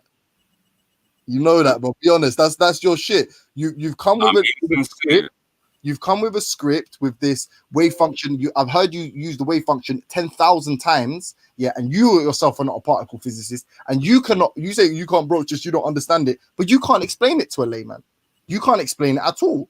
I've come to you saying, bro, you don't understand it. When have I come off my high horse talking about y'all just don't understand how physics works, therefore you don't understand how? When have I said that, bro? No, but I'm saying it now. I don't believe you understand how physics works because you're inferring a soul from physics, and no one else is but you. Coming at man like they don't understand it. Like, no. I'm not coming at y'all like that. I keep coming and saying, no. This is what I believe on this. This is my concept on this. This is what this says, etc. We keep trying to imply a topic like I slow it down. Like, no, that's not how the concept works, etc. And no, that's not how I believe the concept. So, and then you keep saying, well, I don't understand what you're saying. I don't understand what you're saying. Okay, cool. Change, agree to disagree, change the topic. What are you talking about? Don't do that. He's agreed to disagree with you. Let's move on. Why do you want to drag it out? No, because we're not talking about that particle physics. We're talking about logic. I'm saying, what is the logic of saying this is an observed phenomenon? Wait. Let's answer his question because this whole thing was in regards to the question of the day: spirit, souls, or wormholes. Which one is more likely to be true? So from what you're saying, you're not willing to believe in anything that's been said about spirits or souls. I didn't say any of that. I didn't say none of that. Oh, did I say it verbatim? Okay, so what is your answer to that question? Let me appeal. But let me appeal to your logic, witness. I mean, no disrespect. Can you just let me ask witness this question and then I'm done? Whatever happens, however he answers it, if he's on your side, I'm done. So, if you ask a person and they explain some super complex phenomena that's observed in reality, so it's in accordance with reality, with the laws of nature, for example, and they say, I believe in this concept X, right? We're going to say X now. I believe in concept X because of the laws of nature. And I ask that person, is there definitive proof within the laws of nature of concept X? And they say no. And then I say, how would you not believe in concept X? And they say to me, if the laws of nature weren't what they were. Is that a logical statement to believe in X? Logical statement, in my opinion, no, because they said from the start it's a belief. Right. They've admitted they don't have scientific proof to prove their belief. They stated that from the beginning. So yeah, I would say it's not logical. It's based on a faith, on a belief, which is what they said from the start. But then if someone says that, how would you disbelieve it? They're basically accepting they will never disbelieve it under any circumstances because they're saying the laws of nature, even though not proven, are intrinsically tied to this belief. So you can never not believe in it. And that's why I gave the God example. If someone says, I believe in God because of nature, and I said, how would you stop believing in God? And they said nature was different. Well, the universe is one of one. So all you know is this universe. And all you know is the laws of nature. So you're never going to be able to not believe in God. That's like a science question, James. Go on. So was the example of the falsification that I gave to Rob, is that a falsification test, or is it impossible to prove? Sorry, Orthodox Movelli, if you're listening, Terry wants to come back on. Sorry, guys. But this is why I asked you, and this is why you didn't answer that question for quite a while. And I said, is what we observe now, what you're considering the collapse of the wave function, your evidence for a soul? Is that what we observe? Is that observably true? Saying I didn't answer for quite a while. I'm literally just asking it while you're asking me what question. I'm saying, if that observed phenomenon like you right now, but you keep saying shit that ain't true, so I got to slow down. That observed phenomena. That's what I asked you, and you said I didn't even answer that, and I think you said yes. Hold on, what was the question? So you know what implies soul to you? The collapse of the wave function in an entangled, encoded form. Is that what we observe now? Is that how we observe superposition now? No. And the collapse of the wave function now. That's not. So there's no evidence for you to believe in the soul. So so again, there's two statements you got to get clear on what you're saying and what you don't understand in the statement, right? So there's collapse of the wave function and collapse of a wave function in an entangled state. Yeah. Which is the one that implies soul, if you don't mind? So I need your help. Which one's the one that implies soul? So what I was saying with soul was the concept of what I believed it to be in my concept, right? And again, this is not a scientific definition, right? But what I believed it to be would be the concept of the wave function collapsing in an entangled state, right? And so the question was answered, right? I did not cite any testing or any scientific. The waves collapse in an entangled state. What I talked about was the wave function collapse, right? Does it collapse in an entangled state or not? I did not cite any information to that. Does it? I'm asking you, does it or not? I don't know of any testing to the sword. So then there's absolutely no evidence whatsoever. You just want to believe in. I have no idea if there's evidence for it or not. So what I said, what I said was I would need to see falsification of, for a falsification test, I would need to see it not being possible. Why? Why? You just said there's no evidence for a soul at all. You just said that. No, I didn't. Hey, this is. Oh, you said what's the basis for it? What implies it, right? Hold on. You said what's James, slow down, because I don't think you understand. I don't think you understand the scientific language you actually use. When we talk about I don't. You're right. I don't it's know. based upon an observation, right? Yeah. So when you're saying it's something based off evidence and observation, there's two different things, bro. So do waves collapse in an entangled form? Collapse, no. He said no. Collapse, he said no. What's the proof? Slow down. Of soul waves collapsing. How you speaking for a conversation you don't understand? You know you're talking like you don't want to understand, right? I heard you talking about, I'm just James, accepting I'm everything. trying hard to like you, right? I'm trying real hard to like you. Oh, don't worry, man. I'll still like you regardless. You carry on being you. I'm trying real hard to like you, bro. Do you, man? Don't worry about it. I do me, but me doing me gives you a problem because you got a problem because I believe I have the nerve to say I believe in something, right? It gives you a problem. Yeah, it's a big problem. I heard you. I'll be honest. I heard you talking. And it was just, I thought it just sounded like waffle. And Rob was agreeing to everything. And I said, all right, let me ask the questions I want to, because I want to understand what you understand. You don't understand what you're asking, nor do you understand the answers, bro. And that was clarified 100 times that you don't understand what you're asking. So now, the evidence for God, what you proffered to Rob, this is going to be a sick replay still, yeah? The evidence you proffered to Rob was, I just want to know, like, you know, why waves collapse in an entangled form. I just ask you now, does that happen? And you just said no. Where you're full of shit. You keep putting words in my mouth like you want an argument that we're not having. No, what is it about talking about the evidence for God in this conversation? So why do you believe in soul? Why do you believe? What are you talking about? Why do you believe in the soul? James, what are you talking? When did we have a conversation about God in this conversation? Why do you believe in the soul? I didn't say God. Why I didn't mention God? You're being insincere. You're the one being insincere. You understand? No problem. Why do you believe in the soul? You prove this conversation is you're the insincere. Why do you believe in the soul? Why does that matter to this discussion? Why he believes in the soul? How is that like a point? That's literally the point of it. That's literally the point of it. Okay, I believe in the soul as well. Oh, mate. I believe in the soul as well, and I admitted I don't have any scientific proof for it. So now he didn't say that. He didn't say that, witness. He started going on waffle. Who the fuck needed to insert any wave function if it's just a pure belief? Do you understand the difference between a wave function? Why are you talking about encoded wave function? Man said information is possibility. Entangled collapse. Do you understand the difference? No, sorry, say that again. I didn't hear you. Do you understand the difference between an entangled collapse and a singular collapse? No, I asked you to explain that to me. Why are we having the conversation, James? Bruv, you're like I ain't gonna lie. It's a cool ploy, but it's not fully effective because what you're basically doing now is the complicated shit I've explained and used for my reasons for believing. You don't hold on. You don't understand. Me and Shakma were talking about an intrinsic concept of God and our naturalistic view of things, right? And so for a whole month, you've been not studying the topic and trying to fucking win points on stuff, bro. All trying to have a conversation. No one's trying to preach at you to believe something or anything like that. Bro, just don't get emotional. You don't want to read. Don't get emotional. Don't worry about that. Don't worry about that. I respect you, bro.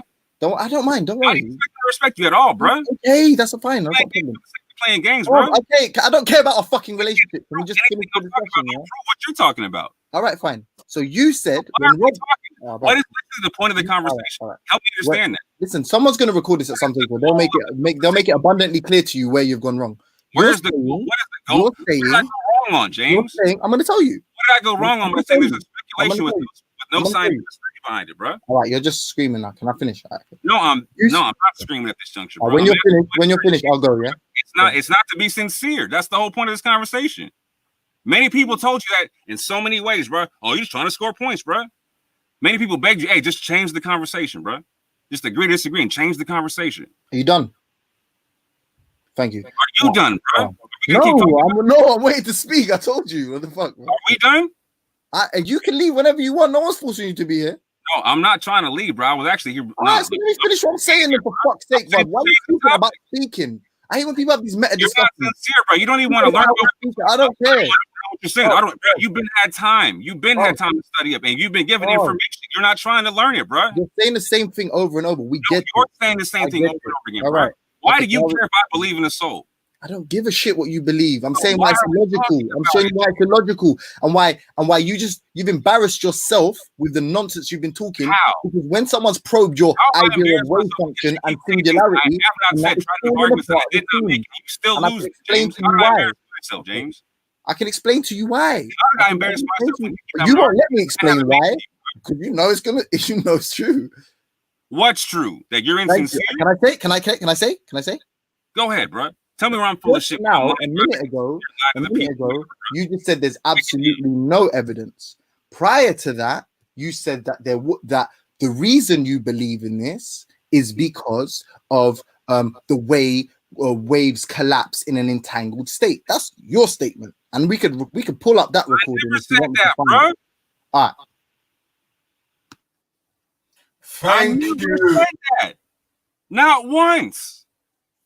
I think we need to be careful because I think you keep mentioning a singular collapse and an entangled collapse, and you don't understand what you're saying. And it's really not hard to study the concept.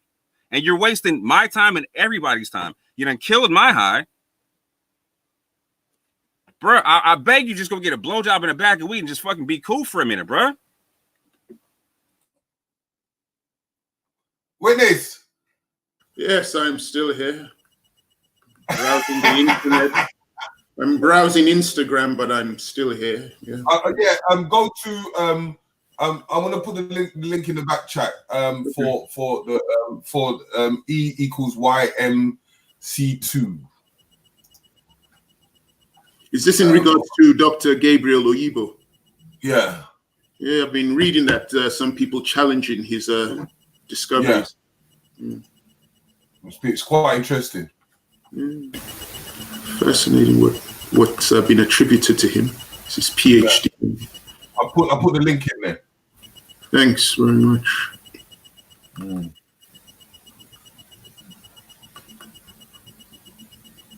Okay, it's a video. It's going to be a video. Yeah, he does the breakdown. Oh, it's actually him talking. Yeah. Oh, this is even better evidence. Cool. Oh, did I ask you, Terry, in regards to the question, which one did you think is more likely to exist? Wormholes, spirits, souls? Well, you asked me, man. Gosh, damn. I just tend not to get into it. It's just too much. Too much.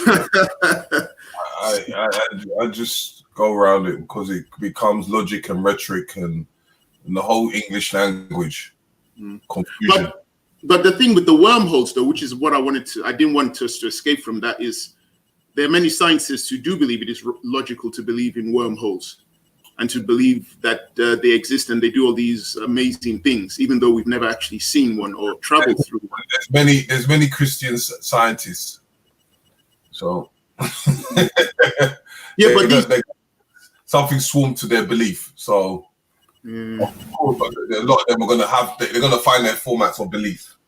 But then how come it's okay for their belief into this wormhole through their mathematical equations on a piece of paper? How come it's logical to have that belief in the wormhole? But that's why I said, do people believe in logic? Interesting. That's what I was trying to ask James. Well, James, do you want to answer me?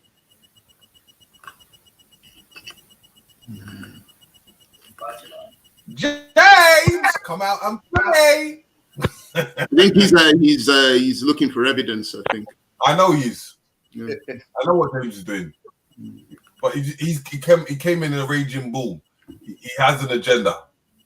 It's supposed to be peaceful. I think Rob's left anyway. I'm surprised with the.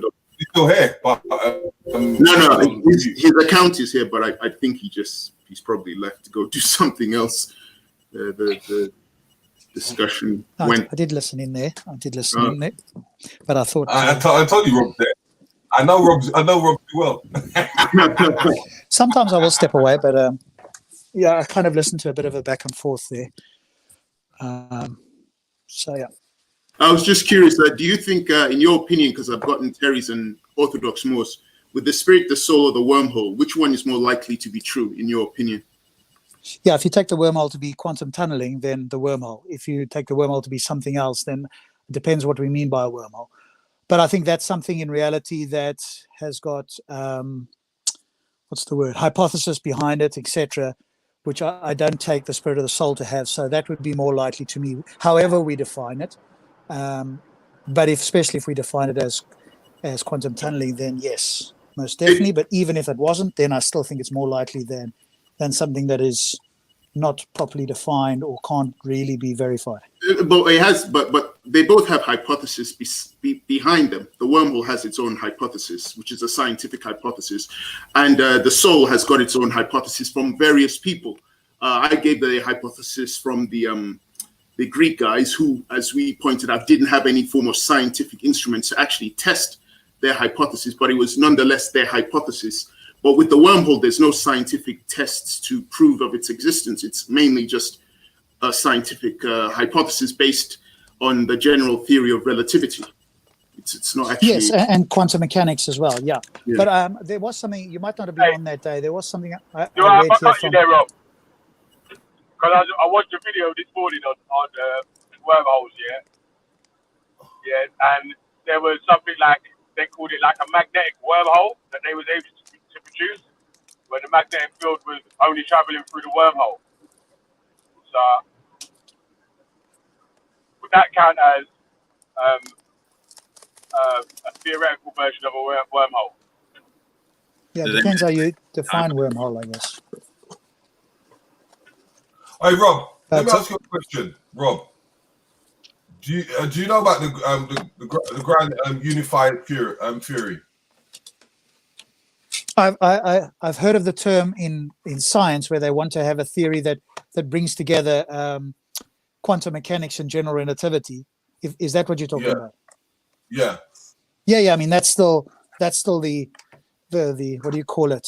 To use a religious term, that's still the what's the term for it? Like the Ark of the Covenant. That's kind of that sort of thing. The Holy Grail. The Holy Grail is the word I'm looking for, as I understand it. When it comes into the formats of waves. And I think what they're needing is a quantum theory of gravity, because that then can be put to the test. Once a quantum theory of gravity has been tested to the degree that general relativity has, then the hypothesis for universal origins can really be more clearly investigated. So whether Penrose is correct, or Gotten Lee, or what's his name with eternal inflation, probably one of the most famous guys. I just can't think of his name now with the glasses. Whoever it is, because none of those have been disproven yet, because we don't have a quantum theory of gravity. So that's kind of the big thing. And if that comes together, that could well give us a unified theory, but that's the Holy Grail, as I understand it. But the soul thing, the basic definition I've got for the wormhole, which I'm looking at, it's got references based on it's on Wikipedia, but it's got references next to it. It says a wormhole or Einstein-Rosen bridge or Einstein-Rosen wormhole is a speculative structure linking disparate points in space-time, and is based on a special solution of the Einstein field equations, which we can look at. A wormhole can be visualized as a tunnel with two ends at separate points in space-time. It says wormholes are consistent with the general theory of relativity, but whether wormholes actually exist remains to be seen. Many scientists postulate wormholes are merely a projection of a fourth spatial dimension, analogous to how a two-dimensional being could experience only part of a three-dimensional object. A wormhole could connect extremely long distances, such as 1 billion light years or more, short distances such as a few meters, different universes, or different points in time. So what a wormhole could connect extremely long distances, okay, as billions of light years. And this is all part of their theory. They haven't been able to prove it yet, but this is what they believe. Yes, it depends what you mean by a wormhole. If that's the meaning, then that's still a speculation. But it isn't sort of, I would argue, it isn't a speculation like a soul or a spirit. General relativity leads towards a hypothesis there. I don't see, and even with what Moore was saying, I don't see a clear hypothesis that leads us towards a spirit or a soul. I see people trying to make a bridge between the two but really all they're talking about is either quantum mechanics or vitalism or whatever it is. And I read something, and you weren't here that day, Witness, from Sean Carroll about, referring to vitalism, but I think it can also be brought to bear, at least to some degree with the quantum mechanics and so forth, because that collapse of the wave function, when I looked it up, was referring to at least to black holes. So again, maybe Moore can send me something, put something in the chat or whatever that I can read in relation to what he's specifically talking about, because when I looked it up, it referred to black holes. So I'm sure he's not talking about that per se. But what the idea with the quantum mechanic is, okay, so something's happening in quantum mechanics, and therefore that leads me to a soul. So is it this process, and that's what you call a soul? Let's grant you all of those things. But hang on, but before we go there, because we're leaving the wormhole though. Because the reason why I still think it's still a hypothesis and a theory, which could still be, I wouldn't ridicule it, but I think people would be in their right mind to ridicule it. Because when you start talking about traversable wormholes, we start going into the realm of time travel, traveling in time.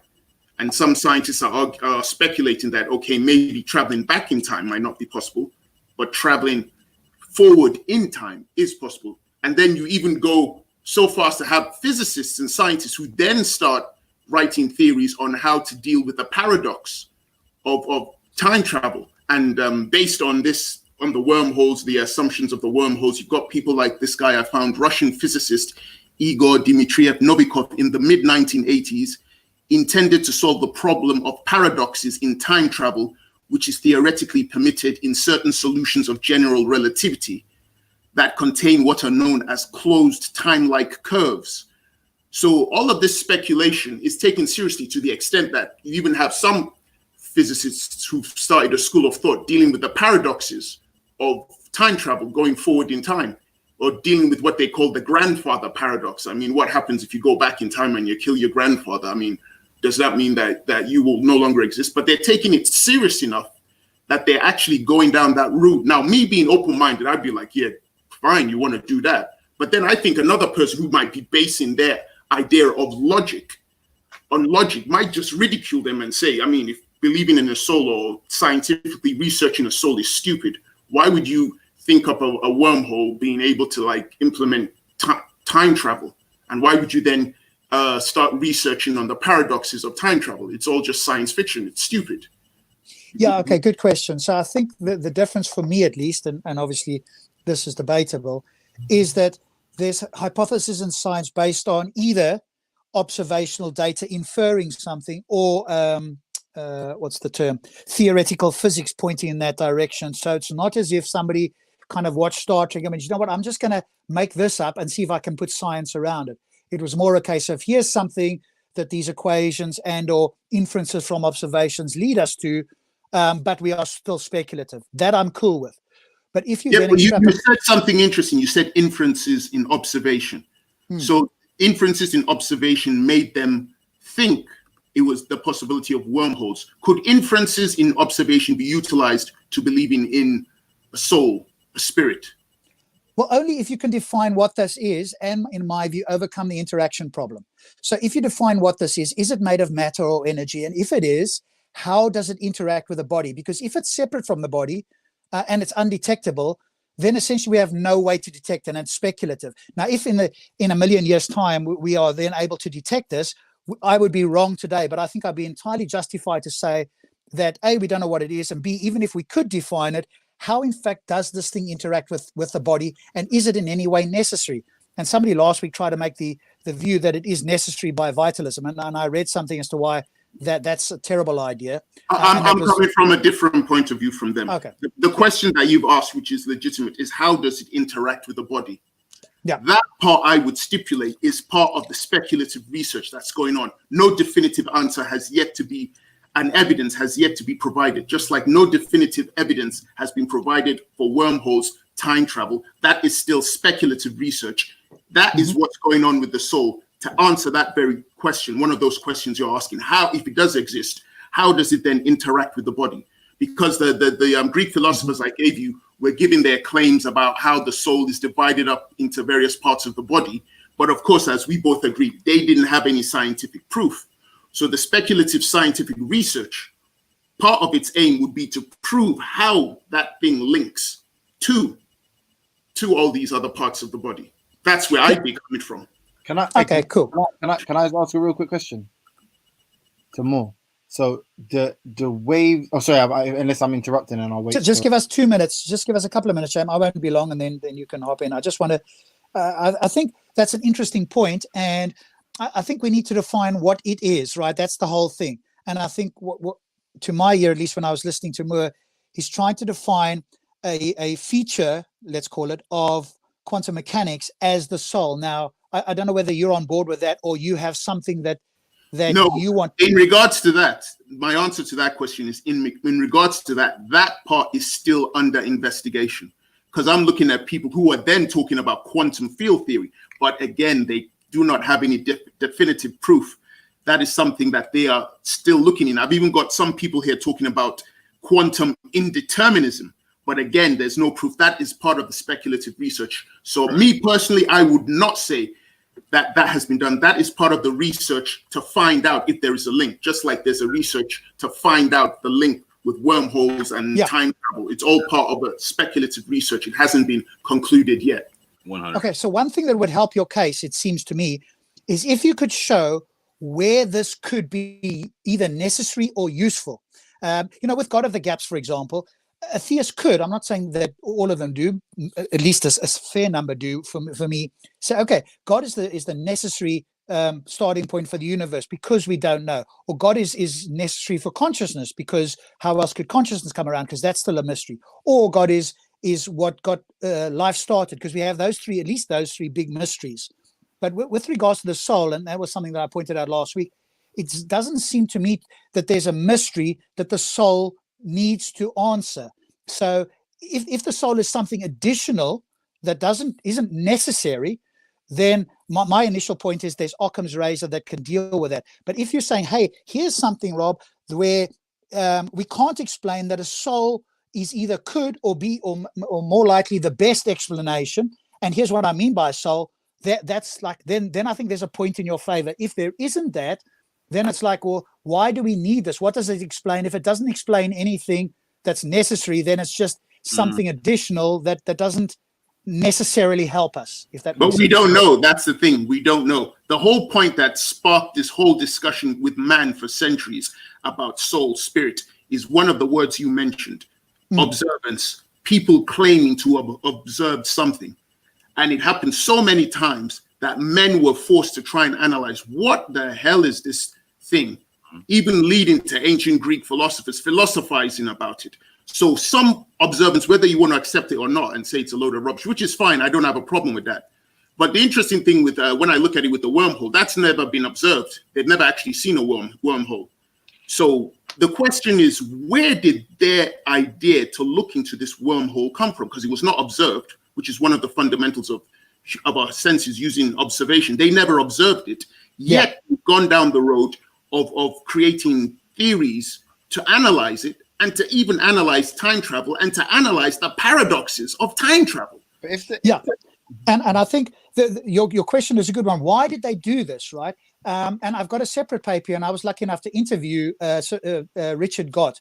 And on this thing of time travel, etc., I'll read you like about 4 sentences here, and maybe this will give at least an answer on that. And I think we could infer something similar for the idea of wormholes. So here's Can a Universe Create Itself? It's a paper by Richard Gott. I went to interview, well, I accompanied Skydive Phil, and we went to interview him. It's on his channel. You can listen to it. But here's about 4 sentences that maybe elucidate why. He says here, quote, and I'm quoting a little bits in the middle. You could read the whole thing if you like. We explore the idea of whether there is anything in the laws of physics that could prevent the universe from creating itself. Now, the first time people hear this, they go, that's crazy. Because space-times can be curved and multiply connected. General relativity allows for the possibility of closed timeline curves, CTCs. Thus, tracing back in time through the original inflationary state, we may eventually encounter a region of CTCs giving no first cause. So he is led to this because there's nothing in relativity that prevents this.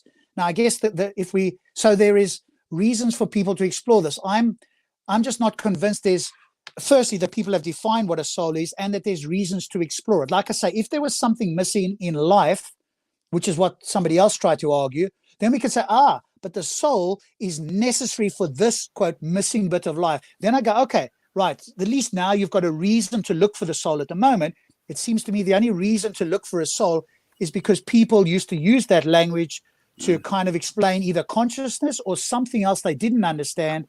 And I don't think there's good reasons for that today. And I've got something I could read to you here that would be analogous to that. Before you do that, to answer one of your questions, one of the discussions about the soul and the experiences in the book by Plato, The Republic, there is a story, the myth of or the myth of Ur, which is basically based on a situation where a war had taken place on the Peloponnese. I can't remember which group of Greek city-states had been fighting.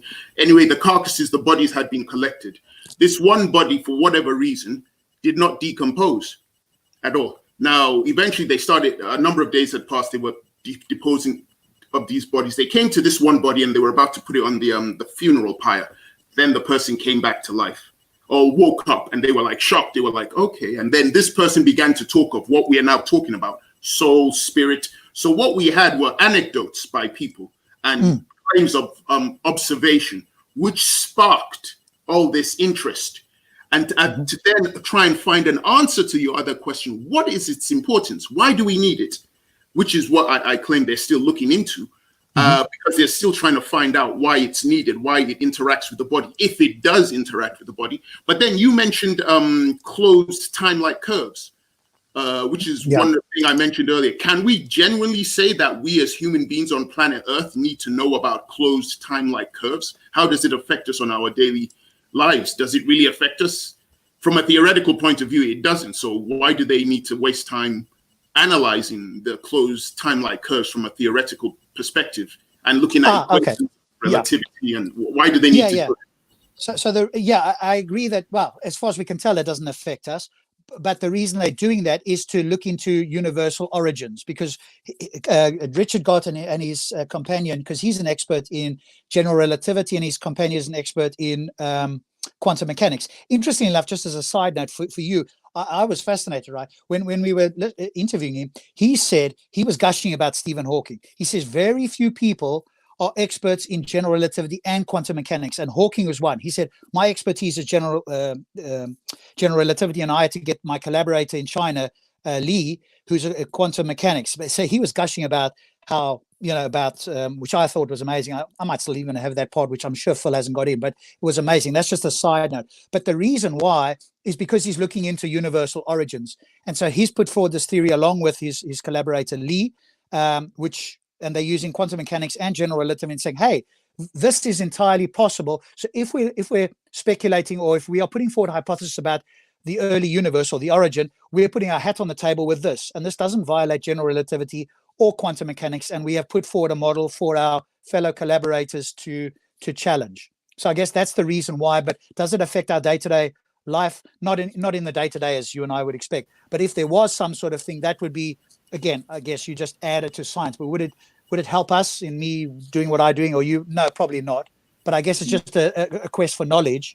But with the Plato thing, I'm inclined to read this a little bit here, and I think it applies to Plato as well, because Sean Carroll talks about the idea of vitalism, which was in the 19th century. Now, Plato was, almost 2,000 years before that. So he had these speculative ideas, and even with that body, they had no clue there. So it's unexplained would be the answer. Now, if that is what got them talking about what they thought was a soul, I think we could probably say that they were just very ignorant about biology or about this specific case. If that body were available today, I think it would be very unlikely that we would go towards, what's the explanation for this body not decaying? Well, it must be a soul. Well, what is a soul? It wasn't just that. The person, when they were to put him on the funeral pyre, he came up. He came back to life, right? And then so he proceeded to tell them about his experience, which was outside of the body. So that goes into a different realm, a dimension, and he was very specific. It's in the Republic. I don't want to waste people's time by going through the story, but by talking about that,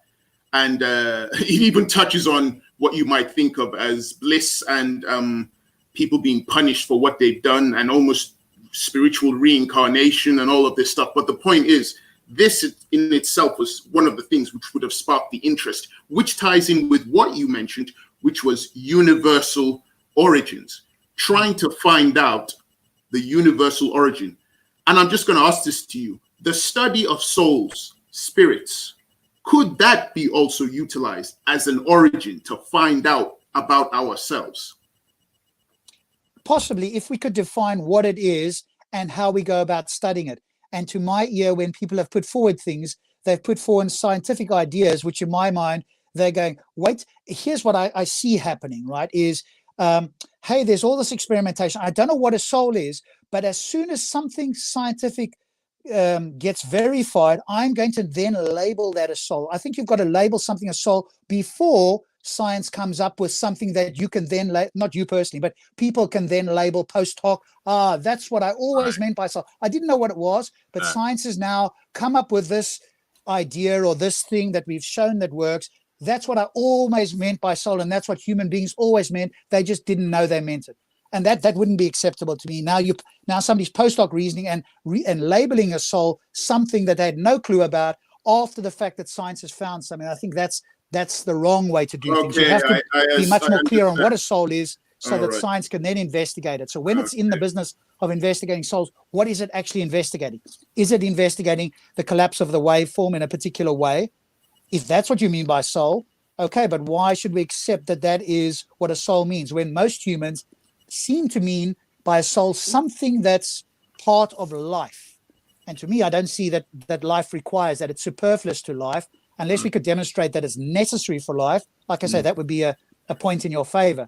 But a lot of these ideas, Plato in particular, and vitalism, because I'm looking at the idea here, I think we can put those all into a bundle that goes, hey, this is what humans. Phlogiston is the other one that Carol mentions here, and there's another idea and caloric is another hypothetical fluid, right? So people had these ideas that they speculated, like Plato, but in actual fact, today we understand over and over, quote, something that we once thought was a distinct kind of substance or property has been revealed to be a particular property of ordinary matter in motion.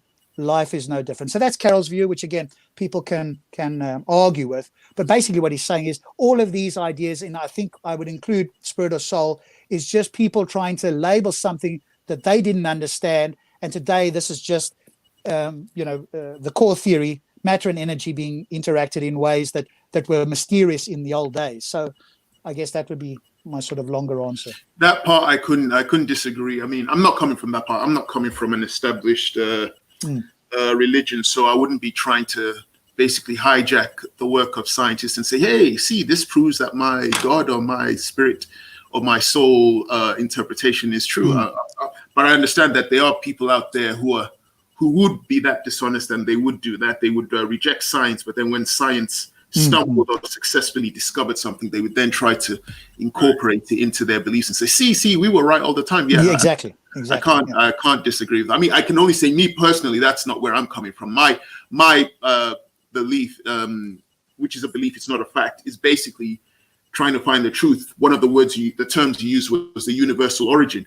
So, which is why I'm open to wormholes being investigated, time travel, paradoxes of time travel, soul, spirits, all these things. I don't rubbish them, I think if we can clearly define what a soul or spirit is, and then why that is the correct definition or the correct way of thinking of things, and then is there a reason to believe it, or is it simply like with vitalism or phlogiston, or indeed Plato's ideas?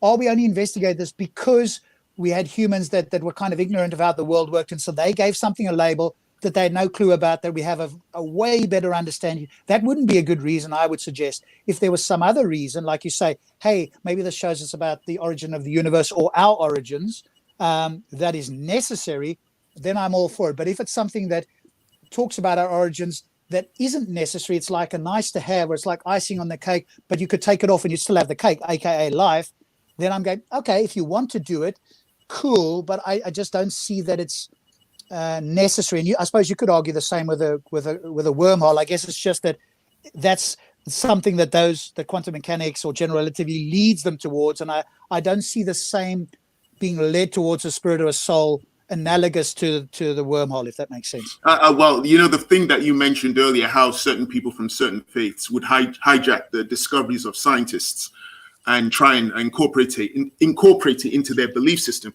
I could see if the wormholes were finally discovered and NASA were able to go through one and come back with lots of information on it and the weird and wacky and amazing things that could happen with it.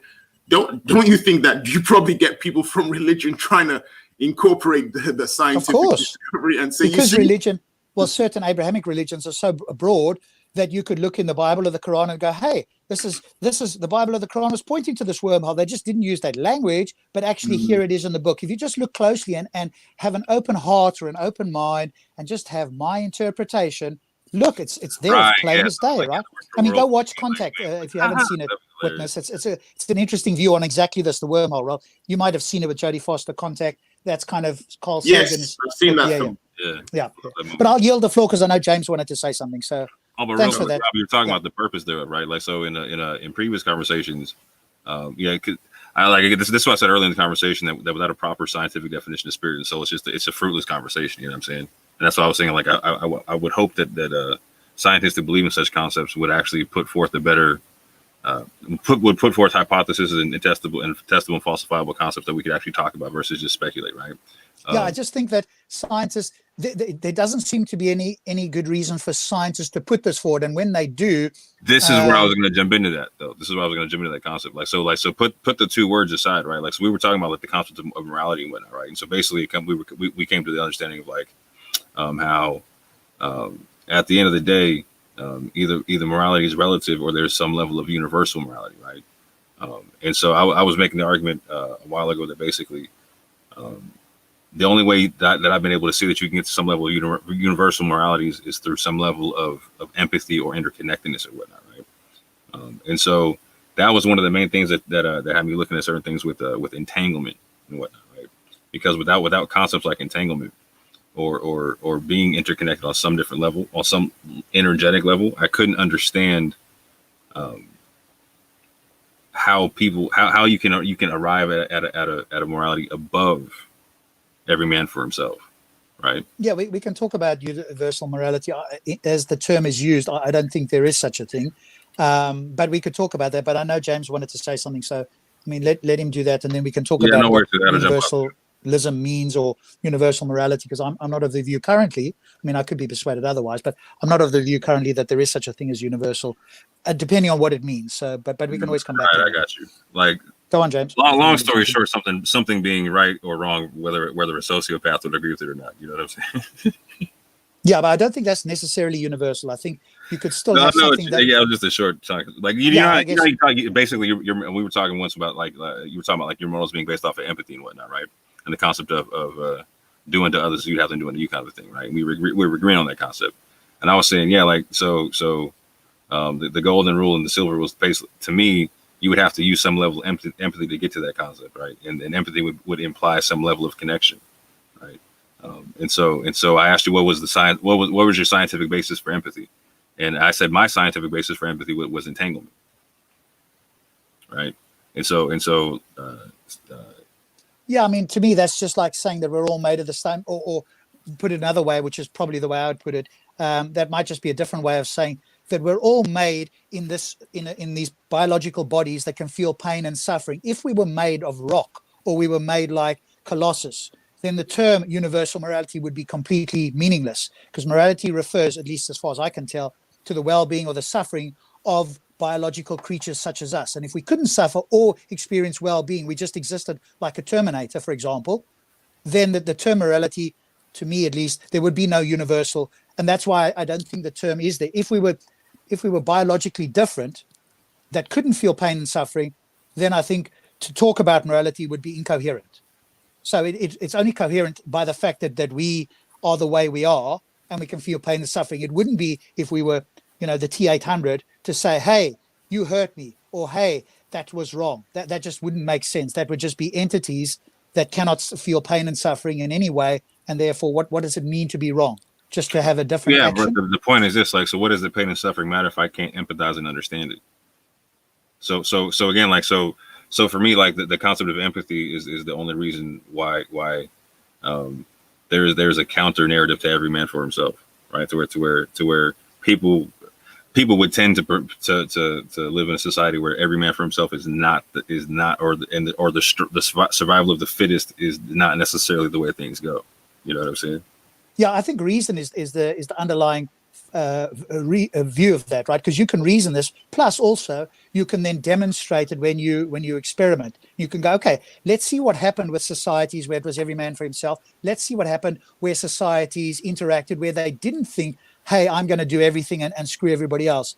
And we tend to find that those. So I think you can have a reasoned argument, and you can use like historical / scientific methods to show that, even for somebody who disagreed. I think you could show that they were wrong. I agreed in a previous conversation. You can arrive at the same concept via reason. However, when we were talking about the concept of well-being and suffering, now we're talking about you're talking about empathy in some way, shape, or form because well-being is subjective otherwise. You know what I'm saying? I'm not sure it's subjective. I would agree that it's not easy to pin down. That I do agree. It's not like so in survival 1, 2, 3, this is well-being. Like it's a bit like physical health, though, right? You can't pin that down specifically, but I think we have an intuitive idea of what physical health is. And somebody comes along and says, "Hey, I'm going to chop your arms off. I want you to be in pain. I want you to suffer." But hey, that's what physical health is. I think we can intuitively say, no, you're mistaken about what you think physical health is. That's physical disease. So right. So let's say I'm the silverback of the group, right? Am I wrong for imposing my will on everybody because I can? Sorry, say that again. Let's say like I'm physically menacing. Let's say I'm Brock Lesnar. You know what I'm saying? I can physically manipulate anybody I want to. You know what I'm saying? Like, so would I be wrong for doing so? And whenever I wanted to. Like, yes, I would all that kind of thing. Yeah. So I would say you would be wrong, and then I would I would appeal to your reason. Now, if you are not going to accept reason, then of course I've got nothing to appeal to. But that would be the same for any moral system. If somebody doesn't accept the precepts or the presuppositions of a rational conversation, or indeed the system, then it would make no difference. Whatever system you employ to them, they're going to say, well, I just don't accept the particulars of it's called particularism. I don't accept the particulars of your particular system, in which case there could be no conversation. But if I said to Brock or the equivalent of Brock, hey, Brock, would it be okay if somebody did that to you and your entire group? If he was a rational human being, he would say, no, it's only okay for me. Empathy. Exactly. Empathy. No, but that's reason. You don't even need to have empathy. No, if that happened to you, now I got to walk in your shoes, right? If that happened to you, okay, now I got to. Yeah, but you don't need to do that. All you need to do is you only need the hypothetical experiment to ask somebody, would it be okay for you? Yes, they're going to run in their mind what it would feel like, but the actual response is a rational response that goes, hey, either they're going to have a logical fallacy of, hey, it's only okay when I do it, but not for somebody else, special pleading, or they're going to go, you know what? That's a good reasoned argument. I wouldn't want it to happen to me. If I'm a consistent and rational human being, I'm not going to do it to somebody else. I hear what you're saying, but like again, we'll have to agree to disagree on the empathy part not being a part of that. Like it's for a reason. I can see where you're saying it's for a reason. But would you agree though, more that you'd only employ empathy because we can feel pain and suffering? If it was two Terminators, 100%. I don't disagree with that, and I don't disagree with that. So that then again appeals to our that appeals to our biology, the fact that we can feel pain and suffering, right? And again, I'm not at this moment in time appealing to empathy. I'm appealing to reason and the facts about the world, which is that we can feel pain and suffering. Given those facts about the world, I can now make statements to say that, hey, Brock, you are incorrect if you accept those facts about the world and you're a rational human being. At no point have I appealed to empathy yet. So we're agreeing that as a matter of biology, right? Correct. Our particular biology as opposed to Terminator biology. And this is what I'm saying. We're probably going to have to agree to disagree is because like this is why I brought up the concept of quantum biology earlier because there's studies into how the energy relates with the form in this matter, right? In very interesting ways. There's stuff that they've observed, and there's stuff that they're speculating on, obviously, right? But where for you it's completely the biological is separate from the energy. I don't see that happening because without the energy there is no biological. Well, I'm not of the view that energy isn't involved in life or indeed reality, but it's the energies, the four, I suppose, depending on how you define energy, the four fundamental forces. Maybe you define energy differently, but I'm not of the view that they are irrelevant or not part of life or whatever. But I think because I know James has been waiting, so he wanted to come in, and I said, "Hey, I just want to finish with witness," and we've gone on. I'm happy to come back, but I did say, "Hey, James, let me just finish," and it's been longer than that. So, James, if you're there, I don't know if you wanted to jump in, then we can carry on afterwards. Maybe he stepped away. I'm not sure. But James, when you're back, if you want to just interrupt at some point, maybe you have stepped away or you can't speak right now. Because I did say, hey, let me just finish with witness, and then you and I went off. So my view, my apologies on that. I think you can use empathy, and I would employ it as a resort, but it wouldn't be the beginning part of the conversation. Okay, so if I'm Brock Lesnar, right, and like so I'm on the Genghis Khan type tip, right? You know what I'm saying? Whatever, you know what I'm saying? Like what's the downside? Sorry, Orthodox Mo. I'm sorry, Rob. I just wanted to quickly answer a question for Veli. Veli says in the chat, wormholes are more believable as they are able to be explained. No one has the same definition of a soul, though. Actually, there are people who have definitions for a soul. I gave earlier the definitions of a soul according to Greek philosophers. They were able to define it. So there are people who have defined it. The question is whether you want to accept their definition. So yeah, I would agree with Vel in the sense that there's not one scientific definition. You know what I'm saying? Like so when I'm saying superposition, we can all go look at that position, that definition. You know what I'm saying? So it's and like I said to witness, I'd probably push back on the definition of Plato or vitalism or any of those as old-fashioned concepts, trying to explain things that they really didn't have a clue about in the world. So they kind of went, okay, we've got consciousness, we've got this experience, we've got emotions, and we want to kind of tie these all together and then label that something that is not just the body and the mind. Sorry, so I think sorry, Rob, I just had to quickly answer Veli's question again. Veli states, how do we test the soul or a spirit? They're still looking into it, Veli. I would then ask you, how does one test the existence of a wormhole? And how does one test time travel? Thank you. Sorry, please continue. I guess if we could, I think with time travel, if you could construct something that like, or if because they tried to observe this, right? And there was this thing, I don't know if you guys remember that in Southern Europe where they suggested that a neutrino had they'd measured it going faster than the speed of light. If there was something, or if you could travel faster than the speed of light, aka go in a wormhole, then that seems like you would actually time travel backwards in time. I've got an interesting thing. Maybe I could post you guys a link for it, because I know witness. I mean, with me, you don't need to convince me. I'm open-minded enough. I'm like, if they're going to test the possibilities, I'm cool with that. I wouldn't knock any scientists for that. But at the same time, I wouldn't knock down people, parapsychologists, who are often ridiculed, or other people who want to test and research soul. I wouldn't knock them down. But then that's me. I'm just open-minded. I'll say, yeah, go for it. So you don't need to provide me evidence for the time traveling thing. I'm open-minded. I wouldn't begrudge the scientists doing it, but I wouldn't disagree with you, witness, on anything except like that's what we were talking earlier about the 21 grams things. Like I wish people would just have a clear understanding of what they were testing for and what they were trying to prove and whatnot. Because again, even if that guy tested, or was able to prove there's 21 grams to leave the body, like what did that prove based upon what he was saying, and what was the functionality of it, what was the implication thereof? You know what I'm saying? Like there was no. It wasn't really a scientific understanding. It wasn't going to understand something. It was like, ha, look at that. You know what I'm saying? It was like it wouldn't have proven anything eternal or anything like consciousness existing, etc. Yeah, absolutely. It wouldn't have proven it. So they would need to build on his research. But it's like you mentioned earlier, unfortunately within the science world, the official scientists don't really want to build on that research. This is why I was bringing up the concept of quantum biology when I was, because at this juncture, like it depends on how you see it. And I was saying like so maybe you come at it from a Christian perspective, or maybe you come at it from a non-Christian perspective, or your concept of what a soul is, or how we're connected, what it could be is different than another person, right? And this is where it should become like a defined field of study, right? Like to be taken serious, and people need to define what the parameters there are of, etc., whatnot, right? Like so with the quantum field, they've had to keep splicing it up and separating things out as they go along and whatnot, making different fields of study, whatnot. They should make like a proper field of study versus like this like the whole paranormal thing is like, okay, that just sounds like craziness. Exactly. That's the point I've been getting at. When you talk about the paranormal and parapsychology, straight away it's ridicule. So I'm always curious with human beings' minds why they would ridicule that first.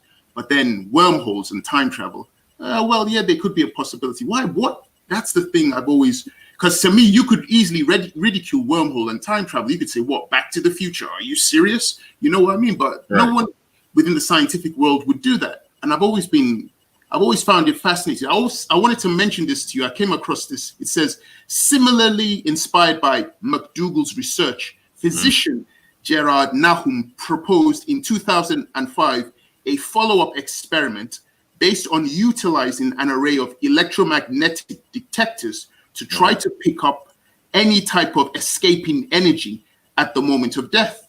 He offered to sell his idea to engineering, physics, and philosophy departments at Yale, Stanford, and Duke universities, as well as the Catholic Church, but he was rejected. I'm not surprised. They probably thought he was a nutter when he started coming up saying, hey, I've got this thing, we can try and figure out if there's energy source leaving the body. But he was interested. It's interesting. He brings in electromagnetic energy. So now that I can rock with, because he's talking about an energy source now, right? He's not just saying something leaving. He's saying an energy source, right? So now we're talking energy, right? So he's equating, there's something there. He's equating the soul to being energy in some way, shape, or form. Yeah, right? So now we can talk. He's applying some scientific, like there's whatever rules would apply to energy. He's saying would apply to the soul now, right? So I can rock with that. The other guy was just saying, yeah, 21 grams. Like I was like, like Rob said, like that could be the exhale. Do you know what I'm saying, or whatever? Okay, but if you're going to apply to energy, we understand what well, if we're going to take the core fundamental forces as energy, unless there's some other definition, we understand what that is. So looking into that, how is that going to help us, though? What is it? Are we going to redefine energy? Are we going to find a new form of energy? What is it? And how is it helpful to life, though? Because it doesn't seem that it's necessary for life. Now, if, like I say, there was a gap in life, that would be something in your favor. We're looking for this mysterious thing because there's a gap here that we can't explain about life, but it doesn't seem to be the case. So maybe you can talk on that. Maybe you could explain, like I mentioned this a while ago, in regards to life, consciousness, dying. For instance, as human beings, we've created something called defibrillators. So when a human being dies, well, when we believe they're dead and they're no longer receiving a pulse, we then use this machine which generates a current, and then we put it on the body and it sparks them back to life. But there are many cases where it reaches a stage where it doesn't matter how many times you use that defibrillator on that person, they don't come back to life. So then the search, now I'm looking at it from this point, the search for a soul or an energy, this energy source has departed from the body. Is there a way that we could find technologically of getting that energy source and replacing it back in the body to revive the person? Because something has happened where that defibrillator is clearly not capable of bringing that person back to life. What has happened? Yeah, but surely isn't that simply a case of us not better understanding biology? Or in the case of that particular person, if we had advanced medical techniques, we could scan the body like in Star Trek and go, there's no point in using defibrillator here, or there's no point in doing something. This body is beyond that, and all it is a better understanding of medicine and biology. But why is it beyond that, Rob? Why is it beyond it, though? You said it's beyond that. Why is it beyond it? Why? Oh, because at some point there's nothing in science that can quote unquote bring a body back to life. So if we had advanced scientific tools that could tell us that, then we would be in a position to go, well, there's no point using this person is dead. Whereas on the other person, you go, hang on a moment, there's something coming up on my scanning device here. Let's use the equivalent of a defibrillator, and look, it brought us back. But the other guy, you could do the defibrillator all day long. Nothing's going to happen. That person is beyond bringing back, quote unquote, or reanimating, whatever term you want to use. But why though? Because before the defibrillator, it was considered that person was dead. Then human beings created this thing, defibrillator, which literally brought someone back from the dead. Well, just restarted their heart, I think, would be exactly. But they were scientifically, clinically dead, weren't they? No, I wouldn't say no. I wouldn't say that. Because I've heard of I remember watching a documentary on these rock stars who were like flatline. They were dead. Like Slash from Guns N' Roses. I think more than once he was like officially clinically dead, and they revived him, brought him back to life. So according to the medical science, there are situations where a human being, officially, according to the science, is dead. But through science, they then bring that person back to life. So this defibrillator has taken, that is part of that process. But as you mentioned, we don't have enough knowledge to create, maybe we will in the future create more scientific equipment that when the defibrillator or anything else is incapable of bringing someone back to life, we'll then use that next thing. Like maybe a quantum defibrillator, like something like that, like of that nature, right? Like, because again, this is what I was bringing up, quantum biology, right? In the sense where they're trying to understand the interrelation between the energy and that form. Because again, like when it was saying, they're just generating electricity, a current, you know what I'm saying, and shooting that into the heart, right? Because like a lot of people don't understand that the heart has actual brain matter in it, right? Like, so the same brain matter that shoots off the current that Rob was talking about. It's also in the heart that makes it beat and whatnot, right? And so again, it's just receiving that current, but now it's able to do its thing again, right? So why is that? And why does it stop at a certain point, etc. Why and is there another kind of current or another kind of energy that could work better at a certain point when that particular defibrillator won't work?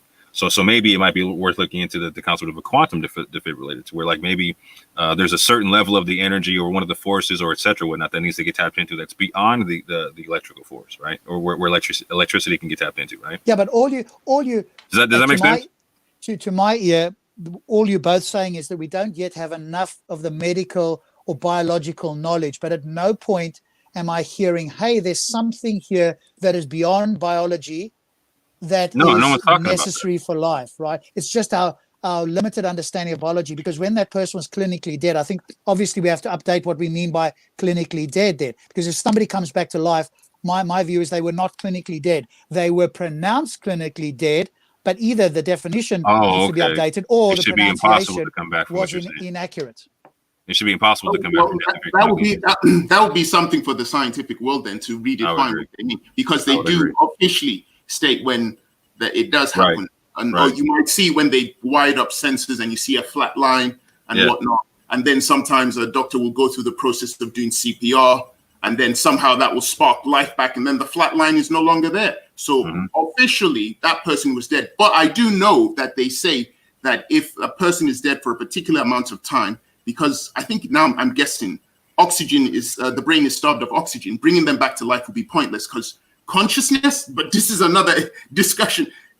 So even though the body would be revived, they wouldn't be able to do anything. They'd be, in slang terms, brain dead. So does that mean their consciousness is no longer there or something? So that's something I need to investigate. I think maybe it's a case of updating what we mean by dead. If somebody after 3 days, so we don't consider somebody dead until 3 days, until we can ascertain there's nothing going on within the body in any form. And also that there's the decay is set in. If then somebody comes back to life after that, now we can say somebody has, quote, come back to life prior to that, or whatever time frame, whatever it is. We need to be very clear on what we mean by dead, because I think that all that happens is we have what are called near-death experiences, and then somebody says, well, hey, I came back from the dead. No, you were nearly dead, because a flatline in and of itself, I guess hopefully you would agree, is not a definition of being dead. That's probably near death. And but then when the flat line kicks in again. What is death then? Because when that flat line's there, the heart's not doing anything. So, nothing is working in them except maybe the brain, because the brain hasn't been starved yet of oxygen for so the brain is still.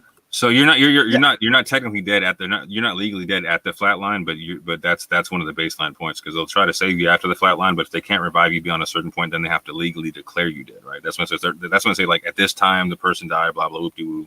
Like but so they declare you dead, right? But I think to be scientifically accurate, we need to see decay throughout the body. If there was something that wasn't decaying when we expected to, then we could go, okay, what's going on here? Necrosis, I got you. Okay. So like with, if the case of if 3 days went past, in the case of like the idea of Jesus, right, and somebody resurrected under controlled conditions, we could say this person came back from the dead. Not that it was a near-death experience, but this was a reanimation. In other words, the decay was reversed. This person was reanimated in some way that is beyond us. Now we need a serious. Could there be a soul here? Could there be something unexplained? Now, if that happened, I'd be going, okay, guys.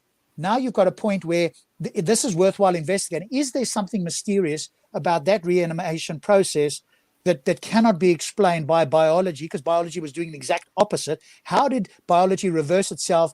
Because we know of no such thing. Let's investigate that. Then I Well, think that, it would right. be That's the whole worthwhile process. Like doing, right? when Witness was talking about the defibrillator, right? That's the whole thing. Like, there's nothing in nature, like so there's not people dying in nature getting hit by lightning bolts, right? And coming back to life. Like, oh, like we don't see that Well, we happen. don't know Right? whether that's the case, but we do know of people that have. Hold on. Do you know of a single case where people died, got hit by lightning bolt, and then rose back to life? A single. I'm not sure. I'd have to look it up. But I would imagine. You're right. But here's what I'm saying. That's not something any of us have ever observed before, right? But we all are aware of the concept of a defibrillators bringing people back to life, right? And so that's not a natural process. And so what Witness is saying is that and what I'm talking about on top of it, right? So is maybe Witness says I'm saying this, right? Like so so we can recognize that by giving current to somebody who's not producing that current, they can reinstitute being able to make that current for themselves, right? And so or recirculate that current for themselves, right? And so there could be, like, if you're going to study that further, right? Like, first of all, why does that happen? Well, why can you do that? You know, second of all, can you do that to a better degree? Can you do it to a deeper degree, right? And so take away the concept of soul, spirit from an external God concept, right? And just from the concept of how energy works, right? Because like that one guy said, he equated soul to energy, right? So at this juncture, we're just talking energy, right? So in how energy works, is it possible to understand it to the point to be able to manipulate it, to make it practical, to understand it, to prevent things, etc. There's definite scientific understanding of that. Like, so for instance, like, I definitely want people to look into the concept of a quantum defibrillator. If I know that there's fundamental forces, right, and I can tap into one of them, and that can bring somebody back to life from a certain stage, why would I not look into tapping into the other stages? I don't know what a quantum defibrillator is. There isn't what one a yet. That's what I'm defibrillator is, saying. but There adding the isn't word one yet. quantum in That's what I'm front saying. doesn't really. Is quantum just being substituted in this case for anything? It's a possibility. That's what I'm saying. Like, so if this one exists and it works, right, and it can tap into one of the fundamental forces that we know of, correct? Right, like that regular defibrillator, right? Why would it not be worth looking into to check in, trying to tap into other, or understanding how we can tap into other forces, or etc. whatnot? Why would that not be beneficial? You're saying reverse cell decay. There is, I swear, there's studies into that. I watched something recently. Yeah, YouTube. but I'm saying, so like, if quantum biology increases that understanding and makes it able to further, so why would that not be beneficial? Can you give another example of quantum biology, though? Right now, that I can give some possibility or some talk about where they deal with it in bacteria, etc. whatnot, and trying to understand how bacteria works and whatnot. And it's referred to as quantum biology. I'm not trying to trap you up. No, 100%. Can I don't think, but so the main crux of the argument here is, well, that Witness brought forth, which is why I think Veli brought the thing is, why is it different? Why is Wormhole and Spirit different? Have you guys touched on that yet, or have you already gone through that? Yeah, we discussed. No, the main crux was why is it more likely to believe in a wormhole than to believe in spirits or souls? And we were talking with Rob, and Rob was saying, well, at the end of it, the reason why it's more viable to look at wormholes is, he said, universal origin, to understand the origins of the universe. But do you, Witness? So, just to save time, can you make an argument for the other side? So someone that you believe thought it was more viable, or there was more potential for wormholes than so. Could you see what reasoning could you hypothesize or predict what reasons they would use? I can look at that. Well, I'm the wrong person to ask, because I'm open-minded. If someone says, and I brought up the physicists, they're looking at the paradoxes of time travel, and they're looking at time travel and traversable wormholes. I'm like, yeah, go for it. Yeah. But at the same time, I'm the same person who will say to parapsychologists who are bringing up equipments to try and study energy and soul. And I gave an example of a physicist who was trying to propose a test for souls, and he wasn't using the term soul. He was using it to measure electromagnetic energy. I'd be like, yeah, go for it. I'm open to both parties doing it. I wouldn't ridicule either one. I was just curious why. So let's say, because like I said earlier, there was a lot of generosity afforded to the people on the side of spirit and soul, being that there isn't a technical definition. But if there is a technical definition, i.e., let's say wormhole a tear in space time? And is general relativity, does it allow for space time to be curved or bent so much so that it tears and thus creates a black hole or wormhole or white hole or whatever, right? Now they're different. They're different things. The wormhole, the black hole, and the No, white hole. I know. But I don't have a real cursory understanding, so I'm just trying to extend. I'm trying to extend the basic principles I understand, which is I think it's a black hole, and the black hole potentially leads to a white hole, and that's based on another thermodynamic principle or a principle in physics of basically the black hole is the reflection of the white hole. If one sucks things in, the other pushes things out, so on and so forth. Yeah, if you're using all of these principles to establish the potential for something, and you're using mathematical equations, which are generally, you believe they're coherent axioms that this math is built on, then it seems like you're drawing potential but somewhat logical conclusions. And the more abstract and theoretical it gets, the less logical it is, by definition. That has to be different because every single term you're using is somewhat definable. Right, you can define this, you can define that, you can define that, you can say why I think this, why I think that, and it literally has symbols, corresponding symbols as to how you have eventually got to this conclusion. That has to be superior logically to something that has no clear definition and has no clear basis and only operates in the penumbra of all of these theories, i.e., I give you physics, you operate in metaphysics, I give you atomic level, you operate in the quantum level. Every single thing, every appeal you're making for any of these beliefs exists in the nebulous area of research, as opposed to what you're comparing it to, which, while theoretical, ultimately does exist, is built upon logical axioms. But it is, though. You've confused two different things with the way you were talking about wormholes. And so I'll read out what a wormhole is. A wormhole, or an Einstein-Rosen bridge, is a speculative structure linking disparate points in space-time, and is based on a special solution of the Einstein field equations. A wormhole can be visualized as a tunnel with two ends at separate points in space-time. Then goes on to say a wormhole could connect extremely long distances, such as 1 billion light years or more. Or it could be used to connect short distances, such as a few meters. It could be used to connect different universes or different points in time. So when it goes into different points in time, you then go into the discussion of traversable wormholes, which then proceeds to discuss time travel, traveling in time. Yeah, but what I'm saying is the model you're basing that on. So, for example, is if space-time can tear, if it were to tear, what equations, for example, how would it look? What was possible based on this? What kind of modifications? What augmentations? I completely concede that to you. What I'm saying is, there is a definition of what exactly we're talking about. A wormhole is X, and a wormhole would be achieved by X. And the way that it would be consistent within a natural natural reality is X. All of these are explanations which I believe rank it superior as a theory. I'm not saying I believe. I don't know the maths to support any of this. I couldn't disprove anyone. You still must be superior to something that you can't even define, right? It must be. But when you say can't define, what do you mean? Because I've given you the definitions that I'm basing my discussion. Yeah, the soul. I gave that magnetic force. I gave that more than once, based on the philosophers Aristotle, Socrates, and Plato. That was the definition. Oh, what did they go on? Are we just going to go through some Platonistic concept of? You asked. I was asked for a definition. I gave that definition more than once. I haven't heard that, honestly. If you choose to reject that definition, that's fine. But you can't make the claim that. I haven't heard it. Okay, so they gave a definition which I was discussing earlier, and I said that even though I believe in that definition, I agreed with Rob that thousands of years ago they didn't have scientific equipment to prove it. I hear it though, if you don't mind. Sure.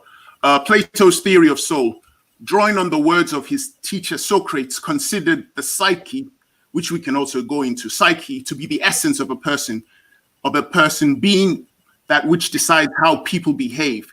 He considered this essence to be an incorporeal, eternal occupant of our being. Plato said that even after death, the soul exists and is able to think.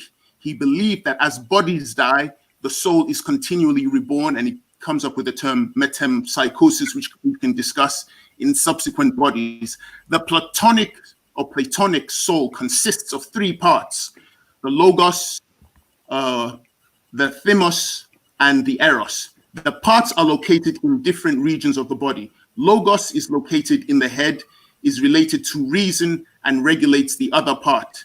Thymos is located near the chest region and is related to anger. Eros is located in the stomach and is related to one's desire. Now, in the original, at the start of the definition of the soul, it says, drawing on the words of his teacher Socrates, considered the psyche to be the essence of a person. So I thought, what the hell does the psyche mean? Because they are attributing this to the soul. So when I look at the definition, it goes in psychology, the psyche is the totality of the human mind, conscious and unconscious.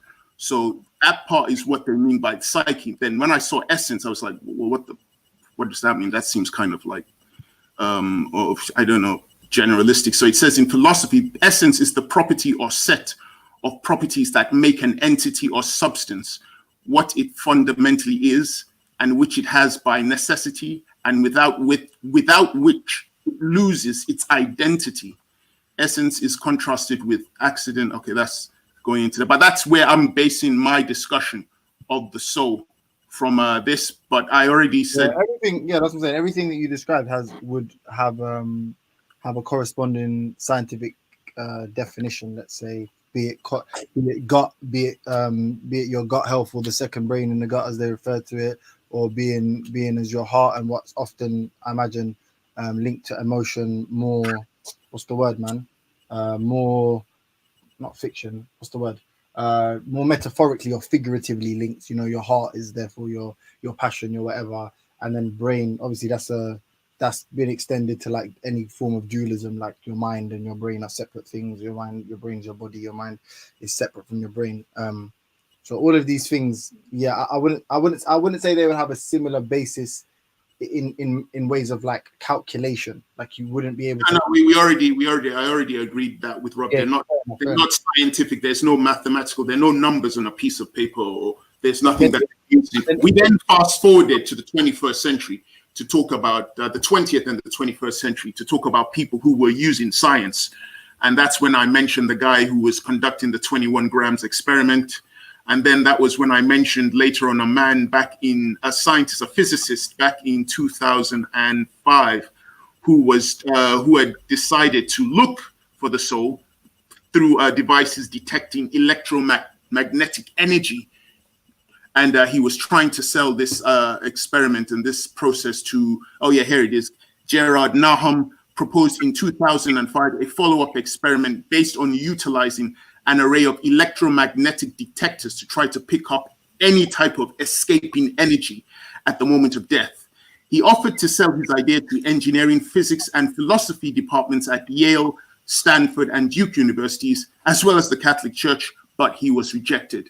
Can I just so we're clear again, because I don't like talking past each other. So two experiments would be: one, I imagine, the claim that the soul exists and it constantly being reborn after one's physical body, the conduit dies. Yeah, that's the first claim.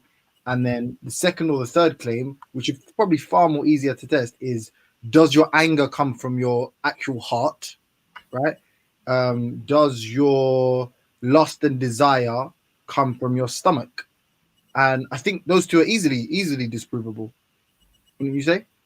Because that's what I'm saying, that when they would go through the process. You believe in this, right? So you could do that. I believe in it, but I'm open to believing in it. And you could do that experiment yourself. You don't need any scientist. You yourself could embark on a sort of education in neuroscience, and you could work out whether the claims they make about, you know, your attraction, your desire, your whatever comes from your brain, from whether what your taste receptors, whether that. Sorry, I just want to understand. You're saying that I could go off and train myself to become a neuroscientist to conduct. You could disprove, and then you could find that within the field of neuroscience, there is absolutely nothing that completely rules out that your actual taste receptors are in your gut.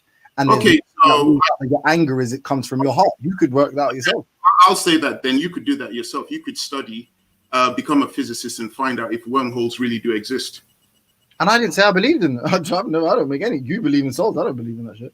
No, I said wormholes. I didn't say souls. No, I say you believe in souls. So it would be good by your definition to research that yourself because you believe in it. I don't need to. I don't believe it. If someone told me a wormhole doesn't exist, I'll be like, yep, no problem. I wouldn't argue it.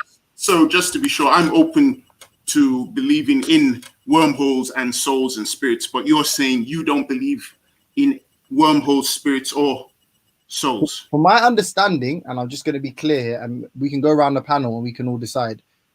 Does your desires come from your gut? I don't believe that to be the case. Does my anger come exclusively from my heart? I don't believe that to the case. And I believe extemporary research would prove me right from regards to the consensus among scientists.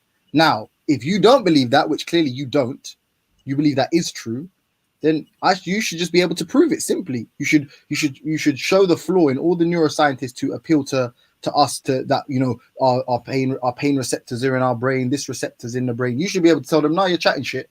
I will leave that to the scientists to do. I do not have any desire to spend years training to get a PhD in neuroscience. There are people who have already achieved that.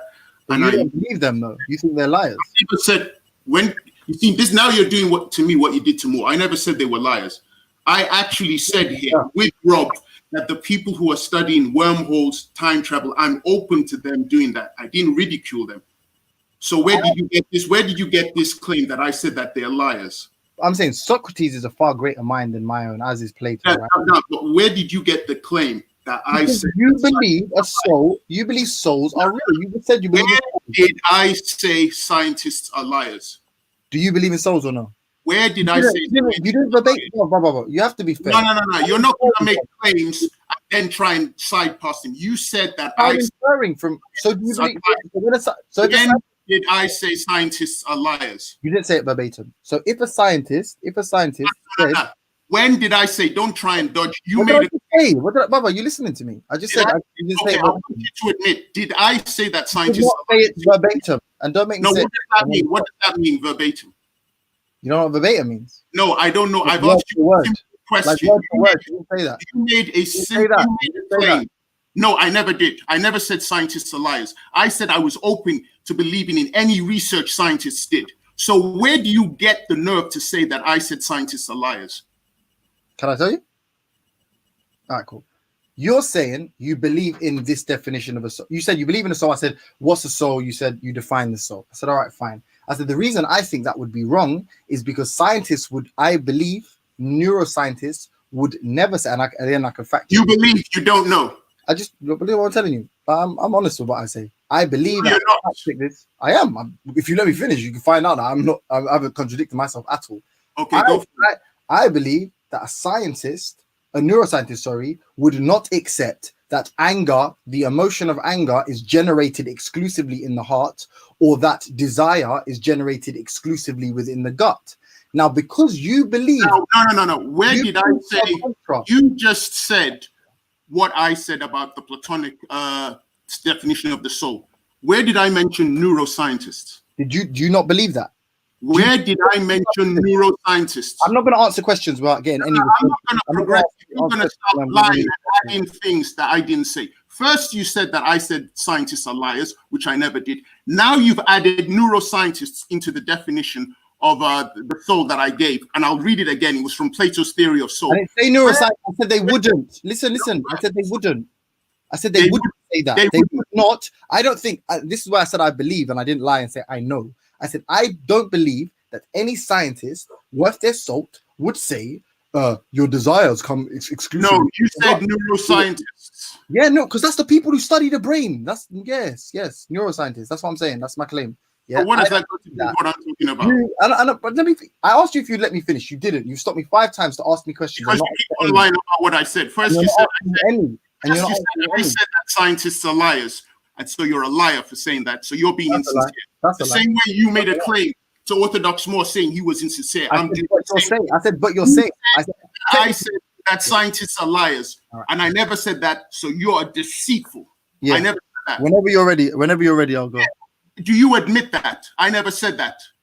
No, that's an inference. That was an inference from what I said. No, I said But I asked you, did I say that scientists are liars? Yes or no? Did I say scientists I told you I'm not repeating again. I literally told you I wouldn't repeat again because I'm not doing this. No, we're not progressive. Don't talk to me. Talk to somebody else. If you're not going to admit that you lied about, don't machine on questions when they've been answered. If you're going to start lying about what I said, I'm not interested. There are other people here. Talk All to right, them. then cool. Then stop.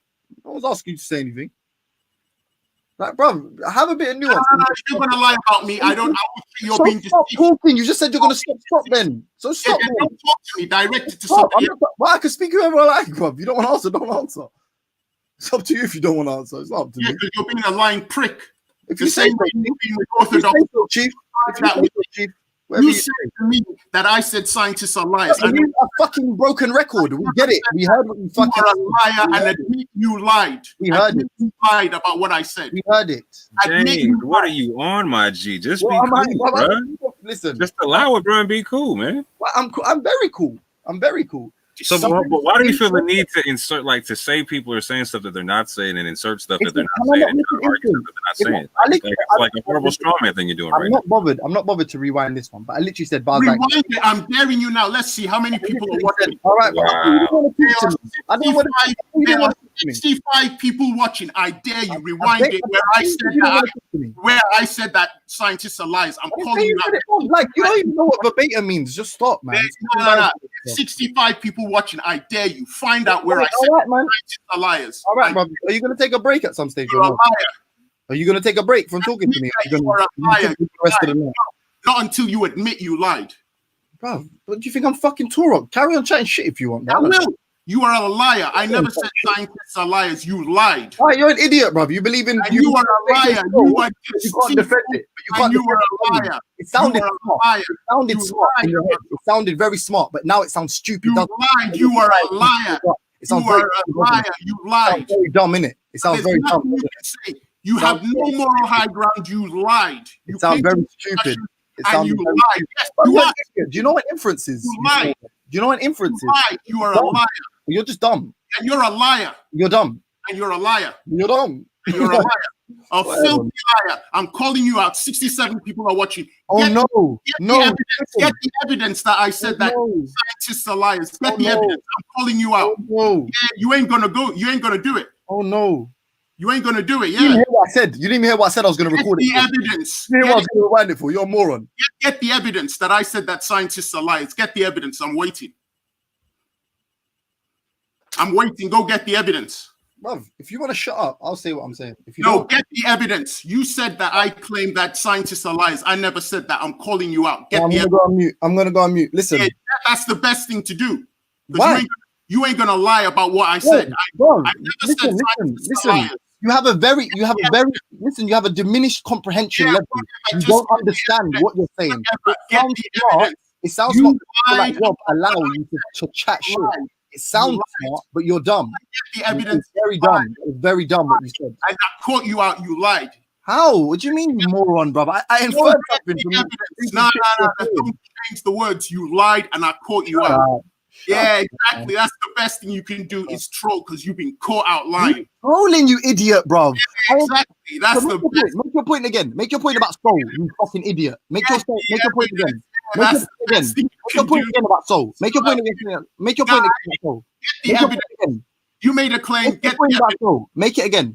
Evidence. Get the. No, we're not going anywhere. We're not moving on. Shut up, then. You're chatting shit. Yeah, I caught you out lying. That's why you're pissed off. How am I pissed off? I'm not pissed off. Pissed off because I caught you out lying. I still like you, witness. You're just an idiot. I still like you. Dumb. You're pissed off because I caught you out. That's why. You're repeating yourself 1,000 times. You can say all the insults and you're just repeating yourself. I'm asking you the same question. You're just repeating yourself. You insulted me first. People are watching. I wouldn't have taken it to this level if you did.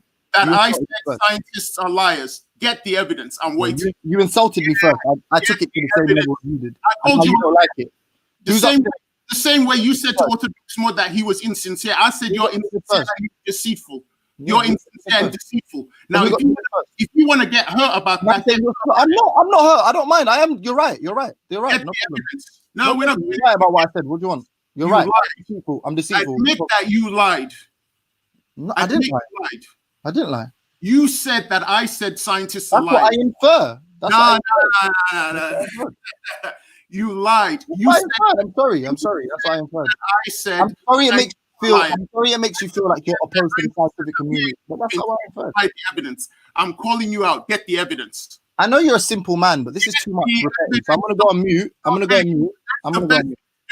That's the best to do is to go on mute. I'm not Walter or Torek. I'm not on your level. Like You we're not. lied. You lied. We're not on the same level. So I'm gonna mute now.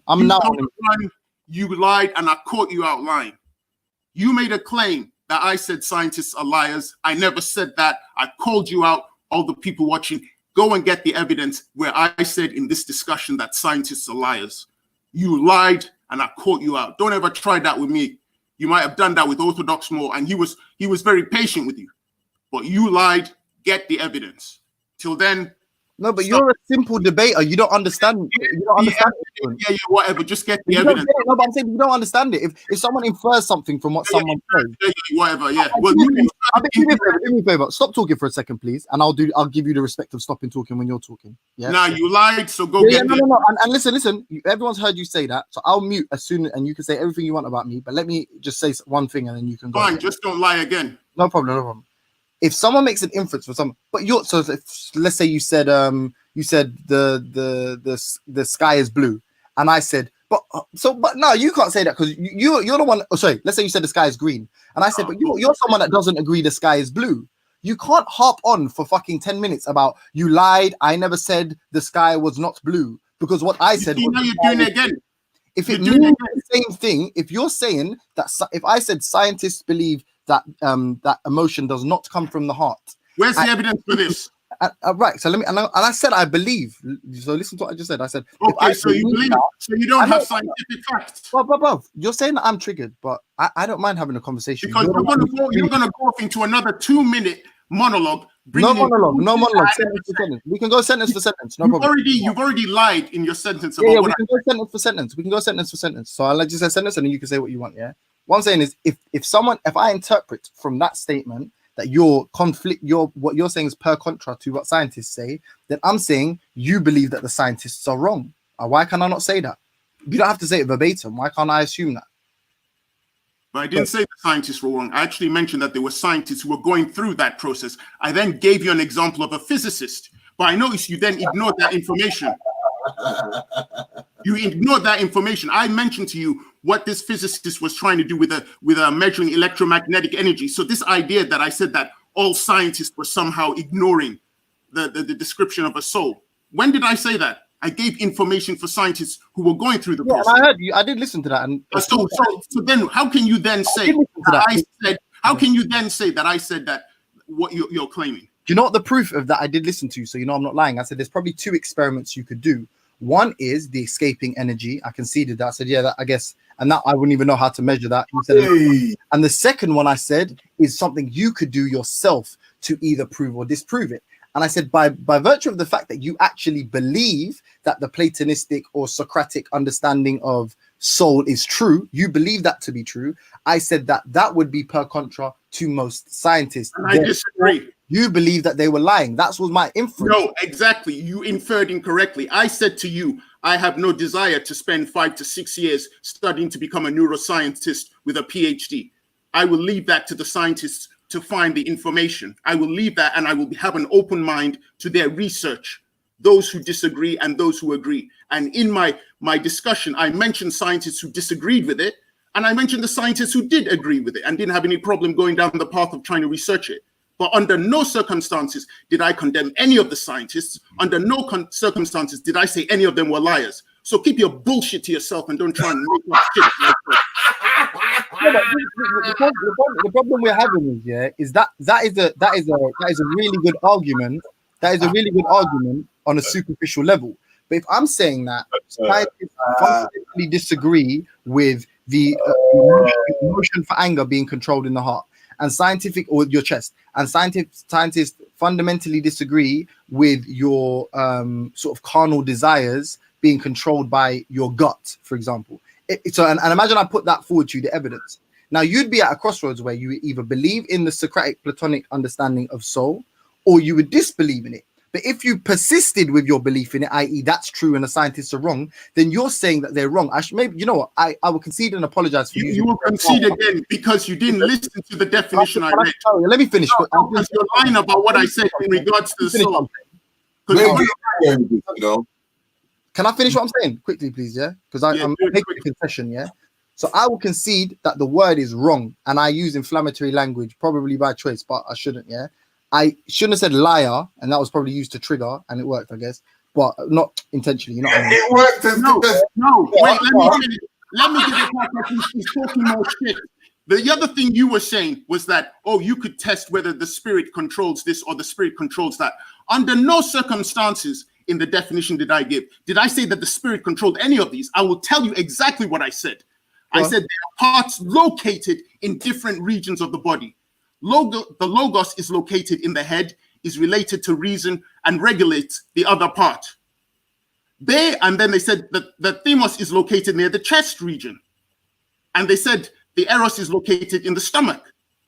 Now, I spoke earlier and I was asked this question: do we know if the soul is controlling all these parts of the body? And I said, no, that will be part of the speculative research to find out, A, if there is a soul, B, if it does control the parts of the body. This was all discussed earlier before you jumped on. Under no circumstances did I say that I believe that all of these parts were controlled by the soul. I conceded earlier that this would have to be speculative research to prove, A, whether the soul does exist, B, whether the soul does control any of those parts. I never said definitively that the soul does that. So don't say I said the soul does that. That's the truth. Hey, James. Yeah. Does the heart think? No, to my knowledge, no.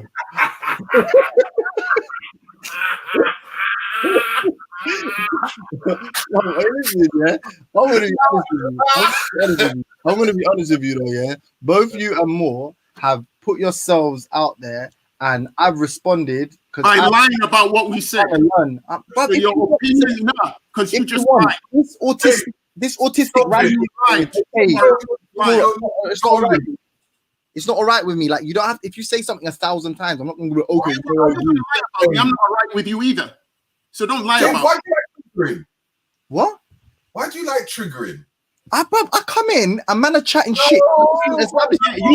You think the authority of is gonna be point. He lied about everything I said. He came on and he lied from start to finish. But that comes under your personal opinion. No, but it's true. No, tell. You know how you can just wade through all this nonsense about whether I'm being insincere, sincere, if I'm lying, all of that. All you can say is, I asked these people, explain this to me in a way I would understand. And you lied about what I said to them, and they sound like idiots. Then they get upset, and then like, no, you're lying. Get the evidence that I said scientists are liars. Your worldview is irrational and stupid. Get the fucking evidence. Your worldview is get the evidence. Get the evidence. You made a claim. Get the evidence. And you're a fucking liar. You're a snake. Your worldview is dumb. Yeah, you're a lying snake. You just lied about what I said. I never said anything. You did the same with Orthodox law, and you tried that shit with me, and I threw it back in your face, and I'm doing it now. Yeah, you got me. I'm sweating, man. 71 people are watching. Get the evidence where I said science. I just think shut up and go get the evidence. You call me a prick first. I wasn't rude to you first. You were rude first. You lied. You were a liar. I called you a liar, and you got pissed off. No, you call me a prick. No, you call me a prick. I said you were a liar, and that's when you got pissed off. You call me a prick. You made a claim that I said scientists are liars, and then I said you're lying. You call me a prick. And you got pissed off. And no, I'm not pissed off now. I don't hate you, bro. Lying. I caught you lying. Go get the evidence. You're just dumb. You're just go get the evidence. No, you lied. You're old but not wise. You're old but not wise. You lied. But not wise, witness. That's all. Go get the evidence. Go get the evidence. I'm waiting. You're old but you're not wise. Yeah, I know you ain't gonna go and get the evidence because you got caught out lying. That's why I told you it's an inference, you donut, bro. Yeah, whatever. You got caught out lying. Your inference was bullshit. You lied about what I said. Spell inference, man. Spell Yeah, I know you don't want me to spell it. You lied and said I'm that. going on mute anyway. Listen, I'm going on mute. Go on mute. You call me a prick. Yeah, good. Go on mute. Go on mute. Do us all a favor. Go on mute. You call me a prick first, though. You should apologize. You should apologize. You lied about. Are you going to admit that you lied? You should Are you going apologize. to admit that you lied? Admit If that you apologize, I'll admit it. No problem. Apologize. you lied. Then I'm not doing it.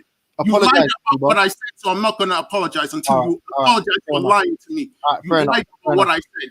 Fair enough. You Fair enough. lied, and you need to apologize for lying. He lied about what I said. I never said the soul controlled all those things. I said scientists should be going through a speculative research to find out. And he lied, and he said, oh, you said that the soul controls the heart. I never said that. Then he said, I said that scientists are liars. I'm waiting. There are over 70 plus people watching. Go get the evidence. While you're muted, go and check the timeline on the live stream and get the evidence where I said scientists are liars. I never said that. You're the liar. Don't come here and try and lie. You ain't going to get past me. Maura, are you still there? Sorry. Yeah. I think my dude might be entering ketosis. It might be in need of a cookie. You know what I'm saying? Like, I don't know what James is on today, but like, bro, like the tactics are not like, they're not beneficial to brotherhood right now. You know what I'm saying? Just lying about people, man. No, we had like what, a 30 plus, close to an hour discussing this. Me, you, Terry, Rob, conceding, admitting to things, trying to find the truth. Right. And this guy comes on, then he tries some BS with you, then he tries that shit with me. Go get the evidence. Keep looking in the timeline where I said scientists are liars. I'm waiting, James. You ain't gonna escape from that. First admit you lied. Then we might be able to have a civilized discussion. Yeah, that's crazy. James is here to cause trouble. Oh, man. Causing trouble is one thing. This guy's actually taking what he's doing serious. He's making up stuff about what people are saying, and he's trying to use that to win arguments. Pure deceitful stuff. Just make up stuff of what people say to try and win a discussion. People are trying to find the truth here, and he wants to make up lies about what people said so he can score points. Fuck off, man.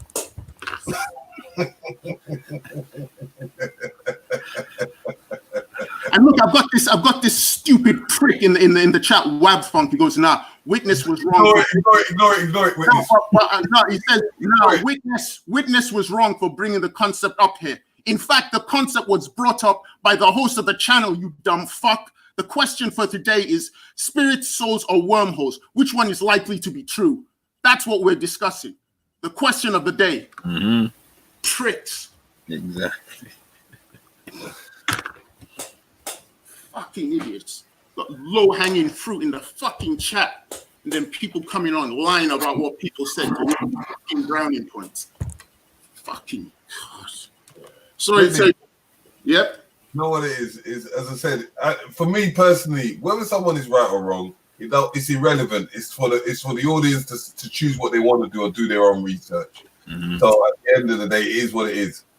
I just know James already. James likes his rhetoric, and he's tricky. He just pulled triggers, and he knows he's all the trigger. I won't. But he got upset as well. So I know, but because I won't tolerate someone. You wanna do your thing, argue your point, fine. But I'm not gonna tolerate you lying about what I said. I'm not gonna do that. I'm not gonna lie about. Oh, you said that scientists are liars. When did I say scientists are liars? I never said that. You can win your argument or argue your point, but don't damn well lie about what I said. Hey, James, have you stopped laughing behind the scene? James, come out and play. Then he went on to say that I said that I know for sure that the soul controls the heart, the lungs, the stomach. Fucking hell. She's as bad. He's as terrible as the fucking theist he complains about. I want to ask, right? If a chicken's head got chopped off, would the chicken's body have a consciousness? Well, that's an interesting question because I remember as a kid seeing a chicken whose head was cut off and it was plucked. And then they placed the chicken, the headless chicken, into a cauldron of boiling water. The chicken jumped out and sprinted off. It didn't have a head. and it didn't have any feathers, and it still sprinted off, running away from the pain, from the hot water. They had to chase the headless chicken. They grabbed it and then they stabbed it some more to kill it. So I don't know. All I can tell you is what I saw. I saw a headless chicken that had been plucked, put into a cauldron of boiling water, and it jumped out and it ran. So I don't know. Next, I'll probably be told that, oh yeah, but you said that the chicken was alive. It wasn't dead and it had a soul. That's why it ran. Fucking stop lying about what I said.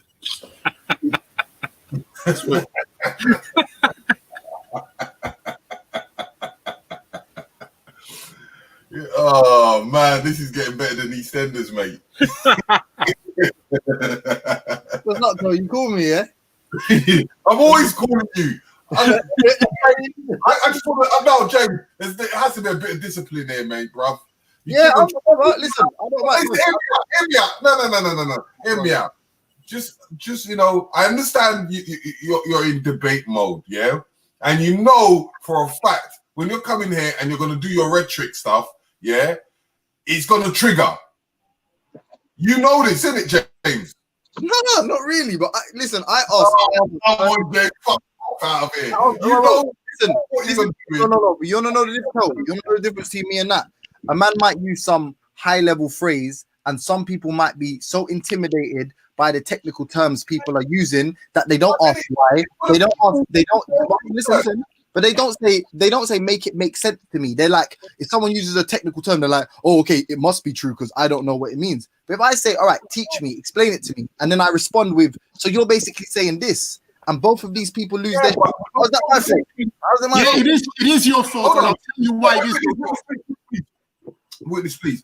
But what I'm trying to say is that when you're coming with your answers, you're coming with logical answers. That sometimes it's still going to have to go back to the technical answers.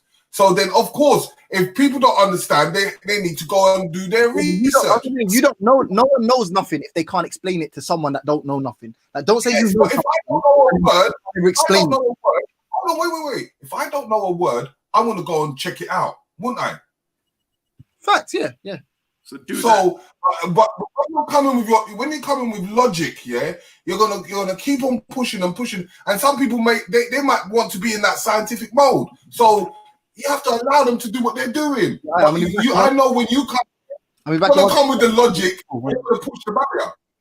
What scientific mode? This guy didn't even know what the fuck a wormhole was till I fucking gave him the definition. And he has the nerve to fucking say that, oh yeah, but I was interrogating. Witness, there's kids listening, and we haven't passed the watershed yet. So I would ask you humbly, my brother, if maybe, I'm not saying do it, I'm asking if maybe there was a chance you could maybe refrain from the swearing and stuff. Yeah. Big up yourself though, big up everyone on the panel, like, because obviously you man have been beefing for too long. Like my wife, my kids have been listening, but the swearing's a bit hardcore, man. It's a little bit hardcore. Yeah, that's fine. I just don't like people lying about what I said. I don't like celery. So yeah, but don't come on here, try to be rude to me and lie about what I said, because I'll throw it in your face tenfold. That's it. But if you don't want me to swear, I won't swear. But then I'm surprised kids are listening to discussions. No, but listen, witness. Remember, I'm not telling you not to swear. I'm just humbly asking if maybe you can accommodate your nieces and your nephews, because that's all. You know what I mean? Because far be it for me, might be my place to tell a man what to do. And This is why when it comes to certain topics, it just gets out of hand because no one wants to say no one's allowed to say their views. You know, whether the man believes in Jesus or not, I don't care. But you know what? Let them say their side and let someone else say. That's all fine. That's all fine. I'm simply saying, when you come to discuss or to challenge someone, don't lie about what they said. He lied about what I said, and that's why I'm angry. You don't lie about what I said. I don't care if you don't believe in it, but don't lie about what I said. No need to be angry, my broski. No need. It's all done now. We're going to wash over it. And just out of interest, Terry said something that has intrigued me. Which Jesus is it they're believing in? The black one or the white one? That's like saying, which pill are you going to take, the red one or the blue one? Man, fuck both them pills, man. Give me the green pill. Give me the fucking green pill. Just forget the pills and just take herbs. No, do you know what it is? That job, yeah, I can't even do herbs. You know what I mean? So, so you know what it is? Listen, just quickly, it's off topic, obviously, but like, I had to take my family. I had to put them in the car, and we're just driving. We're literally just driving because enjoying. That's why the kids are just bored out of their fucking skulls, and my wife needed a minute some fresh air. You know what I mean? James is gone. Big up just go James. to a party. But listen, big up James, yeah. But hear what I'm saying. You see that lying thing, James, yeah? Yeah? Cut that shit out, James, yeah? Who the fuck do you think you... Oh, shoot, I just swore. Sorry, kids. Sorry, kids. Yeah, who do you think you are, James Jones? Trying to lie on man like witness. You need to go beep, beep yourself with all that lying, foolish flows now, silliness, and all kind of foolishness. Sure. James just, you got to remember, right? James is, there he is. Yes, James! I know you're in the outsider. We love you, James, but you got to stop. You got to stop this.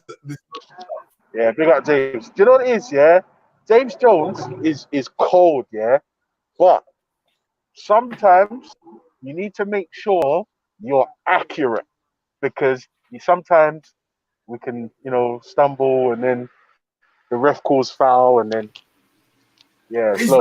back.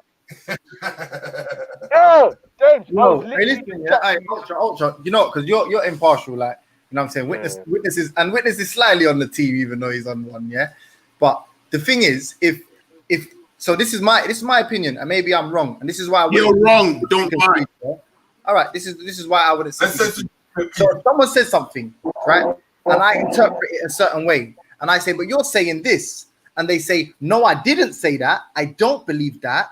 Are you saying that I did say that word for word? And I say, no, you didn't say verbatim, but you implied it. And they're saying, no, I didn't imply it. You misunderstood. And I say, all right, therefore you're not saying it.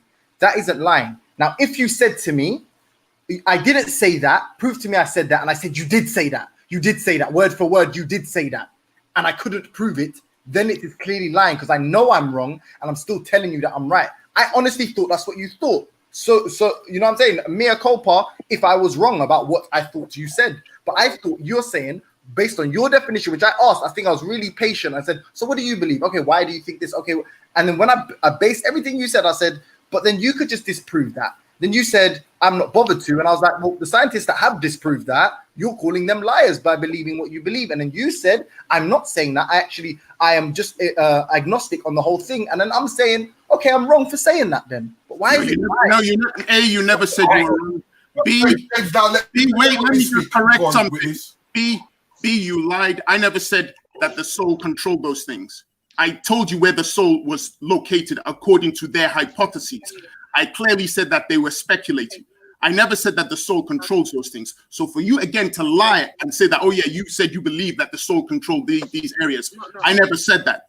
And two, for you to then say that I said scientists are liars, I never said that. So you might try and say, oh yeah, well, I was inferring. No, you were wrong on those things. They were deceitful. I never said those things. That's it. Well, I don't mind saying I'm wrong, but you're saying I'm a liar. Yeah, you don't mind. Yeah, but you're trying to say I'm manipulating your words. I'm not manipulating anything. Like, James, please let him finish, and you can rebuttal. I thought he finished. Go on, witness. Oh, sorry. So, thank you. After more than 30 minutes, you are now admitting that you were wrong in what you claimed I said. No, I said it straight away. I said verbatim. I know you didn't say that verbatim. And you were also wrong in the description of what the soul is, because you said that I said the soul controlled the gut and all this, and you said as a neuroscientist you can find out if that was controlled by the soul. I never said the soul controlled those things. I think okay. Let me that one's a bit different, right? In the sense of saying why is it right. No, because I'm going to say I'm striving for some kind of technical understanding, because the ultimate point of this is I remember what my whole argument was, if we're being honest. My argument is there's a reason that one is a superior theory, even though they are both theories. So the theory of the soul and something like wormholes, something where there is a bit of a clear definition. Let's for sake of argument use like not wormholes for What's the definition for the wormhole? Let's say It's 6:30 gone. Let's say tearing of space-time, tearing of space-time isn't proven at all. And that requires a leap of faith or an assumption. But then surrounding that assumption is a technical definition, i.e., number one, the tearing of space-time, and then any equations that follow or precede it. I'm saying that is technical. That is all technical terms. You've postulated the belief in a soul having an equal truth value to something like a black hole or wormhole, a tear in space-time, any of these not black hole, sorry, wormhole or tear in space-time like a jump. Sorry, I got it wrong. Listen, I'm not perfect. Number two, you keep on saying tearing of space-time. Give me a definition where it says tearing of space-time. So now you clearly don't understand what a wormhole is. I didn't say, I said something like that because I know that with white holes, the jump between white holes. Why are you talking about white holes now? I'm talking about. I literally separate. Did I not just distinguish them? Did I not just say wormholes or tearing of space-time? Did I not use that? Did I not say So okay. So what is a wormhole? 2 points in space-time that you can use to traverse time travel. I don't know. So you don't know. So you just wasted time arguing. I didn't. I said I don't know earlier, bro. You asked me, I said I don't believe it. I don't know what it is. I said that. So now to conclude, A, you lied about me saying that. Think about this, bro. Remember, you're cutting me off. Terry, he's cutting me off. Terry, where are you now? Where are you now, Tel? When he's cutting me off? You're only there when it's the other way around, yeah? I know. I'm Go on. Go on. Let me finish what I was saying. Where's the bag? So what I was saying is, the original point was trying to strive for a technical understanding and me saying that one is superior to the other because it is based on some equation and has more clear and precise definitions. And you postulated your belief in a soul and you defined it. Now, I'm saying from what I'm understanding, the technical understanding of the reason for categorizing all three of these different things and saying this operates this controls this, or this is related to, as you put it, this. That's what makes sense to me. If you're saying there is a better way of understanding it, i.e. they don't control it, they have X function, then you tell me that, and then I can say, you know what, I should have presumed that from what you said. But based on the sort of skeleton of what you gave me, I think I'm right to deduce that those things control those different aspects of consciousness. I think I'm right to assume that. So you deduce that. So you're making an argument. So you're making an argument based on your own deduction, something that I never said or co-signed. That's number one. So you're now making an argument on that. Two, you still can't technically define what the hell a wormhole is, but you want to argue that the equations that you brought up out of your head are somehow proving its existence. Go and get those equations and share your screen and show them to us. I told you I can't do the equations. But this is the stupidity of scientism. You can't. Scientists, like, what are you? I don't say that I believe them, you genius. Can I finish? I don't say I believe them. I didn't say you believe in them. Again, you're making an. I didn't say you believe in them. Number one, you can't define what a wormhole is. Number two, you haven't seen these mythical mathematical equations that you're talking of that somehow. Yeah, I said different points in space-time. I'm right. I just checked up the definition. I was right. A wormhole is a speculative structure linking disparate points in space-time. Technically, I was right. You see, you've jumped again. You were using the word. Technically, I'm right. And I actually finished. You used the words tearing space-time. And I said, where does it say tearing space-time? But I've noticed you've conveniently ignored the fact that you said tearing space-time to define a wormhole. And it doesn't say anything about tearing space-time. But I know you won't concede and admit that because that's the kind of person you are. Number one. I did say all though, innit? No. You said tearing space-time. You just read out a definition and it didn't say anything about tearing space-time. So you were wrong when you first said tearing space-time. A wormhole is a theoretical... okay, so hold on. A wormhole is theoretical... A wormhole is theoretical passage through. Oh fuck! Ad blocker. Yeah, keep reading because you still don't know what it means. A wormhole, cool. The wormhole postulates that a theoretical passage through space-time could create shortcuts for long journeys across the universe. Wormholes are protected by the general relativity. Must be where wormholes in sudden collapse, high radiation contact. Wormholes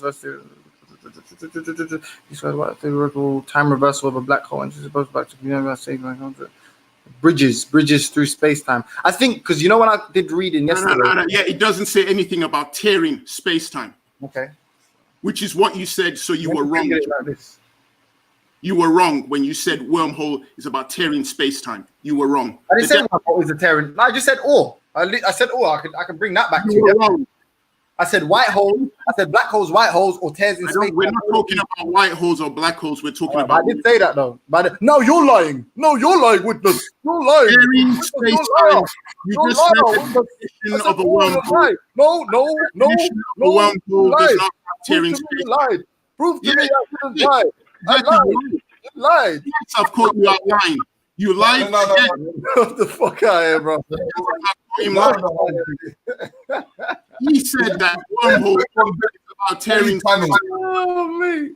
He just said that wormhole is about tearing space-time. He read the definition. Yeah, big up Astro Inferno. I said or. I said or tearing space-time. I said or tearing space-time. Yeah. Where is the tearing in the definition? Now you're a liar. Look, now you're a liar. I didn't want to answer my question. You're a liar. You're a liar. You like You're a liar. Hold on. You're a liar. You're a liar. Hey, witness, liar. He's deceitful. He's a bullshitter. He's a bullshitter. He's a liar. He's a liar. Okay. He's deceitful. He's a James. Stop it. Bullshitter. Okay. We've heard you, James. James. No, don't say anything. Let him continue. Let him not control and wine. Yeah. Let him. You need to get. You need to. Stop saying nothing. What's happened? Why? Belly. Yo, school me. Cut that, man. No, you stop now. He's been a good boy. School me. No, Veli, listen. Yeah. I'm not gonna lie. When you came in, you just healed the wound because it was gaping, and Witness was about to go full Super Saiyan. And James was about. No, I wasn't saying anything. I was keeping quiet, so I don't know what you mean. I was keeping quiet deliberately to let him keep humiliating himself. So I kept quiet, and I asked Terry to keep quiet so James could keep on going, humiliating himself. Okay. He lied twice. Did you see how he lied? Let's go back to this. No, I don't want to do the chicken because you'll probably start lying about what you say about the chicken. Now, you said this about the chicken. Yo, Terry. Yeah, Ultra. Mr. Rick. Yeah. You hold on. think 1 second. Can I just have 1 second of everyone's time? Yeah. Because I can spread more lies. Go for it. Let's hear the latest lie. Look at this. If the old stage was like unmoving hardwood, Einstein's stage is more like a waterbed. This kind of elastic space can be bent and maybe even torn and patched together, which could make wormholes possible. That's now I'm not saying I'm right or wrong, and I'm saying that I remember because I was thinking, where did I get this idea? And that is the description of white holes. Well, that's the description of how black holes and white holes are interconnected. So that bridge, which is the same bridge, I guess they're describing as a wormhole, they're describing as the sort of portal between black holes and white holes and how things are opposite on the other side. Now that's where I think I watched that video the other night when you brought up wormholes. But I did put in my postulation, I did say or because I'm not au fait with the topic completely. But you seem to know everything about wormholes, Witness. So you regale us with some more tales about wormholes. That's how I'm wrong. That's how I'm wrong. Tell me how I'm wrong. James. Bullshit artist. I'm not going to say what I'm going to say. Can I say what I'm going to say? He's accused me. Now, I came up here and I read something and you made the claim. Where did I say, A, scientists are liars? And where did I say anything about wormholes tearing space-time?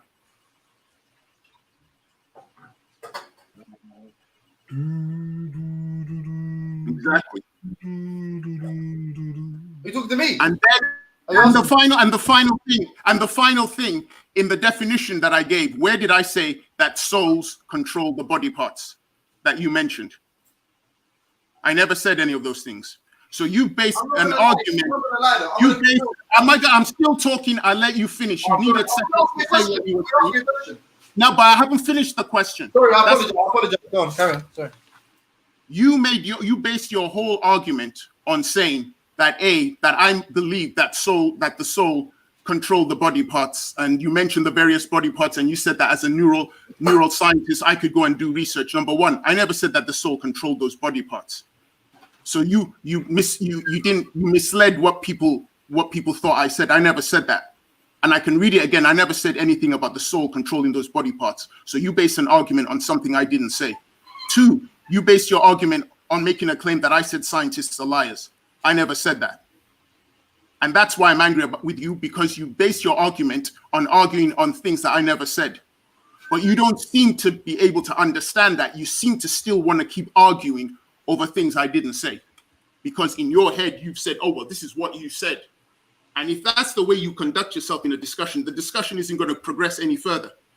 People can try and trivialize this and say, oh, well, this is all trolling and all the low-hanging fruit in the chat can laugh. I'm not trolling anyone. Yeah, but it's working both ways. I'm getting irritated at you, and I know I definitely got you irritated at me. So it's working both ways. Yeah, but I'm not trolling you is the point. I'm not. Every question I asked, I believe I'm sincere. You can believe I'm deceitful. I have no issue with that. But I believe I asked you a couple questions. I believe when I probed those questions, it descended into madness, because if someone makes an incorrect, if someone says something and it's incorrect and you say, no, that's wrong, I didn't say that, they ask you another question, you're like, this is why you're wrong. And I'm like, oh, okay, fair enough, I'm wrong. That isn't the same as lying. But if you badger them constantly, and I think like this is what happened with you and I, there was a point where I said, I'm not going to keep repeating myself. I told you didn't say that. I told you didn't. And you kept going on as if to say, now here, I'm gonna show that you're a liar to the world. And then you call me a lying prick. At that point, all of the pleasantries would have to cease, and I don't need to answer 10 times that yes, I was wrong. I'm you know what I mean? I'm not a child. So then I will say this: since you have now admitted that you were wrong, and that you have admitted that I didn't say the things that you claimed I said, you've admitted to both of them. Okay, I apologize for calling you a lying prick. But it's good that you finally apologize. Listen, I apologize for every rude thing I've said. I apologize. No, that's fine. I don't mind the rude thing. The most important thing is that you just said that what you claimed I said, you were wrong. So because you've admitted to that, that's the only reason now, and that's the reason why I apologize for calling you a lying prick. But witness, can I be honest, brother? So that's it. The first time. No, not really. Not really. No, please. I feel like I have to say this. At the first time of asking, I did say that. We've healed it. So if you said that, and I've said I apologize for calling you a lying prick. No, I'm not asking for an apology. No, I'm just saying. I'm saying because you was shouting, maybe you didn't hear it, but I did actually say that at the beginning. I didn't take this long to tell you I was wrong. I told you I was wrong. Then I said not verbatim, and you remember you were like, "What does verbatim mean?" I did admit instantly. I was like, "No, you didn't say it like that." Okay, that's fine. That's fine. As long as now we've got that cleared up. You made a claim about things I said, which you admitted is wrong, and I was probably shouting. I didn't hear you. So since you've admitted that you were wrong, I apologize for calling you a lying prick. So and I send that apology to whatever rude things I've said, because, like I said, you're one of the team members. So you know. James, can we get the champagne out now? Go on, son. Don Peter, I only drink the best. You know what I mean? Do you know what the funny thing is? I literally don't understand what the fuck just happened. Louis the 13th, mate. Wait. Ultra Funky. Did you just swear? Yeah, but the kids ain't in the car now. Ah, I see. Oh, you were listening to us whilst you were driving. Okay. Man, so you probably didn't have any power to control the volume because your hands were on the steering wheel when all hell broke loose. Yeah, and the thing is, I couldn't even mute the fucking... I couldn't mute it because I'm in my wife's car and she doesn't have the thing I've got in my car to mount my phone. So I had to put it where you put your fucking coins. And look, where my son puts his toy cars in there, look. How do you turn this thing on? Look. Near the handbrake, the fucking boy puts all these toy cars in here. I had to put the phone in there and I couldn't reach for it. Fuck's sake. Yeah, but listen, witness. Just to let you know, you're a liar. But listen. I apologize for calling you a liar just now. I lost my temper. Forgive me. Let's move on.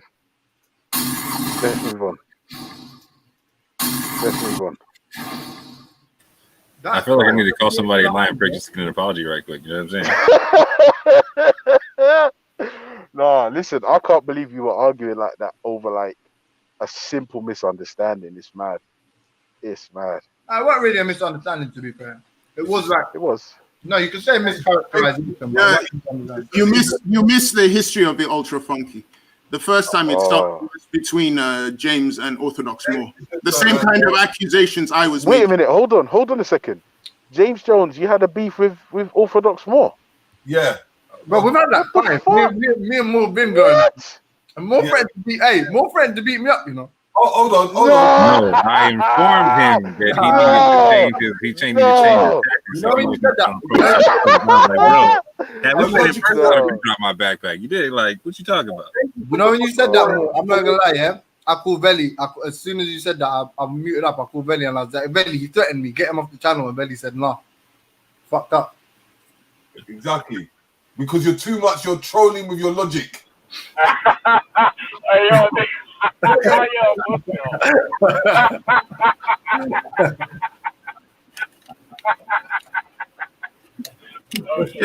Jen Wallace, if you can see Jen Wallace in the chat, she asks an interesting question. Send location. Yeah. Jen loves logic. Jen asks, "Oh no, what did I miss?" Jen Wallace, you didn't miss anything. What you had here on the panel was how would you say in The Sopranos when they're just breaking each other's Witness, don't ask nothing for Jen Wallace. Let me tell you why. Jen Wallace is on my hit list. Let me tell you what she done, yeah? I told her, come at me at Street Fighter. You know what she said to me? I've got anniversary edition. I said, all right, let's get this done. You know what she said to me? Oh, I've got an exam, and I was like, nah, you're done out here. You're done.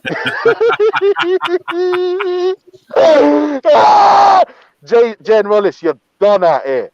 Done. She's like, I've got an exam, and the exam, I'll be taking the exam like for 72 hours straight, and they won't let me go home. Nah, I'm not trying to hear it. Nah. Damn, no sympathy. Damn. I still love you, Jen. You know what I'm saying? West Coast. No, she's done out here. Jen Wallace is done. In fact, Gin Wallace. That's it. Gin Wallace. Damn. Done out here. Done. Me and Orthodox. Attention for Orthodox, I feel still stands, man. Yeah. What was that? Hey, Mr. Logic. Mr. Logic. You need to stop trolling elsewhere. I'm whatever I've got for more. I don't care. You know what? I'm gonna hunt you for that. Yeah? Everywhere you go. I ain't gonna play with you, Token. You actually know where I'll be at. I'm in the alarm. Toe actually knows where I'll be at still, so I can't really tell that. That means James is in the house. He's in the trap. James is in the house. Every time I read that, everyone's alert. So when James comes in the house, can I be honest with you? This is how if there's gonna be a point that the people are unable to explain something to somebody, then they shouldn't. And I know this is like it's hindering myself. It's like you shouldn't talk to me basically. And I'm not being like threatening by saying this, but it's like it's almost a waste of time to talk to me if whenever I try to understand and prove to you my comprehension or how I've comprehended what you're saying, if that is always seen, like this happens with Issa all the time, where it's like you can't ever characterize his position on anything because he's just going to want to talk more and more and more about it. I've never had a problem with Issa. Maybe it's just you. James, but not really. He has it with everyone, to be fair. I'm illiterate. You don't really contend. James, I'm illiterate. I don't understand what a word you said. And actually, you have actually witnessed because you've had it with me. Do you remember when we were talking about evolution and we were talking about that? You were with me on that. Can you break what you just said? I don't understand them big words. Basically, I'm saying, is if like see what you just asked now. See, this is sick. This is a microcosm of what I've just said. You didn't understand what I said. So I'm saying to you now, this is what I've said. And this is what people don't do enough.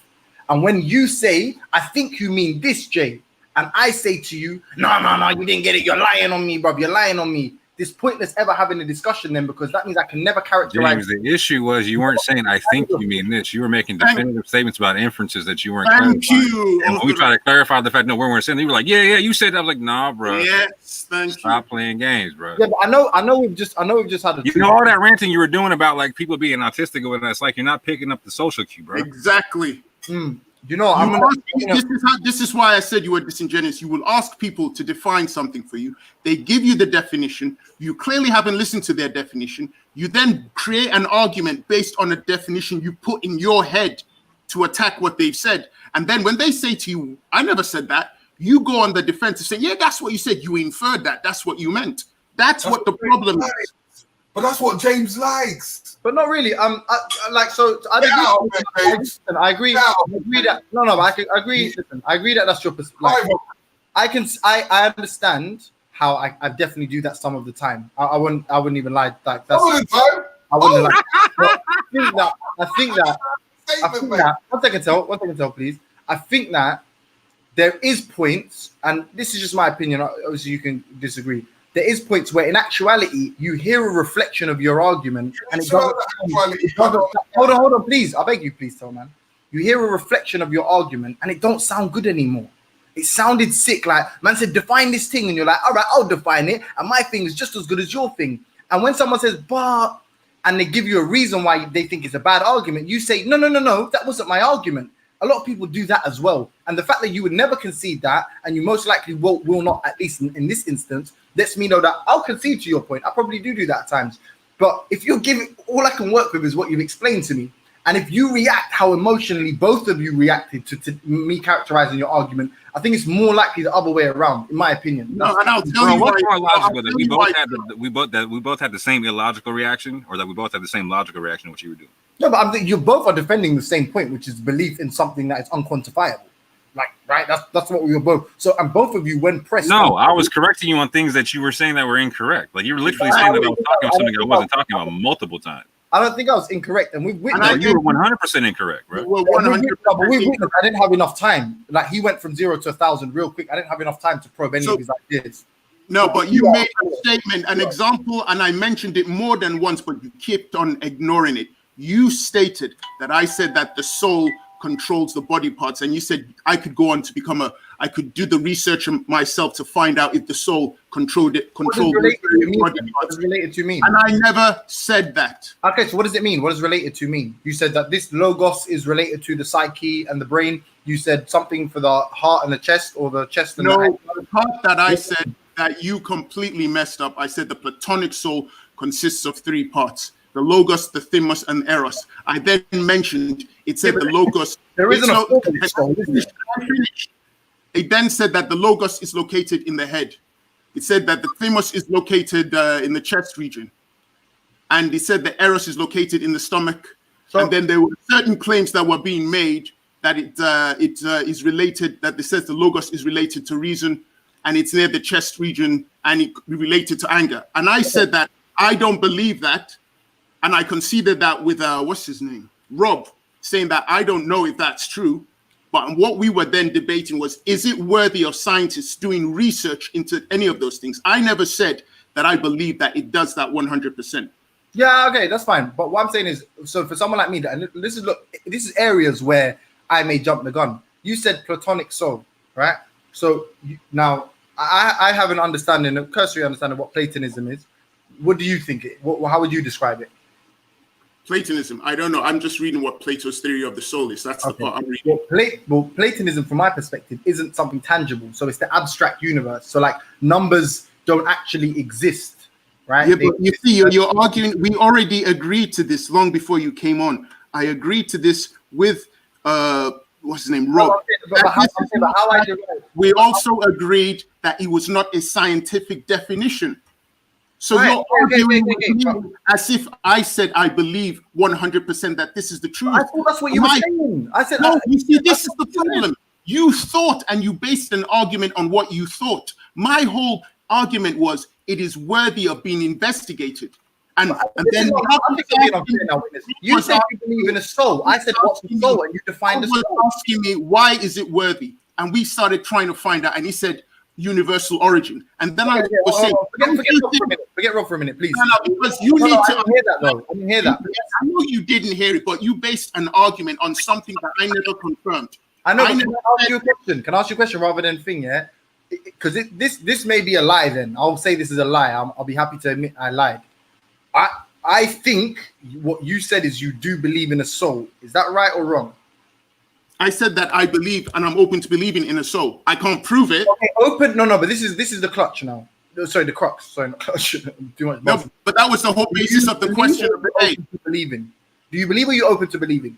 I'm open to. This is why I said this. What my answer I'm giving you now relates to the question of the day: spirit, souls, or wormholes. Which one is more likely to be true? And I clearly stated more than once, I am open to believing in all of them. So when the scientists, can I finish to get this right? Because you want to jump in and make an argument over something I haven't said.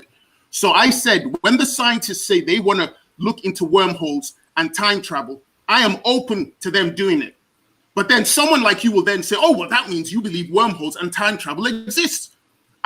I'm saying I'm open to them researching it, just like I'm open to the parapsychologists researching whether the soul, the spirit exists and how it interacts with us. I'm open to it. I don't know if it exists, and I'm not going to say it doesn't exist. I'm open to the research.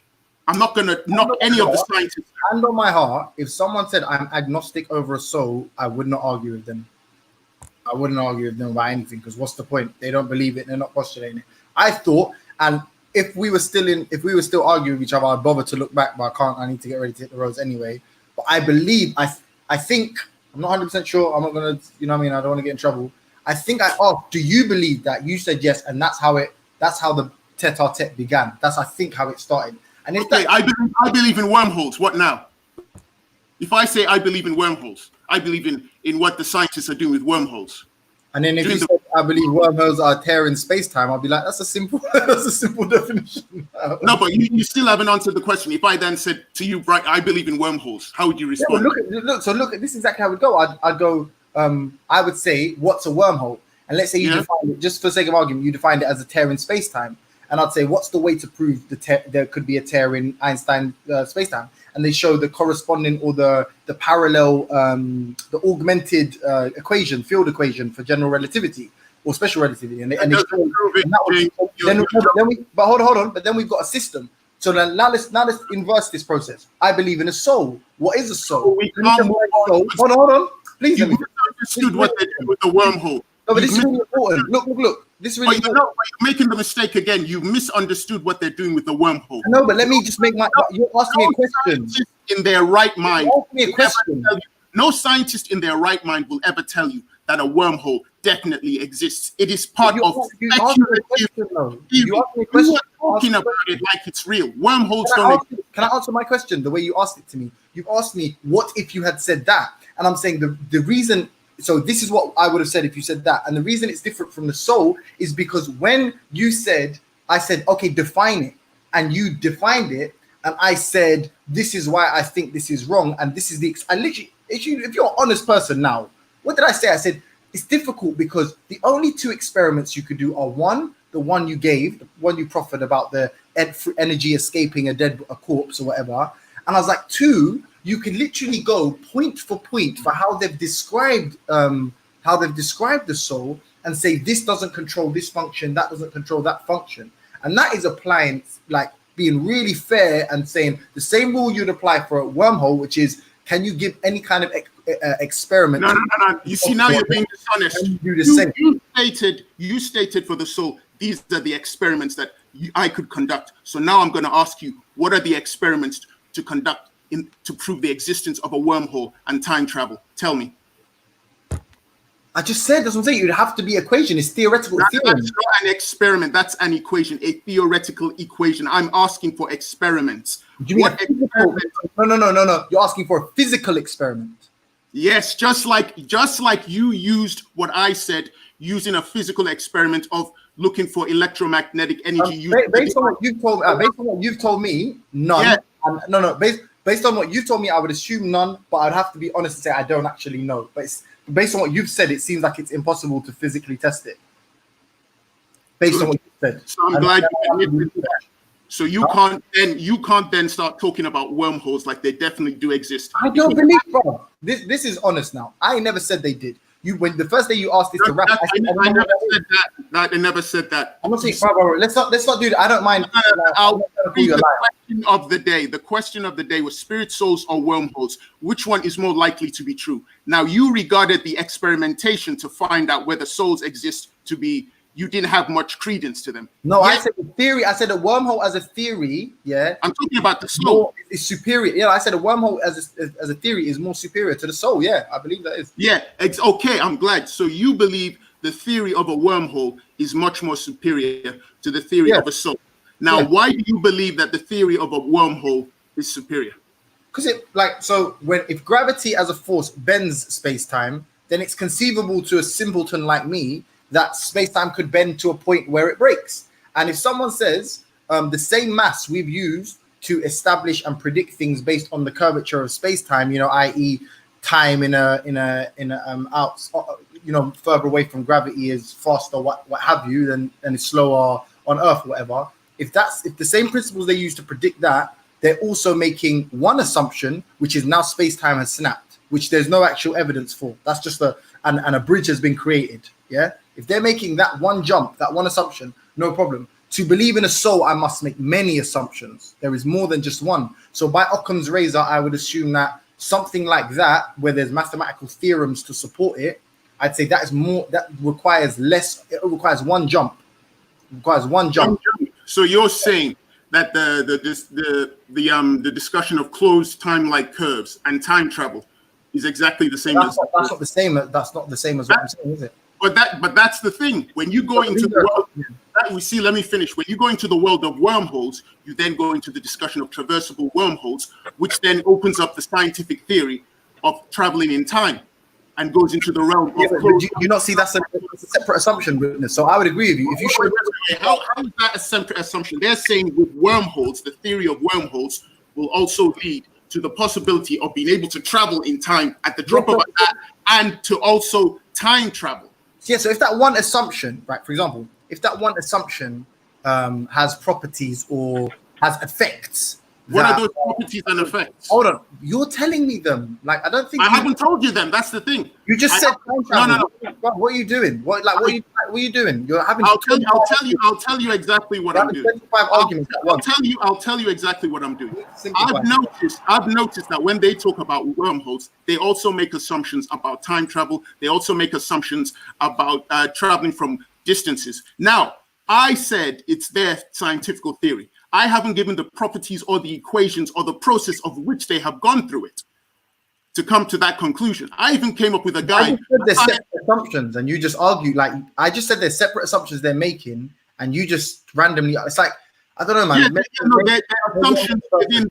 They're assumptions within the realm of wormholes. Yeah, I'm saying so. So I said, I tried to reduce it to make it simple because I made the statement. I'm making a claim, and I guess you're forcing me to defend it. And I'm saying the reason I think one is superior is because one has a simple definition. Now, by logically speaking, that already is a superior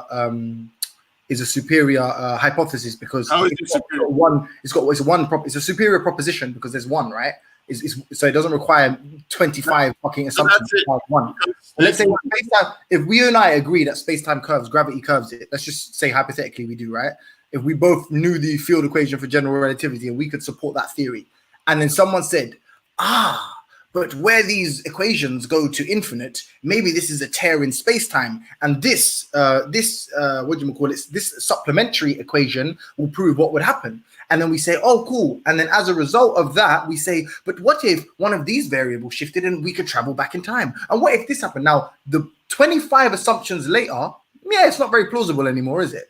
One assumption is still not necessarily plausible, but it requires less leaps of quote unquote faith than saying this is a soul. What is a soul? We don't fully understand. We can't fully describe a soul. Is a soul this? No, you're lying on me. Is this soul this? No, you're lying on me. How does the soul come out? We don't know.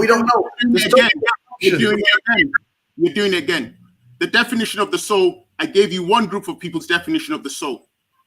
So for you to keep on saying that the soul wasn't defined, again, you're lying. Because you were given the definition. I literally just asked you a minute ago, what does related to mean? and you didn't answer my question. So what does it related to mean then? What does related to mean? And I said to you from the thing that I read, that was what they said, and I don't have a thorough understanding, but I'm willing for them to do But then research. you didn't define it then. Wow. Oh, I'm done, man. I'm done. No, I read to you, logos is located in the head is related. Okay, but you know the funny thing is, you're quick to do that, but you clearly can't give a thorough definition of the mathematical equations that embody the idea of time travel. Why I don't believe it. That's why I don't believe it. I didn't say anything about you believing it, but even though you cannot provide any theoretical mathematical equations for time travel, you're willing to say that it's a superior. Yes, I'll tell you why. I just use logic. I said one person can define precisely what. Can someone else that's not you, anyone else that doesn't understand what's going on, can you understand that basic principle that the thing that requires less assumptions is more likely to be true, and the truth value here is a superior value, or is the modulation between superior and inferior. Can you understand that? Like, it's not. I disagree with that. You can't provide any thorough knowledge of time. Anyone understand? Can anyone else? Witnesses. You're willing to believe. Witness. Are you a time travel believer as well? Really? You're married to this idea, which is and it's getting way too you're too close to this. You need to step back and the argument. Wait. But listen to what I'm saying here, and see if this makes it a bit easier. Then I'm going to try and say a bit simpler. Yeah. So because there's an equation for possibility of wormholes and the possibility of what wormholes could do, it's more plausible than the soul because there's no equation or possibility. You know what I mean? Like, so with no equation for the possibility of a soul being able to be verified or what it is, like we can't even define it. So like you've given your definition, but the definition that you give is not the same definition. It's incomplete. It's not the same definition that. So in response to what you said they're equations. Number one, I don't know if there are people parapsychologists who've come up with equations for the soul. I don't know.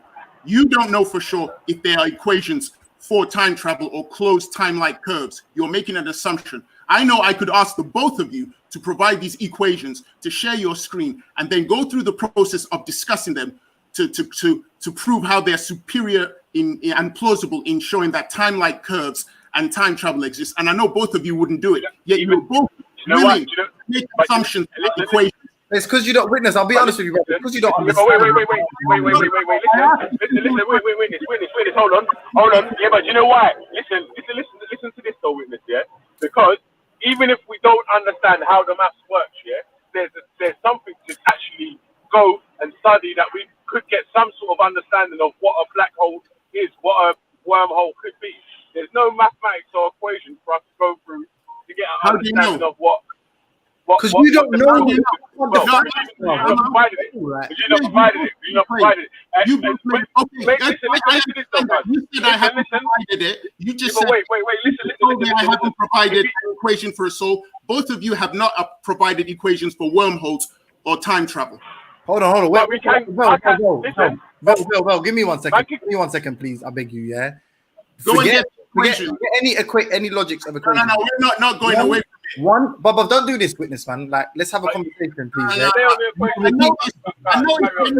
Listen, just remember what you have to say. That's it. Don't worry. You don't have to get stressed out about it. What I'm saying is there's a simple logical device, and it's Occam's razor, and it is the thing is more likely to be true that requires less assumptions. Now, if I ask for a definition and just assume, please, let's not argue over minutia.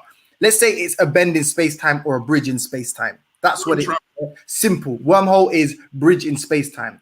And I ask you what a soul is. And you say the Platonic definition of a soul is X, Y, and Z. And I say, does it mean this? You say, no. I say, what does related to mean? You say, I don't fully understand what the actual definition is. Well, bruv, then that's requiring more assumptions, innit? Simple logic. Like, you don't have to be a genius to work that out, bro. Are you telling me, okay, give me the definition of a traversable wormhole? Can you give me that definition? A bridge in space-time that you can traverse. I said traversable wormhole. Give me the bridge in space-time that you can traverse. That's not good enough. That's the wormhole. I'm talking about traversable wormhole. That you can traverse. No. What is that? Definition. Yeah, what does that mean? What does it mean? That a wormhole, a bridge in space-time caused by a minute tear at some point in space-time, and then it being patched together, and you being able to traverse this. Similarly, like a black hole with a white hole as a white hole has a repelling force, and a black hole has a what do you call it? What's the opposite of repel again? That's like not a, the definition like for wormhole. You haven't given me the definition for. I don't you don't accept it. That's fine. I don't mind. I've explained. I'm looking at the definition here, and what you've just said is waffle. It doesn't relate to what traversable wormhole is. Okay, go on. Give me the definition. Then. No, you go and get it. You made a claim for traversable wormhole. I gave you my definition. That's what I'm saying. And it's wrong. You just made that up. You didn't actually look it up. You see, that's the difference. I admit it straight away when I don't know. I'm not gonna lie. I know we just. Now I know you want to run away from it. I gave a way of debating, bro. I'm not. You don't even know what Platonism is, but you know what a Platonic soul is. Are you high? You can define what a traversable What's wormhole. Platonism? Seen as that your world is based on it. What's Platonism? You've never even seen. You've never seen the equations. You don't know what they look like. Platonism? You believe that these equations exist. You couldn't define what a traversable wormhole is, yet you believe that it's the theory of it is plausible. Yet you couldn't even define what a traversable. You can't even define Platonism, and you believe in a soul. That is a joke. That is a joke. Platonism. I just caught you out again. You couldn't define. No, you didn't. No, you didn't. You're such an amateur. Like you're actually the most amateur debater ever. What is the traversable wormhole? You think I'm Turo? You couldn't come up with a definition for a traversable wormhole. And you still couldn't provide any of the so-called mathematical equations that confirm the wormholes. You still can't provide them, but you're willing to say that it is a superior theory. Yet you've never seen the equations, and you can't define what a traversable wormhole is. Talk about hypocrisy, man. Pure hypocrisy. Are you done? I'm just getting started, man. No. Let me speak now, please. Yeah, please, because I'll let you. Yeah. Let's hear your lies. Go for it. All right, cool. Yeah. Oh, now I'm gonna lie. Okay, cool. But you couldn't define a traversable wormhole. I did. You didn't accept it. That's all right. It was in the definition. It was bullshit. Because you said it was. I say what you define as soul is like. This is why you're not a logical person. Stop talking when I'm talking, man. What's wrong with you? My screen. Benny, if you let me share my screen, I'll show you where I'm getting my stuff. And I want you to show where you're getting your stuff. When I'm talking, bruv, stop talking when I'm talking, please, man. Like, come on, I'll let you finish. Cool. It's like this is the height of weak logic. Yeah. I can do the same. Anything you define, I could say no. I have a different understanding of soul, and therefore that renders yours obsolete. Remember why you asked me to define it. You asked me to define it to see how many assumptions were being made in each definition. And I'm saying you don't know what Platonism is. You don't know exactly what related to means in the definition for soul and how the soul operates. So that definition requires a few jumps on your part to understand or to define or to explain what it means. Can I please finish here? I'm saying that if someone says, because you're asking for something specific now, you're saying a traversable wormhole. If I looked up, I just played a YouTube clip of someone explaining wormholes and someone saying what a wormhole basically is in the theoretical sense, explaining it to a layman, because we're all laymen here, is a tear in this space-time, the way we know it bends. So we're postulating that there may be a break, and in that break, somehow it gets patched together. This all sounds insane anyway, right? And then there's a bridge, right? So the bridge is the wormhole. That's what they're explaining it to. And they're saying this math supports this, or this augmentation of the math supports this. That doesn't require, for me, from my perspective, this is my opinion, like it's not, you can have a different opinion to me. I'm not going to sue you. That doesn't require as many jumps because the thing itself is defined. How we get the thing requires maybe 2 or 3 steps, 2 or 3 assumptions. That's all pretty simple. Now, how many people have argued against Cartesian dualism? Many people. How many people have argued, formalists have argued against Platonism? Many people. How many people do you reckon have argued on Plato or Aristotle or Socrates' understanding of a soul? Most likely many people. And every single one of those arguments creates a divergence, creates a schism in the philosophy, and then it gets far more convoluted, the understanding of it. So how we get to the soul complicated. What the soul is complicated. Therefore, it is, in my opinion, an inferior proposition, bruv. It's like it doesn't require you to what's the definition of time travel? It's not that deep. Because you can tell me bare shit that is less, that is more inferior than your soul. Last sentence. This is my last sentence. I may argue with you on your team that your understanding, your proposition of a soul is more plausible than some kind of exploit from an Abrahamic prophet. Me and you may both say that the soul requires far more less leaps of faith and assumptions than that. And therefore, in that instance, your definition of a soul is superior because it requires less. Do you get it? It's not like, I'm not saying I know the maths. I'm not a mathematician. I'm actually shit at maths. I'm just saying that the logic is more simple to tell a 6-year-old. Probably use it to tell a 6-year-old your thing, I'll be honest, yeah. But to tell somebody that has a loose understanding of science and maths, it's probably more simple to explain a wormhole than a soul. It's just my opinion. Well, I reject everything you've said. It's your opinion. It's wrong. It's an opinion you believe is warranted, even though you haven't seen the mathematical equations and you don't know about the mathematics. I wouldn't understand them, bro. I'm still going.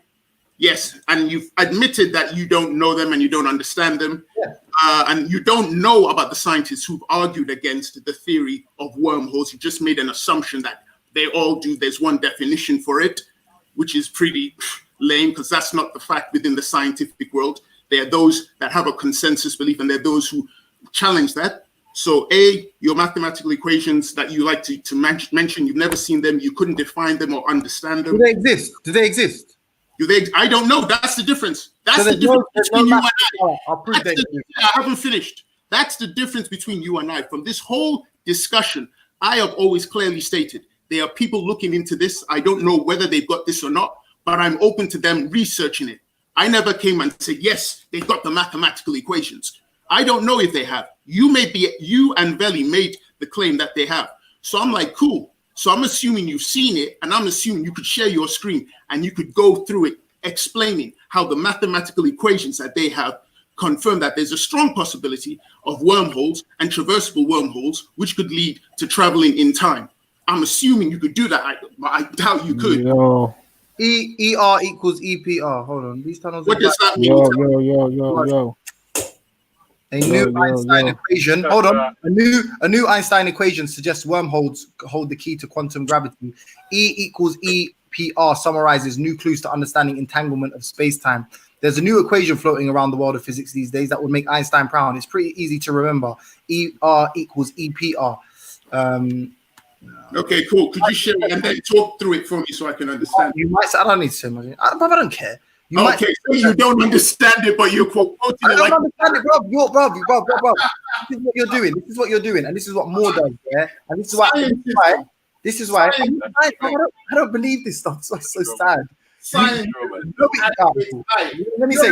That's the theist you challenge. I'm going to say one more thing and then I'm going to leave. Yeah? I'm going to say one thing and I'm going to leave, yeah? And you can have it. This is what's sad about... No, 1 second, bro, yeah? This is why... Even though we were insulting each other, and some of the things I said were out of line, one thing I stand behind is you have a real amateur way of debate. Like you think that you found hilarious.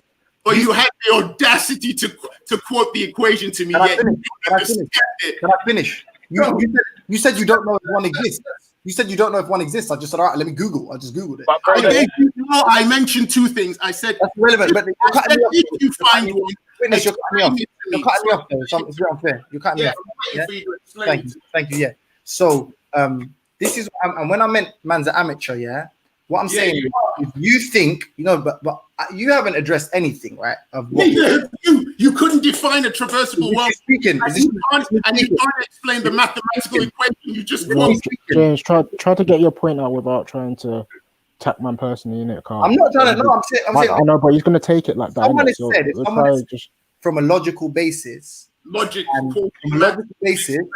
I've given him. I've pointed to Occam's razor and said, look, by using this as a metric, I would say that one is superior to the other. That's the claim, and that's the reasoning behind the claim.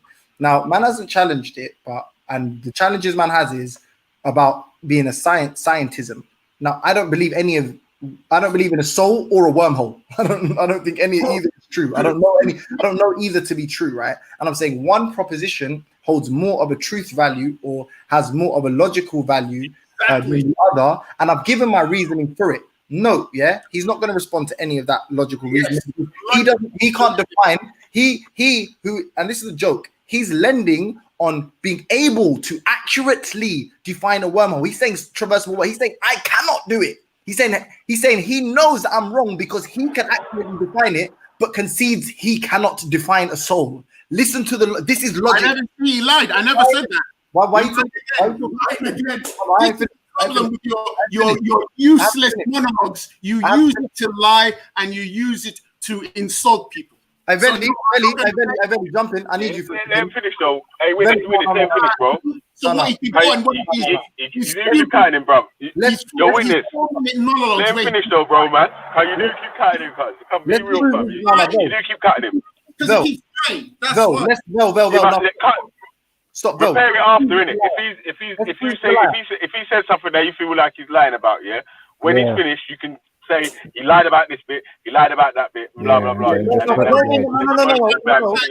And he just lies again. We'll address it. Listen, we'll address it now. No, we'll do him a favor. We'll do it right now. So let me ask you 2 questions, Veli. Let me ask you 2 questions, and we'll prove if I'm lying or if I tell you. Lie about what I said to Veli. Go for it. Did he say this question? He asked me for a definition of traversable universe. I gave it to him. Wormhole, not universe. Traversable wormhole. Sorry, I apologize. Traversable wormhole. Did he say I was wrong or right when I defined it? I said you were wrong. Yeah, I don't, but I'm not. Yeah. All right. Second thing, did he make a concession that he fully doesn't understand the Platonic definition of a soul? Did he also say that? No. Yeah. So who's a liar? So who's a liar? Listen, who's a liar? Yeah. A man said. He doesn't understand the logic of the argument we're bringing. But listen to how stupid this is.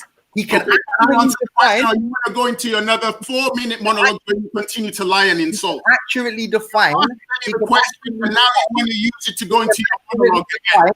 Your own monologue. You were asked very clearly to provide information on this mathematical equation for the wormholes.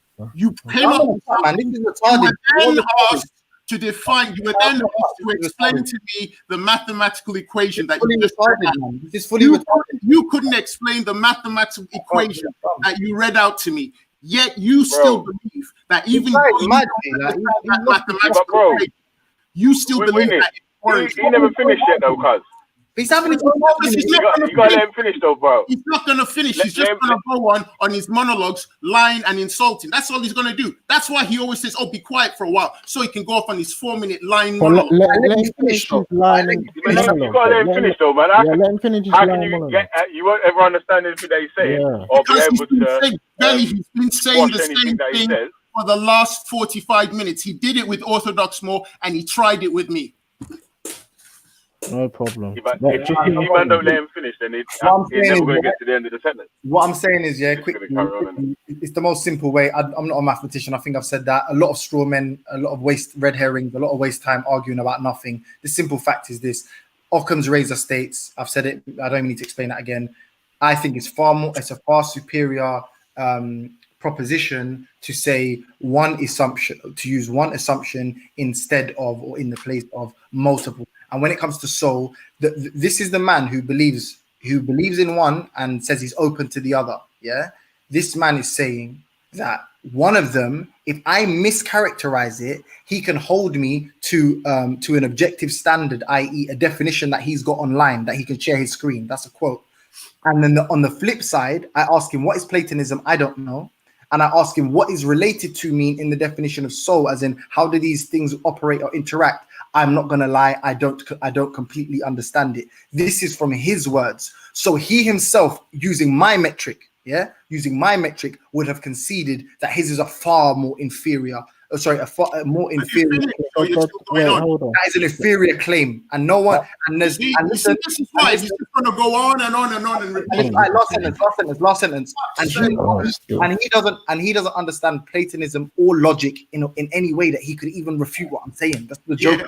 And you don't understand wormholes, and you don't understand the mathematical equations for wormholes. So that, and plus, at the start of the discussion, I clearly said that the discussion of the soul was open to research, people researching it to find out more. I never said I was an expert, so then again, you lied. So I admitted that right from the start. In fact, everybody on this panel, till you brought your ass on the panel, was truthful with each other in saying that they didn't know enough, and they believed that science in the future would provide an answer. Nobody on this panel made a definite claim saying that wormholes existed or souls or spirits existed. Rob didn't make a definite claim for his thing, and Orthodox More didn't make a definite claim for his. We're all open to seeing new research being done. You, on the other hand, are making claims that we said, yeah, we believe this, and this is what it is. Nobody said that. Right. You said you believe in the equation of a mathematical equation of wormholes, yet you don't even fucking understand the mathematical equation of the wormhole. You were asked to provide the definition for the traversable wormhole, Sneeze.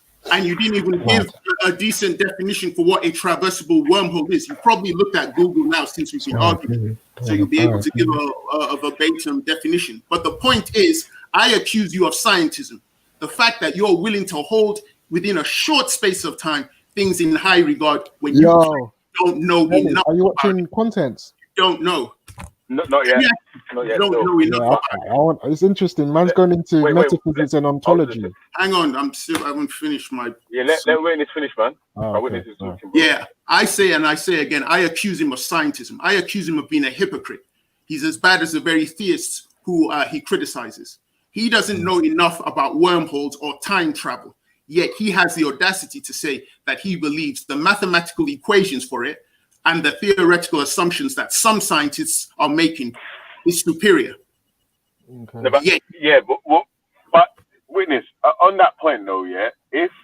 Even if you don't understand, because I don't understand the mathematics behind how the internet works, yeah. But we use the internet, yeah. We know it's there and whatnot, yeah. But I'm saying that if you're, but wait. If you don't understand the mathematics behind something and there's a theory of how it works or whatever, ain't that more of a reason to say that's more likely to be true than something? And I'll tell you why. No, but wait. Let me just make the two comparisons, yeah. But so what I was saying is, I didn't say it's true. I said more likely to be true because again, James said he don't even believe in the wormhole thing. Like I don't really know about the wormhole thing, but I'm saying it's more likely to be true than the soul thing because there's at least some sort of workings behind it. It can be defined by everyone and all the people as one thing. So if someone gets the definition of a wormhole wrong, you can go to the actual definition of a wormhole to what it could be in it. Like when we talk about a soul, like everyone's got their own sort of understanding of that. So that's sort of what James was trying to get at. No, but what you both missed out is you gave the example of the internet. You said if someone came up with an equation for the internet, you missed out the one fundamental thing that allows us to believe in the existence of the internet. Yeah, you're going to say observation. You can see it. Can you see a wormhole? No. Have you experienced going back in time or forward in time? Internet, yeah. No. But wait.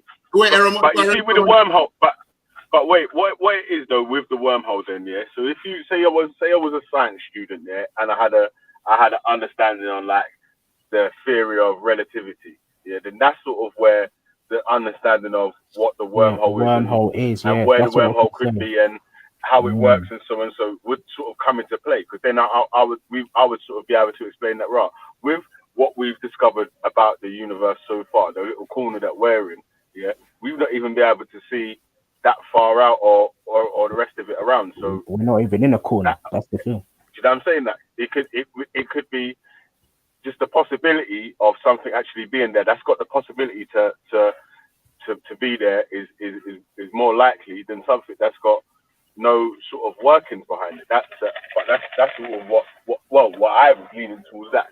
Do you know what I'm saying? That so basically you're making an assumption that within that field of science, you do understand that there probably isn't even a general consensus where they all agree on what a wormhole is, and it's still going through. They probably it's still going through speculative research. No, so the definition of the wormhole will change as time goes by because they're still researching what it is. They haven't said this is it and it exists in this part of the universe. Let me help. Give. Wait. Let him finish. Raph, let him finish. And then jump in after. Yeah. Sorry, witness. Go make your point, bro. Okay, because I didn't hear everything. Innit?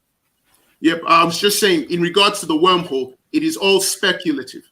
They are still going through the process, adding new theories to it in the future. So it's going to change. There is no definite existence of a wormhole. There is no definite evidence that time travel exists through a wormhole.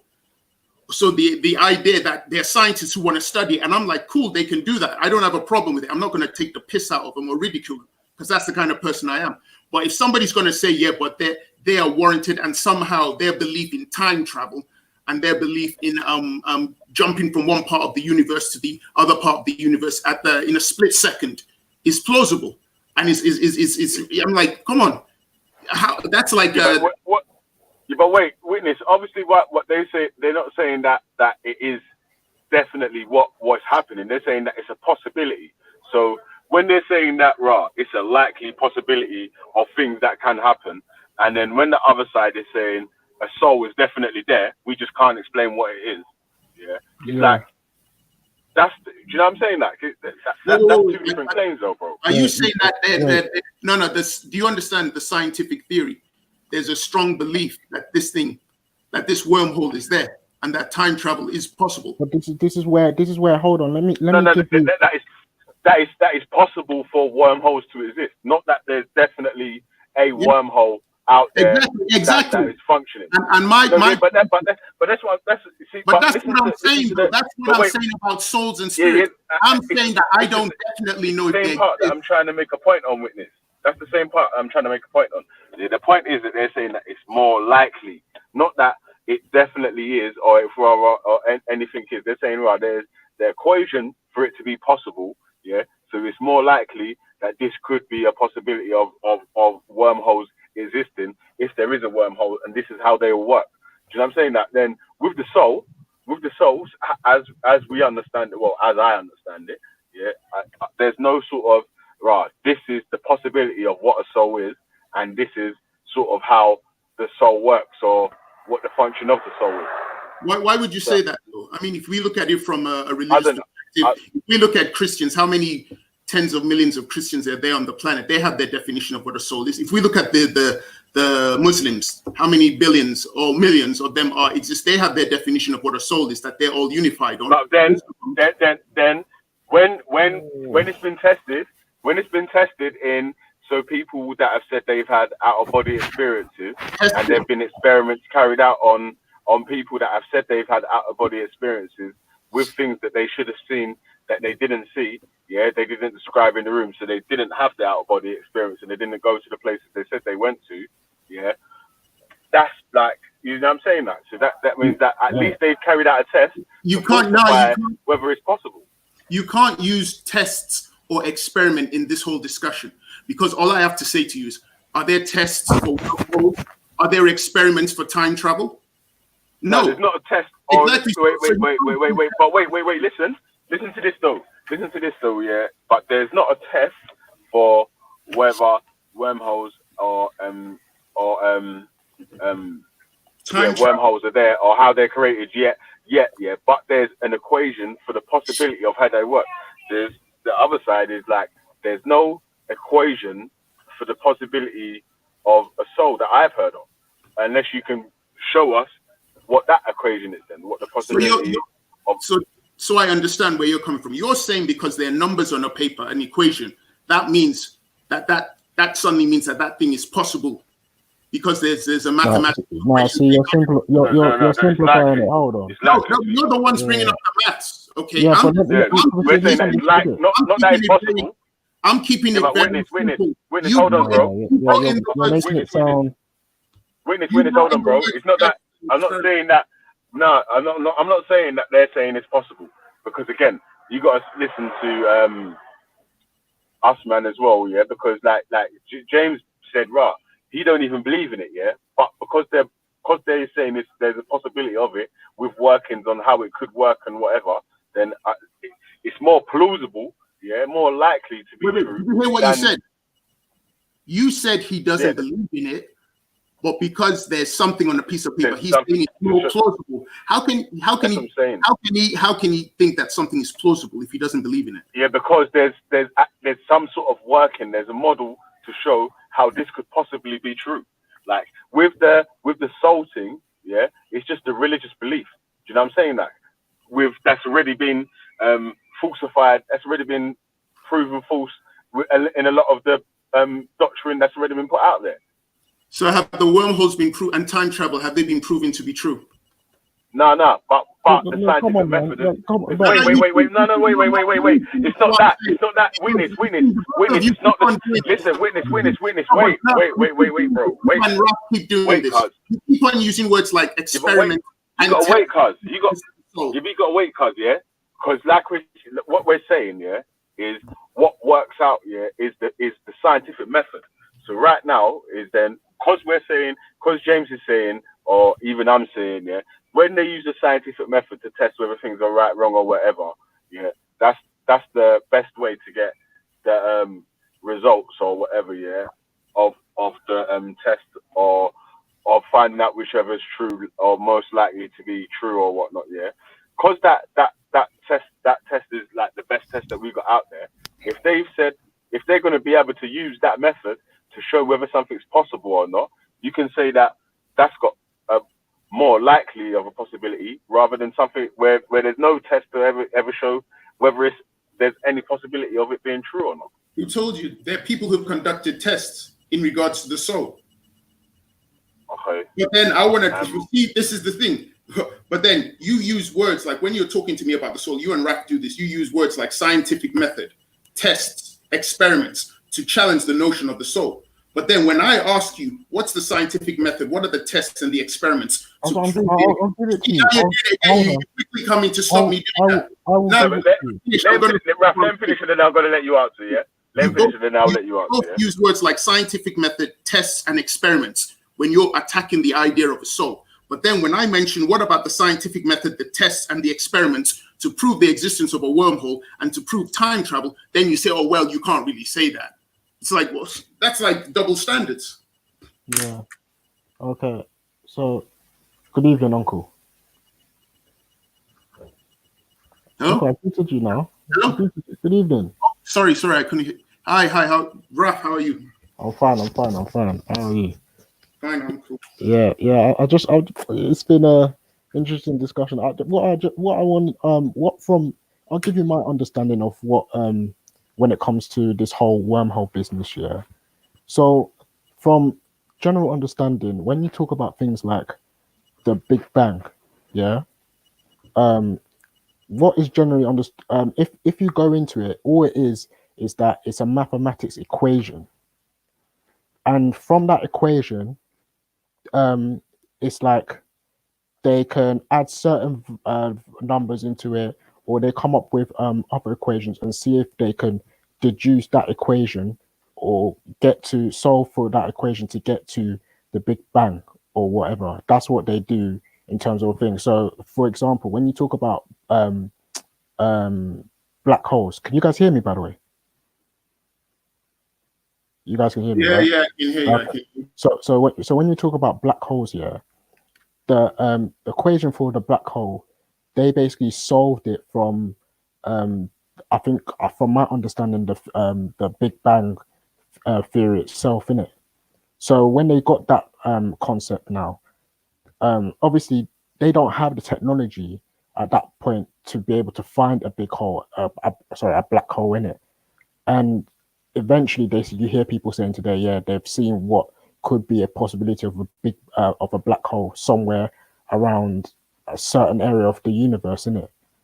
But in the same way, they've solved the equation and found, and they see that, oh, okay, a black hole can be fit into this equation.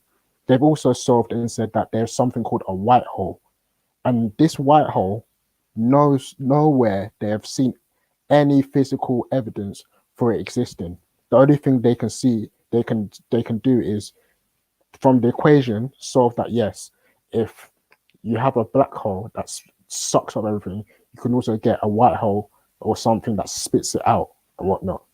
Now, when it comes to what we understand to be the wormhole, now, if you're going into things like relativity, that itself is its own discipline of itself, which incorporates to a degree. I don't know if it incorporates to a degree or not, because I'm obviously not too into it. Yeah, but what I can understand is that it incorporates these concepts of what we call the Big Bang and whatnot, and black hole and whatever. And from this equation of relativity now, that's where they've gone and deduced that, hang on a minute, you can actually get a wormhole. And not only can you not get a wormhole, you can also get... They didn't say that. They didn't say you could get. They said you might. They're still researching. The reason why... You might get a wormhole. And besides, this what you're doing is actually pointless, because I stated from the beginning, when it comes to scientists looking for futuristic things on theories, I don't have a problem with that. I don't criticize them. But this is what I'm saying. They haven't just come up with an idea and just said, yeah, this is it. No, they've actually gone through the equation that they have. Obviously, equations are not always perfect, so they can always tweak it and make it better. But hear what I'm saying, innit? Hear what I'm saying? Because they at one point they couldn't find what you call a black hole, yeah, and they solved it from an equation and whatnot and everything. Doesn't mean that the same principle still applies to when you're talking about a wormhole. No, it's not. A wormhole and a black hole are two separate things. You can't. Of course, there's two separate things. You can't say that because we did this for we came up with this. That means we can then come up with another equation, which will then prove that. It's the equation. The equation from what they've got, the equation that they got now, they've used it to solve for what you call a wormhole now, and they're saying to you, "Rah, like we have solved something that could show that at 2 points into and whatever, I don't know how it's described, but I know that a worm, for simple understanding for me, a wormhole is being able to go from one point of the universe to another point of the universe in like... Do you believe it's plausible? Do you believe it's plausible, the wormhole? It could be plausible. Like, obviously, in my... us as human beings, yeah, no, that sounds crazy. You understand? No, but this is the point. This is the point. But that's the point. They're not coming with these beliefs and whatnot and everything. That's the problem. You did the same Belly did. If I was to ask you about scientific experiments conducted by parapsychologists, could you tell me about any of them? I don't even know what that is. I'm not going to lie to you. This is what I'm getting at. But it's not the same concept, though. You see, but you see, this is the thing. You don't understand the field of study that has gone on in regards to the soul or the spirit, but you're willing to just trash it. But then when it comes to the field of study of people talking about wormholes, which make you jump from one part of the universe to the other at the blink of an eye, and time travel, you're willing to say that's possible. But we have already gone through this where when people have defined what you call a soul in it, they're talking about something that exists outside of the mind. That when you die, there is still this almost like you can say astral projection without the fact that you can come back into your body. You're outside of your body now. So this idea, how do we test for it? This is the point that we're saying. If you can bring a test to show us or bring a model or whatever to show us how you can get to this conclusion, this is what we're saying, innit? You see what you've done now with the hypocrisy. You just brought in that word. I'll say what you said. You said if they can bring to us the test. Now, if I say to you, can you bring to me the test for wormholes and time travel? What are you going to say? They will show. They have the equation there. They will bring you the equation. They'll show you the test that they've conducted to get to this point of wormhole. That's what I'm saying that they can bring to you. But if you're asking to see a physical wormhole or physical way of time traveling, no, I can't show you that right now. That's not what I asked. Human technology is limited. Question, right? I asked a very specific question. I didn't ask about the equation. You were talking about tests. This is how they're getting it from. You were asking about tests in regards to testing for a soul or a spirit. And I said, why is it that when it comes to the soul and the spirit, people like yourself are quick to say, what are the tests they're using? But then when I ask you, what are the tests? Let me finish now. When I ask you, what are the tests that the scientists are using to test time travel and wormholes? You then suddenly ignore that and say, oh, well, they've written this equation on a piece of paper. And I'm like, well, hold on. That's the point. No, that's not the point. That is the point. The point is, it's like this. You want? I already told you anyway. I already asked you. Are you aware of the parapsychologists and the tests they've been running? The history of parapsychologists. You know, but you didn't know. Let me check it out. Exactly. This is the point I'm making. This is the point I'm making. No, it's not. That's not how you do it, fam. It's not the same thing. You've said to me what tests. You clearly didn't read. You didn't know anything about parapsychology till I What does made parapsychology? Hey, witness. See, you don't know. You guys don't know, but you were quick to discredit it. You didn't even bother to check out. You didn't even bother to check out the list. Can you explain to us what the test is that they carried out? I actually did on your channel. Sort of give us some sort of idea of what the test was. I actually did on your channel a while I might not have been able to be listening, man, because I've been in a shit job today, man. Yeah, I've and been I gave the name of the stuck underwater for ages, man. I gave the name of the physicist, and I gave you the fact that he was trying to test it through the release of electromagnetic energy from the body. He's going through the processes. That's one scientist. They're still trying to find out. They haven't got a definitive answer for it. They're conducting speculative research. That's what I said from the start in regards to wormholes, in regards to spirits, souls. There are various scientists who are conducting speculative research. And I respect research, though. You see what I mean? Wait, witness, listen. No, but wait. Listen, let me just ask you a question on that speculative research. I just want to see. Listen to the question though. So when you're saying speculative research, yeah, would you say speculative research is a step closer than having an equation for how something would work if it was there? But this is the point I'm making. You keep bringing Which one would you say was a step closer to? And this is what I'm saying in regards to the speculative research. No, but I'm trying to answer your question. In regards to the speculative research for the soul, I haven't done enough research to find out if those scientists have come up with an equation in regards to the soul or spirit. So I can't answer that. They might have, but I don't know. That's why I said what they're doing is speculative, these scientists. I don't know. You can't just say they don't know and then look at. Yeah, because that's would you be able to say? I can't say I don't know. I said that right from the start of the debate. No, but wait. You can't. Bruv, witness. Let me just. I wanted to get your honest opinion, just to see on which one. Just in your own opinion, like it doesn't matter whether what the professionals are saying. Just in your own opinion. Yeah, because like I was saying, like we've already said, yeah, everyone's admitted this. I could not write out the mathematical equation for the theory of relativity of gravity, including black holes, or the string theory, including all the wormholes which could be in the universe, in the string theory, or any. Like I couldn't write it out like that, yeah. But I'm saying that, you know what I'm saying? Like, but I'm saying that there's a theory or what at least something on paper which could say if it is there, this is how it could work, and this is what could happen if they are there, and this is the like this is what's likely to happen, and this is the outcome of what could happen. Like, so would you say that with them saying that, and then the people doing speculative research? Yeah, but that's what I was trying to ask you. But that's what I was asking you. So if they've got any sort of research that is on that sort of level, like, but you've not presented that. They have been conducting. Like, you just said that is speculative research. The research that they've been doing. Yes, but that's what I was asking. So the speculative research and. Obviously, that, bro. This science thing is life-spanning work, isn't it? Like, so it's exactly. Not Einstein's work's picked up on by the next genius, and then the next genius picks up on it. But it's not.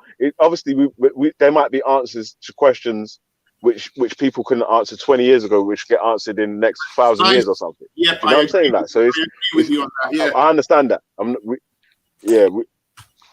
We're getting an understanding on that. But I'm just saying, like, we're saying we first of all, the question was which one was most likely to be true. Yeah, so it wasn't. No one's on both sides. Yeah, there's not a claim that any of them are true in it. Yeah, it's just which one was most likely. So with the speculative research, and then with the guys that's got the mathematical equation of how it could work here, which one of those would you feel is closer to the truth? Actual. I gave my answer. The truth. I gave my answer to that question more than once on the show, and I said in regards to the question saying spirits, souls, or wormholes. Which one is more likely to be true? I said, I'm open to believing that all of them are true. Just like I'm open to believing that there is a God. I can't prove it. I can't prove that there's a wormhole. I can't prove that there's a spirit or a soul, but I'm open to all of those things. That was my point of view. Your point of view is against that. So, well, that's that. We agree to disagree. I just find it funny that people believe in time travel, like Back to the Future stuff. But if you talk about a soul or energy moving cutlery from A to B, they say, well, that's useless. But they're willing to entertain traveling back in time. It's like, I think that's hypocritical. That's all I'm saying. Listen, I don't know how. No, but if it's not that, we're saying that with something that's got, like, even if you don't believe it's true, like James said, right, you don't even believe that it's actually possible. Yeah, but do you actually believe that? But for someone who doesn't believe it's true, he argued pretty hard for wormholes and time travel. Because there's a working equation which makes it a possibility. So if there was a working equation which made the soul a possibility, he would argue the same point. Do you really think that if I showed him what parapsychologists or I actually mentioned the scientist and parapsychology doesn't mean anything. It's just a study. And I finished what I was saying. I actually gave the name of a physicist. I gave the name and what he was conducting. So that was one example. What's the point? You're just going to deny it anyway, because that's the way your mind frame is. Right. I actually mentioned more than once on here the name of the scientist, one of the scientists, the other scientists I had listed. I mentioned what he was doing.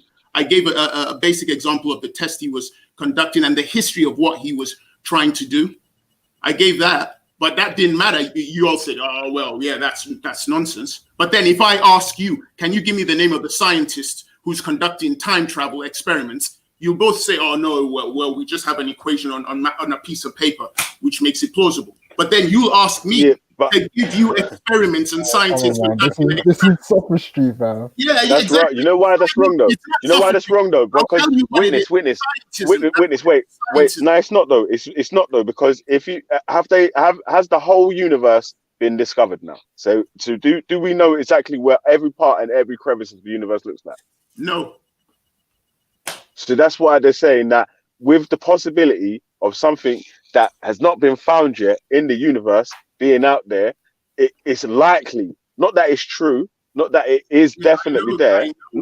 So see that's but witness. So that's why we're trying. Yeah, but wait, witness. Let me finish, bro. Let me finish, cuz. Let me finish, witness, bro. Let me finish, man. Yeah, I'm not saying that I know. I never said that I know. That's what I'm saying.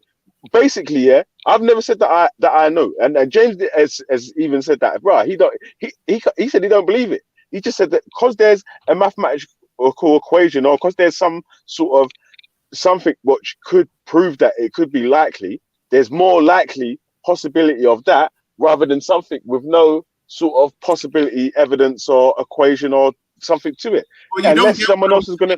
But wait. Let me finish.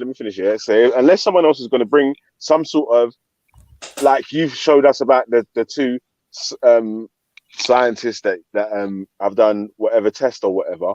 Like if we could like get a layman's understanding of what they're trying to get at understanding on them, maybe we could say that their shit might be on the same sort of level. That's been my point from the start. If you want to criticize and say that the scientific experiments for spirits and souls is ridiculous, at least have a damn idea what those scientists were doing. At least have a clue what they conducted. The fact is, no one knows anything about what those scientists were doing. They know nothing about their failures, their successes. They know nothing about what they're doing now. But yet you are willing at the drop of a hat to discredit it without even... Do you know anything about what they've been doing in regards to looking for a soul or a spirit? Do you know anything, Raf? No, I don't. Yeah, but you're still willing to discredit at the drop of a hat, aren't you? Because what have we understood about spirit so far? Because like even like Raf said, yeah, when we start talking about soul and spirit or something, yeah, if we ask 10 people, we're gonna get 10 different definitions, yeah. Or if we ask someone about wormholes or whatever, yeah, most people won't even know what they are. Do you know what I'm saying? That But if you ask the people that study or know this scientific sort of stuff, yeah, that even they will say there's more likely a possibility of a wormhole than there is a soul or whatnot. You know what I'm saying? That because they've got a working model of the possibility of a wormhole. First of all, if you really wanted to get that deep into defining what the soul or the spirit is, then I would suggest that you would do the research on the people who conducted the experiment and look at what their definition is. But A, that hasn't been done. B, you have no knowledge of the history, the successes and the failures, the speculative research. The fact is, What was the successes? I'm not telling you that. I'm making a point. You don't know anything about that, but yet you came to argue against it. That's the problem. I came on this panel with information on both the spirit side of things and the wormhole side of things, saying that I was open in believing in both of them. There was speculative research. I was open-minded to what the scientists in both fields were doing. You restricted and said that you wouldn't accept one, but you literally know nothing about the history of that one, which is why I'm like, that's hypocrisy, man. That's cool. That's cool to call it hypocrisy, like especially me anyway, yeah, because like I said from the start, and everyone knows my slogan. Yeah, I'm biased and a hypocrite. Yeah, so that's cool. But like what I would ask for then, yeah, is any sort of trials or test or anything that you could sort of explain or that you know about any sort of soul experiments can be carried out or can be performed, or how we can say that there is what a soul is or what a soul's function is. What's the purpose of a soul or whatnot? You see, I said the experiments and the tests are being conducted to find out. They haven't got like the definitive answer. They're still conducting. That's like me saying to you, give me the definitive tests and experiments that they've conducted for time travel or wormholes. They haven't done that yet. They're still going through speculative models, thinking about it. They haven't conducted any. What's the speculative research then? What sort of avenues are they going down with the speculative research then for the souls and all that then? You see, the guy that I was talking about, that I mentioned, one of the guys, there was one guy, there's this guy that I found, a physician called Gerard Nahum. He was saying that one of the things he was doing to try and find stuff out was he had an experiment which was based on utilizing an array of electromagnetic detectors to try to pick up any type of escaping energy at the moment of death. Now, I have a reference for it, but I don't have the Gerard, Gerard Nahum. That's one guy. There are other guys, but that's one person who was trying to look at the possibility of a spirit by utilizing electromagnetic detectors. So, according to his theory, which I don't know if it's true or not, he's looking at it from the purpose of energy being released, electromagnetic energy. That's what he's trying to conduct. So if you asked him what a soul is, it'd be interesting to see if you could find his thesis, what he defines as a soul. Because here it's talking about electromagnetic energy. That was one of the things he was trying to set up. But he hasn't come up with a conclusive answer. That's just something that he's trying to do research on that possibility.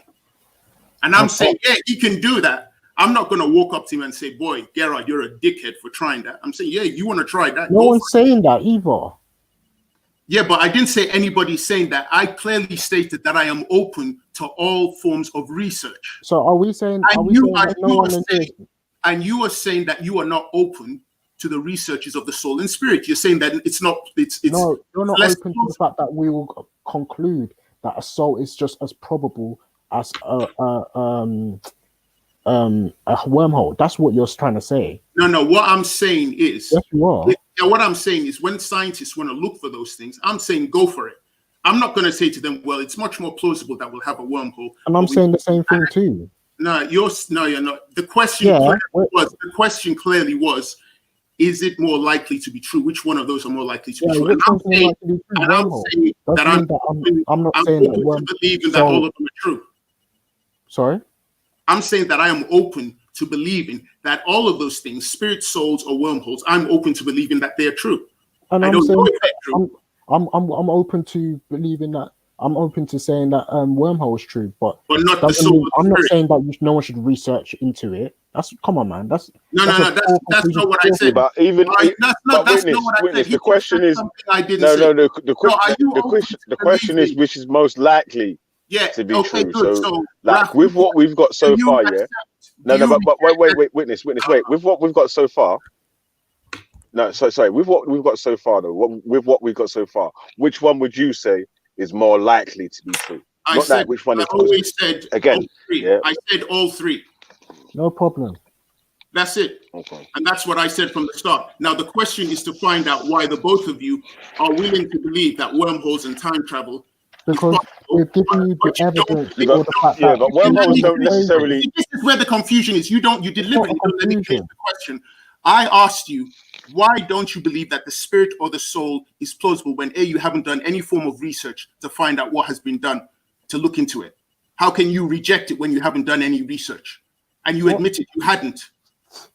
Yeah, because the research usually about a spirit, a soul, and all that is usually attached to the religious belief of Christianity or whatever religion you come from, innit? So if you're not part of, but wait, bro, you're asking what sort of research has anyone else done, innit? Like you're talking about when your research is yourself, innit? Like you got to say that what other research anyone else has done. So once anyone that's non-religious or used to be religious sort of doesn't believe in some of the religious bits and pieces, it's off.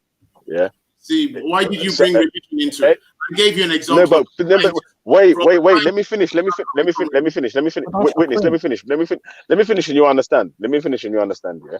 Why I brought religion into it, yeah, and all that, yeah, is because the part of souls or whatever, you sort of believed that when you was, well, for me personally, I would have believed that you had a soul, that you was going to heaven or hell or whatever when you was a Christian, innit? So that's part of the religious belief. So then once you sort of came to your own conclusion that you don't believe that the religion is real or whatnot, then the stuff with spirits and souls sort of goes with it out the window, innit? Because unless there's any sort of evidence that can stand up to scrutiny, that can prove beyond reasonable doubt that there is a soul, why should you believe that there is a soul?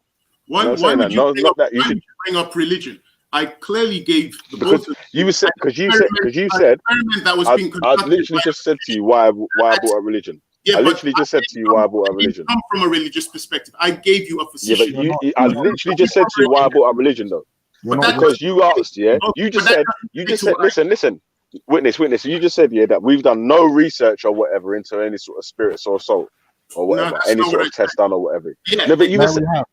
Yeah, you were saying we've not done any sort of research into spirits or soul, and when I was telling you what I've related spirits and souls to, my own personal relation of what spirits and soul related to. That's not so what that's why. Listen, no, but listen, but this. Well, if you never listen. If you never said that, then it's a mistake. Yeah. What I thought you said, yeah. Wait. What I thought you said, yeah, was that we've not done any research or we've not looked at any studies in any scientific studies into what the spirit or soul is. Yeah. So when you said that, I've said because why I've not looked into any sort of scientific studies into spirits and soul, because me personally, I relate spirit and soul to religious belief, to being a Christian, going to heaven or hell, or to what that's what I was saying. Me personally, what I related it to. So that's why I said all that. Okay. That's what I was trying to explain to you. Okay, that's fine. That was the mistake, because I never said anything about religion. When I said that both of you had not done any study, I never did say anything about religion, bro. Okay, cool. I know. I was saying when I said to both of you that you hadn't done any study, I was not talking about Christ or Islam. I was talking about the parapsychologists and people outside of parapsychology who are scientists. I then, after a while, mentioned a name of someone who was conducting speculative research. I gave you the basics of what he was doing, and what he was researching had nothing to do with biblical stuff. It had everything to do with energy, electromagnetic energy. So that's what I meant when I said that both of you hadn't done any research. You hadn't done any research over the last 30 years, coming up with 5 to 6 people who had tried stuff, their successes, their failures, the problems they faced, the questions that they're still asking. That's what I meant. Witness, would you be able to help us out here and tell us what sort of successes the people that are making these? Sorry, that doesn't make sense. When I say successes, I mean the failures, the trial and errors. because success would mean that they actually found an answer. As I said from the Yeah, start, well, that's what I'm trying to speculative. say. That well, It's speculative research, as I consistently said for more than an hour. But it's Speculative not on the same level as a wormhole, it's though. trial and error. You've already admitted you have done no research into these people or their history. So to automatically have an opinion on something that you haven't done a little bit, I'm not saying you have to be an expert, but just a basic form of knowledge you didn't have anything about. Even now, you still don't know about what they tried, but you say, well, no, it can't be true. And I'm like, fine, we just have to agree to disagree. You're willing to believe. No, this is not the same thing, cuz. Come on, man. Come on. I think this is not the same thing. It's the same thing. This is the scientism, pure scientism. You haven't done any research. It's not though, bro, man. Come on, man. If it was the you gotta same be fair thing, on that yeah, with this guy. come It's not the But I same was- sort of thing though, because I asked you, you both admitted to it. You both admitted Tarot is its own, no. its own version of physics. Physics that we're talking about involves just physics. It talks about the Big Bang, the everything, and whatnot. If they found an equation for the soul in physics, that would make sense. But it's its own separate field, yeah, that some people have looked into. It's like theology. Theology is out there. Yeah, hold on. Let me help you understand the concept. parapsychology is not theology. The I know scientist it's not. I I know mentioned is it's not. not I know theology. it's not. So why are you I'm- associating theology with the scientist I mentioned? The analogy I'm trying to make is that its own field of thought is dealing with something very specific. You understand? No, I Whereas don't when understand. you come to physics now, it deals with everything, and within everything is looked into. There is no concept of a soul or spirit, bruv. So when I Can't mentioned that the imagine. guy who's looking into it is a physicist, what form of physics did he come from? Physical background did he come from? He can look into it, yeah. And if he says that if you're saying it's a physics, that's fine, innit? But it's not going to come under physics because people in physics, with the way they understand it, is no one can actually quantify what a soul is and what a spirit is. When you look at the definitions of it, like people keep saying to you, you cannot come like. What are you actually talking about? Are you And talking I about actually outside told of you, I the- gave you an answer to that. I said that particular person whose name I gave, so you could do the research. I said you could look up what he believes it to be. What is he basing his experiment on? But So you what's his ignored name? that. You Let me ignored that. check Now, his name. I gave you that information. You deliberately ignored it. More than 10 minutes has passed. I was Come on, sincere man. enough. You I do was what you're sincere doing enough. here. I provided you with the name. I provided you with the year. I provided you with the basics of what he was doing. And in all that time, what has happened? You still said that there's no definition for the soul. I said you could look at what his thesis was. What's his name, so I can have a quick look So at now who I the guy is, please. have to mention his name again. So it's like, what's the point? Yeah, What's the point? come on, man. We're not the smart. I told you Yeah, know we're the not- slogan, we're not- but I'm not we're the human smartest like guy in the you. world. We're But yeah, human we like still, you know what I'm you, saying? Like, so help us out with the name, man. I can understand now why, after a while, Shakara and Orthodox Moss said they weren't going to give that paper out again. When people kept asking, they mentioned paper, and people kept on saying, "Oh no, give it again." So now I'm mentioning. If you want to know the name of the guy, go back on the timeline. Go back on the timeline. I'm not repeating. You're not gonna tell me. I've done it. I'm gonna type it in right now, man. I've done it more than 3 Don't times. go on like that, brother. Tell me now so I can type it in. When you call me Gerard, I've been on here. I've been on here for. Was it something Gerard? Gerard Nahum or something. Was it a German name? It was a German name, innit? Gerard Nahum or something like that. I don't even know. When I tried typing his surname, I couldn't find it. Can't you just tell us so we can? so I Yeah, can come just on, type it man. in? Like, come on, man. This is getting silly now. Yeah, it's done. After Yeah, I know it's done. after an hour of mentioning it, I can understand now why. But you told listen. You only told me once, you know. You told me the name once, man. Gerard Satin. Right there, Gerard Nahum right there. or something like that. You only told me the name once. I can't even find nothing. I was like, where is this guy? He's not even on here. You see, there's proof of the insincerity. So damn sure I ain't mention it Because again. I couldn't spell the name properly. I was thinking I couldn't spell the name properly, so spell it for me so I can search the name properly. Like, what is it? How's that insincere? I couldn't. Well, I was like, Rob, I can't spell it. What's the properly. name? Exactly. Come on, man. No, it's done. We agree to disagree on it. We agree to disagree on it. So that's we leave it. Oh, Or if you're that desperate, go on the timeline of the show. It's still there. You'll see me mention his name. Physicist, physician. I mentioned more than one person. Actually, I mentioned more than one person, and I gave a detailed description of their trials and errors, the mistakes they made, why some of them were criticized for what they did. I said all of this. So you can go back on the timeline. You can check out the details. It's there. But like those two guys, Shakara and Orthodox, no, done. I'm not repeating it anymore. So you can believe what you want to believe. You want to believe that it's plausible for wormholes and time travel more than spirits. Yeah, believe that. Believe that. That's your thing. That's it. I just think it's a bit hypocritical. That's all. Well, Challenging the theists, but then you're showing cracks in the way you address things. So I'm like, nah, I guess that's wrong. I don't know if there's a God.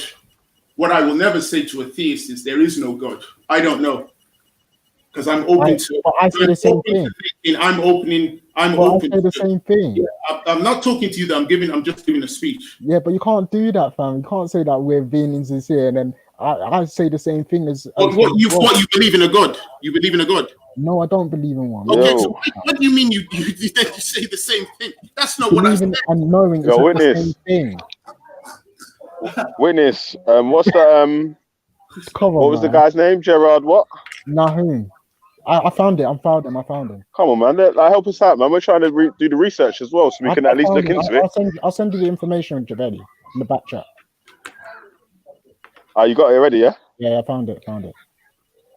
So people, you see, but this is the people say, well, how do you measure a soul? Well, how the hell do you measure a wormhole, and how do you measure time travel?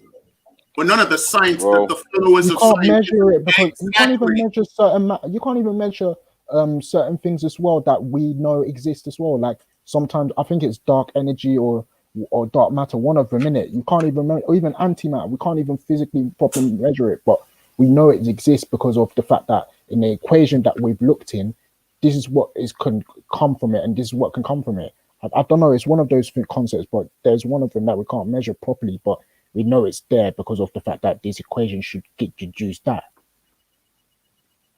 You can't measure it properly, did you say? Yeah, we haven't got the technology to measure it. Something like that. Yeah, because it goes into what you said. Primary evidence for dark matter comes from calculations. So it's not actual tangible evidence, it's calculation. It is tangible because they've been able to, from that equation to... Yeah, to you, it's tangible evidence. And I said to you, we agree to disagree. Oh my God! I was asking you, Witness, do you know if there's like any sort of hypothesis of a soul, sort of like any sort of like speculation that you could sort of say, they said left, right, up, down, or whatever. Do you know what I mean? Like, is there any sort of hypothesis of a soul that you know about? Wait, this guy claims wormholes have measurable metrics on time dilation.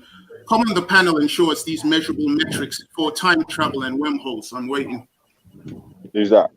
A guy called TSA. Wormholes have measurable metrics on time dilation. So I'm asking him to come on to share those measurable metrics for wormholes and for time travel.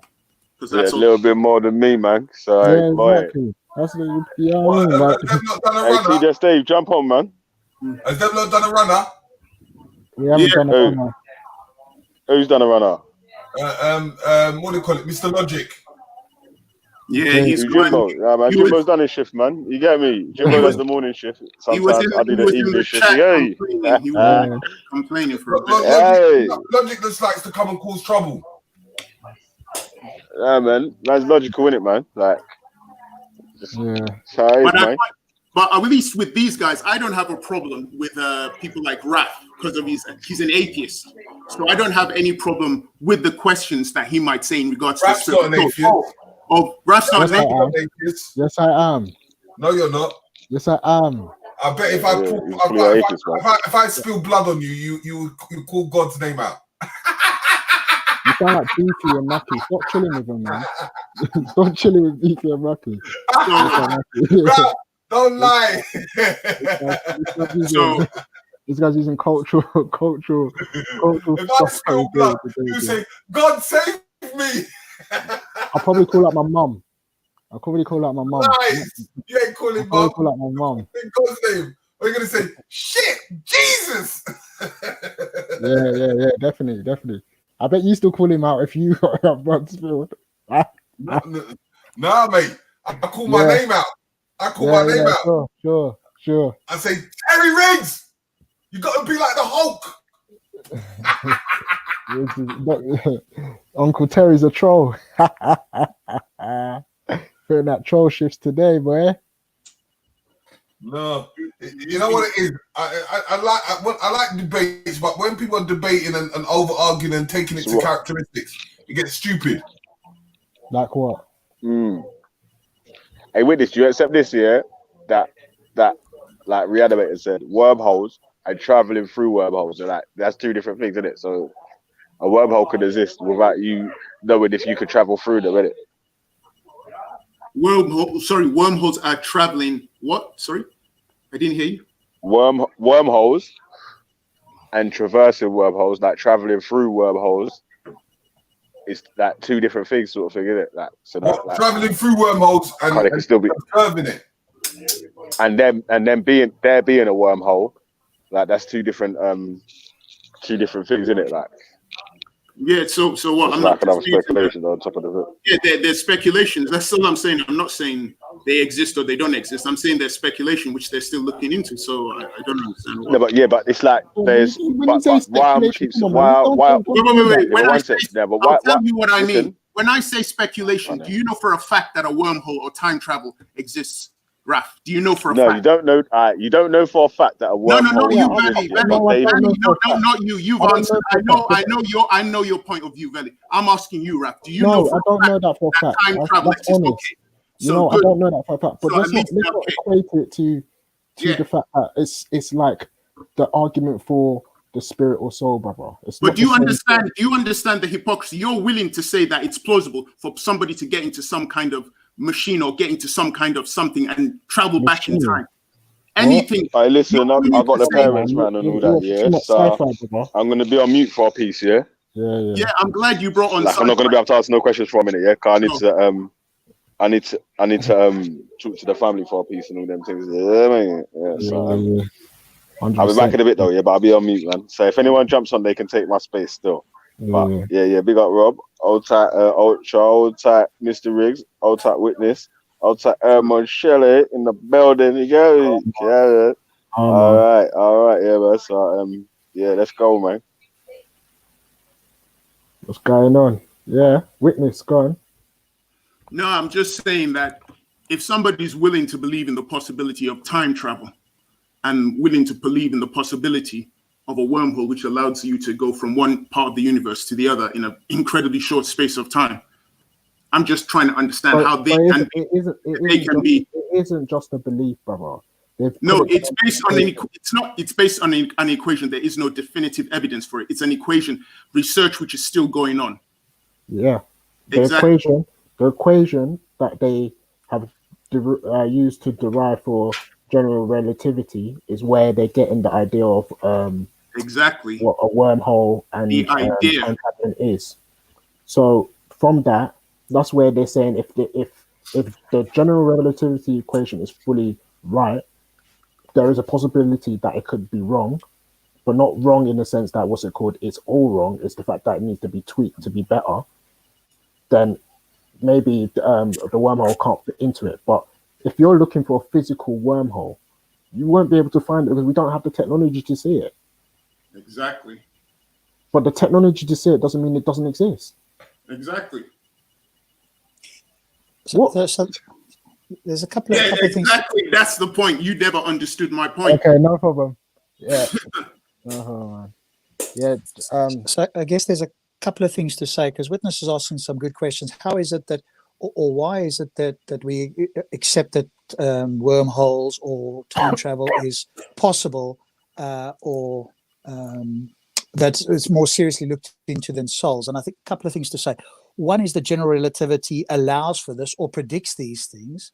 And if we were to analogous with souls, we'd say, okay, what is it in reality that predicts or allows for souls?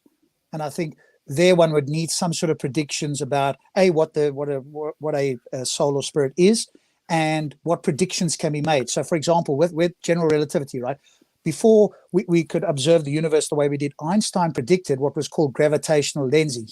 He said that his theory predicts that light would bend around massive objects. But he said, and this is in Krauss's book, that Einstein said this will never be seen, right? Because he didn't have a lot of faith in astronomers or view that technology would do it. And of course, this has been seen. So we have observed, physically observed, gravitational lensing, which is light that bends around massive objects and creates it looks like a lens. You can see the galaxies behind it. So these sort of things, like in order to make these predictions. So in order for it to be analogous, I would postulate we'd have to know what a soul is and what is it in reality that predicts that a soul, whatever this thing that's defined is, should be the case. Because I think, Witness, you mentioned a gentleman that's looking into electromagnetism, I think you said, or electro. Yeah, I mentioned. So in something. regards to the question you asked, what a soul when I looked at him, I thought one of the best ways is to then individually look at people who are actually conducting experiments. So in regards to Gerard, if we possible, I couldn't find it, we'd find out what his thesis is, what his definition of a soul is, because in the test, it was a case of using devices to look for electromagnetic energy leaving the body. So what I would know, what I'm guessing I don't know, is what his definition of a soul is would not relate to what a Christian or a Muslim or a Hindu says, because they're not talking about electromagnetic energy. So I would say the best part, if we really were sincere in trying to find out what a soul is, we look at the people who are claiming to go through the purpose of initiating an experiment, look at what they define as a soul, and then look at what they're trying to actually ascertain. And that one guy, there were two guys I came up with, or three. That one guy I mentioned, but I'm still trying to find out more about what he did, what he was looking into. But he says, as I mentioned to you, electromagnetic energy, but I don't know much more about that because I can't find any more info on it. Basically. Yeah, and I think that that idea, I suppose, if you ask me why are you sort of more dismissive on that, is again I think for me going back to what Sean Carroll said, right? We're talking about electromagnetism. We know what that is as a fundamental force, and now if the idea is okay, we're going to call that a version of that something special, which is what's happened in the past. I think based on previous history, I think, at least to me, and again, I'm open to being critiqued on it. It seems like modern people who are going that route are going along the same lines as what people did in the past, which is to redefine what we already understand, and again to use the terms over and over. Something we once thought was a distinct kind of substance, or in this case property or whatever it is, has been revealed to be a particular property of ordinary matter in motion. So I think I'd love to hear Sean Carroll and this fellow that you're speaking about talk to each other, because I think this fellow's going, okay, here's electromagnetism, but hey, it's a special type of it. And that's kind of, I'm going to call it like, new age vitalism. And that's what I'm going to call a soul. And I think Sean Carroll go, hang on a moment, but we understand what electromagnetism is. And if you're saying that it escapes from the body per se, then we can investigate that natural force leaving the body. Now, if you want to call that natural force leaving the body a soul, okay, but then it seems to my ear at least going down the route of vitalism or phlogiston or anything like that, trying to relabel something we already understand. Rob, you mentioned it once and I kept meaning to ask you, what does vitalism mean? Because I heard you mention it earlier. I was going to ask you, what is vitalism? So vitalism is, let me just see if I can get it here. Yeah, according to which life is associated with a certain kind of spark or energy labeled by French philosopher Henry Bergson as Ilel Vital, life force. So vitalism refers to this certain kind of spark or energy. Hey, you still in the book thing? Because what I was going to do is put your mic on mute. Do like a convo on Black Eyes. Terry, can't hear it. Because now what I'm doing now is making platforms. Terry. So the more platforms that we could do on a regular basis, the more active it is. Belly, can you put Terry on mute, please? Yeah. Belly. So then, Belly, if you're listening, maybe you can just mute Terry. He's on another call with somebody. Terry. Forgotten about his mic, right? Yeah, he's forgotten about He probably can't hear us either. Belly, if you're there, maybe you can just put Mr. Riggs on. No. When you're ready, innit? Terry. Yeah. So just get everyone in, and people in the chat. There we go. Okay, all good. Thanks, Belly. I just wanted to mention Rob and Raf, because Raf, you placed that link in regards to Gerard Nahum in the private chat. So I didn't know about it. I was just reading it, and I just find it quite amusing. Here it talks about he often attends science of consciousness and quantum theory gatherings, hoping to discover potential partners. And what I've noticed says equation that he's put in there. Nahum uses a mixture of information theory, thermodynamics, and the mass-energy equivalence relation to explain the conservation of consciousness at the point of death. In short, according to Nahum, the change in heat dq that has to be liberated per bit of information lost is, and there's a mathematical equation, which I have no idea what it means, but there's an equation there in regards to that. So what is he saying? Sorry, just the first bit. What did you say about the first bit? It's in the private chat. I'll just read because I've literally just looked at what Raf put there. I didn't even know about it. And it says here, Nahum uses a mixture of information theory, thermodynamics, and the mass energy equivalence relation to explain the conservation of consciousness at the point of death. In short, according to Nahum, the change in heat that has to be liberated per bit of information lost is, and there's a mathematical equation, which I admit I don't know what it means, but he seems to have gone to the point of putting up an equation in regards to. Yeah, but you mentioned heat. Sorry, I mentioned why I couldn't hear you. You mentioned the concept of heat in it. So yeah, because we're trying to find out the discussion of soul. And the way this guy is looking at it, it's not from a religious perspective. That's why I said, in order to get a definition of what soul is, one of the best things we would have to do is look at the person who's conducting the experiment and ask them what their definition is. Because when I look at the same thing, it says here, soul is the obligatory negative entropy, energy weight equivalent that is necessary to allow for the non-equilibrium metastable physical quasi-steady state of a living conscious biological system. So straight away, like I assumed, his definition of a soul is clearly different from your Christian or your Muslim. That's why I said you have to look at the. Don't use the word soul there. Then it's confusion. You're missing the point. No, man. No, you're missing the point, and I'll tell you why. The definition was asked, "What is soul?" And I said that in order to get a thorough, if Rob or you wanted to understand what a soul is, the best thing is to look at the people who are claiming to do research on soul. Look at them and look at what their definition is and challenge them on their definition. Now, I just noticed this thing which you put there. I didn't know about it. There, this guy's given some equation which I can't co-sign or support because I'm not a PhD in mathematics, but he's put a mathematical equation. Two, he's also put a definition of his idea of a soul. But it kind of proves what I'm saying. He has his own definition. So the best thing would be to challenge him and to ask him and to look more into his trials and errors with his theories and his experiments.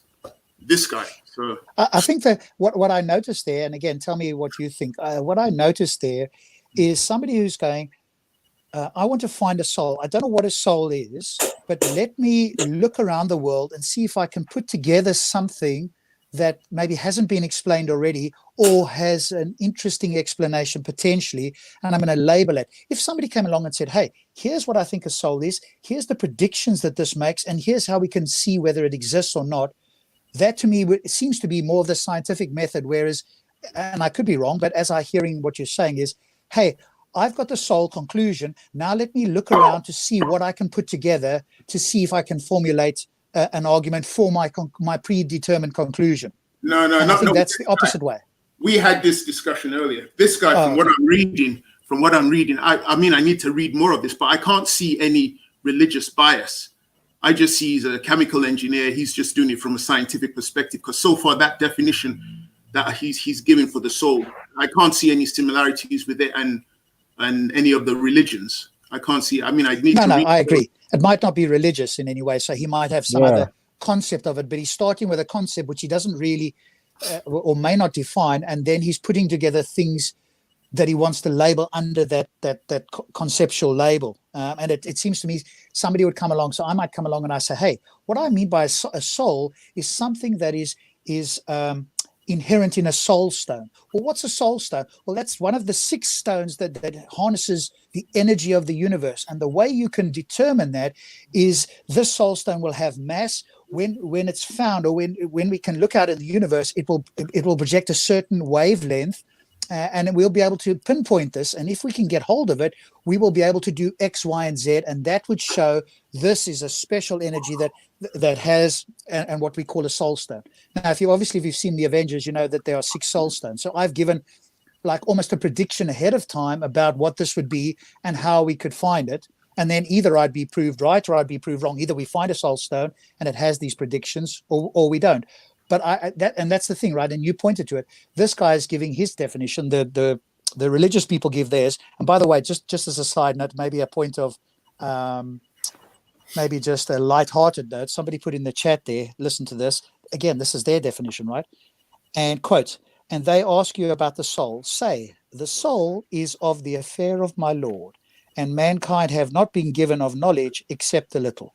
No, Quran but 17, 18. Yeah, but what I said was that in regards to them, ignore them. Look at the people there. Like, for instance, this guy, I'm just reading this thing. It says, Nahum, he often attends science of consciousness and quantum theory gatherings. What the hell? I didn't know that there was that they were having, there were gatherings for this stuff. But what I'm saying is that in regards to this guy seems to have made an effort to come up with a definition, and he's conducted experiments which haven't provided much success as of yet.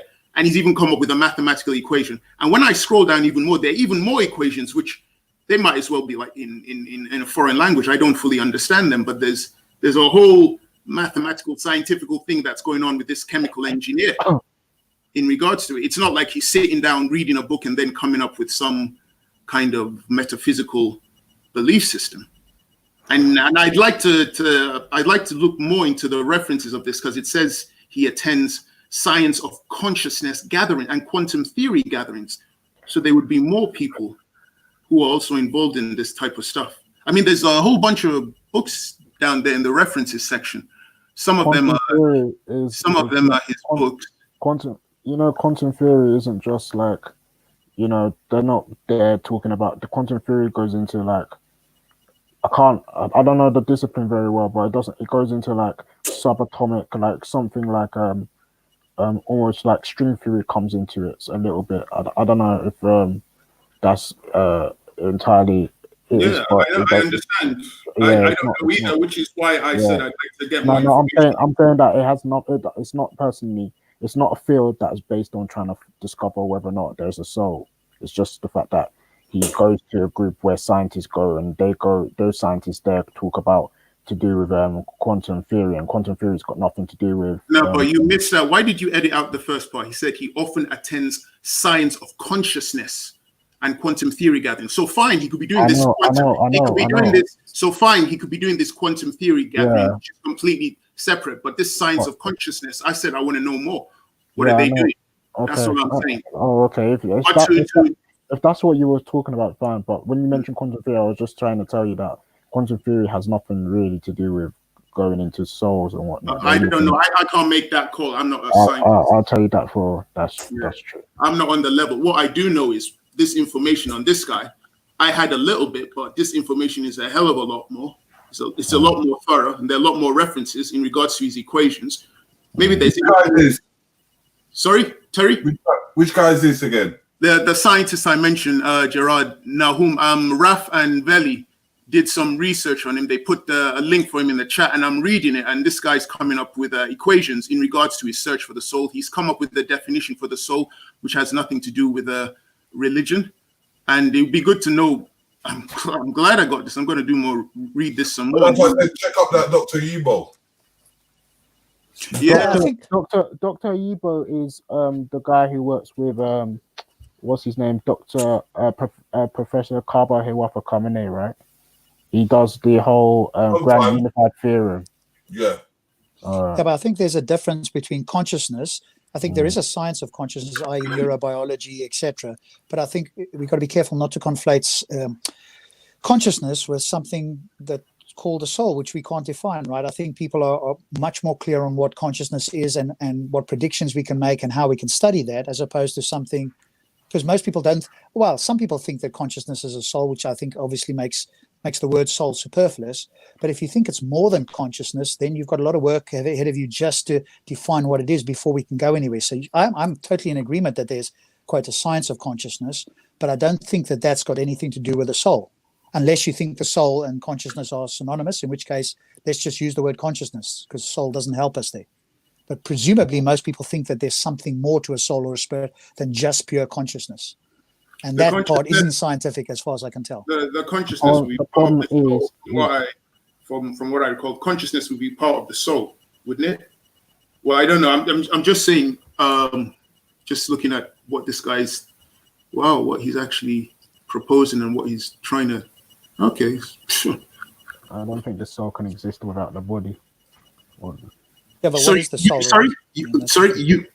What was it? You don't think the soul can exist without the body? Yeah. But it depends what you mean by soul, right? Yeah. If you think a soul is an immaterial something that that sort of rides along with the body but can leave it at death, then of course it could float free. But you'd have to define what that is. If you think the soul is somehow like consciousness plus something else, then it seems like consciousness just gets wiped out like a flame when the brain dies. But if you think there's something else that survives, what is that, and why do we think that? And I think the 21-gram experiment doesn't do that at all. And it's was done in 1907. When, No, that didn't prove it. That was never used as a example to prove anything. That was just an example of scientists trying to find something. And then the other example was this guy Gerard Naum, who's conducting research to try and find an answer to this question about the soul and consciousness. So it's just a case of mentioning research which is going on by scientists to try and find an answer to a question. It's not a case of saying that they've actually got the answer. They might never find the answer. Hey, can I just interrupt really quickly? Yeah, go on, James. Big man, can you not hear me? Where did you find this stuff? Can you hear me? Can you not hear me? Yeah, I can hear you. Can you not hear me? Yeah, can hear you. Yeah. Witness, can you hear me? Yeah, Raf, where did you find this stuff? I just want to. How did you find it? I just typed up the name, Gerard Nahum. And this came physicist. Okay, Gerard cool. Nahum, physicist. And this I can hear. I can hear you, James. I don't know why James went out. Yeah. Gerard Nahum, physicist. Okay, because I typed in his name. I came across a whole bunch of stuff I looked up. I didn't come across this particular link. Okay.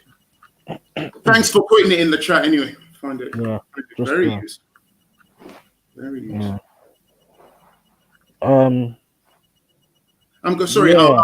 I'm gonna disconnect. It was Rob, Raf. Yeah. Terry, if you're there, it was cool talking to you. I just want to read more into this. I think James has come back to talk to you actually. Talk to me. It's to all of you. I just wanted to say that. Can we at least agree then? One of them, however valuable you may think the claims themselves are, one of them has a more permanent or indelible definition, i.e., or there's more of a consensus on the definition of one of these terms. So you take wormholes, you take soul, and you say in isolation, which one of these has more of forget isolation. Which one has more of a consensus surrounding the definition? Can we all agree that it's probably wormholes? Oh my goodness, Raf! Do you know what just happened to that link? What?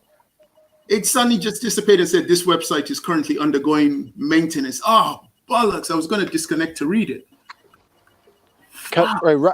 Anyone that feels that they can answer that question honestly, is there more of a consensus on the definition of a wormhole or soul, in your opinion? I would say there's more consensus on a wormhole than soul. Yeah, and Rob, if you're there, if you can hear me, or anyone that chooses witness, you feel free if you want to answer it or not. I'll see you later. I want to read that link. That link is just too interesting. Yeah, my internet's bugging, fam.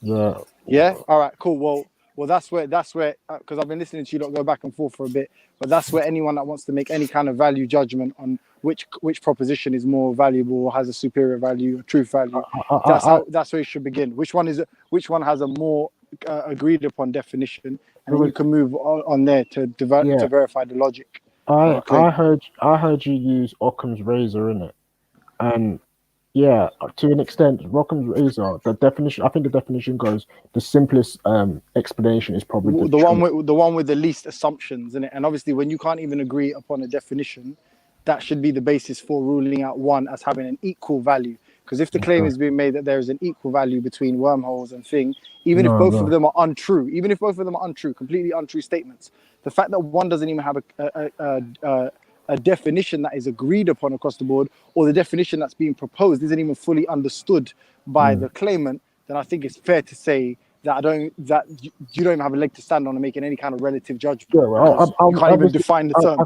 like I said to Uncle, yeah, before he left, I said to him, bro, you misunderstood the whole idea of what they're talking about when it comes to, the equation point. That's why I broke down the whole equation thing in the Yeah, no, I'll beginning. tell you what it is. Sometimes people get drunk off their own earlier successes. And when you argue with someone like Walter and bring up some random claim about Christians and drinking blood, it sounds cool if you keep badgering that point, right? And you don't relent on that point. But when you're dealing with a broad, like it's a topic with a lot more moving parts, I don't think Yeah. that line of argumentation is really valid. And the simplest Yeah. way to approach this argument, which no one seemed to do, same as Orthodox more, is they can't even define the term they're using, and then they can't Yeah. even define their methodology for ascertaining whether it's true or not. So It's true or not, yeah. we can't be guilty of scientism if we're saying I don't Yeah. believe in either of them, but one seems more logical. One has less assumptions surrounding it or associated it with it. And to believe in a platonic understanding of soul, or the abstract understanding of soul, at least fucking understand what Platonism is, bruv. It's kind of like it's disingenuous to push forward this idea that we're not. I would even go on to add, at least understand why they got to this concept of why they say there's a wormhole. They didn't just pull it out of thin air. They didn't. They used the equation that they have. They said this But equation. irrespective of that, because the counterclaim to us now is we don't understand the equations.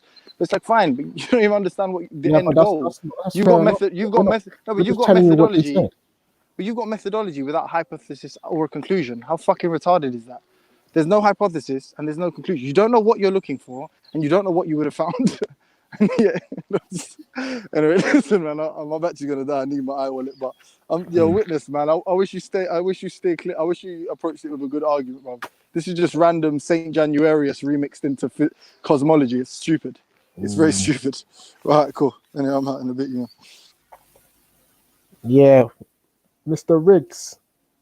Riggsy baby, Mr. Terry Riggs, Uncle Terry Riggs. How are you?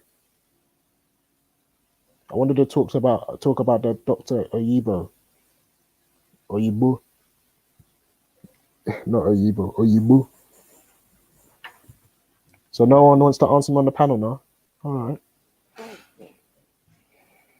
Let's see how it is.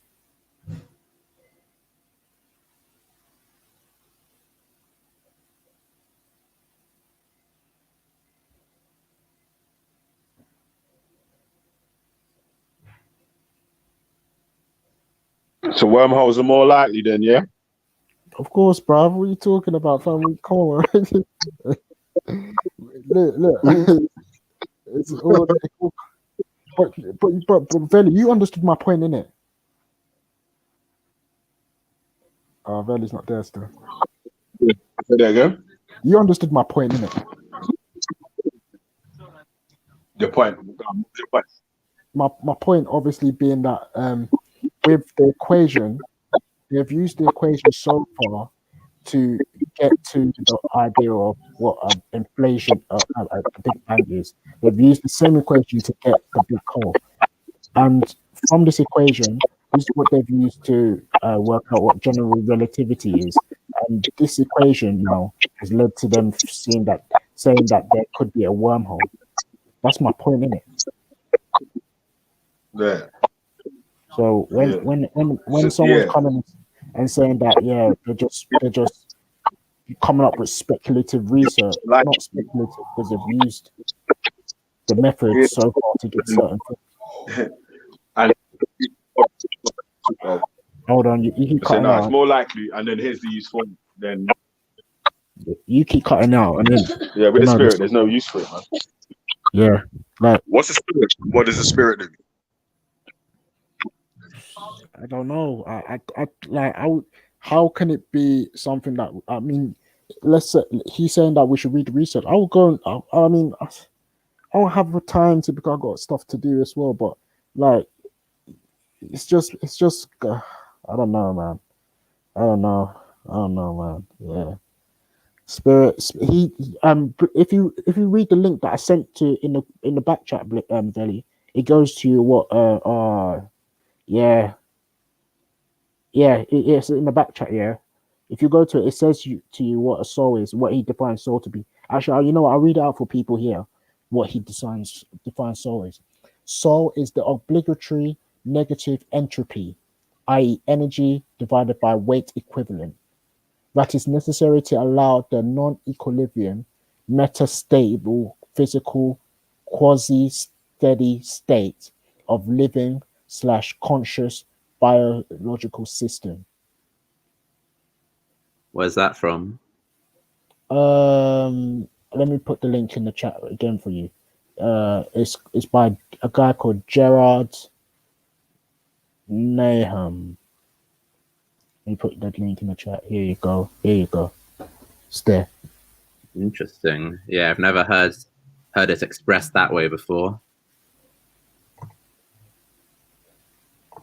Yeah, it's if you go down, you click on the link and you go down, he defines what a soul is. So yeah. So you see, when given my definition of why I would say I would lean more towards the wormhole and not the thing. But when I was saying about the soul's got something to do with religion and all that as well. Was that a fair point? No, that's a fair point because obviously that's what we know it to be from the original understanding, isn't it? But obviously, like everyone has their different understanding of soul. But when he defines soul, he's trying to come from a more scientific approach. But even then, it's like. Thanks very much for it, Raf. It finally came up. For some reason. Yeah. I refreshed it and it came up again. So. Okay, yeah. Thanks very much. I mean, I knew about the guy, but the information I had on him was nowhere near as detailed as this. It even talks about him having a 25-page presentation entitled "A Proposal for Testing the Energetics of Consciousness and Its Physical Foundation." Yeah. And a secession thermodynamics proposal to conduct a consciousness weighing project to quantify the energy information of consciousness, the weight of the soul at the point of death using a negative entropy theory. Flipping out. So, you see, with the experiment that he's trying to carry out, will he end up being able to falsify or prove the definition of the general definition of a soul that most people No, that's have? why I said if we want to understand, if we want to go down the path of looking at what a soul, the definition of a soul or a spirit is, I suggested that we look at people like this guy who's conducting experiments and writing physical thesis and look at what his definition is, and then look at what his trial and errors are, what he's trying to achieve, and look at the mistakes he's had and how far he's gone. But this is where we're not we're not seeing eye to eye. So, Yeah. I did have a question. Yeah. Let me just sorry, ask yeah, one more question. Yeah, sorry. Yeah. You know, I've got the fact. Still, yeah. Yeah, sneaked out and that. Yeah, I'm in the kitchen. Yeah. So is there anyone carrying out any sort of experiments for the sort of soul, like the soul that we understand that most people sort of define as a soul? You know, that soul. Is there any sort of experiments as trying to? I don't know about that. The only thing I'm looking at is people who are actually going through the process of trying to find it. And these people, well, this guy, I'm trying to find out more because it claims here that he often attends Science of Consciousness. Basically, no belly. So it's like, it's interesting. You've got this definition, but because this definition doesn't fit in with the definition you have in your head, it's like, and plus this guy even has mathematical equations, which I'm curious because I don't know anything about him. It wasn't that his definition doesn't fit in. It was that obviously, like, so if anyone is sort of agreeing with like sort of what my man's saying about a soul, they sort of need to understand that it's not the same soul that they think that it is, in it. Like it's not Yeah. If you go up to a theist same today, like Yeah, me. yeah, I've said that from the start. Yeah, well, then at least say that in it, because Yeah, that was said though. That was said right at the start an hour ago. Yeah, well, let me just clarify why Veli was saying that's important, because when you're saying that now, you see people like Orthodox more, people like Shakara, people like Christians or whatnot will say, "Oh, look, there's a scientist actually looking into what we define as soul or spirit." Do you understand what I'm saying? So what, you're going to hide the truth because you're afraid that religious people are going to say, hey, look. No, you understood exactly what I said there. Come No, on, man. I'll give you exactly what I said, because there were people here. I came from my specific point of view, and I was the one who brought this guy's name up, and I was the one who shared a bit of information. You did more research, came up with a lot more information.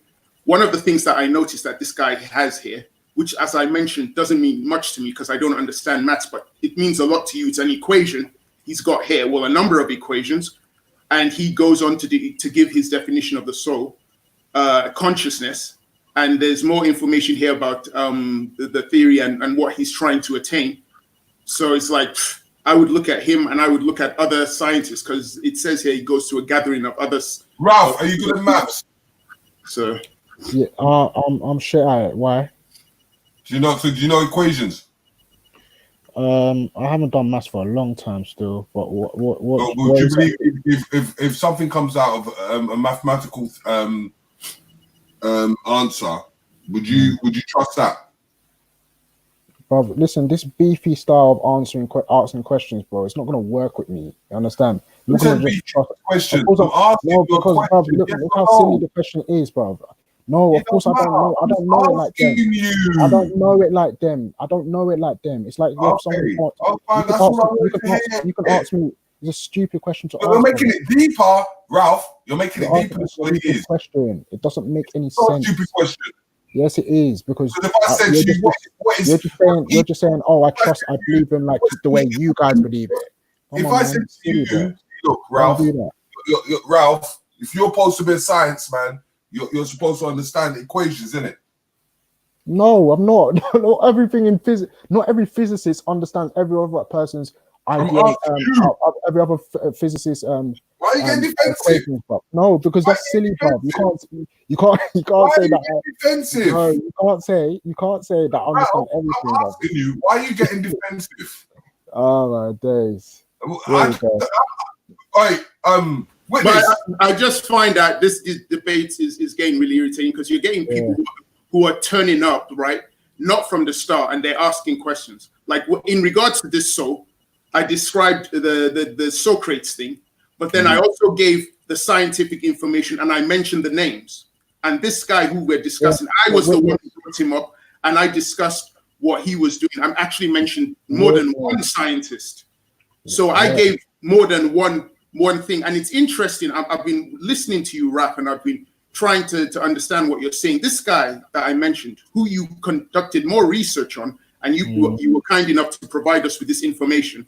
In here, it's going into a detailed discussion about him, providing the mathematical equations. But I notice you don't want to even address those equations. I haven't said that the equations are false, bro. I'm listen. This is what I'm saying. That's always simple in a nutshell. Yeah, the definition of soul that he defines is different from the definition of soul you will hear other people on the streets will define, right? Sorry, which people? What, Christians and Muslims and Christians, Muslims, people who call themselves spiritualists. That's what they're gonna define. They're gonna. Well, no one's disputing that. We agree from that. So hold on. Yeah, this is where the confusion will be for these type of people when they hear that there's a guy looking at soul, like this Jard Nahum looking at soul. They're gonna think that their definition of soul is what he's looking at. That's what I'm saying. That's why I asked that question about the definition. I know you answered it earlier, but the reason why I asked that question is, remember, people come in and out of the chat all the time. So they'll jump in hearing you say there's science tests for a soul, And then when we were just when we're arguing from whatever side we're arguing from, people are gonna say, do you know what I'm saying? Like that's like, oh, we're trying to be disingenuous or whatever. Yeah. So that's why I said, right. So that's why I said to Witness, Witness. Sure. No. I was just asking you to, like, obviously, just for the purposes of the people listening, the definition of the soul that you're talking about is not the same definition of the soul that is given in general, like sort of Christianity or Islam or Buddhism or whatever, like that. The actual floating you as a ghost that goes up to heaven or hell or whatever. Yeah, but I understand that, but I never gave that definition. And when I even looked at the definition, and I was looking at those Greek philosophers, and I read it out. One of the things which was entailed in their description of the soul was consciousness. And it's interesting that in this guy Gerard Nahum's research, consciousness is also coming up, and he talked about energy theory of consciousnness. Yeah, I know. That's going into double split experiment. When you go the one that Gary used to bring down and talk about how, what's it called, when you observe the particles, they act a certain way. When they're not observed, they're random. Do you understand? So he's probably exploring that pathway if you go into his research. That's one where the what else did you mention here? Jeez. Oh, Terry, have you seen the link? Have you clicked on it? No. I'll click on it now. It's quite interesting. It goes into a thorough. This guy's talking about. He says he became convinced that the first law of thermodynamics applied to consciousness. He's looking at thermodynamics as well. Yeah, because first law states that energy can either on a mathematical level, innit? Yeah. Energy can neither be created nor destroyed. It can only transform from one form to another. So what he's trying to say is that the energy that we're talking about at a particle or subatomic level, he's probably going to go into double split experiment and say that yes, those are conscious, the way that they respond when we observe them, and they respond and they act when we don't observe them. Do you understand? Jeez, there's so much information here, so much thorough information about. Can I say something about this topic? Yeah, go on. It seems, kind of from what I've read so far, that this Nahum fellow kind of defines soul as the negative entropy that is necessary to allow for what he calls the non-equilibrium, metastable, physical, quasi-steady state of a living or conscious biological system. But the thing about that is that kind of none of the processes that the biological systems do are known to sort of have negative entropy or sort of be, they're all kind of understood to be, kind of conventional, and, there isn't anything that kind of chemists or biochemists look at and say, whoa, like, how could this be? Like, what is it that could possibly account for this? Like, they're able to account for it just by, normal chemical interactions. The concept of negative entropy, it seems, was kind of this concept talked about by physicists. I'm clicking on the same website and clicking on negative entropy, and it's coming from Erwin Schrödinger in 1944, where he talks about what is life. And at that point in time in 1944, kind of, we didn't have sort of what's the word, electron microscopes, or we didn't have we didn't really know about DNA or about kind of the fields of biochemistry and like molecular biology were in their infancy. So it's understandable that Erwin Schrödinger at that point in time might have thought, oh, how could we possibly create these kind of complex molecules? There must be something accounting for this order and structure. Abiogenesis as well.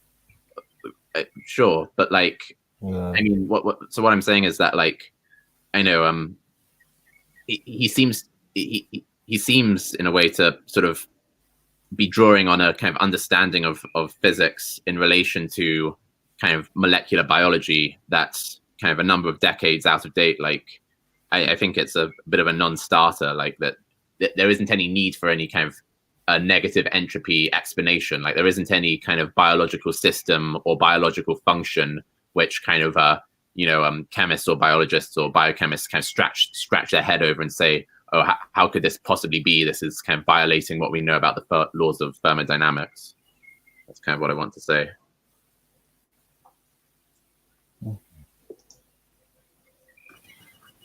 Sure. Be interesting to see where his trial and error gets him, what kind of results he might attain in the future. Is he the only one? Is there any more that is looking into this field?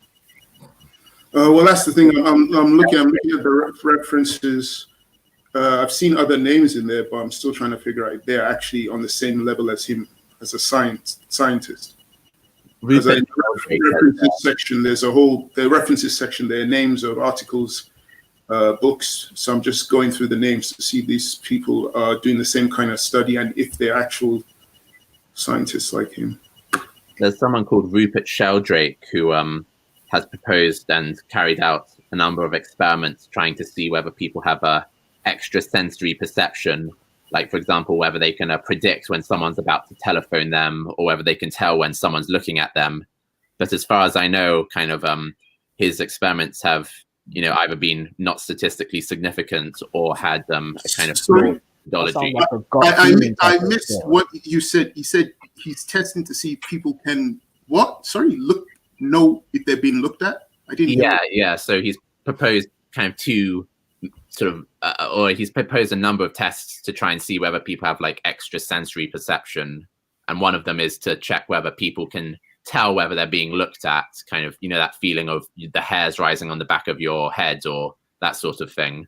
Another one is that he wanted to test whether people could tell whether they're about to be phoned or whether they can tell when the phone rings who it is who's about to start speaking to them.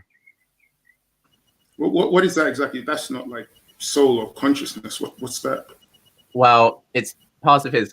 So he's proposed like this sort of general kind of theory about how kind of I'll be kind of misrepresenting it, but he has some theory about souls and consciousness, and part of one of the predictions of this theory is that kind of certain people will have these kind of extrasensory perception where they can kind of tell using their consciousness or whatever. They can tell like these things that purely physical phenomena wouldn't be able to tell them. Like, for example, who it is who is about to start speaking to them once they kind of pick up the telephone or that kind of thing. Okay, I see. I mean, I'll be honest. Thanks for the info, but I'm not going to look into him. I mean, I'm taking baby steps, so I'll concentrate more on Gerard and whoever is doing stuff similar to him. And from there, if I have an understanding, then I might go on to this other Sheldrake, because he seems what he's talking about is, I don't know, it's on a completely different level. Like being able to sense stuff when that's not really what I'm looking at. I'm looking more at trying to understand this guy's definition of the soul and how he's trying to analyze it. And what the hell these mathematical equations he's put here, what the hell they mean? I don't know. Well, yeah, most of them seem to be about kind of the loss of mass after a person dies. So he writes, like a bit further down, it says, the loss or destruction of information at death in the processing consciousness is hypothesized to potentially occur, according to Nahum, as a result of the destruction of brain cell microtubules, which during life act like an abacus for molecular calculation at the subcellular level. And using this numerical figure as a basis, Nahum then uses Einstein's mass-energy equivalence relation, and he goes on to talk about that. But one kind of sort of one thing that seems like a problem with this idea about how I know loss of information at death being caused by the destruction of brain cell microtubules is the fact that kind of quite often people have brain injuries where a lot of microtubules kind of get damaged or killed, either from getting a knock on the head or bleeding on the brain.